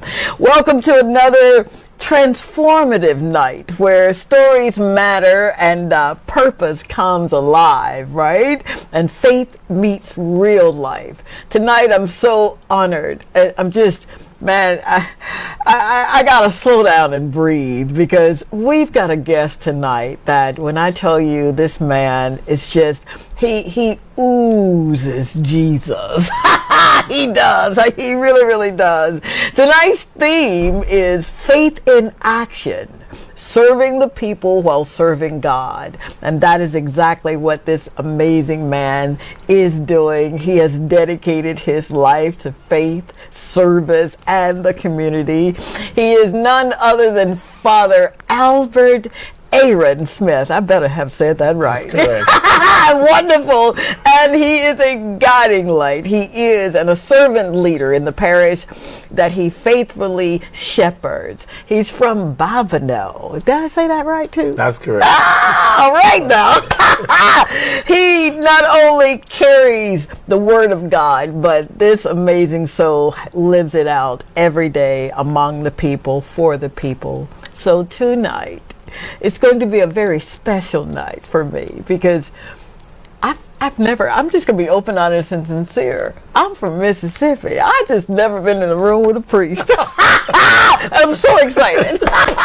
So without further ado, would you please welcome this amazing Father Albert. Is that all right if I call you Father Albert? That's fine. Oh, That's fine. thank you so very, very much for being You're here, very sir. welcome. Oh, my Very goodness. Now, I ask all of my guests this proverbial question. How did you get here?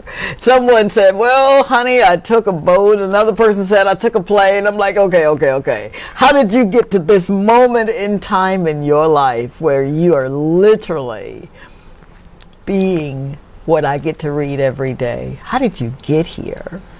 I guess it's a journey. Yeah. And it's a journey which evolves. It's a journey that I continue to discover. Yeah.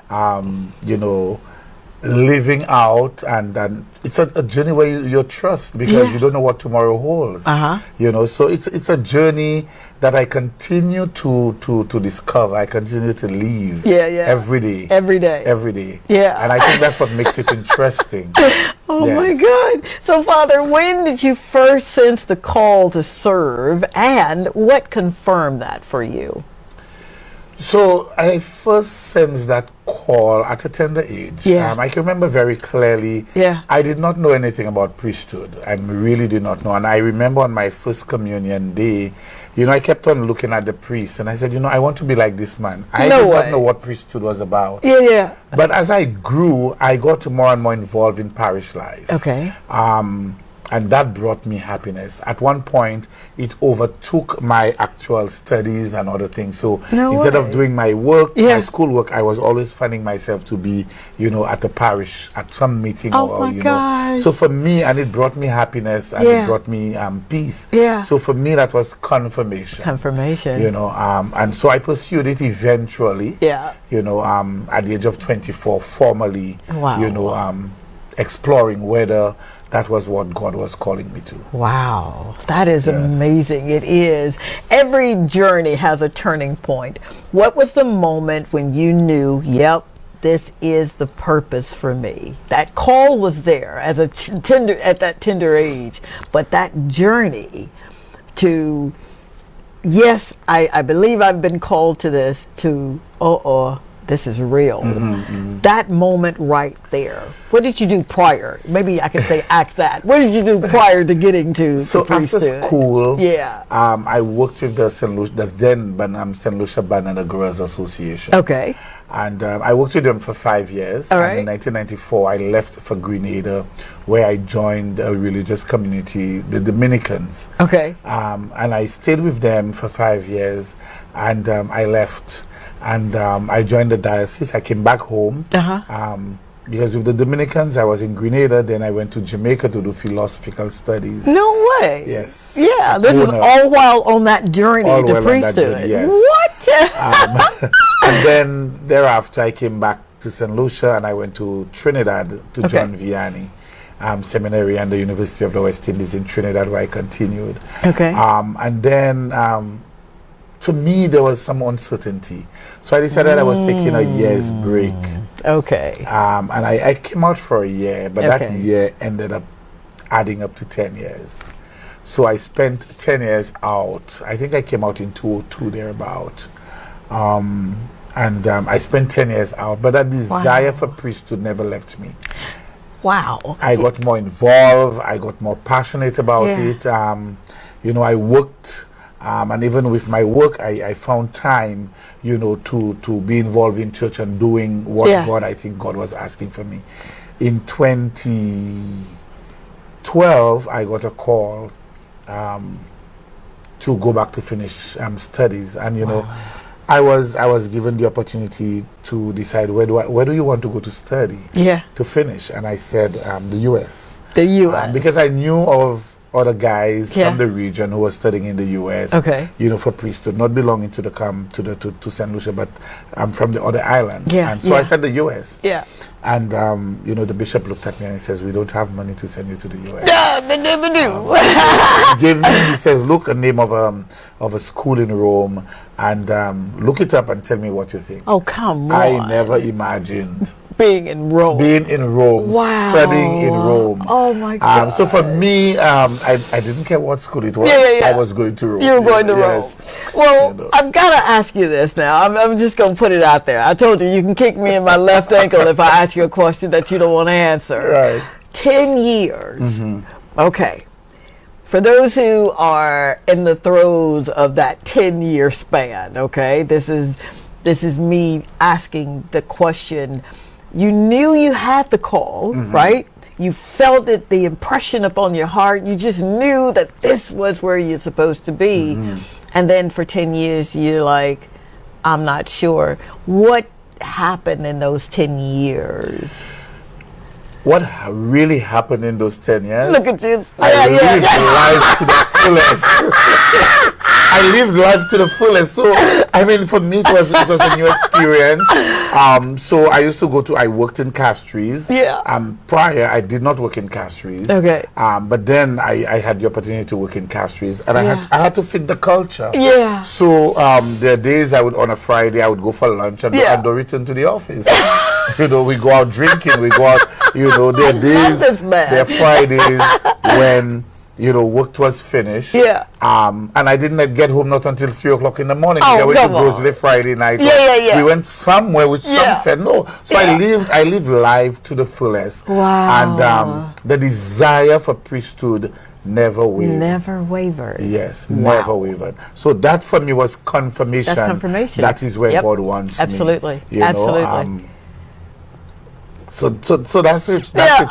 So I had 10 enjoyable years, during which time I did some studies outside of theology. Okay. So during that time, I did a postgraduate diploma in business management, because business was my first love. Oh, I love that. Yes. So I really love business, and even now, you know, I love business management.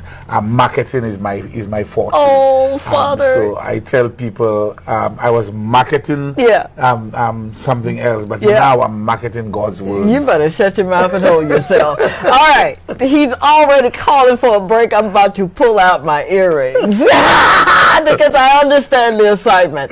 I don't want you to rush over that, because I know that there's someone that's saying, you don't even understand. I don't want to do this, but I know God is calling me to it. You stay tuned. We're going to be right back, and we're going to get right back into it. And thank you for being here. Be right back.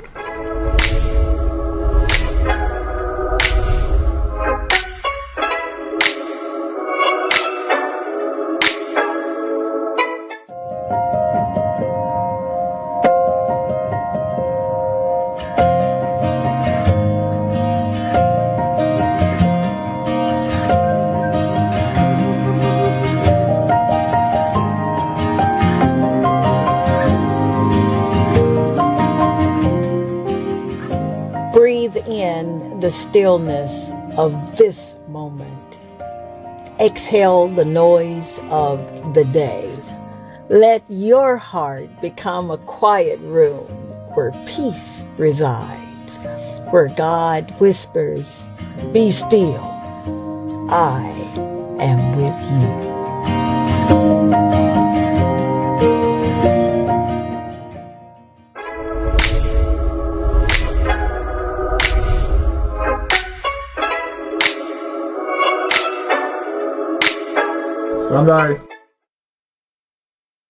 And And we are back. Did I say thank you so much for being here? You gotta know that I'm so very, very grateful. I really am. And I'm looking at a couple of folk that have tuned in here. People like Jan Blasweiner. Oh boy, I'm so sorry. Jan says she's locked in. Welcome, Father Albert. Good evening. How about that? And Joe Gina Harris. I'm so sorry. Joe says, Fo says, good night, Father. God bless you and bless you again. Thank you. Thank you very, very much for tuning in. We are really, really grateful that you are here. Thank you, sir. All right, Father, let me get back in your business. That's all right. So for 10 years, you are living life to the fullest. Mm-hmm. But that call is still in your, as my grandmama would say, my sanctified soul, right? Yes. You know that it is something that you're supposed to be doing. Mm-hmm.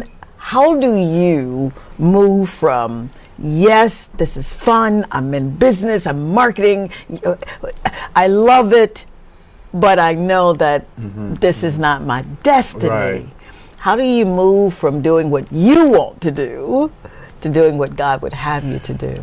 So, for anybody who is pursuing, whether they have a vocation, one of the things that you're advised to do is to get a spiritual director. So somebody who can journey with you, somebody who can unpack what you're going through, and this kind of thing. Yes, so sir. I had this person journeying with me, and and I had friends as well, who'd say, when are you going back? When are you going to finish? And this kind of thing. So all of these gave me the time and to think of, what I was feeling inside. Wow. So when I got the call, I moved in with a priest, and I continued working. Yeah. So I still kept my job. Okay. I left St. Lucia on the 20th of September. I can remember that very clearly. Wow. 2012. I worked until August. I took some time, and then I went to the States to Colorado to do a 3-week program to prepare me to break into this new way of life. So it's not, we don't just leave you on your own. We assist you, and I was assisted, in preparing myself to go to this next level. To this next level. Wow. Yes. Thank you so much for answering the call. Thank you for your obedience. Yes. I've got to ask you, what keeps you grounded? As a servant leader, when challenges come, and they do come, what is that keeps you grounded? Prayer. Prayer. Talk about it. So for me, I have a prayer life that I cultivated from the first time I began exploring my vocation. So within the Catholic Church, we have what we call the Divine Office. Okay. And some people call it the Liturgy of the Hours. So you have morning prayer. You have morning prayer. Okay. You have Office of Readings. Okay. Then you have morning prayer. You have mid-morning prayer. So the whole thing of prayer unceasingly, we literally take it seriously. So the Catholic Church, we have a system where we pray at least 7 to 9 times during the day. Oh, I love that. Yes. And so I usually begin, I'm up at 4, and the first thing I do is to reach out for my phone. Come on now. Come on. And the Divine Office is on my phone. So I go and I do Office of the Hours. So it's 3 Psalms with 2 long readings. Okay. And this leads you to morning prayer, which is done a little later. And morning prayer is done with my congregation at Mass at 6 o'clock. Wow. Yes. So it gives you that rhythm. Oh, absolutely. So for me, prayer is what grounds me. Yeah. I pray a lot. Yeah. And I'm not. I think out of the box. So I'm not somebody who's in the box. So I'm driving and I pray. Come on. I lie down on my bed and I pray. Come on. Yes, there are times where you kneel and pray. For sure. But for me, I pray where I am at the moment, and this kind of thing. So prayer for me is very, very important. Absolutely. I like to sing. I don't sing like before, and my voice is not as what it used to be. I'm about to ask you to sing. All right. But St. Augustine says those who sing well praise twice. You know, and I take that seriously. So for me, different form of prayer. I think it was, I'm not sure, but I think it's St. Cyprian, which says good work is the same as prayer. So I look at all of those things and how do I pray on a daily basis? By doing good, by singing, by getting into communion with God, you know, the traditional way and the non-traditional way as well. For sure. Yes. I must ask you this. You said you're out of the box, and I believe that. I really, really do. When you're looking at the tradition of what it is, what it entails of being, you know, part of the Catholic faith, but if you're looking at the heart matter, when does the heart switch? And then it's no longer tradition, but it's my life. Does that ever happen? Well, I think it happens with me every day because the thing is, so people say, oh, but you don't behave like a Catholic priest. And I said, how does a Catholic priest supposed to behave? Right. You know, and I'm saying, I remember very clearly when I went to seminary in Trinidad, when I was studying in Trinidad, one of our professors, he said to us, you know, when you become priest, one of the first set of people you need to engage with when you are sent to the parish are the boys on the block. They are the ones who will protect you. Come on. They are the ones who would be there for you when nobody is there for you. I've never forgotten that. Oh my God. My first assignment, my second assignment, my first assignment after my ordination, I was parish administrator in Roseau Jacmel for 4 months or thereabout. And then I was assigned to Soufrière as assistant parish priest. And one of the things I did in Soufrière, and there were 2 of us in the parish, so it gave me the leeway. For sure. I literally walked the streets of Soufrière. Oh, I love that. People. Oh, I love that. So we had a Saturday evening mass. So every other Saturday I got it off. I used to lime the bars. With the guys. I used to hang out. Because you meet people where they are. Thank you, sir. Thank you so very much for saying that. I could say that from the rafters. Meet people where they are. You know, not where you want them to be or your ideology, but you know, where they are. Yes. So with that kind of mentality, when I was in Soufrière, I could have gotten the guys on the block to do anything I wanted for me. Amen. When I had a fundraiser, I always had more than I needed. They reached out. Come on. You know, they Father, I'll do anything for you. So we needed chicken, we had more chicken than needed. And they meant we needed this, I had more than needed. We needed this, I had more than needed. Wow. You know, and I grew. We went back to a fundraising activity in the parish that was stopped before my time. The parish bazaar. When the first time we reinstated it, we made $9,000, and I said no, we can make more than that. The second year I took it single-handedly and I assigned people assignments, and I said, this is what I want, I made $45,000. See, you know what? Okay, all right. From 9,000 to 45. Wow. Yes. Wow. You know, and if people do not support the work you are doing, they will not come forward. They will not. You know, the Soufrière Church was recovered during COVID without a loan. Oh, come on. Yes. Wow. Without a loan. Talk about I got people to contribute, and people believed in what I was doing. What you were doing. Yeah. That's why people talk so well behind your back. I did a little research on the father. And when I would talk to people like Susie Q, you better be watching Susie Q. You better be watching. She's my house manager, and she does everything for us. And she just makes certain that we are well taken care of. She has an amazing business called Fine Line Cleaning. Yep, my shameless plug. And she said when she was in Rome last year, she and my daughter had gone, and they were getting ready for the Jubilee, and there you were. I mean, you came this year. Yes. And she was saying that it was just pandemonium, and they were getting ready. I said all of that to say people really speak very well about you. And again, I did hear time and time again that you were a man who would meet people right where they were. What is the importance? And you know, we say it and it sounds really good, but what's the heart matter for you to do that? Why does that really matter? I don't see myself as being more important than anybody else. Come on, Father. Basically, for me, we have different roles, and that is it. Wow. That is it. It's not because I'm a priest I am more important than anybody else. No.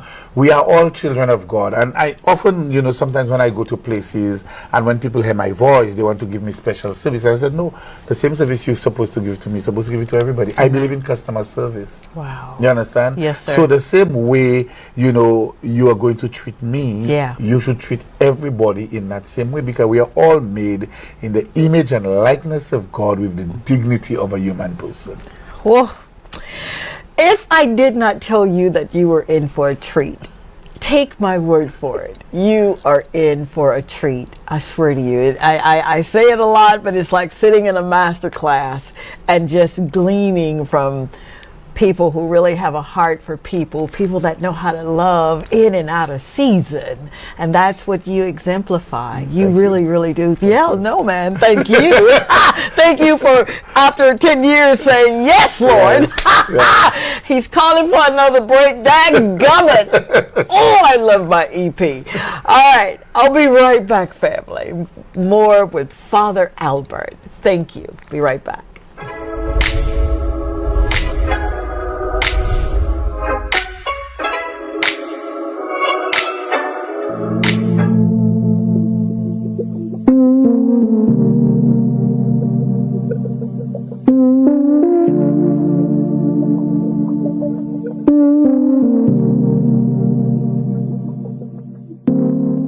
Inhale as if drawing in the winds of renewal, carrying strength into your spirit.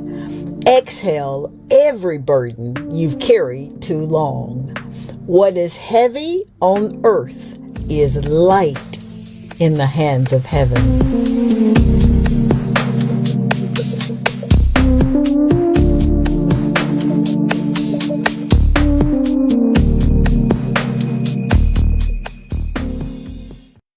Stand by.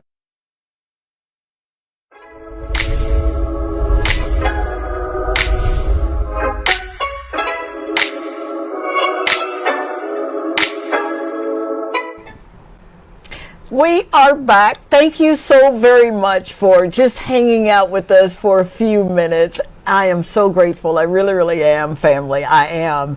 And let me say hello to these amazing folk that are here right now.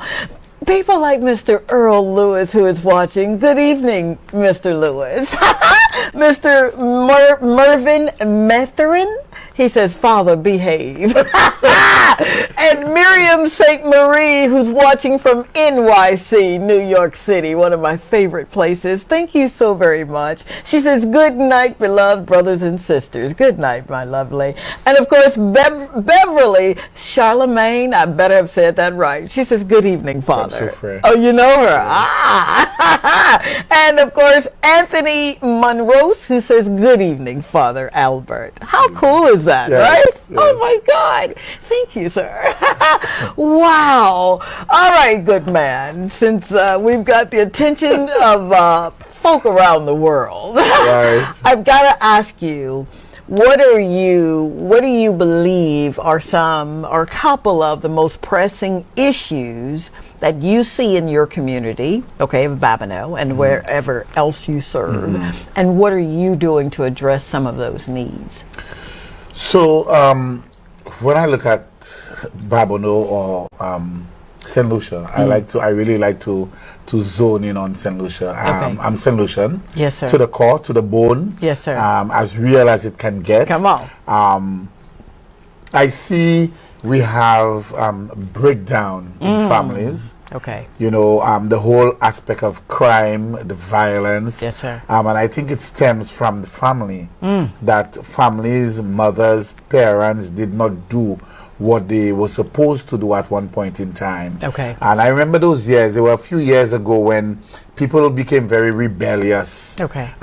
With the church. Oh, you all won't tell us what to do, and we feel we can do what we want, this kind of things. And I say to people, these are the things, because of that kind of behavior, we're reaping these things now. Where do we start? How do we correct? Is it a lost case? I don't believe it is a lost case. Okay. And I believe, we can start with the children. I believe that parents, need to take their responsibilities seriously. Absolutely. When people bring their children to be baptized in the Catholic Church, they promise. They make a public promise to raise those children in the faith. Gotcha. But people do not take it seriously because then they do not bring the children to church. Okay. And if you don't bring the child to church, how do you raise the child in the faith? And the church has a responsibility to form the consciences of its members. Okay. And if the members are not present, how do we form their consciences? So it is a lot. It is a lot. And we are trying to remedy the situation. So we are looking to have programs for the children. So from a first communion age, we are looking to see how we can keep them. And the church, the diocese, we are looking to implement a revised confirmation program. So the program for confirmation is to be a 3-year program. Okay. And I think it's been reduced to 2 years. Okay. And to bring down the age as well, so as to be able to keep. Now, we may not be able to keep everybody. For sure. But if we can retain some, Gotcha. then the work becomes easier. And the challenges we have out there, we begin to handle them in a more positive way. For sure. But we can't give up. But, it is a case where everyone is supposed to play their rightful role. Gotcha. So it's not the church alone. Gotcha. It is not government alone. It's Okay. not parents alone. Okay. But it is a collaborative effort. Okay. It is a collaborative effort. It is teamwork. For sure. And everybody must play. So again, we must desire the change. We must desire the better. Yeah. And come together and it's going to be hard work. Oh, yeah. Because we are challenging people's thinking. Absolutely. We want to change the Absolutely. mindset. Yes, sir. But it's not impossible. It's not. It's Absolutely not. not. Impossible. All things are possible You through better Christ, know it. Yeah, who man. strengthens me. Come on now. All things All are right. possible, Don't you yes. start then, I'm about to say Bishop. Father.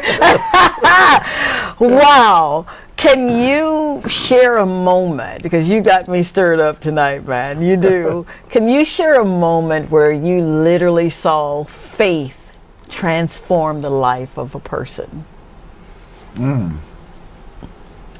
I guess I have so many occasions where I've seen faith transforming the life of persons. When being in parish ministry, we encounter many circumstances. For sure. And you would encounter people who says, Father, I was going through this, and the only thing I could think of was prayer. And they would tell you, their prayer was answered. Wow. Their prayer, they got what they were praying for. Amen. They were rewarded. Yeah. Some people will tell you, I prayed for my child, and now I'm seeing, he or she is doing better. Yeah. And we are encouraged. It's 3 days ago, the church celebrated Saint Monica. Oh, okay. Saint Monica, who is the mother of Saint Augustine. Okay. Right, and Monica prayed 30 years for the conversion of her son. Come on. 30 years. Wow. He was converted. Augustine was wayward. Yeah. Augustine lived the best life Yeah. in every aspect of the best life. Yes, sir. He was the girl's man, but through the prayer of his mother, he was converted. Come on. He became a priest, he became a bishop, and this kind of thing. So I have witnessed persons, their prayer life. Their prayer life. Their prayer life, through their prayer life that they fall back on when they were going through difficult times. For sure. Really, really push them up, and they will tell you, it brought me back to God. Wow. It brought me back to How God. amazing is that? Yeah. How amazing is that? Thank you for that. You're welcome. Yeah, absolutely. The church and the world. Ay, ay, ay. We live in changing times. Right. You know, we live in a lot of uncertainties. How do you see the church remaining relevant, okay, and strong? I know. You can kick me if you want to. The church, no, you see, the thing is, the church is always relevant. Come on, talk about it. You know, and, you know, sometimes I feel I don't read enough. So when you said the church and relevant, you know, what came to my mind, there is a document, The Church in the Modern World.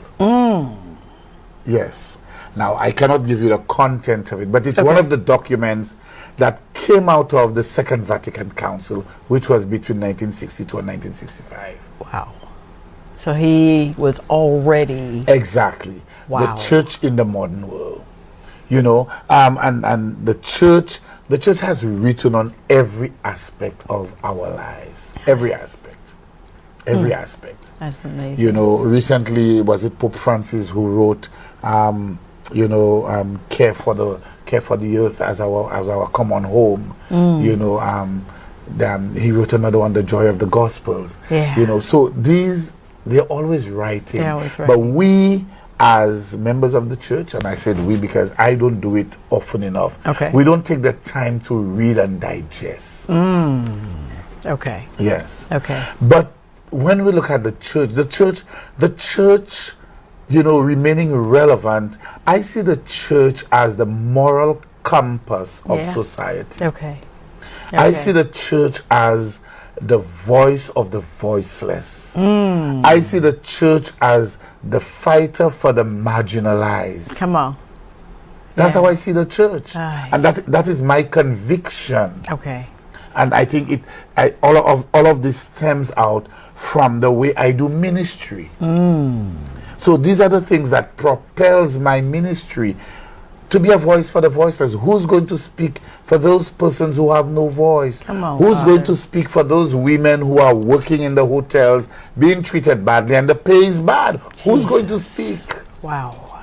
Who's going to speak for the people who work at various business entities and still get $300 at the end of a fortnight? Who is going to speak? Because sometimes the people who are supposed to speak for them don't speak. The person who's supposed to make their lives better do not make their lives better.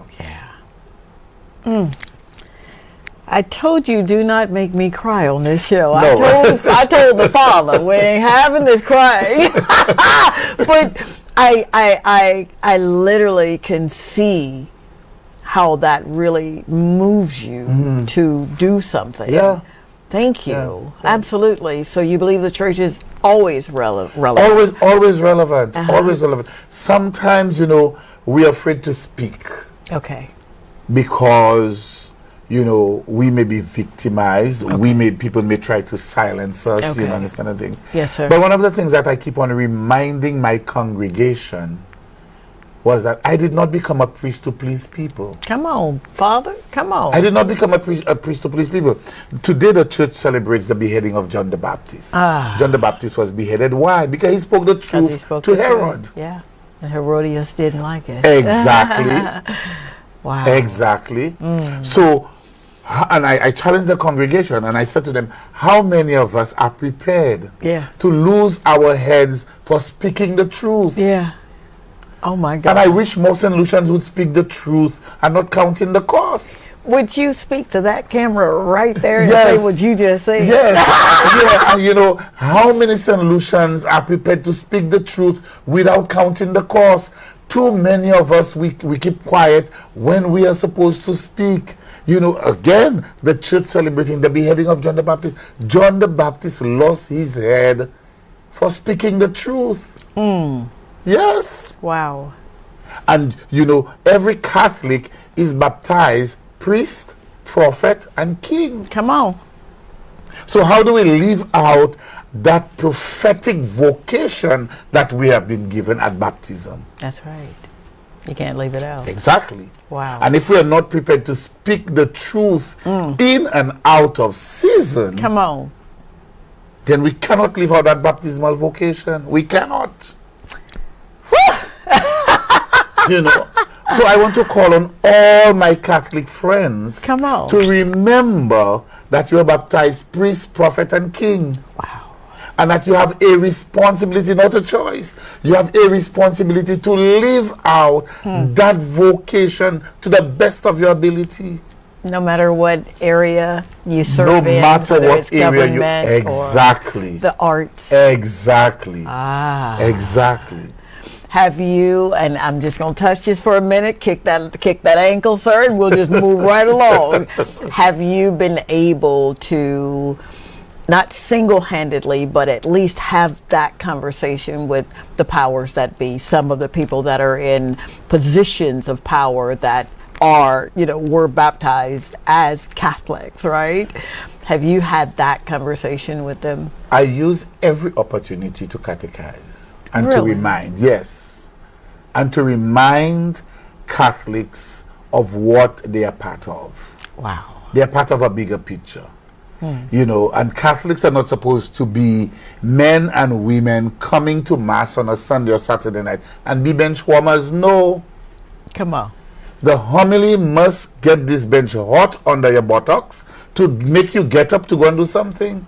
That's what it's supposed to be. Wow. So if you come to church and you tell me you heard nothing, you did not come to church. Yeah, you did not come to church.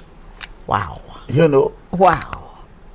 Because you suppose, if you don't hear anything in what the priest is saying, you're supposed to hear something, get a message from what the choir is singing. Whew. Yep. He just said a break. Yep. This is a good place for a break right here.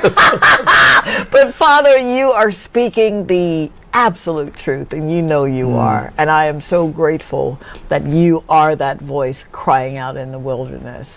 Thank you. You're welcome. Seriously. Very welcome. Oh, Very man. welcome. All right, family. We're going to be right back before this guy comes and pull my,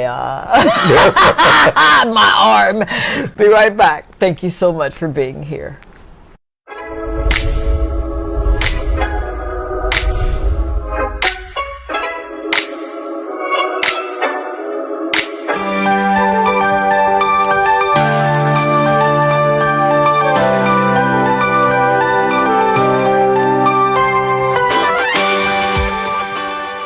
There is a rhythm to life, just as there is a rhythm to breath. Inhale, creation begins anew.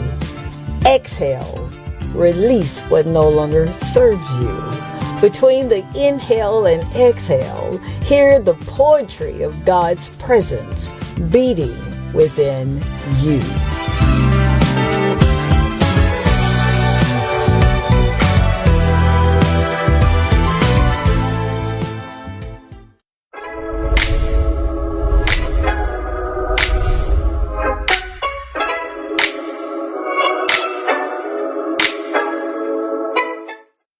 And we are back. Thank you so much, family, for being here. I know I say thank you a lot, but if you only knew the journey that it took to get here to St. Lucia, you'd be like, okay, chick, I see why you smile. I want to say thank you so very much to Valerie Elliott, who says she is enjoying the show. Thank you, Valerie. We're enjoying that you're here. Jan Balsawaner. Oh, I'm so sorry. I just fudged that. Thank you. She said she's enjoying it all. Thank you, my lovely. Jan Gustav said, at high tide. Is that right? Catherine McPhee says good evening. And Meryl Kodra, my Maggie. I thought you better be watching. I love you, lady. She says good night, Father Fax. I call him Fax because he really speaks the truth. Continue the good work. God bless. And Chavez Kiso Polios says good evening, enjoying the show. Thank you so very much. Juliet Popo says good evening, enjoying the show. Elita Flavius is checking in. Good evening, Father Albert and your guest. Okay, I'll be the guest. Shame on you. And Lauren Hippolyte. Oh, I'm so sorry. She says, good evening, my padre. Beautiful show. Very informative. May God continue to bless, guide, and protect you. Love you, my padre. How cool is that? And it just goes on and on. Oh, my God. Wow. How about this? Julia Busti says, good, Tanji, good night and all. Thank you so much. Catherine says, amen. Good night to our parish priest. How about that? Wow. That's coming from Julia Bousset. You know her? Yes, All right, yes, very good. yes. I think I did good, yeah? Oh, Father, this is the very first time I've had anyone from any faith on the show who literally wears the collar, and not just wear the collar, but literally rolls up their sleeves and become the work. And I said to you, man, you know, people really do talk good behind your back. They really do. Yes. Now, there's a funny thing about you before we get serious again. Tell me about this dancing with the priest. Yeah, Susie Q told me that one. Tell me about that. We have major fundraisers for the parish, and when I came to the parish, I said to them, you know, we need to have a dance. Yeah. And some people were not on board, and I said, no, we will have the dance. Yeah. And if it doesn't really make, then we can put it off for next year. For sure. And thank God for my mom, who's still alive. Yeah. She taught all of us to dance. Okay. So I can dance every kind of music. You better shut your mouth and hold yourself. I love dancing. Yes. So, you know, I usually say to people when we advertise the dance, you know, if you want to dance, come to the fundraiser. Oh, wow. And if you want to dance with the priest, you pay something extra. You know, so there are people who literally come and dance. Yes. Oh my God. Yes. Oh my. So you carry the mandate that's on your life of Christ. Yes. But you live too. Yes. And oftentimes that doesn't really mix very well. You know, I've seen folk, and forgive me if I'm being too forward, but I've seen people be so religious, right, that they forget that you're still human. You are still part of, you know, this until he calls you home. I think some of us, we don't know how to balance. And I think that's, so, you know, yes, you're a religious figure, and how do you balance? How do you balance, you know? I say to people, before I was a priest, I was St. Lucian. So I love carnival. I love the culture, I love the arts, I love dancing. So tomorrow I'll be in Library for La Rose Festival. You know, I was told that by Marla that really is a wonderful thing to go to. It is a great thing. Wow. It is a great thing. So tomorrow I will be in the library for 10 o'clock for the mass, and then for some of the presentations, you know, and it's gonna. So I am St. Lucian to the bone. You are. Yes. So if you have a street party, if you have Jeune Creole, look out. I will be there. And I'm not ashamed. You know, some people say, "Oh, the priest is drinking." Yes, he's drinking. There's nothing wrong with having a drink.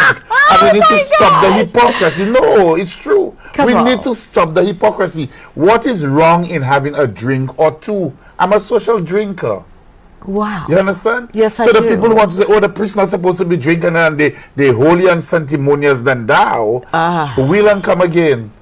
Wow. Yes. We need to be real. You know, you drink excessive alcohol. Yes, it's bad. It's a sin. For sure. But what is wrong in having a drink? When I went to Rome to study, one of the things I had to get used to was that there was wine on the table every day. Lunch and dinner. Lunch and dinner every day. And some of the guys, you know, when Lent came around, you know, they were saying, oh, but we're in Lent, and blah, blah. And, you know, the rector of the seminary says, no, this is the culture of the place that we are living in.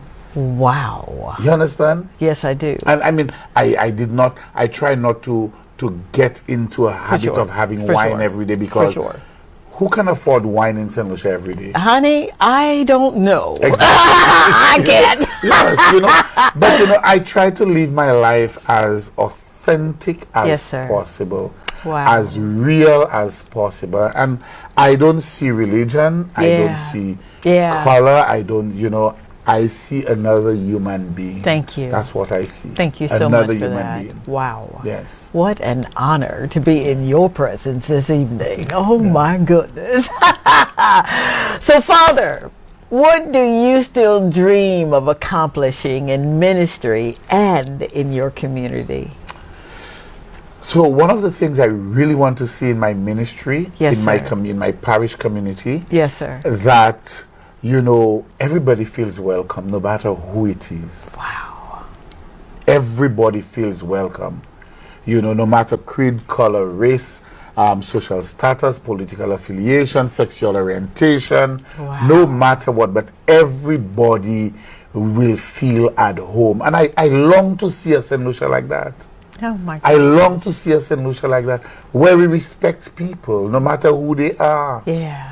And because when I look at some of us who we call ourselves Christians, come on, we are very judgmental. Hey. Very, very, very judgmental. And we judge people and we're not better, I often say to people, it is not because your sin is different from somebody else's sin, it makes you a better person. Come on. It is not because your sin is still private and this person's sin is public that you have a right to look down on anybody. Hell no. Wow. Wow. We are all God's children. And God don't make junk. Come on. He doesn't. Amen. So we cannot call ourselves Christians and then we look down on somebody because they're less fortunate. We look down on somebody because of their sexual orientation. We look down on somebody because they don't support what we... Come on. No. Yes, sir. No. Christ gave us one commandment. That's it. To love God above everything else. That's it. And to love neighbor as self. As self. And if we fail that, we fail everything. That's it. He said everything. Those two. Exactly. All right. Exactly. Wow. So I long for the day when I can live in St. Lucia and everybody feels welcome. Nobody feels threatened. Yeah. Nobody feels like somebody's looking at them cross or this kind of thing. That everybody is welcome. Everybody is a child of God. Amen. Yeah. Wow. That dream will come true. You do know that, right? I keep on praying for it. And I I'm working believe towards it. You are? Yes. Oh my gosh. Yes. So you mentioned prior to the show that there were some projects, and you don't have to get into all of the projects, but there are a couple of projects that are kind of near and dear to your heart, especially the ones where the schools are concerned. Mm-hmm. Would you speak on that just a little bit, where schools were literally, I guess, governed by the Catholic Church, right, at one time, and it's not anymore, Right. or some of them are not? Yes. So in the early days, the persons would remember St. Lucia used to be 95% Catholic. Wow. And a lot of those French priests, a lot of those schools are built by the Catholic Church. So St. Joseph's Convent, which is the property of the Sisters of St. Joseph of Cluny, St. Mary's College, which was built and maintained by the Presentation Brothers, and they're making a comeback. A lot of our Catholic schools, primary schools are Catholic schools, and so we used to really manage our schools, but then over time, we have not been able to do that, and the government has stepped in, paying the teachers' salary and helping with the plant. But I think there needs to be a greater presence, because the situation that we face in St. Lucia, the challenges, the crime, the violence, I think it can be arrested, but we need to start from the schools. Gotcha. And I think if we bring back this Catholic flavor, this Catholic ethos to the schools, because when I was growing up, you prayed how many times in school? I'm not sure how many of them even pray now in schools. Wow. Yeah. So we need to bring back prayer. Yeah. And we need to bring back prayer as a way of life, not as a chore. And we need to bring back this whole thing of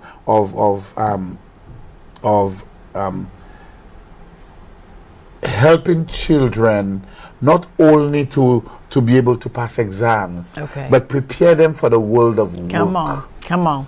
Yes, sir. For the world of work. Yes, sir.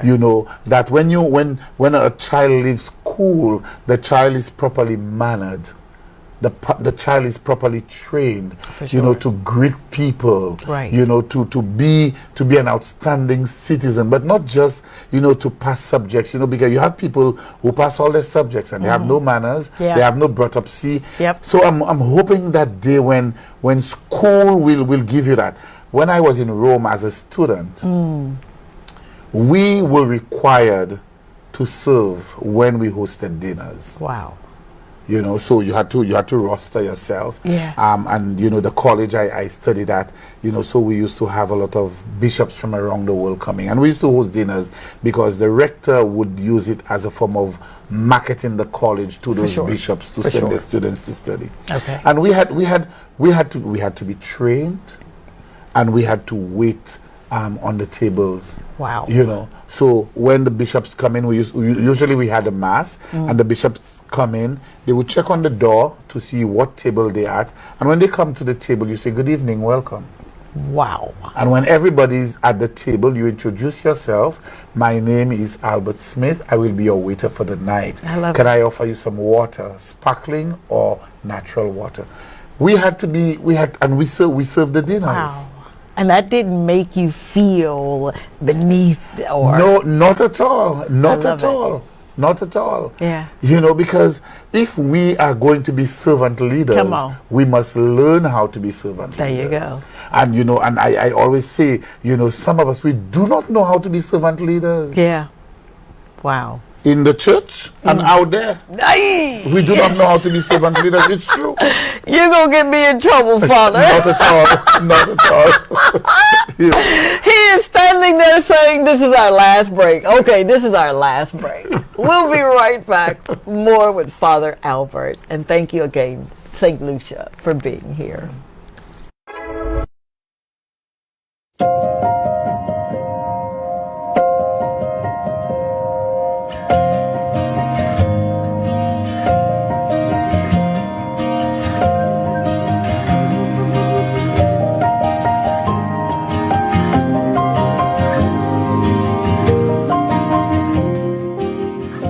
Breathe in the stillness of this moment.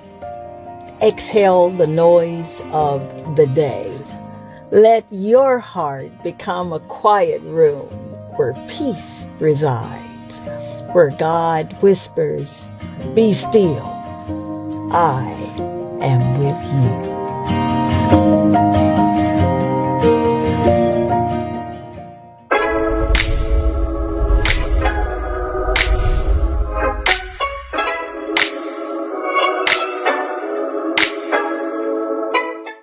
And we are back. I don't know about you, but I am having an amazing time this evening. I really, really am. Oh my gosh.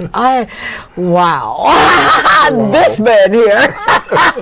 Father Albert Aaron Smith, your whole name. Yes, yes. Father, many people right now are struggling. They're struggling with fear, uncertainties, or even hopelessness. What would you say to the person that's watching this program tonight who's in the throes of, "I just don't know what to do"? What would you say? We need to return to God. I think for the greater part, many St. Lucians have turned their back on God. Yes. And when you listen to people speak, you know, many St. Lucians have turned their backs on God. We need, as a country, we need to go back to God. Amen. In my own ministry, and I keep on being baffled every day. When I speak with persons, persons are going through a lot, but a lot of what persons are going through has to do with dabbling with evil. A lot of it. Okay. Yes, a lot of it. And people tell you they're experiencing this and they're experiencing that. They're seeing this in their house. They don't know how it got there. This disappears. And so there's a lot of dabbling with evil. Gotcha. The advent of the internet, Yeah. I think, has opened the door to that. And I think people tell you, oh, they commune with the universe and you know and all of those kind of things, Yes, and they're sir. always listening to something on their phones and those kind of things. But I think we need to reconnect. We need to reground ourselves Amen. with God. We need to find relationship with God. There Many you of go. us have no relationship with God. Mm. And you know, how do we build relationship with God? By spending time. How do we build relationship with our friends? Yeah. By spending time and getting to know them. Absolutely. And it is the same thing. We need to spend time with God. But you know what? Some of us, we have become so instant coffee, Come on. instant mashed potato, Yeah. instant this, Yeah. instant that, instant popcorn. But God is not instant. No, sir. God is not instant. So we lose the connection with God. St. Lucians need to return to God. Wow. St. Lucians need to return to God. Amen. And the sooner, the better. The better. Yes, they need to return to God. Too many St. Lucians are dabbling with evil. Too many St. Lucians are looking to make somebody's life a discomfort. Too many St. Lucians. Wow. The stories that I hear every day, Jesus. it is heart-wrenching. Yeah. You know, so we need to return to God. St. Lucians need to go back to going to church, whether it is 7 days, Pentecostal, Evangelical, Catholic. Find yourself in church on the day your church is worshiping. And I would love for everybody to come Catholic, but no, there are other churches, and if you belong to that denomination, go to church. Go to church. Go to church and do what God is asking of us. Wow. That's what it is. Go to church. I don't think there's any church that asks you to hate, that asks you to gossip, that asks you to not to forgive. What the church asks is to love one another. What the church asks is to show mercy, to forgive. Amen. You know, to be men and women of justice. You know, to be men and women who stand for what is right. That's what the churches are asking, as far as I know. Yeah. Absolutely. You know, so we St. Lucians need to go back to church and stop dabbling with evil. Wow. Give God a chance in their lives. You said that. Yes, I You just said did. that. Yes. I just did. I just did. Oh my gosh. Wow. What final message, as we are coming to a close, that gummit, what final message would you like to leave that captures the heart of your journey, okay, and the call of God in your life? I want to say priesthood is a beautiful life. If I had to do it all over again, I would do it all over again without thinking twice. So I want to appeal to parents out there. I want to appeal to grandparents out there. I want to appeal to the young men, to the not so young men, to consider priesthood. Priesthood is a beautiful way of life. Very, very beautiful.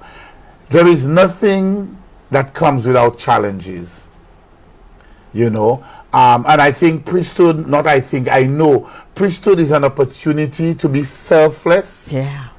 And to give yourself to others. Amen. So I want to invite persons, I want to invite people out there, parents, grandparents, you know, fathers, you know, to encourage your children to look at priesthood.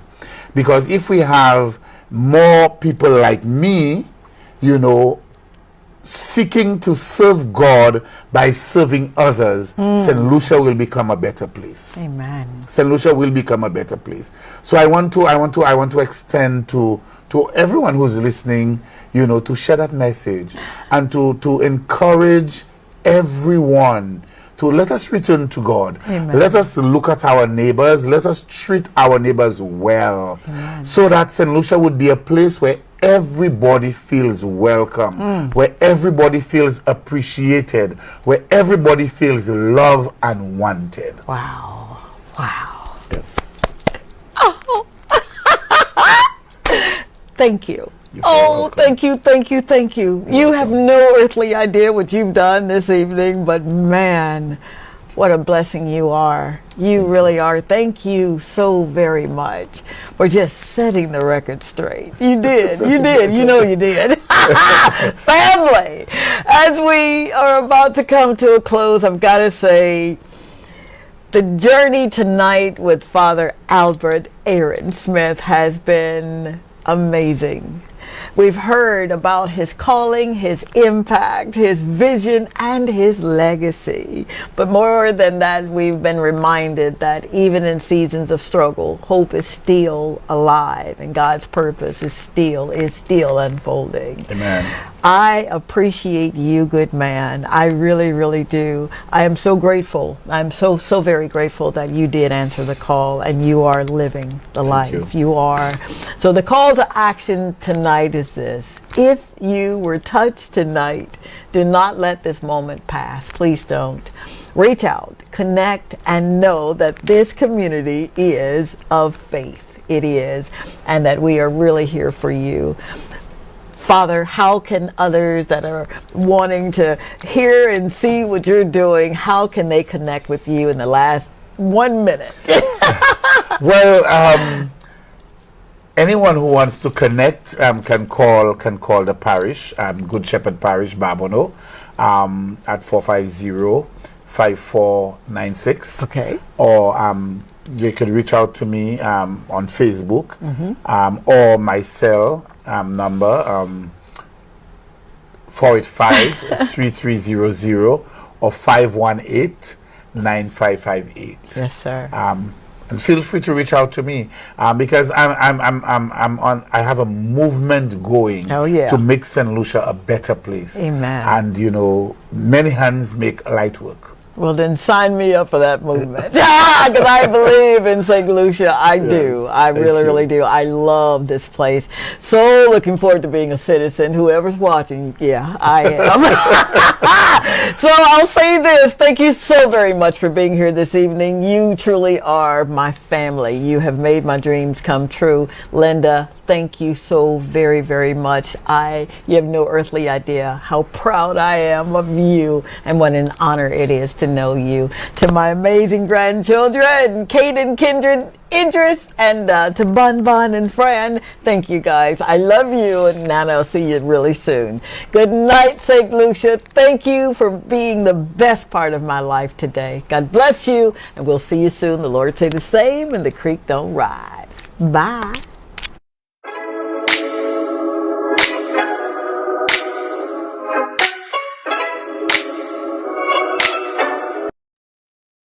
DBS. This is Dr. Tanji. I'm from a little town called Columbus, Mississippi, and I've come all the way here to show you exactly how you can live abundantly. Fear is nothing. You hear me? You can do anything you put your mind to. I'm your girl, Dr. Tanji. We're going to do life together.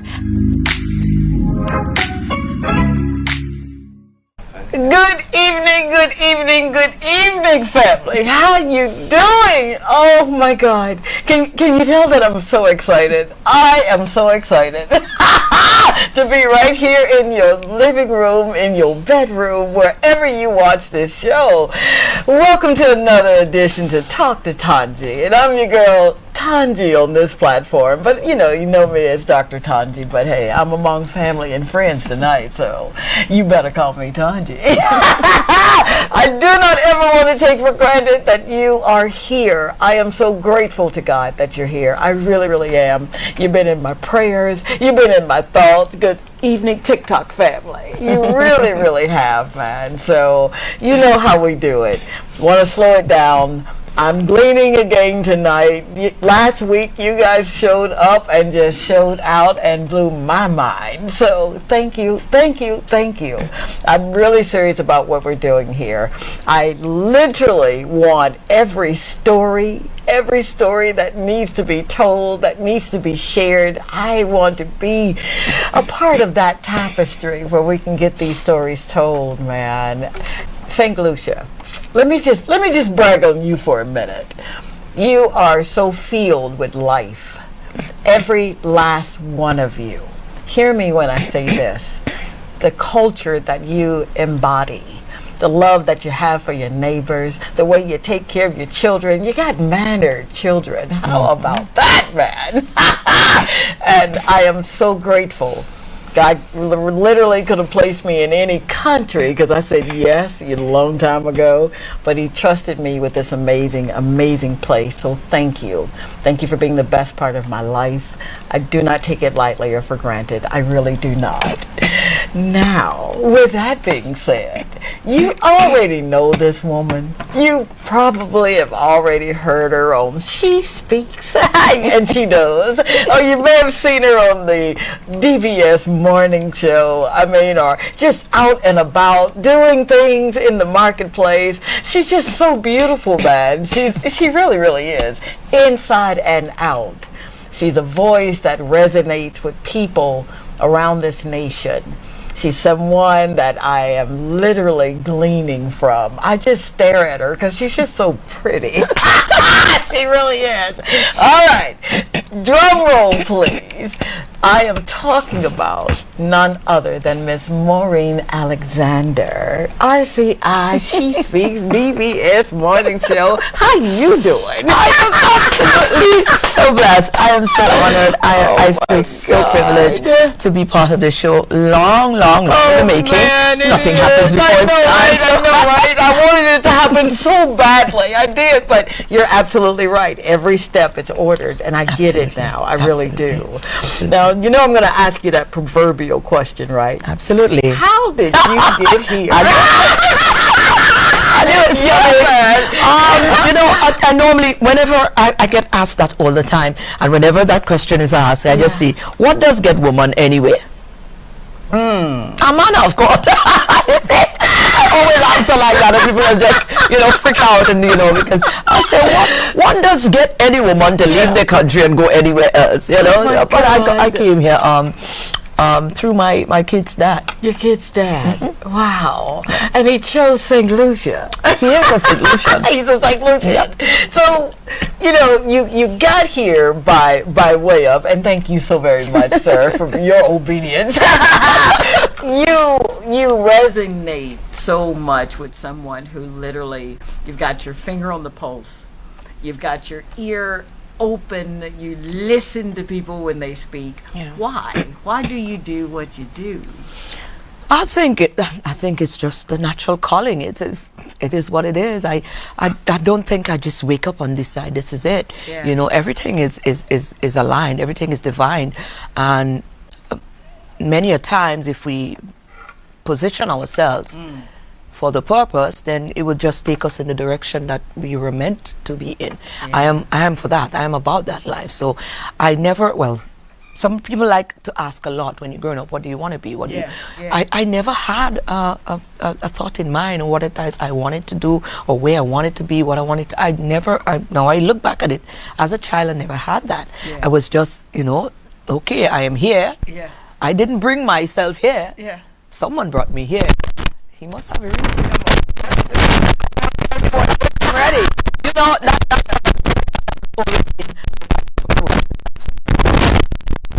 And I've always just been ready for whatever, because there's a reason why John down the road is not doing what I'm doing.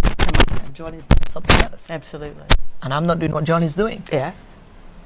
We all have something, so you just have to tune into what it is. Tune into what it is. When you figure it out, just be ready to be the best at it. Wow, and that you are.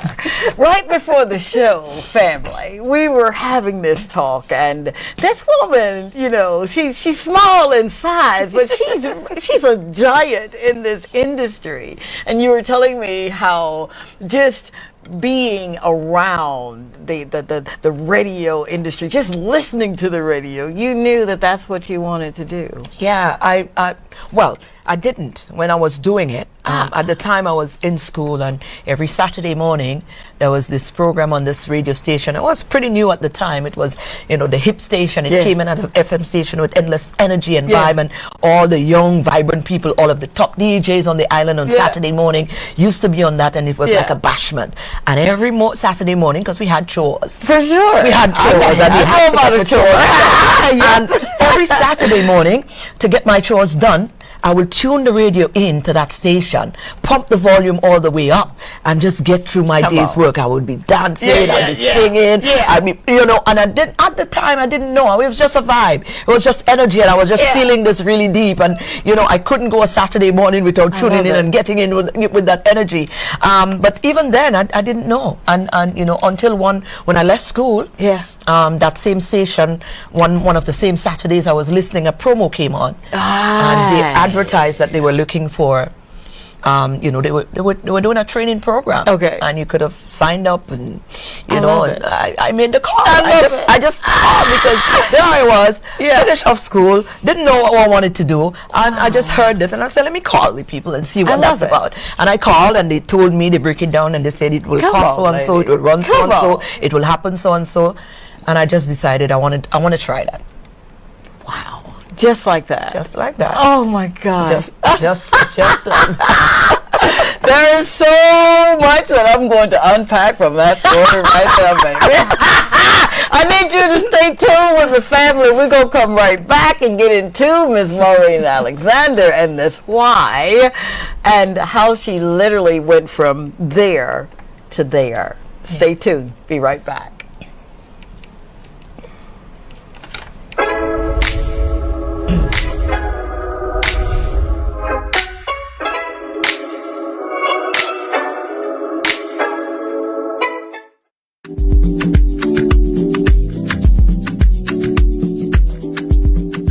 Breathe in the beauty of St. Lucia.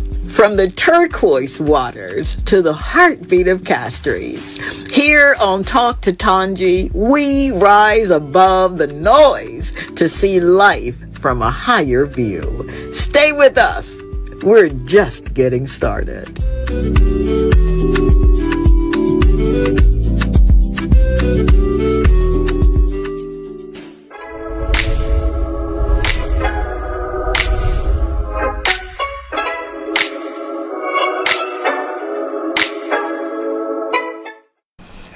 We are back. I am paying attention. How about that?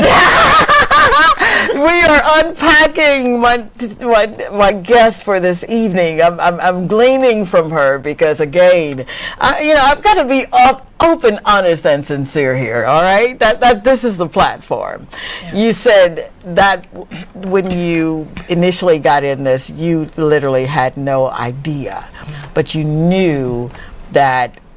I'm going to try this. Yeah. You're going to try it. It was something to do. It was something to do. Right. That was it. It was something to do. That was how I went into this. Yeah. So, if you will, what was the person or the specific moment that you knew this is where I belong? Right.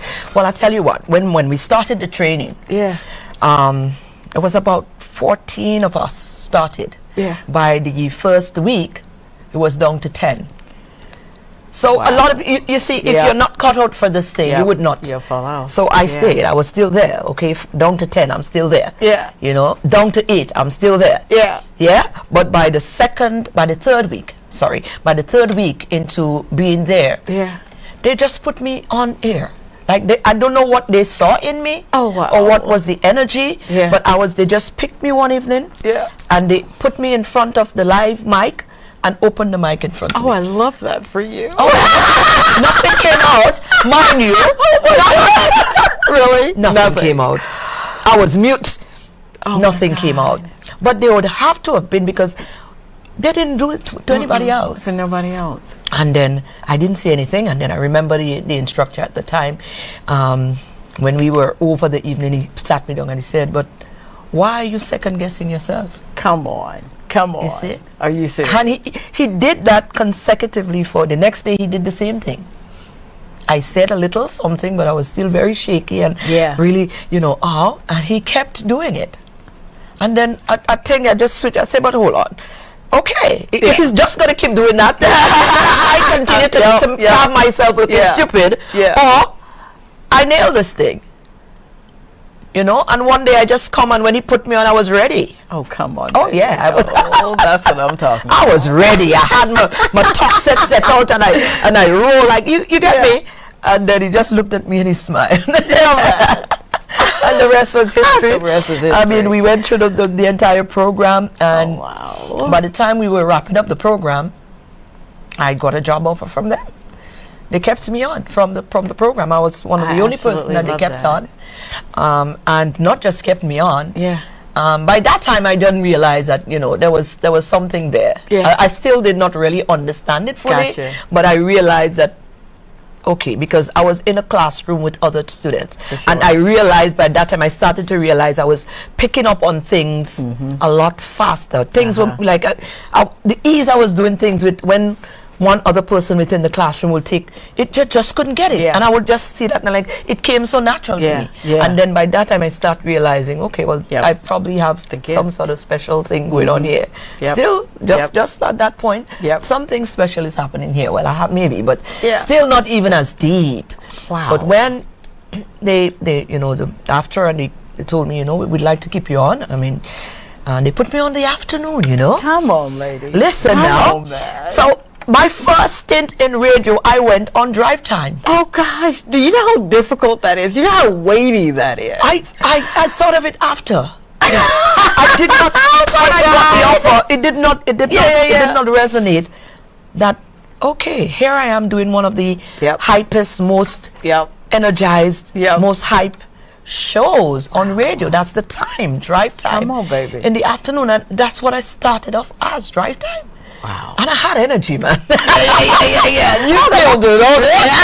Don't discount that. I had a lot of energy. I was peppery, I was fiery, I was just refreshing in this space, because it was, remember, I came into this when I was about 18. I was around 18 years. I was young, I was vibrant, I was energetic, and I don't know, I was just doing, I was just being, I was not trying to be better, because I didn't know anybody that, in the industry like that. I just know I had this energy, and I was just rolling. It was just a natural, and I was just going with the flow. Yeah. And everybody started to ask, who is this girl boy? Who is she? Who is this young chick? And remember, that's a time when female was not, that was not a female thing, I know. So to hear a female voice man, in this hype afternoon drive with all that energy, I guess person started to try to get curious. For sure. And then everybody started to ask and ask. And yeah. I stayed there for some time. Yeah. Then people started to check me to host events. How about that? I started to get exposed to that. Yeah. And then I probably spent a couple of years there. And then one day I remember I was leaving work and my phone rang and hello, and I remember this distinct voice, very no formal. Hello, is this Maureen Alexander? Yes. This is Hamlet Mark from GBN. Listen, I have been paying attention. It's my business to pay attention. Come on. I have been paying attention. You're on the radar, and it is time for you to move to the next level. If you're interested and you want to, if you're interested and you would like to, come and see me. Now, for all of those who do not know who GBN or what GBN it is the National Broadcasting Network of Grenada. The Grenada Broadcasting Network. Come on, man. So that the scripture that says your gift will make room and bring you before great men, it really was making room and bringing you really before great men. What do you do with that kind of exposure? I mean, you just, I mean, come on, man. I was just buying, because here I am. I'm young. I'm not really understanding. I am now questioning myself. This is GBN. I mean, this is GBN. Am I ready for this? I was questioning my own self. I was thinking, okay, I'm not ready for this, because GBN at the time was the the standard, and they wasn't playing that. They were BBC trained people, and you had to ensure grammar was right, and if you make a mistake, you cannot. You could. It didn't seem like it could have. It was still then back then. The stature of broadcasting. You have to be for sure. Yeah, that was the department at the time, and I felt like, oh man, I'm not ready for this. I was going through that, and I was also thinking to myself at the time, I mean, this is the station that gave me that break. So how do I leave now? Now they have built me into this, and GBN just comes. I didn't want to come across as being ungrateful. Gotcha. So I was battling with that, and then one day I said, you know what? I thought about it for a while, and then one day I just went to my boss and I said, listen, I said, Django, GBN called, Hamlet called, and they they want me to come and join them. Yeah. And I thought he was gonna be upset. For sure. And he just looked at me and he said, listen, he smiled. He said, well, this is good job. He said, so what are you worried about? He said, this is it. He said, I'm glad because it means, you know, we have built you into a product that is so, this is also a win for us. Yeah. You know, and he said, yeah, go ahead. I would not stop you. I wish you the best. But if you go and it don't work out or you don't like it, there's always room here for you. See, that's what I'm talking about. And shout out to that gentleman that knew he had a gift and loved you so much that he didn't want to stifle your growth. What would you say, and we got a lot to unpack tonight, That's fine. What would you say to someone who may be going through the same throes of what you were going through at that point in time? They've got this amazing opportunity, they're doing wonderful, and then they get that call, and it's time now to go into a whole other dimension. Going through it, I would say, listen, when you're tuned in, it is really not about you. You know, you have to trust the process, and if this how the opportunities come, you have to tap into yourself and you have to pray about things. Well, that's what I do. I pray about things first, and then, you know, you would know.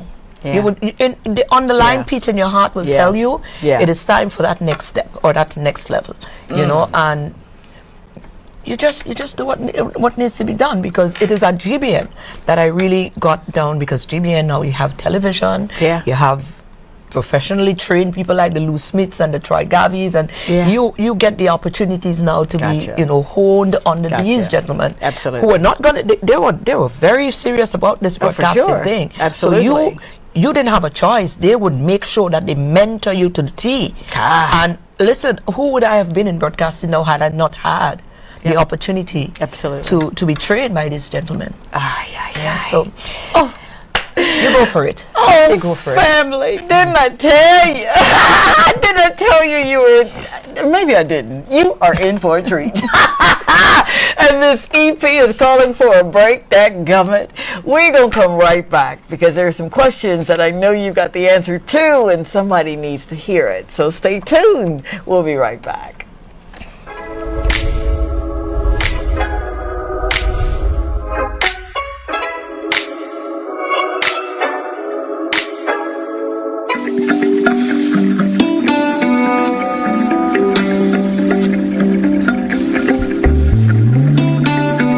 The marketplace is more than a place to buy and sell. It's where stories are shared, hands are lifted, and laughter rings out. This is the pulse of our people. On Talk to Tanji, we celebrate community and the voices that make it thrive.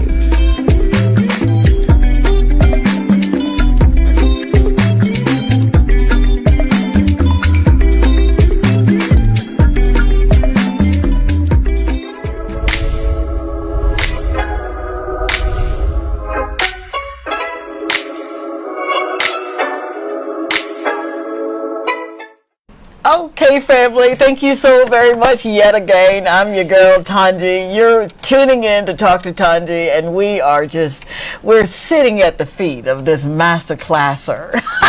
If that makes any sense.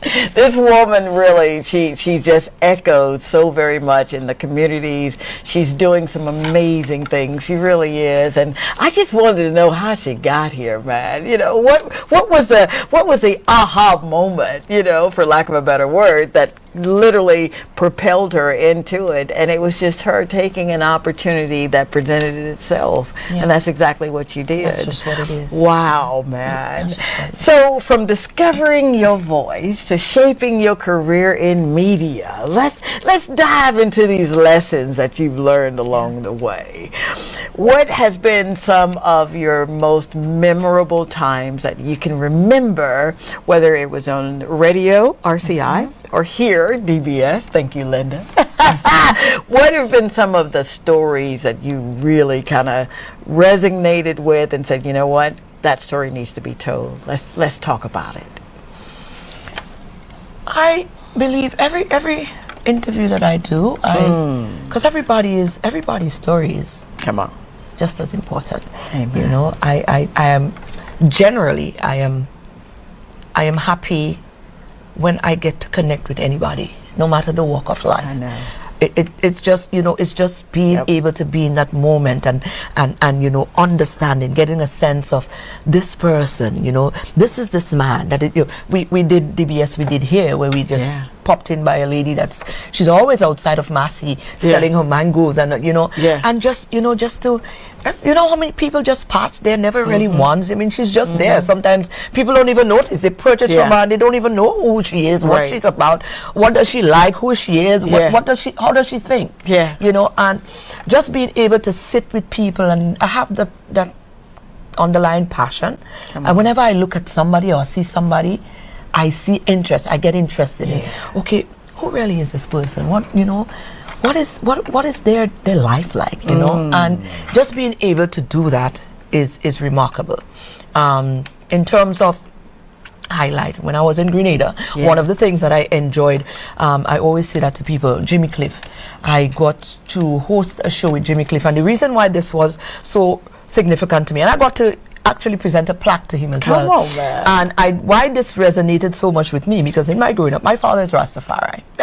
And I grew up in a house in this world, the music.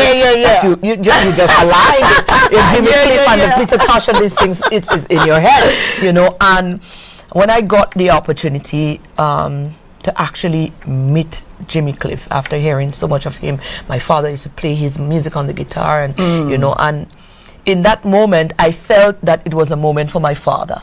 Oh, wow. Because I know how much he loved this music, how much he actually wanted. He had written music, but back then you didn't have an opportunity for these things. So when I finally, I mean, this is look, this is Chester's daughter, little daughter that he would have never probably thought would get to this, be doing that, you know. And here I am doing this, but not just doing this, but here I am connecting with an icon of my dad. Come on. So I felt that moment was for him, and it always just resonated. That moment stayed with me for a very, very long time. And there was also this time when I was just doing my thing, and a letter came in for me through the mail, and when I opened it, I remember it was the Grenada Youth and Sports Minister. She wrote me to say thank me for you know what I've been doing and how I've been uplifting and you know that my work with encouraging and spreading positivity among the youth is not unnoticed. Wow. And I remember when I got that letter, I cried because I would have never thought I would have, that these people were seeing me, or you know I was just doing.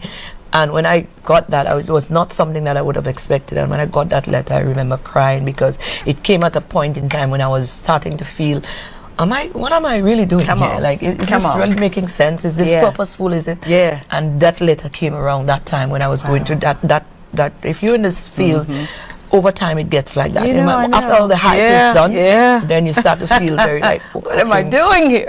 You know, and I was in that moment and I got that letter. Wow. And I got that vigor again and I was back up. And you've been running ever yeah, let's go. Oh my gosh. So you are an impeccable interviewer. You know that, right? Well, but of course you are. Of course you are. I would give you the listen. Not always. And I've got a little joke for you on that one. I do. Okay. When I joined GBN, well, GBN, like I said, they expose you to everything. You have to know what's up. You have to listen. Yeah. And I remember the one first interview I did on the FM station. There was some some artists came over for a show, Bounty Killer being one of them. Okay. And I was charged with the responsibility to interview Bounty Killer. Oh boy. And the first question I asked Bounty Killer, is that your real name? Never do. My listeners crucified me. Are you serious? Listen. Crucified.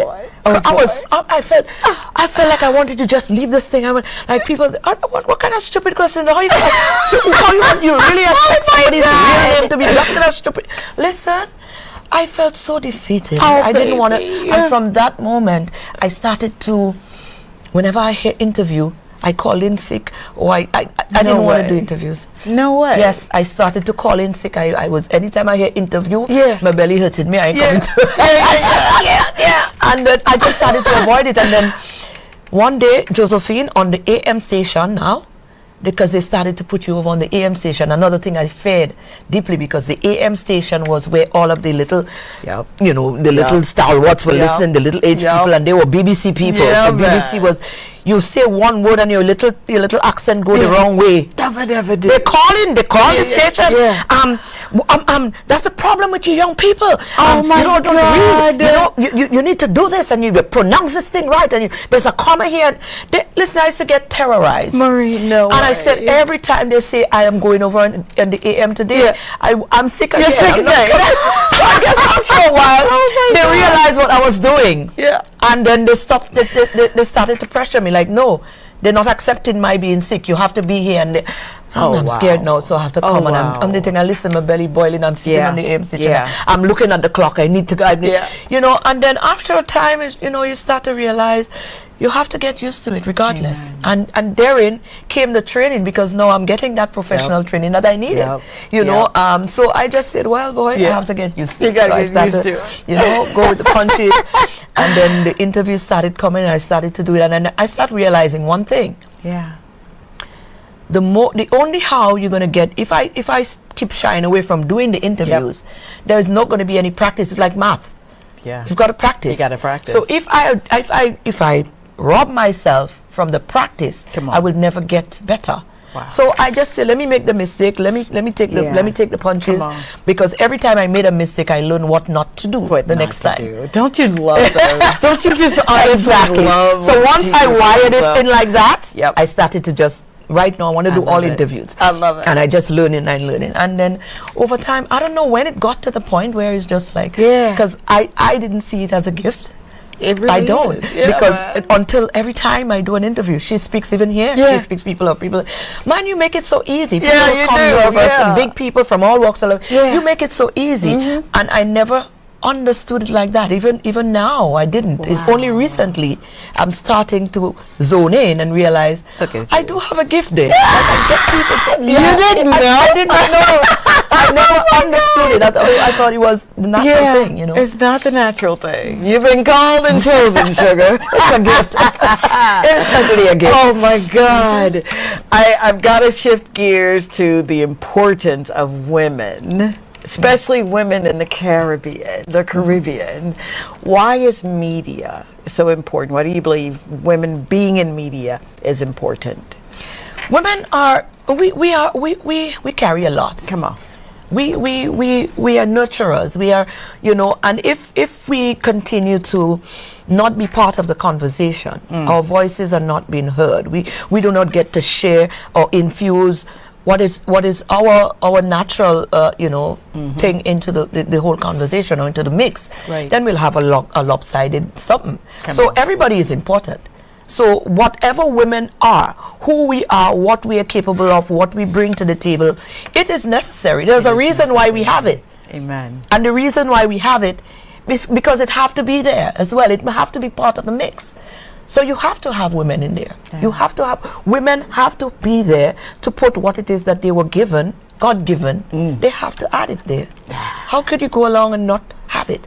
How are we going to teach the next generation of them? Come on, man. We have to be in the spaces. It's just what it is. I love that. And you said it so beautifully. It's very important that we're there. Important. Speaking of the next generation, don't want to get ahead of myself here. That's fine. Your mentoring is really, really important to you. You're nurturing. Do you believe that you got that part of this journey? Was it prior to actually getting into this media space, or has it always been there? Media, I got into media on a hype. A young girl in the thing, nice, I jumping up, everybody, oh, is that light girl there, boy, is that little thing? That's the hype. That's what I got in on. And that was okay for the time. I was young. I got you. I was rolling with that. Oh, I put on, we have a show to do. I dress up, I put on a little thing, and I hit a stage. And that was it. That was the height of it. Yeah. But when you grow into this and your wisdom, and you start realizing now, okay, so if so many people is tuning in to me, right, what do they walk away with? Because so much people love you now, they love you, so they follow you, they tune into you. When they tune into you, what do they walk away with? Talk about it. Where's the substance? There's got to be some substance. Gotta be substance. And then I started to look at it differently. I said, this thing is not a normal thing. It's not to be taken lightly. This is a platform that is given to me to do something with it. Come on. What do I want to do with it? Start asking myself these questions. And then my whole attitude towards it changed. Really? There was no longer hype for me. I mean, the hype is there. That's fine. It's okay. But I now understood that this is a platform, and there is a reason why I have that platform. It's like the tokens I was given when Jesus gave the token. You know what do you do with it? One buried it. You know, one buried it. One what the other one did with it, and then the other one she multiplied it. Absolutely. And I'm saying, well, yeah, if God gives something to you, He must expect you to do something with it. on. And that's when I started to zone into that, and I never take this thing lightly after that. Oh my God. Can't be taken lightly. Why is he standing up looking at me telling me it's time for a break? Because it's time for a break. Oh, you just said something that really resonated, and I know it resonated with you, family. I really need you to tune in, lock in, go and get your cocoa tea and come on back so we can finish this conversation. We'll be right back. Stay tuned.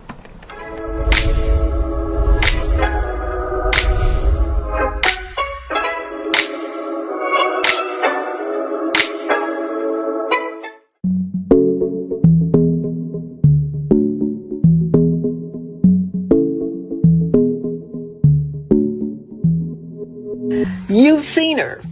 You've heard her. A powerful voice across radio and television. From RCI's airwaves to DBS mornings, Maureen Alexander carries the rhythm of community wherever she goes. She is a storyteller, a bridge builder, and a voice that resonates with the people.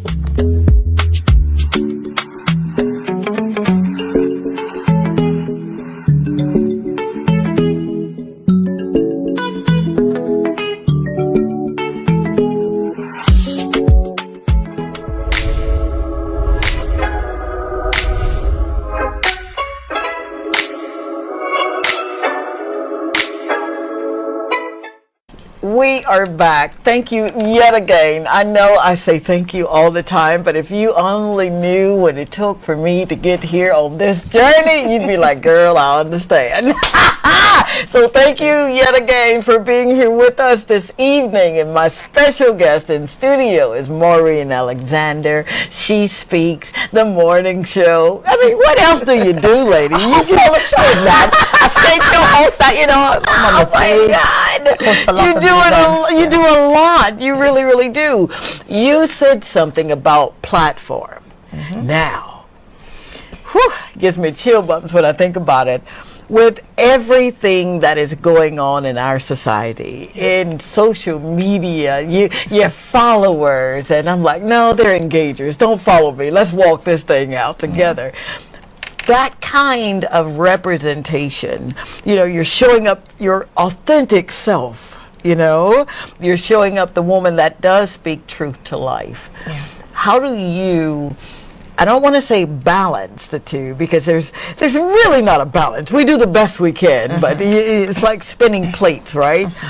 That platform is so important. It's very important. And you speak as if a woman who won't get on social media asking or saying just anything. Everything you do is deliberate and purposeful. Why is that, one, so important to you? And then two, how do you get people to see that literally when people show up for you on your page or what have you, you really do have a responsibility? Yes. So, one, how do you do all of that? Well, it's simple.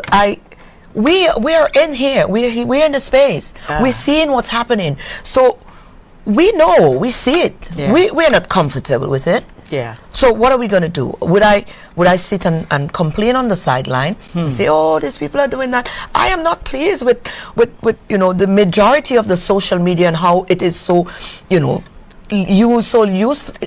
so loosely. Yep. There's a lot of negative things bombarding us, our children, via social media. So what am I going to do? Am I going to come into the space and be another one of them? Come on. Yeah? Come on. How is that? There's enough negatives already. Amen. Yeah. I don't like with it. So whatever platform I have, it doesn't matter what is happening out there. My platform is not going to do the trends. Come on. If the trend is not something that is resonating with me, that is not something I believe is going to add any positivity to the space, I would not be part of it. I love it. I'm sorry. I would not be part of it. There's entertainment, yes, and there are times I entertain. Yeah. But even in my entertainment, you would know, because I will say to you, listen, man, let's just talk. It's I might be on radio, and we go into a music segment. Gotcha. And okay, it's a vibe, so we're playing the music, and the music is promoting certain things. I would make sure in the midst of that, I find a nice way to tell you, listen, them fellas ain't doing that, so you be wise, because it's entertainment. You have to, you've gone back into the 90s era, which is the eras that we love. Come on. And these guys sing about gun and they sing about this and that, but these guys didn't live this life. Yeah. So where did we get the notion that we need to mix up entertainment with real life? There's entertainment. Come on. And you need to know where to draw the line. Come on. I will play these songs in my vehicle. You would not find me going on the road and busting gun. Gotcha. You have to show people that, listen, there is a myth and there is reality. You cannot bring that myth into reality. Gotcha.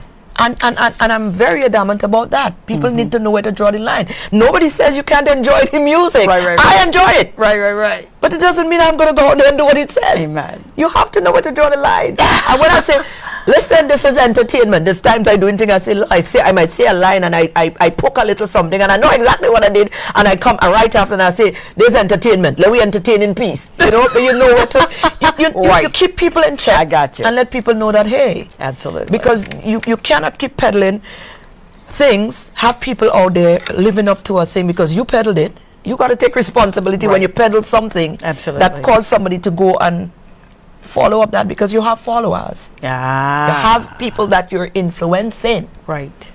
And if you're influencing people and you put something out there that you know they're going to take it to heart. Right. And go on over and do, you've got to let them know, hey, that is not a serious thing. I don't want you to run with this one. Here's what I want you to run with. Gotcha. Run with this one. Let me spread some love today. Buy somebody lunch today. These sort of things. So you differentiate the both. You let people know there is entertainment. Yeah. Entertainment is not to be confused with real life. Wow. Yeah.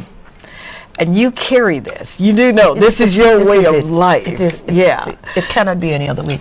So mentoring and nurturing others that are coming up in this space, that's you. What do you do to make certain that those that are watching, that are listening to you on a daily basis, to make certain that they're included? Have you started mentoring? I have not started officially mentoring, but right there in RCI, we have a lot of young people comes in from time to time. So you're mentoring. What are you doing? A lot of the DJs that came in as DJs left as announcers. I'm just saying a lot of the DJs came in as DJs left as announcers, because any opportunity to share, because this is not something to keep. Any opportunity to share is a blessed opportunity. Amen. It is a blessed opportunity, and whenever anybody comes around me, I show them, and I think again it's a gift, because somebody that is all straight jacket and tight pants may not be able to reach the young people, but I think my natural ability to be able to speak their language, that's it, is very important. So when they see me, they see what they want to be, but at the same time I have the capacity, and I have the experience, and I have the knowledge and the training that to show them the other side of it. So it is okay. Being the hype doesn't mean that learning it that way, or the professional way, doesn't mean that you have to lose the hype. Right. And I'm showing them the perfect example of that. I think they can resonate with this, and I think it's a gift. It's a gift. You really are. You're living your life from the inside out, and that's absolutely beautiful. I do want to ask you, with to whom much is given, much is required. Yes. Yeah, your living legacy. I asked right before the show started, and it almost had me in tears. And I said, I am not crying on this show tonight, not in front of my family. What living legacy are you living now? Not when you're, when you've done everything you're supposed to do here, and it's time for you to transition, but today. Kindness. Did you hear that? Kindness. Kindness. I saw a meme recently, and it just sat right there, because he said, what do you want to be? And the answer was kind. I want to be kind. Wow.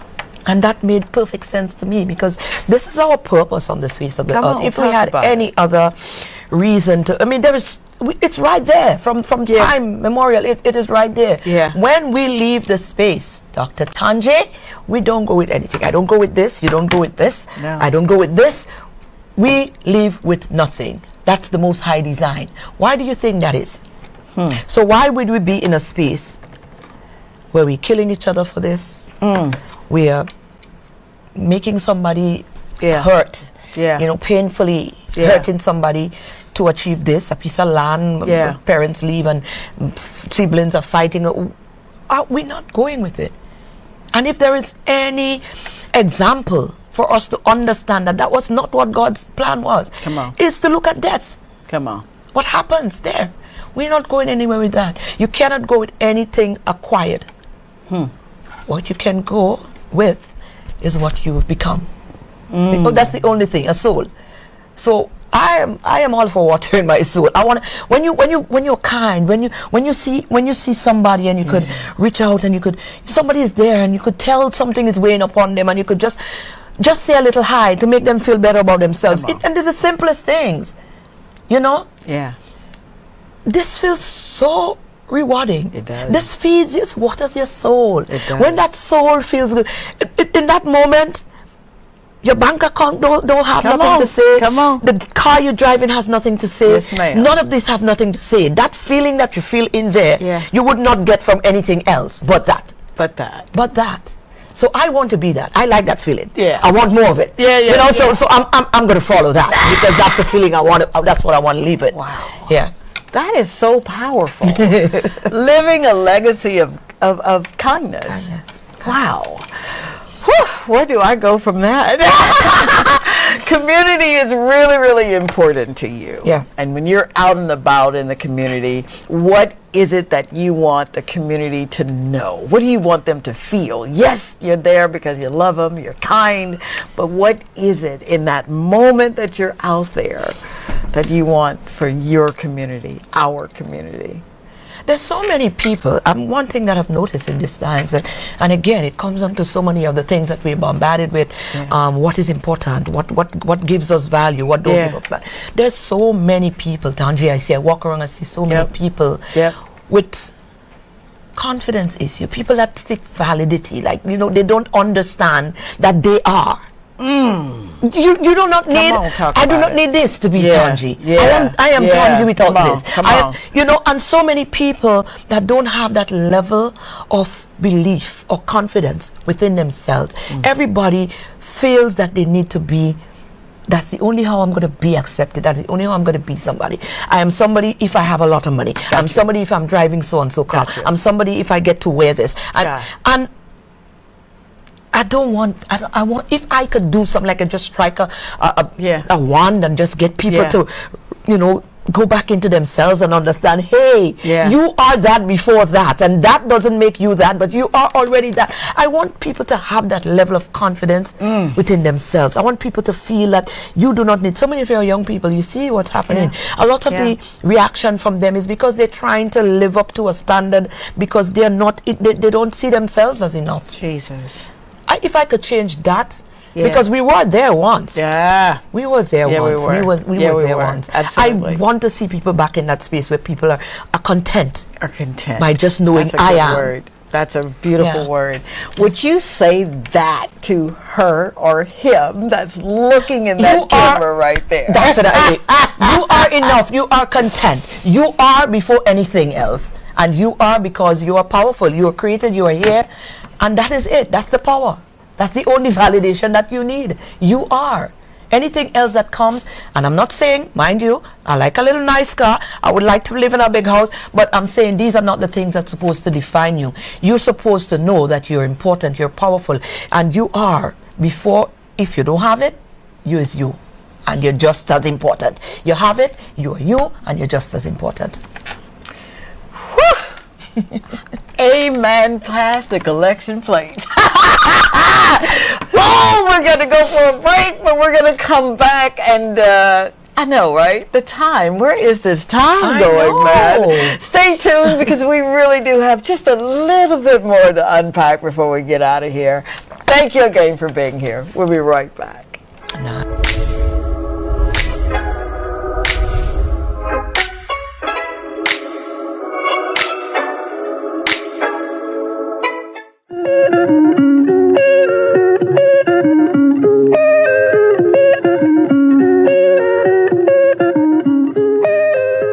Pause with me. Inhale and exhale. See, life gives us rhythm, and sometimes we must step back to feel it. Here at Talk to Tanji, we make room for peace, presence, and purpose. Take this moment, then come right back with us.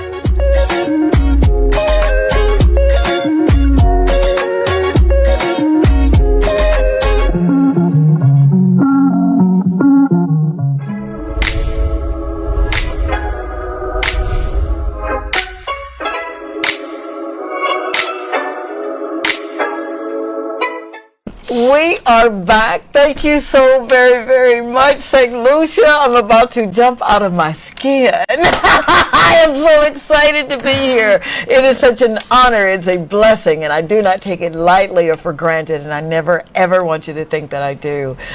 Maureen Alexander is living proof that you may start in something, but when God has your name on his lips, he will place you exactly where he needs you to be, and you'll do exactly what he needs you to do. That's part of your purpose, part of the glory that he gives to you.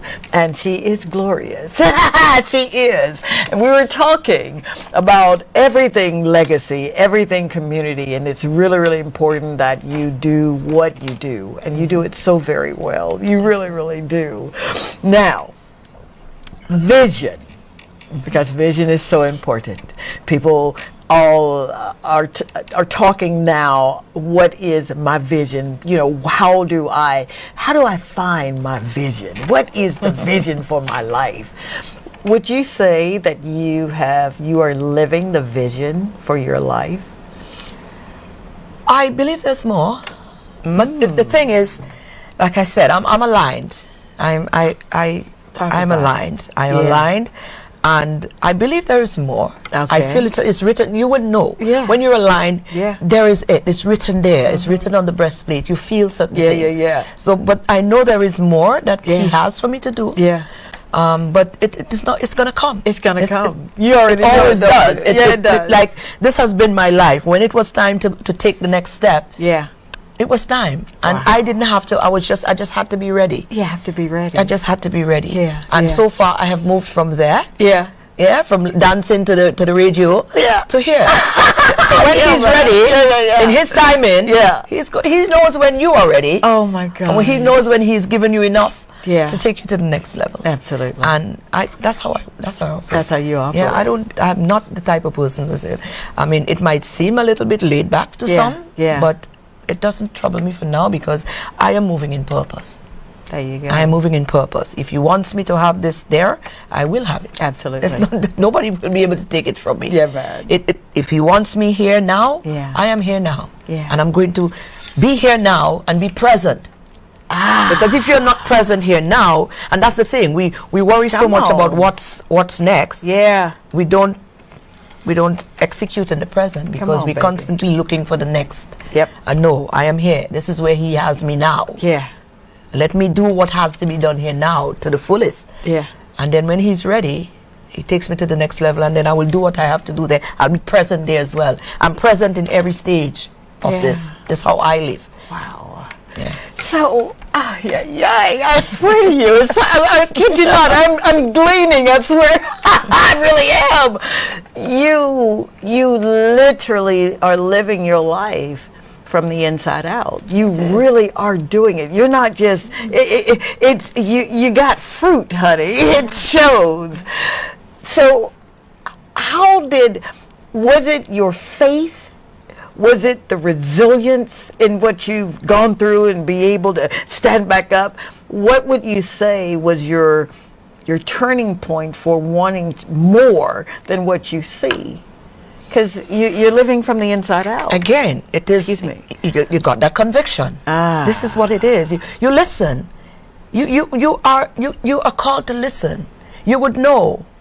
If you're in that space where you just need to know that you're not here on your own accord. This is the first thing to know. Yeah. I am not here on my own accord. Yeah. Somebody have me here for a reason. Come on. I cannot want to decide what my reason here is. It's not my place to do that. It's not your place. No. If it was up to me to decide, probably I'd have been making up somebody's face somewhere. I would have tried to choose something else. But Gotcha. I have to understand that the person who has me here, who created me to put me here, knows why he put me here. So let me hear what he have for me. Come on, okay, baby. Okay, this is where you go. And you go, wherever he put you, you go. And you do what he asked you to do. Sounds like it's more relationship. It is very much. The big man and I have a very good rapport this time. I curse and everything. But what are you doing, God? What is this one for? Why are you supposed to do with this? I don't understand it. We do that. We do that. Yeah. We do that. Yeah. It's connect, you know. Man, I'm not a saint. But we have that relationship. All right. And there's days when I do my foolishness, I say,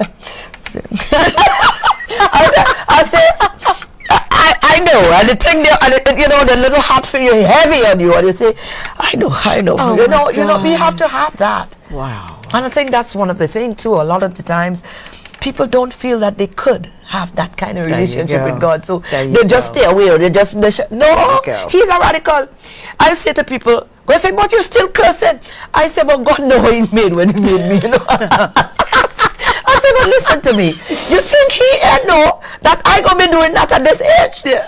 He knows what He made when He made you. Yeah. But that should not be a reason for you to not connect and tune in with Him.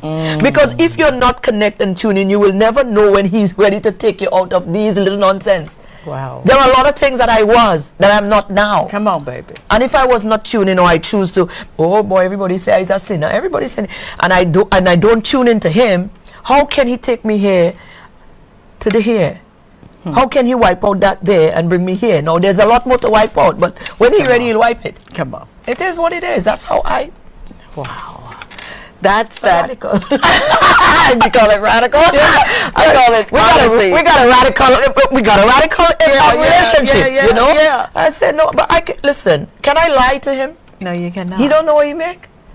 You think he don't? He does. He have work to do. I have work to do, but he ain't ready for me yet. You know, I love this woman right here, man. In the meantime, though, he give me that work here to do, and I'm going with the flow. I'm going with it. I'm not perfect, but he's still able to use me. Wow. In so many ways. Wow. No, there's got to be a time you have some things to wash out again and put me in the next place. But until then, I'm here. And I'm here. I'm present here. There you go. I'm embracing everything here. Wow. Until He puts me there. Until He puts you there. That's how it's going to be. Oh, my God, Maureen. So I've got to ask you, and you said something that was really, it just resonated. You said you have grown into this now. Yeah. So it makes me wonder, your why has changed from where it was initially when you got into the media space. Yeah. And now. Yeah. What's the why now? The why now, because there's a need. And there's a need, and there's an understanding now that the Most High has made it clear. I didn't give you that gift to just go and be in the spotlight. I didn't give you a gift to just be out there and it's all about you and this hype. I didn't give you that for that. If that's what you wanted for, it will not be fulfilling. I made that. I have gotten to there. I left Grenada when I was the major host for all big events. Come on. And there was still a void. Wow. You know, there was still a void. So you realize that it doesn't matter how much noise, how much people sit in front of stage when you jump on a stage. When you jump off that stage, it is not. Come on. It is that and that. So okay, you make noise on a stage, and when you used to reach home, and there's still this emptiness. Yeah. Wow. Because I was not aligned, I was still very much about the hype, and many times the hype was no longer. You know what happens there? If that's what you're living for, that validation, the minute time something prick and it goes a little way, you're in your headspace now, and you're about to go into depression. This is not it. You have to have something more, and when you understand that more, it don't matter if I go on a stage today or if I don't go on a stage again. It don't matter to me. Wow. I love it. Because it's not the fulfilling factor for me anymore. All right, my lovely. I love that so very much for you. You answered. That being said, I still want to be on the stage. I need to make some money. So don't think that means I don't want to host shows. Please book me. Right? Please do. With that said, Maureen, would you let the person know that's about to book you for all of these events for the remainder of the year, how they can stay engaged with you? Absolutely. I am on Instagram. I'm very much on Instagram. I'm trying the TikTok thing. I have a TikTok downloaded, but I don't have an account. I plan to go on your TikTok. Yes, I am. You are too much now. Come on. Actually, we were doing TikTok now. Yep. I'm not yet. I'm going to go on TikTok. Kendrick is going to help me. But I'm on Instagram at Maureen Alexander. It's just Maureen. People say, but what's your radio name? It's Maureen Alexander. My name is my name.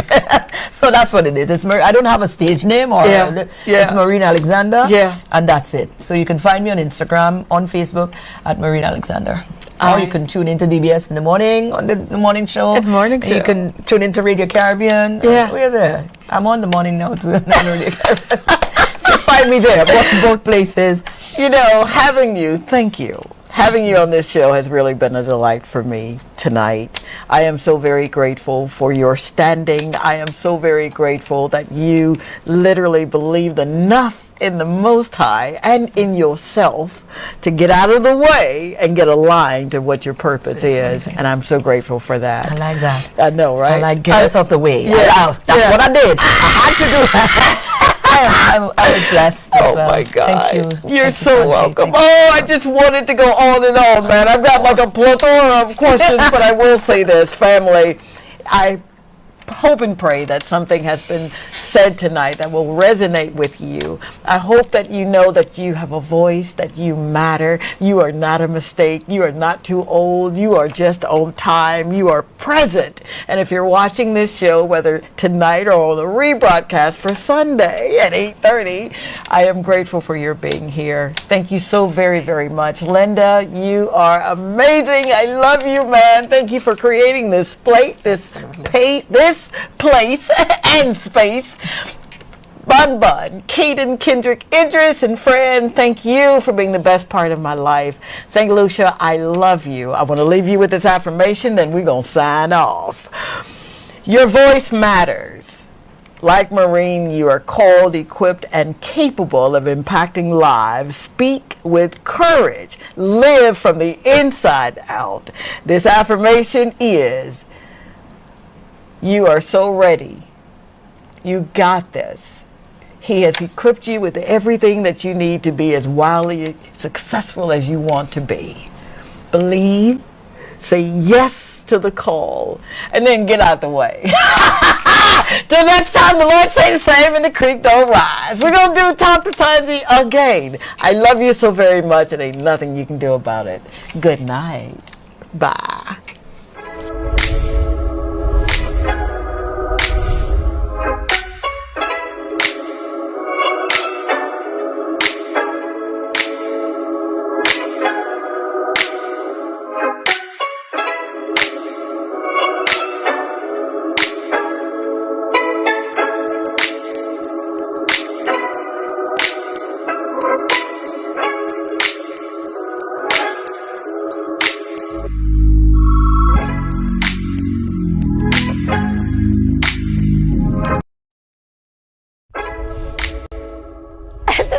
Tanji. I'm from a little town called Columbus, Mississippi, and I've come all the way here to show you exactly how you can live abundantly.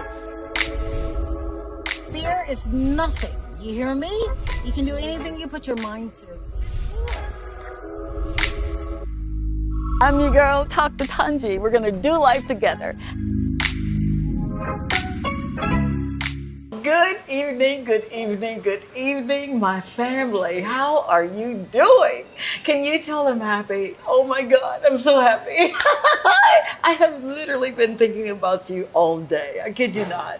It's your girl, Dr. Tanji, but you already know on this platform, you know me as Tanji, friend, yeah, sister, yep, all that good stuff.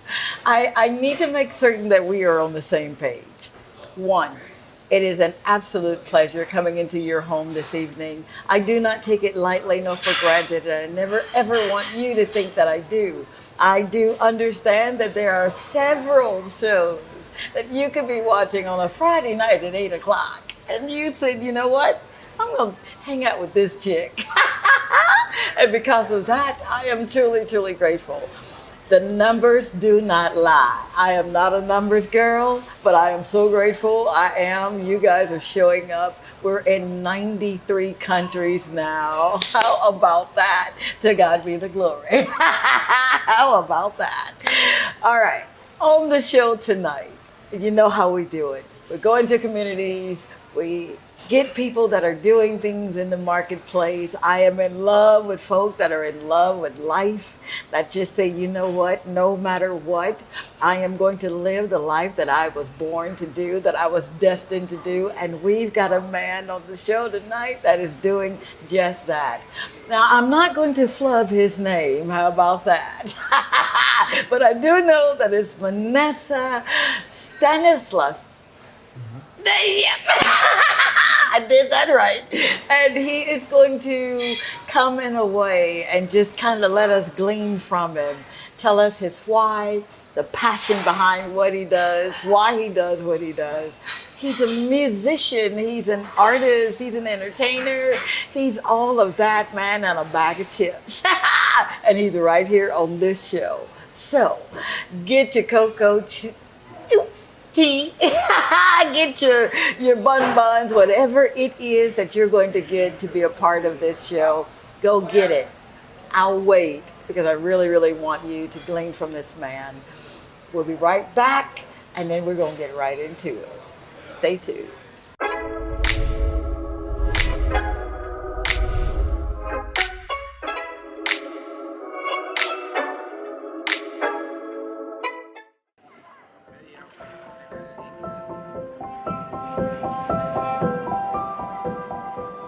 Take a moment, breathe in. This is the gift of life. As the waves flow, so too does the presence of God in our lives. With every sunrise, there's new grace, new mercy, and a new opportunity to live with purpose.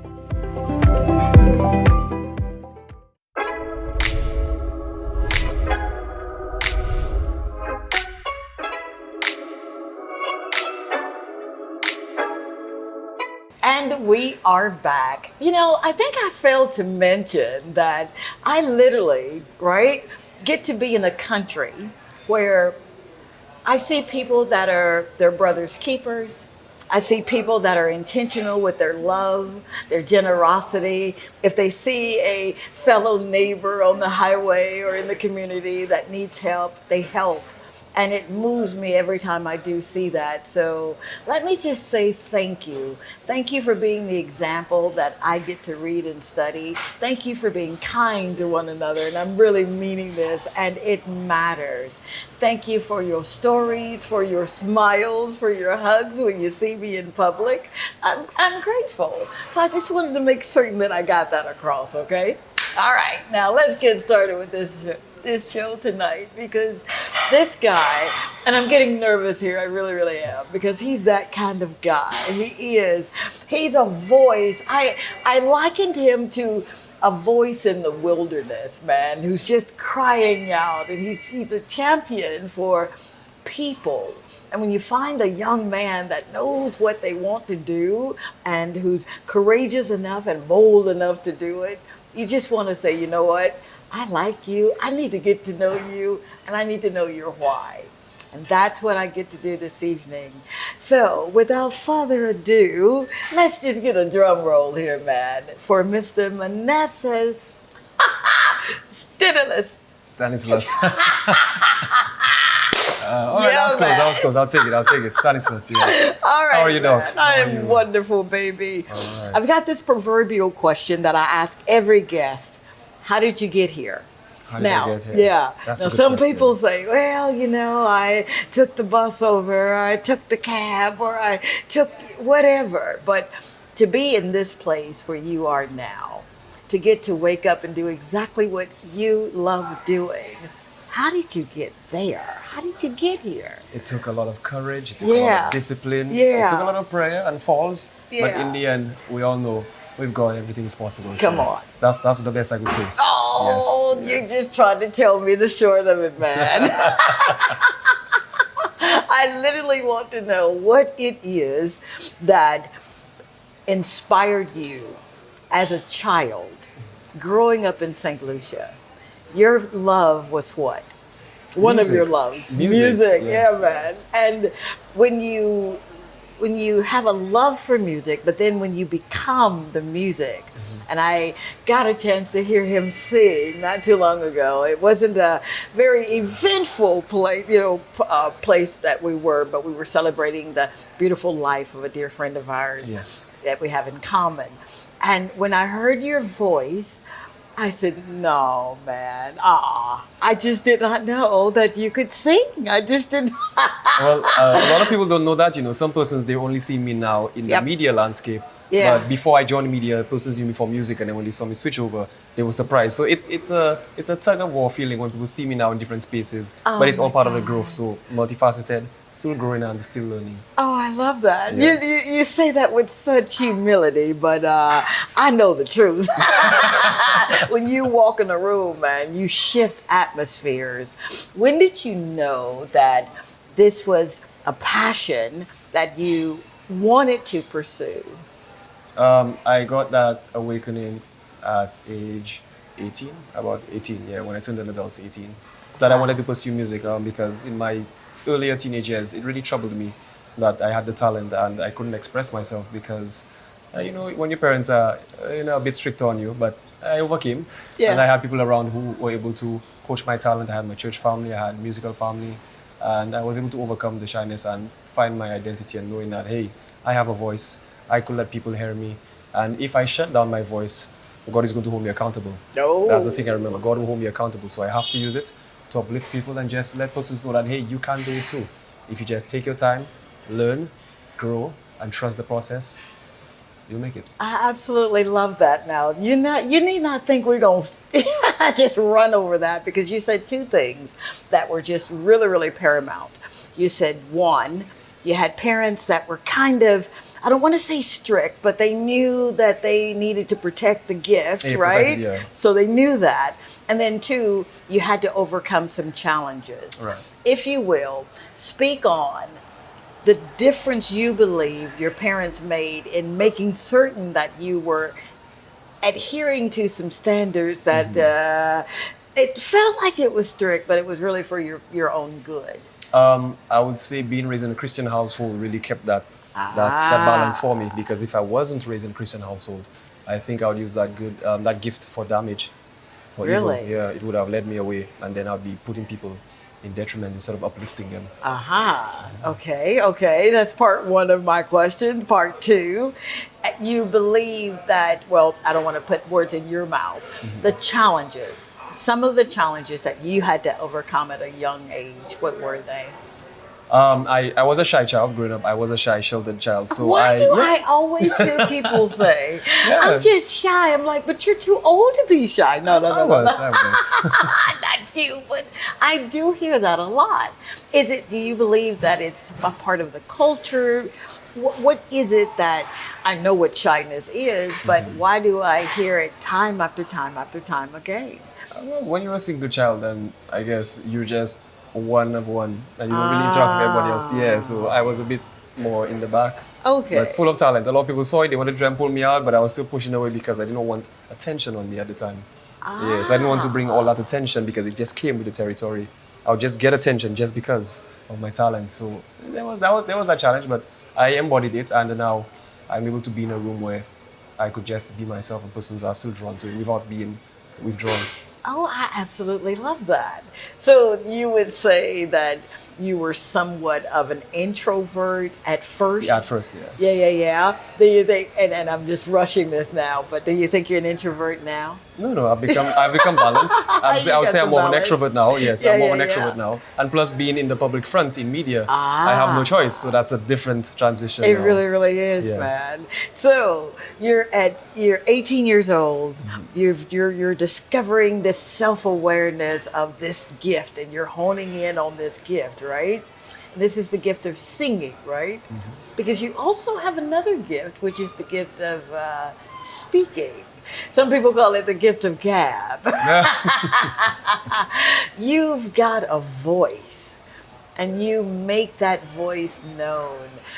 Was that a part of the transformation from 18 years that you're coming into this gift of singing now, and now did you rediscover, or did you discover that you had a voice? Oh, in terms of speaking or in terms of singing? Both. Or after the singing? Yeah, the singing. The singing came first. Yeah, the singing came first. And later on, people told me that I had a knack for speaking. Aha. And I wasn't too fond of it because I just thought it was, just people trying to pass a hype onto me. But later on, I went into marketing. I worked in a call center, so obviously the speaking had to take place For there. sure. Yeah, so marketing and customer service. And then into real estate marketing, I went into Oh, that. come So on. I had to speak with people, interact, conduct transactions. Yeah. And the clients were really satisfied when I interacted with them. My boss noticed that.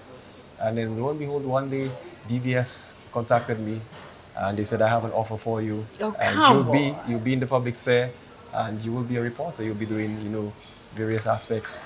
And that's where the growth started. That's where the new journey started. So, hold up, man. Hold up. Time out. Stop the presses. You had no formal training. Per se, no. Wow. So now you do know that you're operating in your gifts, right? I am. Okay, very good. I'm glad you know that. So they called, and now you're put out on this stage, right? Yes. What does it mean to you when people say you've got the voice? What does that mean to you? Before, it would mean that I have the voice of music and healing, but now I understand that I have a voice of advocacy now. That's the difference. So I understand now that I have the voice of advocacy and the voice of music, which are two powerful elements that could transform the world, whether for good or for evil. So it's up to the person who owns the gift to know which side that they're going to go. Oh my God. So it sounds like you know which side you're going. Yeah. Now, with that, you're juxtaposing from music into media. That space right there, I had an amazing guest, Alexander, on once, and Maureen and I were talking, and that's a heavy calling. It really, really is. Yeah. For you, knowing that, okay, this is a part of my tapestry now, what does that mean in conjunction with what you love doing, which is singing, and now you're juxtaposed into media and everything that entails? That's a lot. What responsibility do you believe that you bear carrying those kinds of gifts in that body? In this light now, I understand that the responsibility I have is to uphold values and morals which are uplifting, that are worth reckoning. And I understand that even as I have a 7-year-old brother, he's looking up to me as an adult. As his older brother now, he's looking up to me. So I have to live a life which is worth replicating and worth following, so he himself will be an upstanding young man in society, not letting his fears derail him from his dream, but pursuing it and showing the world that, hey, I have a gift, I will use it to uplift persons wherever I can, if God gives me the chance. Oh, wow. Now, when you talk about the uplifting of people and motivating people and inspiring folk, again, that's weighty. And when we carry that kind of mantle on our lives, there are times when we even hold ourselves to a higher standard, right? Yes, we do. With that being said, what are some of the challenges that you've had to overcome, knowing that you've got this responsibility, you've got your baby brother who's looking up to you now, and what are some of the challenges? And you don't have to get into any specificity, but what challenges have you had to overcome? Certain religious boundaries, which you'd have to push, because as a Seventh-day Adventist, there are certain things that are not considered any more acceptable. But in the world of upliftment and empowerment, there are certain norms which go ahead of the cause, because it's for the cause of humanity, not just for Christianity. Yeah. So I had to understand that I don't dabble between the both, but treat each accordingly. Aha. Yeah. Now you said you said a lot, and I want to unpack as much as I can because we've gotten an amazing audience where some audience are members of our tribe are believers. They believe in Christ. They believe that God is real. They have had experiences with him and what have you. And then there are some that are saying, you know what, that was good for my mama and my grandmama, but you know, I'm 20 years old and I just, you know, I gotta find myself. You're having to have those challenges in religious aspects. What would you say to someone who says, I hear what you're saying, I respect the cloth, I respect God, but man, I want to do something else with my gifts and still glorify God. Do you believe that that's possible first? And then what would you say to that person who wants to venture out and do his or her own thing? All right, well, like in the Bible, it clearly says one cannot serve two masters. It's either you do good or you do evil. So whether you want to dabble in one side and say, hey, I could still do good, at the end of the day, the ultimatum is, what good did you do? That is the question. What good did you do? How did you help your fellow man? How did you uplift others with your life and with the gifts that were given to you? These are the questions that will be asked, and we have to account for it. So that is why the responsibility I have taken on myself to only be an instrument of upliftment, empowerment, and a voice to persons who have issues that are not voiced, but then through me, I could advocate for them so there could be a positive change. Okay, very good. All right. I see you carrying this mantle and you're being serious about this. I see you, dear heart. Yeah. So you go out and you are speaking with various people in the marketplace. People hire you for your talent and bring you aboard, and you're singing and you're doing all of this good in the world. What is it that you want? What do you want to be known for? I'm getting ahead of myself because this guy is he's a wealth of knowledge. He really, really is. What is it that your living legacy, not when you're old, but what is it now that you want to be known for? Well, two things. Since now that I'm in media, it is being the voice of the people who can't speak. And for music, it is making moments a memory. That's my two. That's my two legacies. Being the voice for the people who can't speak and making moments a memory. Well, sir, I'm going to have to ask you, why is that important to you? I mean, you got so much good going on. You don't have to speak for folk that don't have a voice. Why is that important to you? Sometimes we just need to be heard. And I think even in Christ's time, there were people who were not heard, and he was the voice for the homeless. He was the voice for the helpless. So it's our responsibility as Christians, whether we may not believe it or not, to be that voice for those who do not have it. And with my music, a lot of people, when they hear me sing, they told me that it takes away their pain. It makes them remember that they can be at peace, that they can understand. Times are rough, but things will get better. So I have to hold on to that legacy, making moments a memory, and being the voice for those who can't speak. Yeah.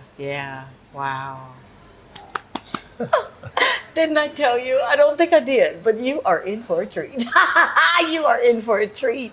I get excited around young people that are living, the guys behind the camera, and I better not call their names, but they are in the credit. They are living their lives from this place, from the inside out. And to see people do that, it does something for me, man. It really, really does. So thank you so very, very much. And seriously. I'm grateful that you saw that in me, because a lot of people are drawn to the light. Some may not understand, but at least you you understand the depth of it. But I have to, man, because Yes. iron sharpens iron. That's right. Didn't you know? Yes, yes. Now, let's talk about this public engagement. I want to shift gears a little bit from you speaking in the marketplace to you having showcases. You've done some hosting, is that right? A bit. Have you done some hosting? Yeah. A bit. Now, when it comes to putting other people's, and I guess it's part of the marketing ploy, but when you're hosting and you're bringing other people's visions to life, how important is that for you to literally align yourself with what you're doing? How important is that? It is very important. Image and embodying a vision is really important for a client, because if you cannot interpret what they want to portray, then you would have failed the mission. Yeah, so you have to be able to interpret, internalize, and then present a product that matches what they envision. Has there ever been an instance or a circumstance or situation where the offer was wonderful, it was genuine, but it was just something that didn't click with you and you just couldn't move forward? Have you ever had that kind of situation? Yes, I have. Yeah? How do you handle something like that? Because I'm sure it's somebody that's watching that's saying, but the money, man, I'm working on getting my money up. But how do you handle that? You step back, you go back to the blueprint and analyze where the faults are, and you have a moment of redress, and then you probably just revisit, restructure, and then you could present again. Because, I mean, ideas sometimes, they take a little while to settle. Sometimes you may make a first pitch, it doesn't sit on the client's mind, but the idea is there, and sometimes you may just tweak it a bit and repitch, and then it gets the go-ahead. Okay. It's almost like the same for writing a song. Sometimes when we sit down as creatives, we write down lyrics and for a particular instrumental or beat, and they say, nah, it doesn't suit what we're doing, and then probably some part of the song just sticks in, and they say, you know what, we'll take this, we'll work around that, and that's how the beautiful project comes out. I could say that for the summertime series that we wrote. Yeah. That's how it started, honestly. Yeah. You know you're going to be singing that in a minute, don't you? Man, you don't talk to Tanji. You know you got to be singing that. But I will ask you this. You're saying yes. You said yes to purpose. You said yes to The Voice. You said yes to media. You got the call from DBS. Why is that important for you to be aligned with everything you're walking in now? Why is that important for you? Yes, I understand your values, and I get it that, you to whom much is given, and much is required, but that why is significant. It gets you up in the middle of the night. It makes you go forward when you're really tired. What is that why for you? The why for me. The why for you. Why do I do it? Yeah. Because if I could not, then I wouldn't be me. If I could not, I wouldn't be me. Imagine Vanessa without singing, without his personality, without his presence and advocacy in media. Who would he be? Who would I be? Wow. Yeah, so that's the why. I would not be anything without it. I wouldn't be an individual without it. So the why, I have to be. I've got to say this because I honestly believe there are two types of leaders. Mm-hmm. There are leaders that have the leadership ability, and then there are leaders who have the spirit of leadership. The people that have the spirit of leadership love people. Right. It's not about a job, and there's nothing wrong with folk that are doing it for the job or for the title. I get that. I used to be one. I know. But it's like a baptismal of sorts when you possess the spirit of leadership. And that is what you do. Your presence is bold and it's courageous, and you walk in rooms and you literally shift atmospheres, and I think you know that too, don't you? I'm not telling you anything you do not know. What's the confidence for the man that can walk in that kind of authority? What is it that allows you to walk like that? What is it that allows me to walk in that confidence? Understanding that there's someone watching who may not have the courage enough to, but the fact that they see me do it, they will be inspired to want to pursue it. And I wish a lot of people would support me like that growing up. If I had that kind of support, especially from my parents. But I've seen others do it. They've gone before me, and I said, you know what? I can take a shot. And that's the hope. I can take a shot if they can do it. I can take a shot. Okay. And that's the hope of, I guess, every young person who's seeking to pursue something positive or just Absolutely. be their own self in a Absolutely. world where being yourself is really discredited. Who you telling? I Yeah. know. All right. They're already calling for a break. Dadgummit. We're just getting started. I swear to you. We're going to peel away the layers and literally get into this man's presence and discover what is it that will cause him to do exactly what he knows he's been born to do, unequivocally and unapologetically doing it. Stay tuned. We'll be right back.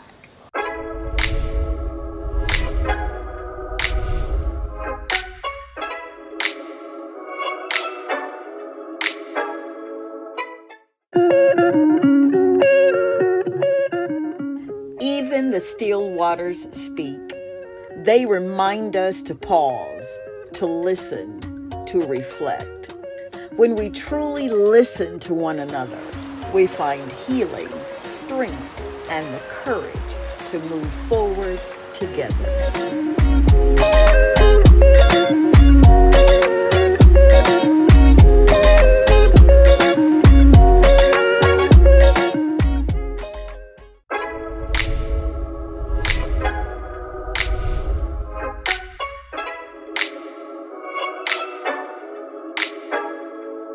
Did I mention that we are in this amazing establishment called Matthew's Rooftop? This place is located in Rodney Bay, and it is spectacular. They've got the best food, the best drinks, the best service, and tell them Dr. Tudge sent you.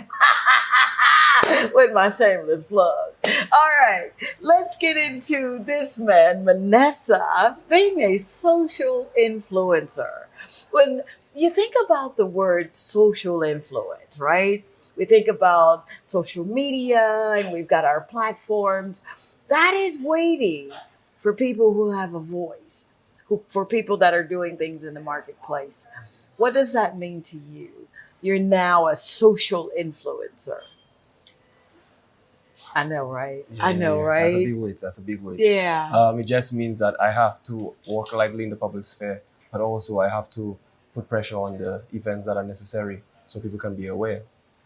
Because a lot of people aren't aware of things that are going on in the daily life or the daily operation, but they need to be aware. So having that platform is really a blessing. Aha. And it is. It really, really is. And I do not dare want to take it lightly or for granted because, again, social influencers, they do a lot. They do. And you mentioned early on in this interview how your mom and dad shaped you. Some of the things that you were allowed to do and were not allowed to do as a child. Would you kind of delve into that a little bit for those who think that you just kind of were able to do whatever it was that you wanted to do to get to this place? Oh, no. They sheltered me from a lot of things in the real world, but the sheltering allowed me to just be more disciplined. It allowed me to understand life from a different point of view because there's a lot of harmful things out there, but if you have that discipline and you're aware of your path, then you won't venture into these areas. You got to forgive me, baby. It's hot. I know, it's summer for life, right? It's summertime. You got to tell me about this summer for life because I'm feeling it now. How did you come up with such an imaginative foray of music? Summer for Life. Talk about this, please. Well, the summertime series began in COVID. So 2020, in the midst of all the lockdown and stress and depression, my friend Alex Klein, Salty, he sent me a beat. And I'm like, you know what? I'll take a shot and I'll put something creative out during the COVID. Imagine in a pandemic when everybody's home and stressed out. I said, you know what? Let me bring out some positive light so people could enjoy the Caribbean and still go back to what they once knew before lockdown. And we came together in studio at Kerrville Placid, Kingdom Tower Music.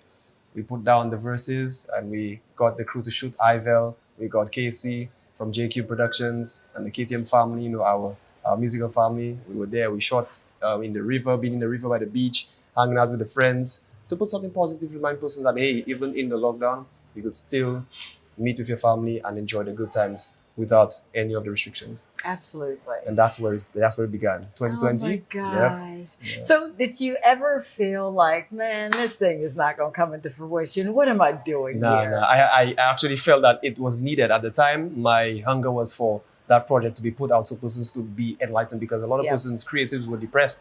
And the fact that my friend sent me that beat in July, the July of that year, COVID 2020, I said, you know what, I'll take that shot, because I was under depression. I wanted to express myself. I could not express myself. So I took that chance. We came in the studio, wrote the song out, got the ideas going, and published that, and that's where it began. Yeah. That's where it began. And look at that smile, man. That smile is saying a lot about that body of work there. You said something that a lot of people, especially brown and black people, we don't talk about depression. And we, for whatever reason, think that we can either hear me when I say this. I know you're going to get me because I am a woman of prayer. I am, but I do understand that there are times when you literally have to do, in conjunction with prayer, other things. What would you say to depression and your way of dealing with it, and then what would you advise others? My way of dealing with the supposed depression in COVID was through express creativity. The creativity allowed my mind to drift away from the fact that, hey, we were being controlled by a system which was above us, but we could still put out creative projects, we could still do what we love, and we could still put content for people to consume within the pandemic. Even in the pandemic? Yeah, even in the pandemic, we did that. That is so miraculous. It really is. Yes. Do you ever get where you're being positive, you're spreading this light, and you're just walking in places, shifting atmosphere, all that good stuff, right? Do you ever get it? Why are you so happy? What is it about you? Do you ever get that from people? Yeah, they do. They wonder why I'm so calm, why I'm so happy. I mean, I'm grateful to be alive. If I did not have the opportunities, or I didn't have the avenues that I have, why should I be sad? A lot of people would wish they have half of what I have, the access to. So of course I should be grateful. I have 10 fingers, I have 10 toes. I could speak, I could see, I could smell. I have a job, I have a home, I have my family. Amen. What more could I ask for? Wow. See, that's what I'm talking about. Again, I told you, you're akin to this old sage man who learned the secret, and you live from the inside out. Wow. How did you get there? Life's journey takes you there. It takes you there, honestly. But it does, and I'm not being an advocate here, but it takes you there, but you're not always in the mindset to not just react, but to be proactive sometimes. So I'm assuming that you're practicing this, right? This is not just something that you wake up every day. What's your how did I get here moment?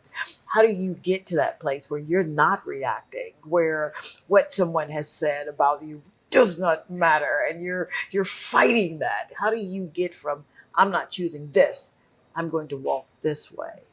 Choosing your peace is very paramount, particularly as an adult on your journey, because of course you will get jabs at you. And again, like I said, when you don't give people that power, they cannot control you. Every reaction that you give is an insight to power above you. So if you're giving people that power, then you're powerless. Wow. And I hate to believe that I don't have that power to step in my own frame and be comfortable without somebody's opinion. Yeah, comfortable in myself and in my path without people having an opinion that triggers me. Yeah, because people have their own trauma to their project. Because some people, they project their fear that they will not be able to take that opportunity. I did. So why can't you? Wow.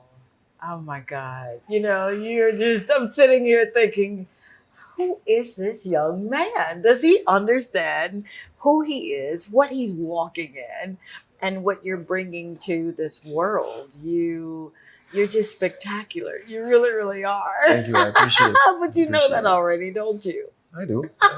But it's always good to hear it from somebody. Absolutely. So, money's no object. Time is on your side. Are you where you want to be? Are you doing what it is you believe you were destined to do, you were born to do? Or is there more? There is more. At every stage in life, as they say, whenever you climb a mountain, there's always another peak to reach. So at every pinnacle or every plateau, I just know that there's another elevation that I have to climb to. So where I am, I'm grateful for it. The next 2 years, things could change. The next 5 years, things could change. The next 10 years, things could change. Until the day I die, then the changes are going to be continuous. All right, man. Okay, all right. Before he sends me to vacation, before he sends me on break, would you give me a selection, just a snippet of Summertime, that collection? Oh boy. Which one is my favorite? Because we have 4 parts. We have part 1, 2, 3, and the most recent, Summer for Life, which we just released. Check that out, guys. Summer for Life, Salty, Keller, myself. This is the last one for the series. It hurts though, but just know that we're able to enjoy the sun fun in the Caribbean. One love to the family, yes? Oh, wow. Okay, man. Sing us out to commercial. All right. A chorus from it? Yeah. Me and my brothers on an island hopping spree, yeah. Summertime, different cities on a different day. You know I live while you vacate, so you can book a flight just to see me, baby. Summertime with the people that I love. Sun is shining up above in the blue skies. And you know the good vibe is gonna stay here for a lifetime, for a lifetime. We've been on the journey with the Summertime brand. From COVID to lockdown to freedom at last. Even with the chaos all around, we kept our heads up and now we're sitting in the clouds. May give thanks and praise to the Most High, 'cause His love guided me in the dark times. Love has found its way, and now it's summertime every day.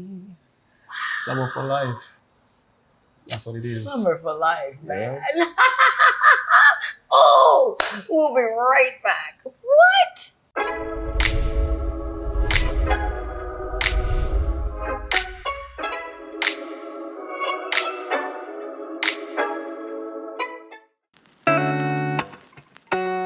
A voice in the marketplace is more than sound. It's presence, it's power, it's purpose. Vanessa's journey reminds us that when you dare to use your voice, you give permission for others to rise and be heard.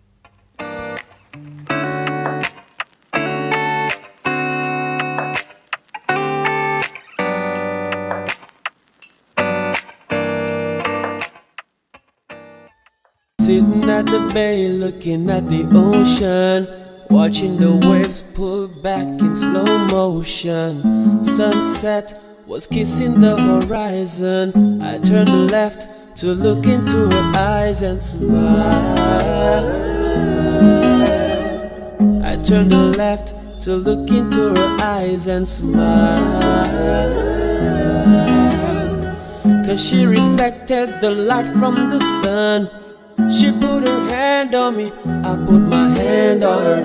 She came close to me, I got close to her. She put her face on my face and my pulse began to race.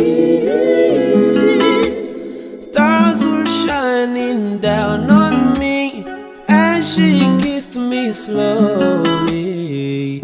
That's the magic of love when you're down at the bay, looking at the ocean,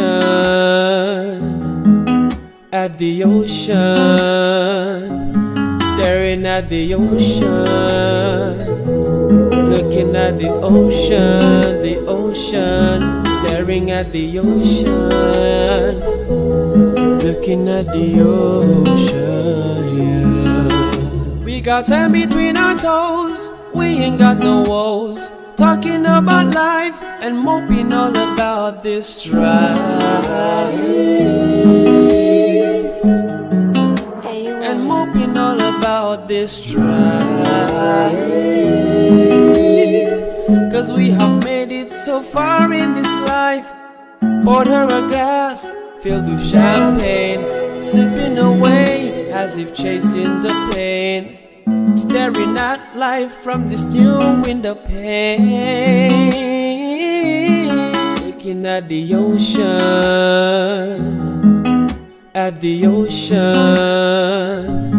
staring at the ocean, looking at the ocean, staring at the ocean, looking at the ocean, yeah.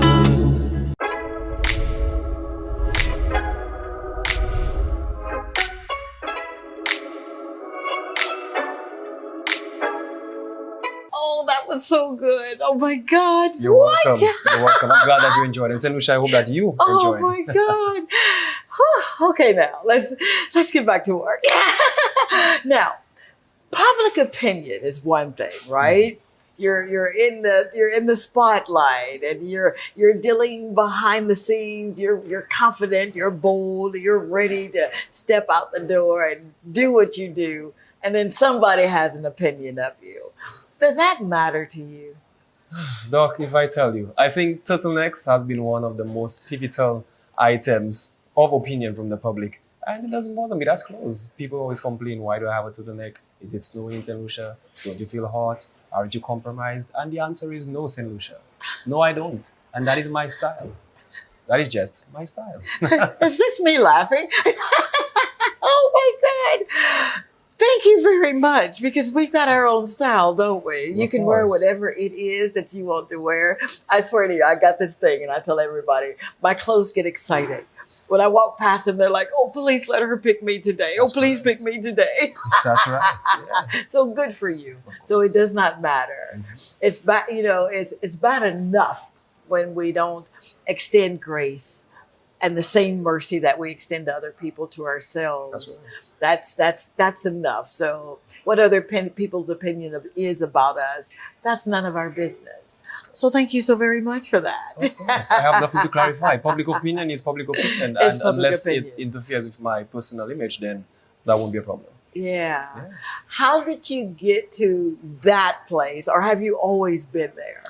My father said something to me growing up, and he saw my reaction, and he said to me, the most powerful thing you could have is your silence. So I asked him why. He said, the moment you allow people to see a reaction is the moment you allow control. So with that being said, the greatest way to earn your power is through your silence. And he gave me an example. He said, if you're in a space and there's somebody behind you and they're speaking about you, whether they mention your name or not, you don't confront them. And even when they turn back and notice that you're there and they are stunned, do not react. You greet them, you pass along. Wow. Mm-hmm. Do you feel like having those tidbits of wisdom imparted into you, those seeds of wisdom, has that helped you kind of make decisions or choices that you probably ordinarily would not have made? I could say yes. I could say yes. I'm grateful for that input from my dad. It really gives a stoic reasoning, but the reasoning is very solid, so it helps you avoid unnecessary troubles. Unnecessary troubles? Man, you don't get in no trouble. Hey, not you. When people open up to you and they begin to tell you what they're thinking or whatever it is that you ask them for that moment, how does that make you feel? That I've never thought of that until now. What I would say, it gives me a pleasure to understand that people are willing to tell their story, because a lot of people, they're not willing to. Yeah. But the fact that sometimes people see me in the street and they come up to me and tell me openly, it shows that there's a level of trust. And if somebody trusts you, then you have that mandate to deliver the truth and to deliver the most accurate story possible on their account. Wow. Yeah. That is significant for someone to open up to you like that. So thank you for being so trustworthy and holding yourself accountable for those stories. Yes. Yeah, man. So what is it that you, Vanessa, like to do when you're not inspiring and you're not being the voice of advocacy and you're not singing love songs that you're going to sing in a few minutes live? What is it that you like doing? I love sitting down in nature. I love nature. I love writing poems as well. Just sometimes writing lyrics for potential songs. There's a lot that I do. Spending time with my family as well. Going to church as well, my church family, helping the community more or less. Oh, wow. These are the things that I engage in apart from music and media. Yeah. Okay. I love that about you. So give me the day in the life of a songwriter. What does that, you're in nature. You've got this song that you feel like it's just, bursting from the seams to come out. How do you get to the song? Getting to the song could take many paths, but for me, it is envisioning the end product and then writing to match that product. Oh, come on. Yeah, envisioning the end product and matching to write it, because sometimes I will think of a song from the front, back, Then from the it goes vice versa sometimes. I absolutely love that. Yeah. I think it was Stephen Covey that said, begin with the end in mind. When he actually got it from God, who said he knew the end From before the the beginning. beginning.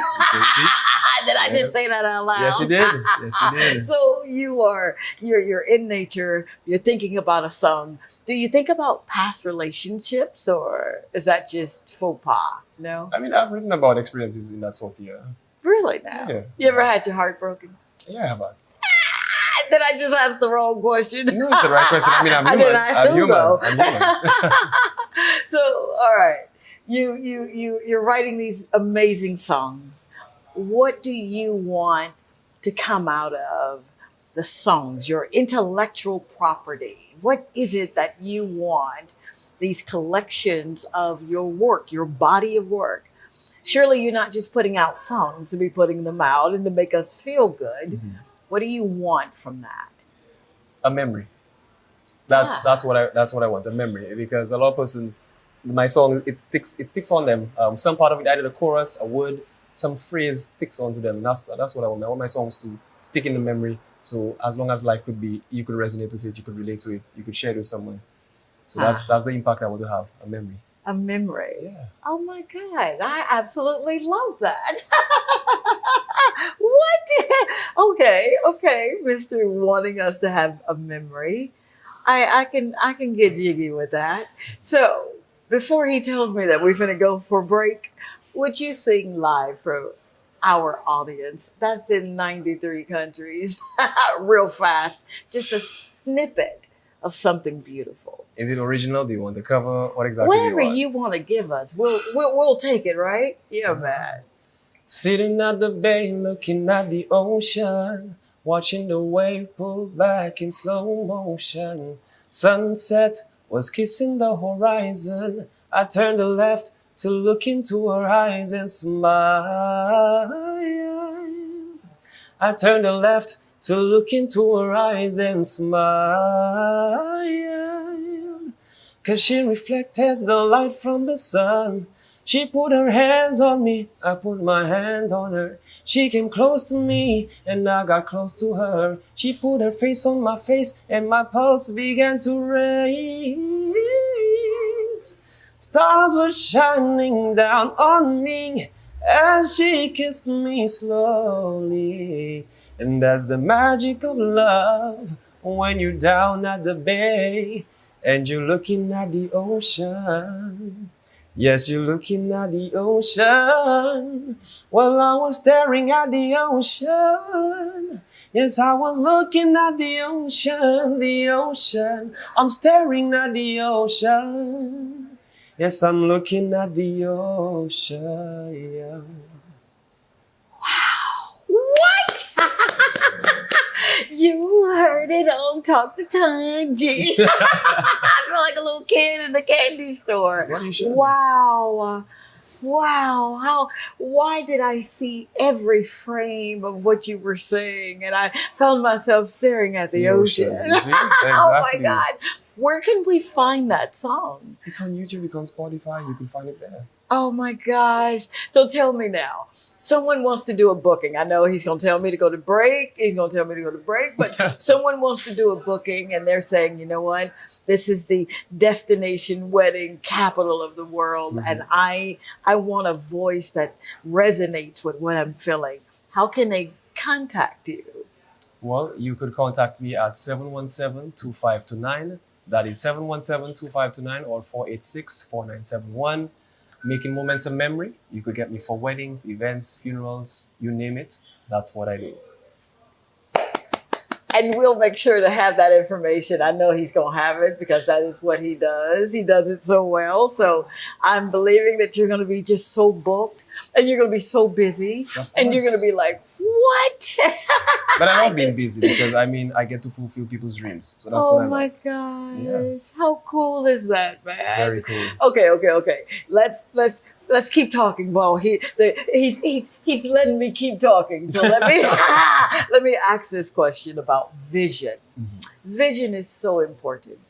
A man or woman without a vision is a very frightening person because you have no idea where you're going. You gotta have a vision. What is Vanessa's vision? One day I would love to be touring and doing what I love, which is making moments and memory with people worldwide, even with the advocacy and media, continuing to touch lives by the stories of people and whatever is going on at the time, so persons could be aware so they could make the change for a brighter future. I absolutely love that. So, mister, there's a 15-year-old boy that's been singing in his bathroom, and he sings so well. He's been singing in the shower. I mean, the acoustics are so good. He knows he sounds good, right? And his friends at school are saying, come on, man, keep singing. You sound so good. But the next step that he's got to take is harnessing this gift. What would you say to this baby? I say baby, but this 15-year-old who's saying, I know I got it, but man, I'm scared of being rejected. What would you say to him or her? The pain of rejection when you reach 50 for not taking your dream would be worse than the pain of reaching that success point when you reach 50. So take that journey. You will have struggles, you will have obstacles. But if you fail, when you reach at 50, you'll be miserable. If you try and you're successful at 50, you'll be glad. Wow. What an amazing saying. What an amazing journey. This journey tonight has been nothing short of listening to someone that I got to see on television myself. And Basically. I'm like, what? I know him. And the smiles that you garner when people are in your presence, and how you make folk feel when you're walking in the room and you got your fly shades on. I call them the hater blockers. I think I'm telling my age here. Right. You probably don't call them hater blockers because you don't have haters. And if you do, that's their business, not yours. What's next for you? I got the vision. I get the passion. I get that you're living the life that you believe that you were destined to live. So what's next? Building a team that supports that vision, because without teamwork, the dream can't work. So you need to have that family around you which can support you, whether through marketing, whether through avenues, opportunities, so you could build that empire, because it's not just about me, it's about how could others come together to make that vision possible. Amen. Yeah. Amen. Well, I must say this to you. Thank you. Thank you for not giving up. Thank you, seriously, and I really do mean this, for just tying that knot in your faith and standing for dear life. Thank you for knowing that you've got a voice, that you bring value to the earth.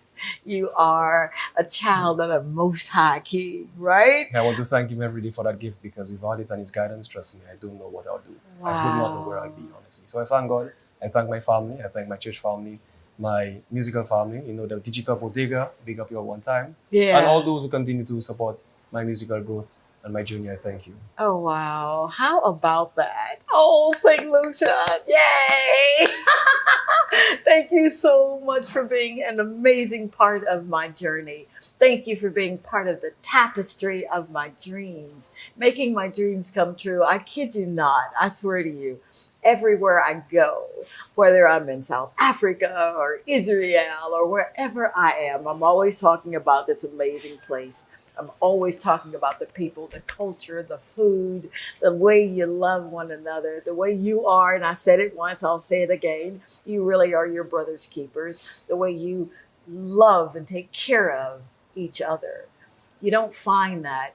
And I've been some places, man, and I've seen some things, but to see people really show up for his or her neighbor, that's nothing short of a blessing. Thank you so, so very much. Linda, you are amazing, my lovely. Thank you for creating this amazing platform for us to come together, tell stories, to celebrate one another and uplift and motivate and inspire. Bon Bon, Caden, Kendrick, Idris, Francis, I love you. Thank you so much for being a part of my life. And St. Lucia, and for everyone who's watching, thank you. God bless you. I pray that we've said something that will literally move you out of your way and to the place that you're supposed to be. Until next time, the Lord say the same and the creek don't rise. We're going to do this thing called Talk to Tanji, Friday night, 8 o'clock on DBS. Bye.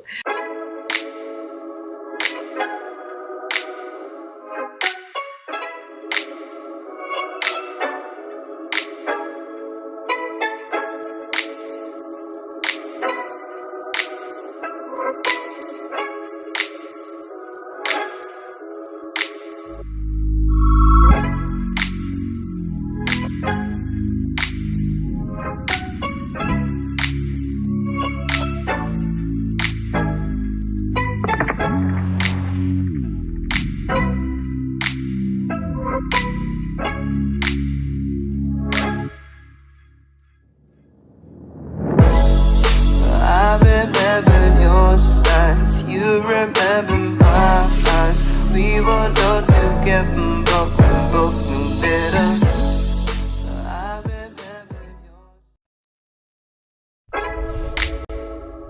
This is Dr. Tanji. I'm from a little town called Columbus, Mississippi, and I've come all the way here to show you exactly how you can live abundantly.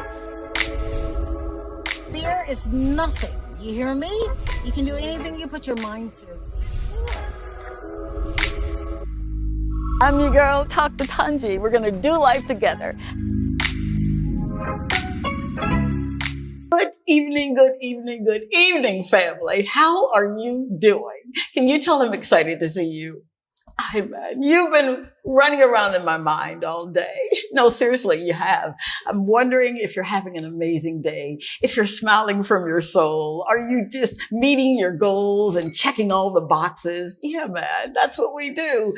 I'm your girl, or on this platform, you know me as your friend, Tanji, and welcome to another edition of Talk to Tanji, where real purpose, real stories are being spoken right here from St. Lucia to every diaspora.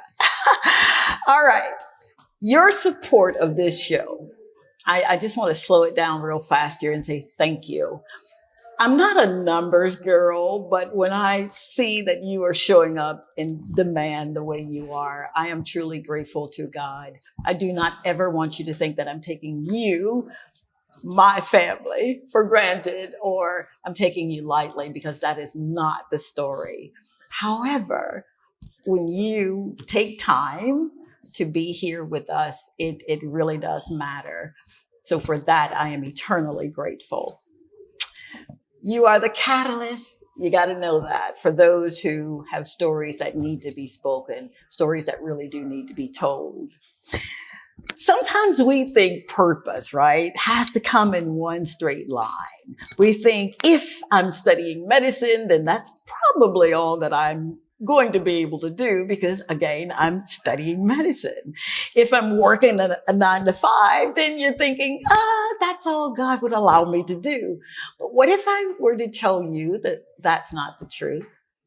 What if I were to tell you that you've got so many gifts, you've got so much talent, skill sets that we are just seriously waiting on? Yeah, we've got a guest that has answered the call. Not only is she studying medicine, right? So you already know she's like creme de la creme. But she has tapped into that artistic, the creative side of her. And I'm so grateful that she's here.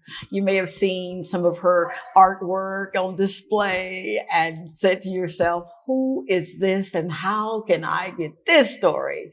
Yeah, that's who we're interviewing tonight, man. Santa Doris. I hope I said that right. She said, just call me Doris. I'm like, okay, just call me Tanji. We are in for a treat, St. Lucia, because she literally is going to share with us her why, her how she got here, what the purpose is, and so much more. So you know how we do it, right? Go on and get your cocoa tea, go on and get your soursop juice, or whatever it is that you're drinking on this evening. But just come back, because we're going to get started on a story that you're not going to want to miss. All right, stay tuned. We'll be right back.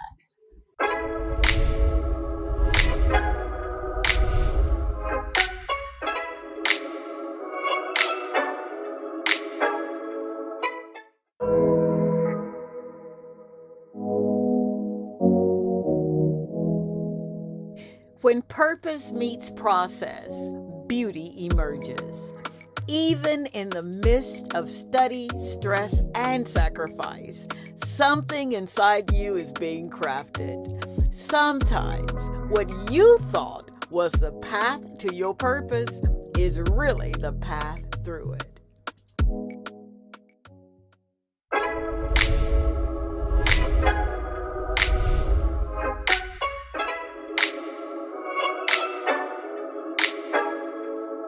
And we are back, St. Lucia. We are back, Nigeria, the United States, and all around the world. Man, we are so excited that you are here. So without further ado, let's get into this future doctor, but amazing artist, Santa. Did I say that right? Yes. Doris?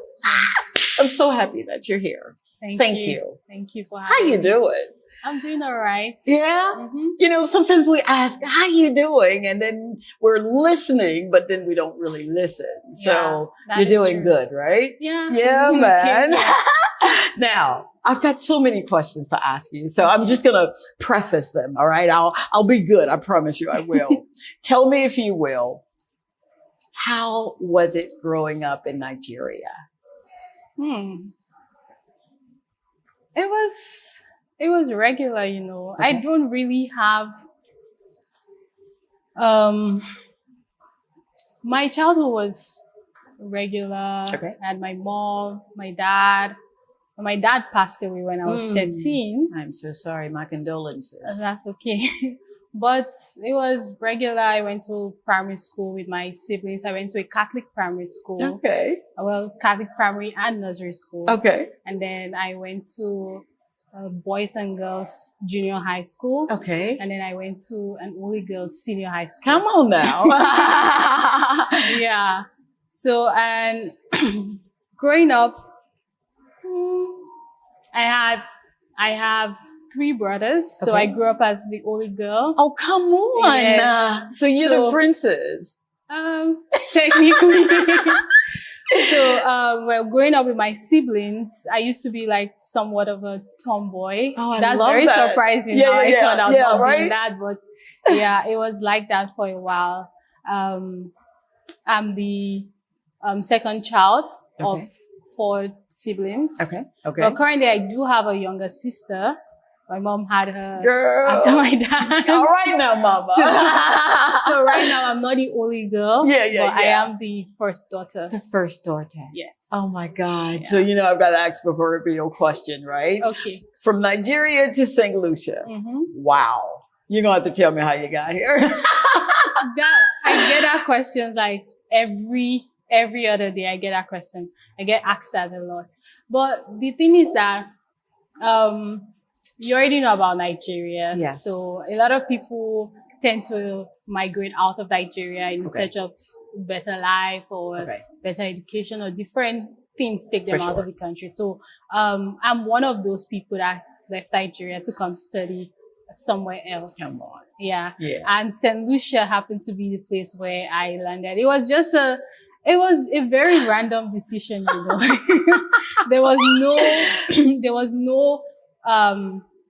It was random, but I'm very grateful that I chose St. Lucia. Yeah. I've grown to love it. Before I decided to come to St. Lucia, I was pondering on what I wanted to study. So when I was done with high school, I finished high school when I was 15. Girl, come on. So I'm sitting before a genius here. Okay. And then I was very like, I wasn't very sure of what I wanted to study. So at some point I wanted to study law. And then other times I wanted to be an engineer. And then I wanted to be an architect. And there's so many things I was like, and I was saying to myself, you know, Doris, I think you're going to be good at anything you choose. Come on. Yeah. So that's what I said to myself. And that was the real thing behind choosing medicine. Okay. Now, my older brother is very, very passionate about medicine. Yeah. We actually came to the island together. Okay. And we both studied medicine. He studied here also? Yes. Come on. So eventually we both came to the island to See, study that's medicine. what I'm talking about. Yeah. So you weren't by yourself. No, I wasn't. Oh my God. Yeah.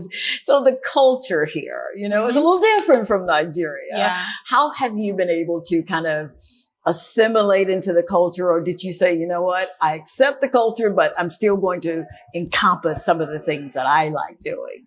Well, now 2-3 days ago, I think that was on Friday. Yes, someone came here to see the exhibition. Now that's someone I've known for a long time since being on the island, and he said, Doris, I find that usually when people travel, when they go outside of their country, they usually try to stay on the sideline. But you're everywhere, you know everything. And then I was like, but why would I want to just keep myself on the sideline? Like, anywhere I go, I want to just feel comfortable, except those people don't let me feel comfortable. But if no one is bothering me, if no one is harassing me, I'm going to try and feel as comfortable as I can. That's what I'm talking about. When I came to St. Lucia, there was a bit of a cultural shock, but being here is mainly Black people. I didn't really feel so different, you know. I didn't experience so much difference. Yeah, in terms of cultural wise, the only thing I would say is that St. Lucia is way, way smaller. Than Nigeria. Right? For sure. So that would be the biggest culture shock for me. Yeah. Okay. Wow. But it was very easy to blend in. And actually, my earlier years on the island between 2017, because I came to St. Lucia in 2017, between 2017 and 2020, 2022. So you were here for pandemic and all of that. Oh, okay. I was usually with the Nigerians. So there used to be a lot more Nigerians on the island. A lot of them were medical students or doing other stuff. Okay. And I used to just be around them. Yeah. It was actually in 2022, I was like, Doris, no, you have to step out of that Venture out, zone, right? and start putting yourself out there. Because when I came, I did not see a lot of similarities between, although it wasn't very different, but in terms of similarity, in terms of like deep heritage, deep culture, I did not see all those things because they were not very visible to me. But when I started to search for them, I started to find them. And it even made me love St. Lucia even more. Wow. Yeah. So, man, there's so much I want to ask you. So you're stepping out of everything that you know, right? And you're coming into a country where you're like, okay, it looks good. I'm here. I'm going to plant and grow. Your brother's here. So you've got that, that shoulder right there. Yes. Brother leaves, but you've already started, your friendships and all of that good stuff. Yes. What would you say were some of the differences or the stark differences from what you were used to going to Catholic school, being all-girls school, and then coming here? Yeah, you get the similarities, but what was the stark difference for you? Yep. So, well, first of all, one of the biggest difference I mentioned before was the island being small. Yeah. And then the fact that everywhere closes by 6 p.m. That was very shocking for me. Yeah. So whenever I go for lectures, I go to school. By the time I'm back, I'm like, okay, let me go out and go and get something. Yeah. And then when I go out, everywhere is closed. I'm like, why is everywhere closed? But people were at work when these places were open. So when do people get the chance to actually go do what they want to do? Yeah. So that was one of them. Okay. And then that one was with the people here. So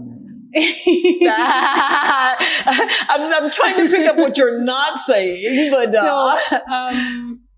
what I realized was now St. Lucian people are very nice. Yes, they are. But they're not very open. Yeah. Okay. So it takes time to really, for them to really welcome you. So that was something I got to realize with time. But I've made very good friends here on the island. We're very close. I could even say we have like a very strong bond. Good. But obviously something that I had to take myself out of my mentality, how I view those things, and just, start receiving. Because then I was like, okay, I want to try and make friends, but then I was trying too hard, apparently. You? But eventually I realized I needed to, be more receptive instead of chasing. I need to just, relax and attract. So, and that has been working well for me. Yeah. But I would say St. Lucia, they take their time to open up. Yeah, they do. Yeah. I'm still learning. I've been here 4 years. But when I tell you that the amazing souls here, what really got me the other day, I was driving and I saw someone's car had broken down. Okay. Not only did one person stop, but there were 2 or 3 other folk that are stopping. Mm-hmm. I'm thinking, okay. Or to see someone in a store and they're asking, how's your mom and how's, that was really, for me, that made me feel like a part of the community. Yes. So I've met some amazing people and I'm sure you have too. Yeah. Oh my God, good for you. So stepping into this new environment, what have you learned about yourself that you didn't know prior?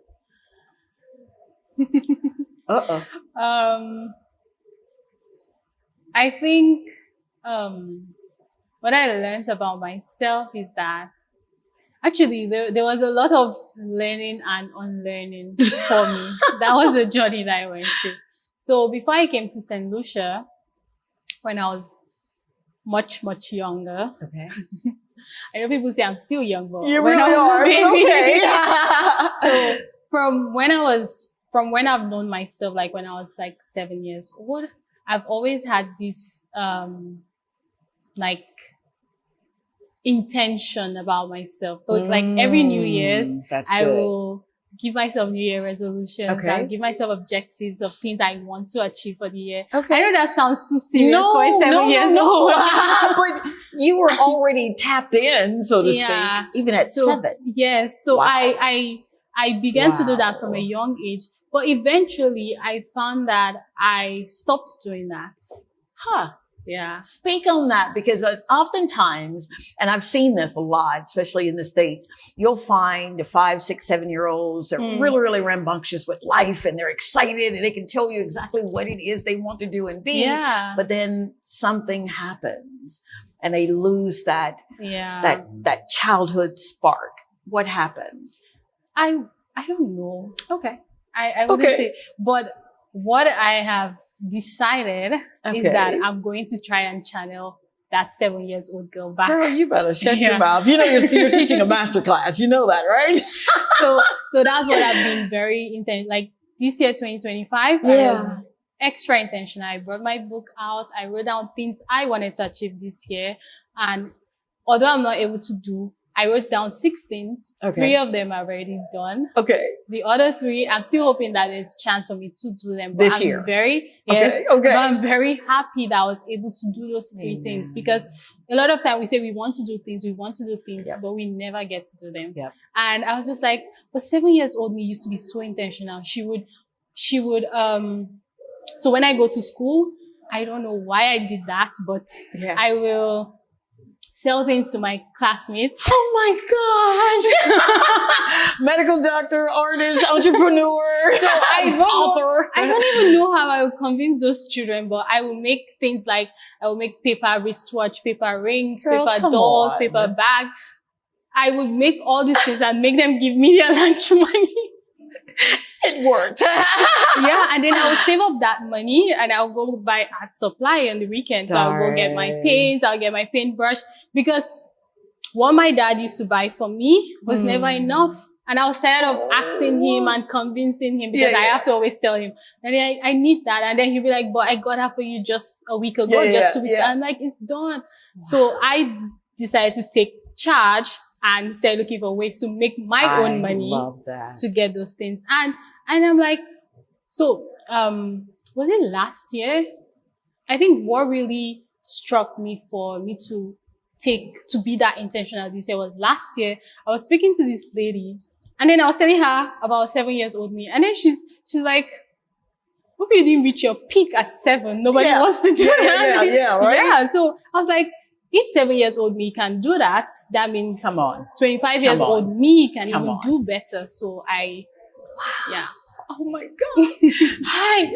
I'm like jumping up and down right now. And I've got goosebumps all over me, because your intentionality really kind of puts you on the path of exactly your call, where you're supposed to be.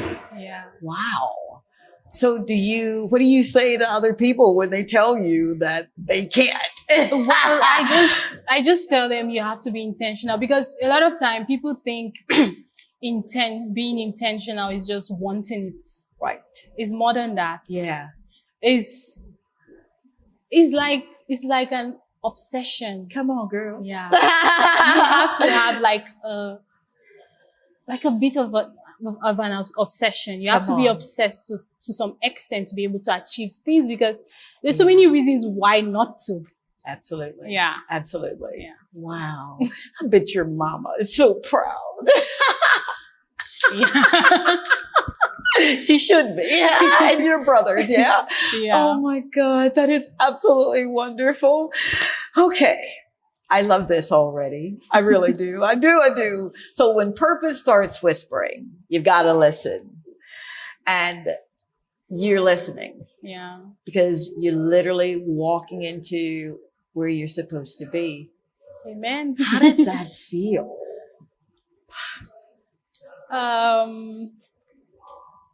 That feels unreal to some extent. I know. When I was putting this exhibition together, earlier this year around March, I was having a conversation with a lady. I just met her and I was talking to her. Right now, we're currently friends, but then I just met her, we're just talking. Yeah. And then she had this idea of what she wanted to do for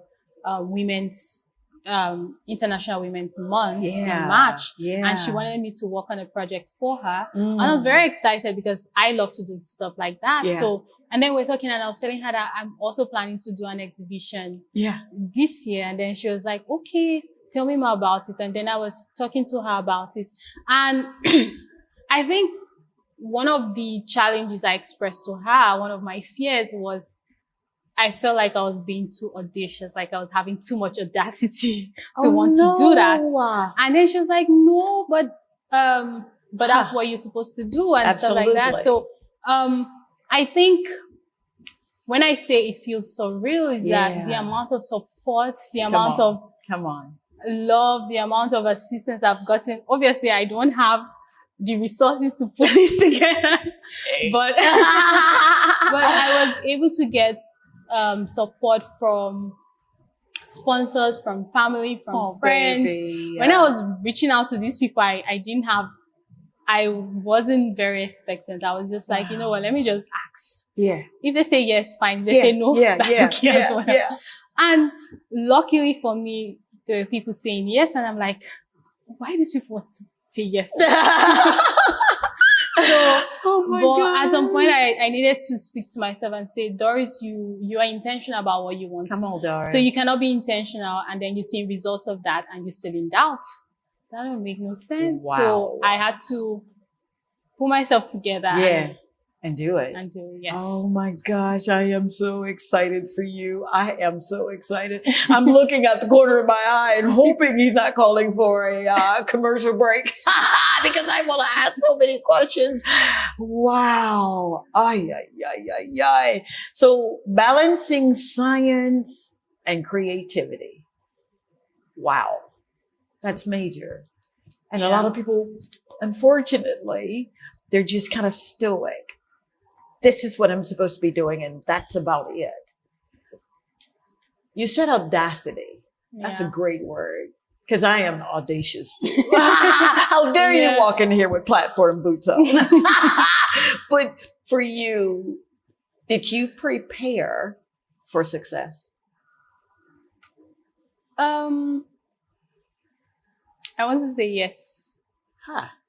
Because, like I said, 7 years old me knew a lot of things. I don't know how she knew those things, but she would have and I say this because I'm being honest. I got you. You understand?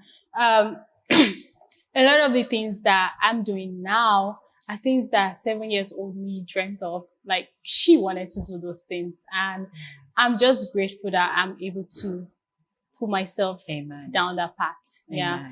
So in terms of success, I don't know how to classify or categorize success. And I don't even know if I would say I am successful. But I would say that I am doing things that I want to do. And I'm happy and grateful for that.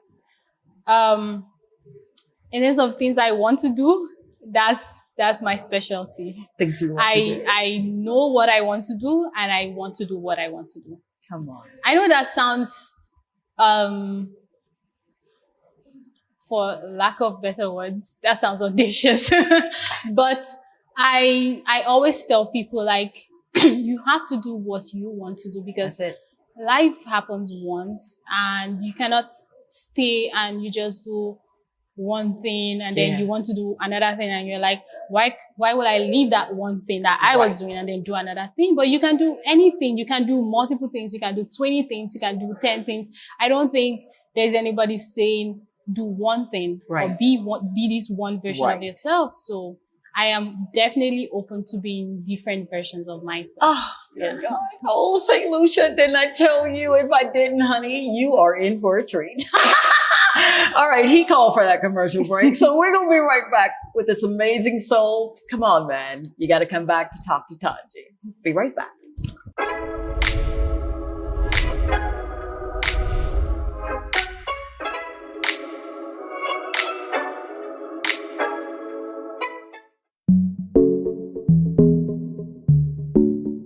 Every gift God gives is a color in his masterpiece. Whether you hold a paintbrush or a stethoscope, remember this: your purpose is a blend of both grace and grind.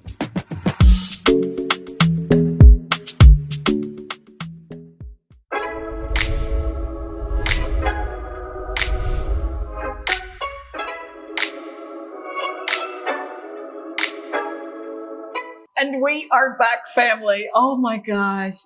You don't even understand what goes on behind the scene. I'm about to jump out of my boots. I really am, because this soul, Miss Doris, is literally living life from the inside out. And I get so excited when I meet people like that, because I live life from the inside out. So let's get back to this conversation that we've got, not only with the doctor, but with the artist. So, Doris, I said it good? Yeah. I better. All right. Did you always paint, or did St. Lucia pull it out of you? You mentioned growing up that you had your tools. Yeah. But this is large scale. Yes. Was it always your intention, because you do deal with intentionality? Yeah. Was it always your intention to do it on this scale? Honestly, when I set up this exhibition and I started counting the pieces, I realized I had an obsession. You had an obsession. Yeah. But I've always loved colors. I've always been painting since I was very young. Obviously not at this level, but yes, I have always been doing that. Wow. Yes.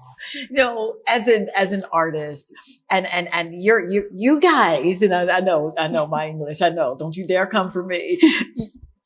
How do you compartmentalize from conception to getting it on canvas? How do you do that? What's that process like? I think getting it on canvas is pretty much the easiest part. Yeah. Really? Yes. The most difficult part for me would be actually discovering what you want to do. Come on. Yeah. So for me, it starts from dreaming. Oh, come on. I love to daydream. I love that. Do you know how many people I ask, did you have a good night? And they'll say, yeah. Did you dream? They're like, no, I don't dream. I love to dream. I do too. I love to dream every night before I go to bed. And especially like if I'm confused about something. For sure. I always say, I want to have a dream about it. That's what I say to myself. I want to have a dream about this. Wow. And then a lot of time when I dream about it, I get some sort of like, it can be different things. It can be clarity. It can be closure. It can be understanding. It's just different things. Wow. And obviously, you know how dreams work. They're never direct. No, they do not. They can be inspiring. And in my case, they are. So a lot of my pieces started off as a dream. Oh, they're just dreams of what I want to do. Obviously, they're not clear. For sure. And then I, try to manifest it. So when I have dream or have these ideas, I write them down. I'm also a writer, but my writings are for my paintings. So what I do is I first dream, I write them down, and then I have a conversation with myself. Oh, I love that. I know, seriously, I really do. I thought I was the only one to just kind of sit up, right? So when I'm done with this and I want to start the project, when I start painting, I don't paint with music. I paint just like that. And when I'm painting, I'm talking to the painting. Come on. Oh, I'm talking to the painting. So a lot of time I end up having very intense conversations with my paintings, and a lot of those conversations go back into my writing. Oh, come on. So that's how my creative process is. And when I'm painting, like I said, putting it on canvas is not the most difficult part, because when you already have everything sorted out in your mind, you kind of know what you want to do. You know what you want it to look like. Yeah. There are some techniques that might not be like, cooperating, but for me, those things can be handled with just, you just try it again. So if it doesn't work out, you try it again.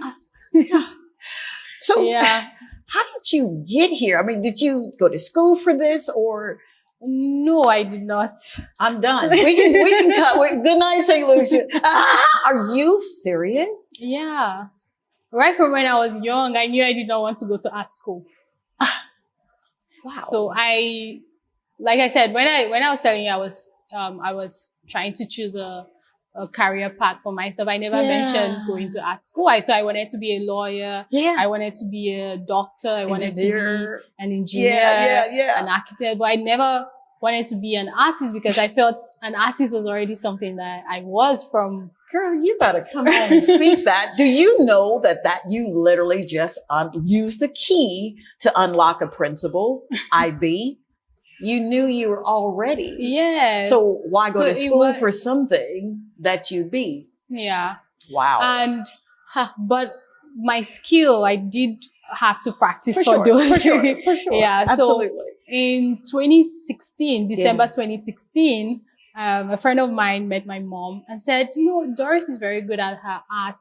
Maybe she should go and get some formal training or some lessons so she can get better. Yeah. And my mom took me to this place called Art and Craft Village. Now, her intentions were very pure because obviously you can see a pattern already. She took me to an only girl school. Yeah. So she took me to a female art gallery. I love your mama.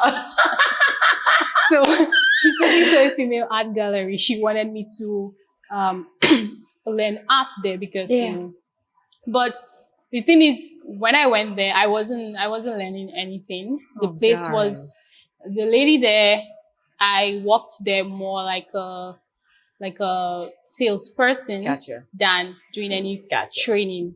I got you. And although I appreciated that, but I was so bored. Yeah. I would sleep off. I wasn't doing much. Yeah. And actually, when I would work on some projects and I showed her and she said, to be an artist, you need to go to art school. And I'm like, come on. So I just realized that the lady and I, we had different views on things. Absolutely. But coincidentally, one day, while I was there, there was this young man that came up to me. I was 17. Wow. And he would have been in his early 20s or mid-20s, but he was just out of university. Okay. So there's this thing they call youth service in Nigeria. So after university, you do a 1-year youth service. It's like an internship. For sure. So he was doing that in that place. Mm-hmm. So he told me, wait, are you an artist? I said, yes. And he was like, why are you here? I'm like, but this is where I'm training. He was like, no, there's this other part of this place that have other artists there. You've never been there? I'm like, no, I've never been there. Come on. And he was like, okay, come, let's go. So I followed him. When I went there, God, I just knew that's where I was meant to be. So when I got there, I saw all those things. I was like, really? People are doing this? So that same day, I took all the money I had. Come on. I bought all the art supplies. They said you have to get this, you have to get this, you have to get it. I got everything. I love it. And I said, I'm going to come the next day and I'm going to paint. Now, when I left there, I came back then the next day and I started painting. I didn't even tell that lady I left there. You know. I guess the lady figured out I left, but I never went back. You never went back. There's the audacity. Yeah. There's so the other place, it's an art village. So they have these little hut studios. Yeah. And all the artists were there. They had their easels out. And they were all painting. They were painting, they were sculpting, they were welding, they were doing tie and dye. They were doing all sort of things. Yeah. And I just stood out. That's where I was meant to be. Oh my God. So you knew yeah. this is where I'm supposed to be. Yeah. Oh my God. So I started going there. I went there almost every day. But of course, you're at home. Yeah. Why wouldn't you? Yeah. So I went there. I started going there around February, March of 2017. Okay. Now, when I started my first project, now those materials I bought, I started my first painting project. It was I think a parrot. Okay. I think it was a parrot. Okay. Or an eagle. Yeah. Or it was a bird. For sure. Now, I was just learning how to use oil paint. Oh my gosh. It was very stressful to use. Yeah. And when I was painting, I realized that, you know what? This is tough. Tougher than I thought. Oh my God. This is very tough. But you didn't quit. I did actually. I got upset. Oops. Hey, that's okay. I got upset. I painted that for like 5 days, like almost a week, and I feel like I wasn't going anywhere. Oh my God. So I said, you know what? I'm not coming back again. No, you did not. Yes. So I stayed home for about 2 more weeks. I didn't go back. And then I eventually went back. Okay. Yeah. Now, you said a lot right there. And I don't know if he gonna call me to a break yet, but I gotta get this because there are so many people that will get to where you are. Yeah. They'll get to that Mecca and they're excited about it, right? Mm-hmm. I've made it. I did it. I got my dharma. I got my purpose. And then they fizzle. Yeah. What was it that kept you, even though you didn't quit, you just, took a rest. What got you back in the game? It was the obsession. I just couldn't stop thinking about it. So I just had to go back. And then I brought it out. By then, the painting was actually dried. Now, all I needed to do was, paint on it, give it a day to dry or 2 days to dry and then go back on it. But I was so stressed out. But by the time I went back on it, it was dried enough that I could continue the painting and finish it up. So the process, what I'm gleaning from you, because you're my teacher, don't interrupt the process. Even if it means stepping away, it's still part of the process. So that was all I needed to do, to step away a bit and then continue. So by the time I was done with that project, I was very excited. Yeah, man. I showed my mom, I showed everyone, I told everyone who came. Do you still have the picture, the painting? It's actually here in St. Lucia, but it's not in this exhibition. Boy. Unfortunately. Yeah. But I did bring it with me. Oh my God. Is that a motivating factor for you? Yeah. Wow. It is. So when you look at that picture, what do you think, that painting? When I see that painting, I see all my mistakes. Yeah. I see all the stages I went through to be able to produce paintings like this. First of all, the canvas I used, I did not prime it properly. So the painting ended up leaking through.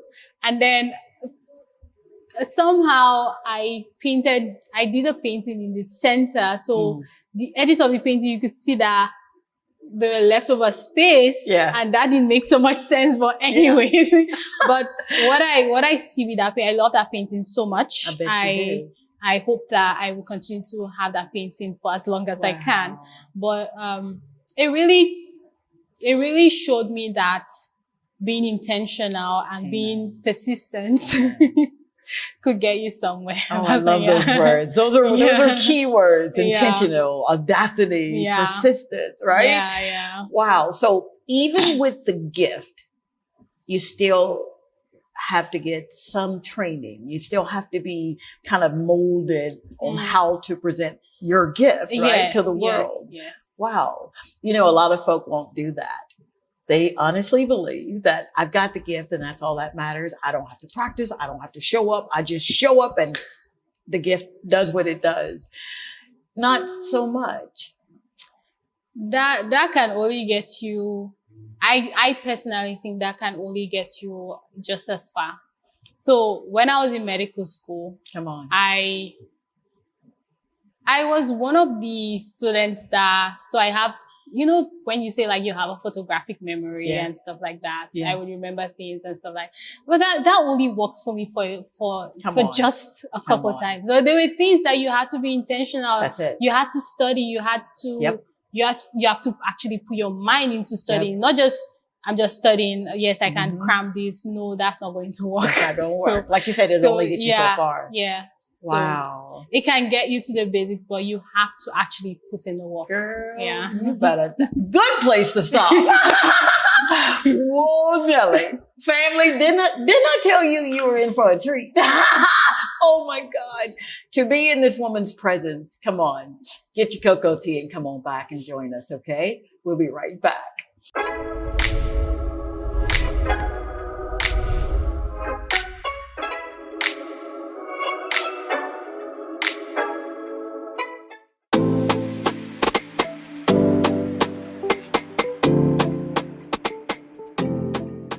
In the quiet moments between dreams and duties, God reminds us of this. We're still becoming. Stay anchored, stay grateful, and trust that your steps are ordered, even when the road feels uncertain.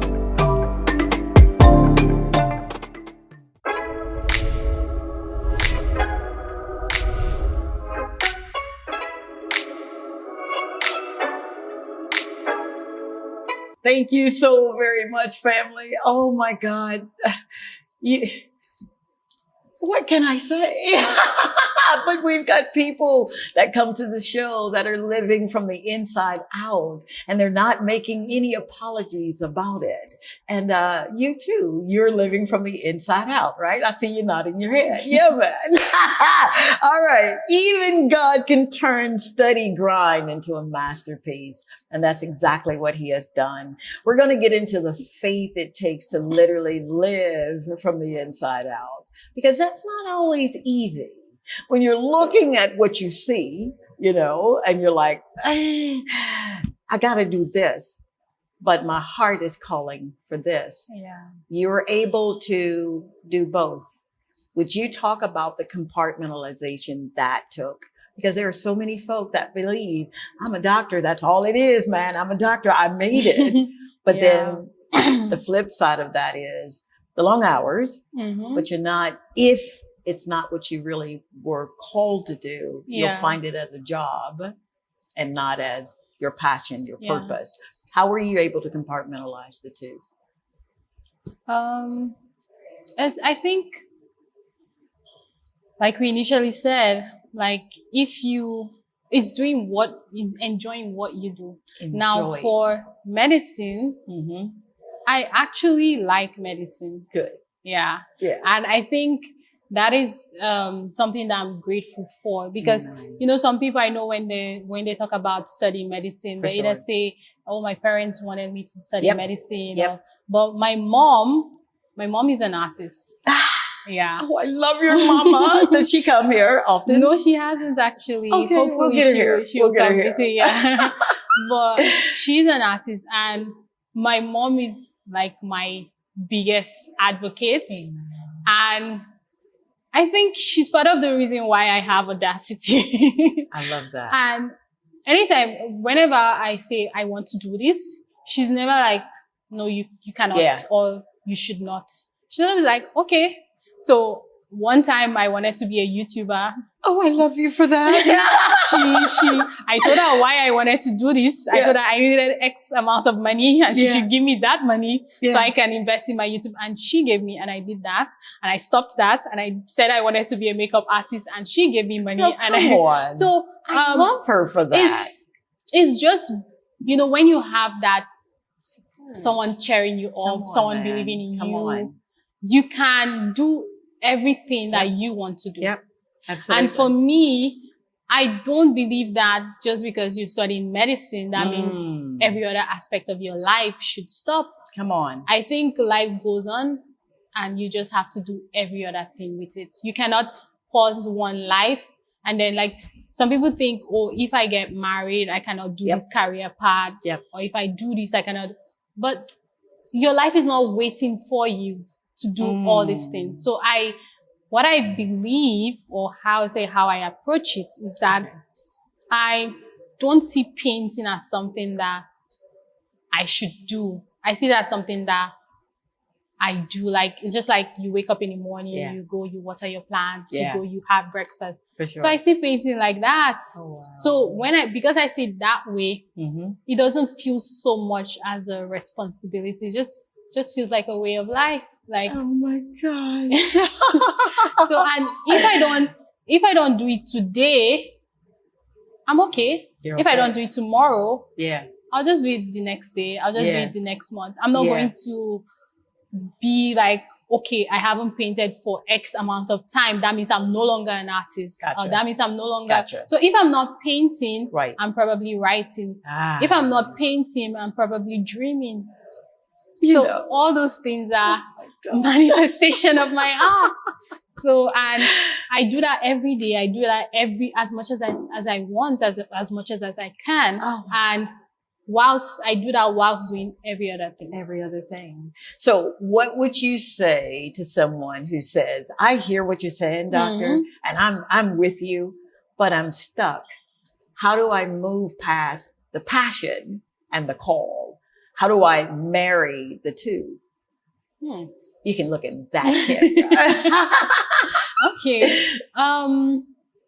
That's a very interesting question. Yeah. And I can see why people would struggle to manage both of them.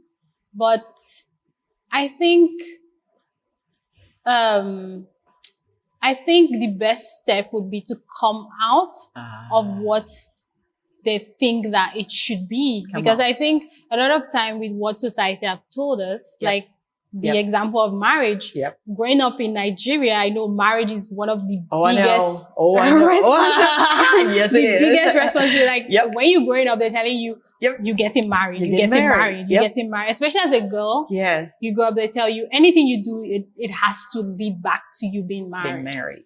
And now being married, is it a way of life? Is it a responsibility? Is it a passion? Is it a profession? It's none of those things. Wow. Being married is part of life. It's just like being a girl. Come on. It's just like being old. It's just, you're just making a decision to spend that part of your life with somebody else. But just because you're spending that life with somebody else doesn't mean that every other part of your life has to take a break. You just bring that. It's just like changing house. Like when you move to a new house, you don't leave your stuff there. You have in the old house. You have to move. Wow. So, I mean, you can let go of certain things. You For can sure. take Look out at some you. things, but you're not leaving everything. You have Look to at take your you. couch. You have to take your bed. Yeah. So that's how I think of those things. So if you think about it that way, you just see it as a journey. You're not seeing it as a section. Yeah. You see it as a continuous journey. And that way you can believe in yourself to do things that you want to do. And I think another reason is because, when people think of career path, they think of it as something they think of it as an identity. Please speak on that. So when someone say, I'm a doctor, they see themselves as doctor and they cannot see themselves as any other thing. There But you go. we're human beings. We're more than that. Come We're on. more than just Come our on. profession. Right. We mothers, Yep. sisters, brothers, Yep. uncles, we friends. We have dogs. We are friendly to cats. Yeah. There's so many different sure. parts and versions of us that we Absolutely. cannot just box ourselves to be one thing. And so I think when people stop seeing themselves as their profession, they can be able to do more things. Oh my God. Yeah, I think that's really the core, because I cannot tell anyone exactly how to go about with their career choices, I because got it's you. different for For sure. individuals. For sure. But I think they should stop seeing themselves as their career path. You are you, Your career path is just a choice. It's just one of the choices we make. Oh, you better hush your mouth and hold yourself. Oh my God, yeah, I see you calling. Stay tuned, because that right there solidifies so much. Honestly, it does. It shifts the mindset. And yours is shifting too. I know it is. I need you to stay tuned. We're going to be right back with Miss Doris.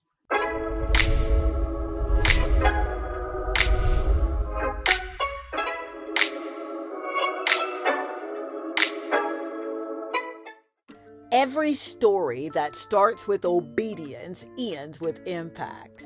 What you do in faith today becomes the inspiration someone else needs tomorrow. Please keep painting your path forward. Purpose really does look good on you.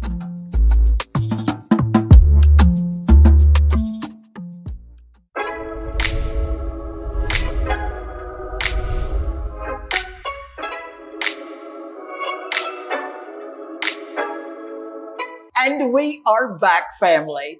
Can I just say that I have been inspired. I've been motivated. I feel like I've been singing in the choir. I feel like the only thing we need to do now is just pass the collection plate. We are back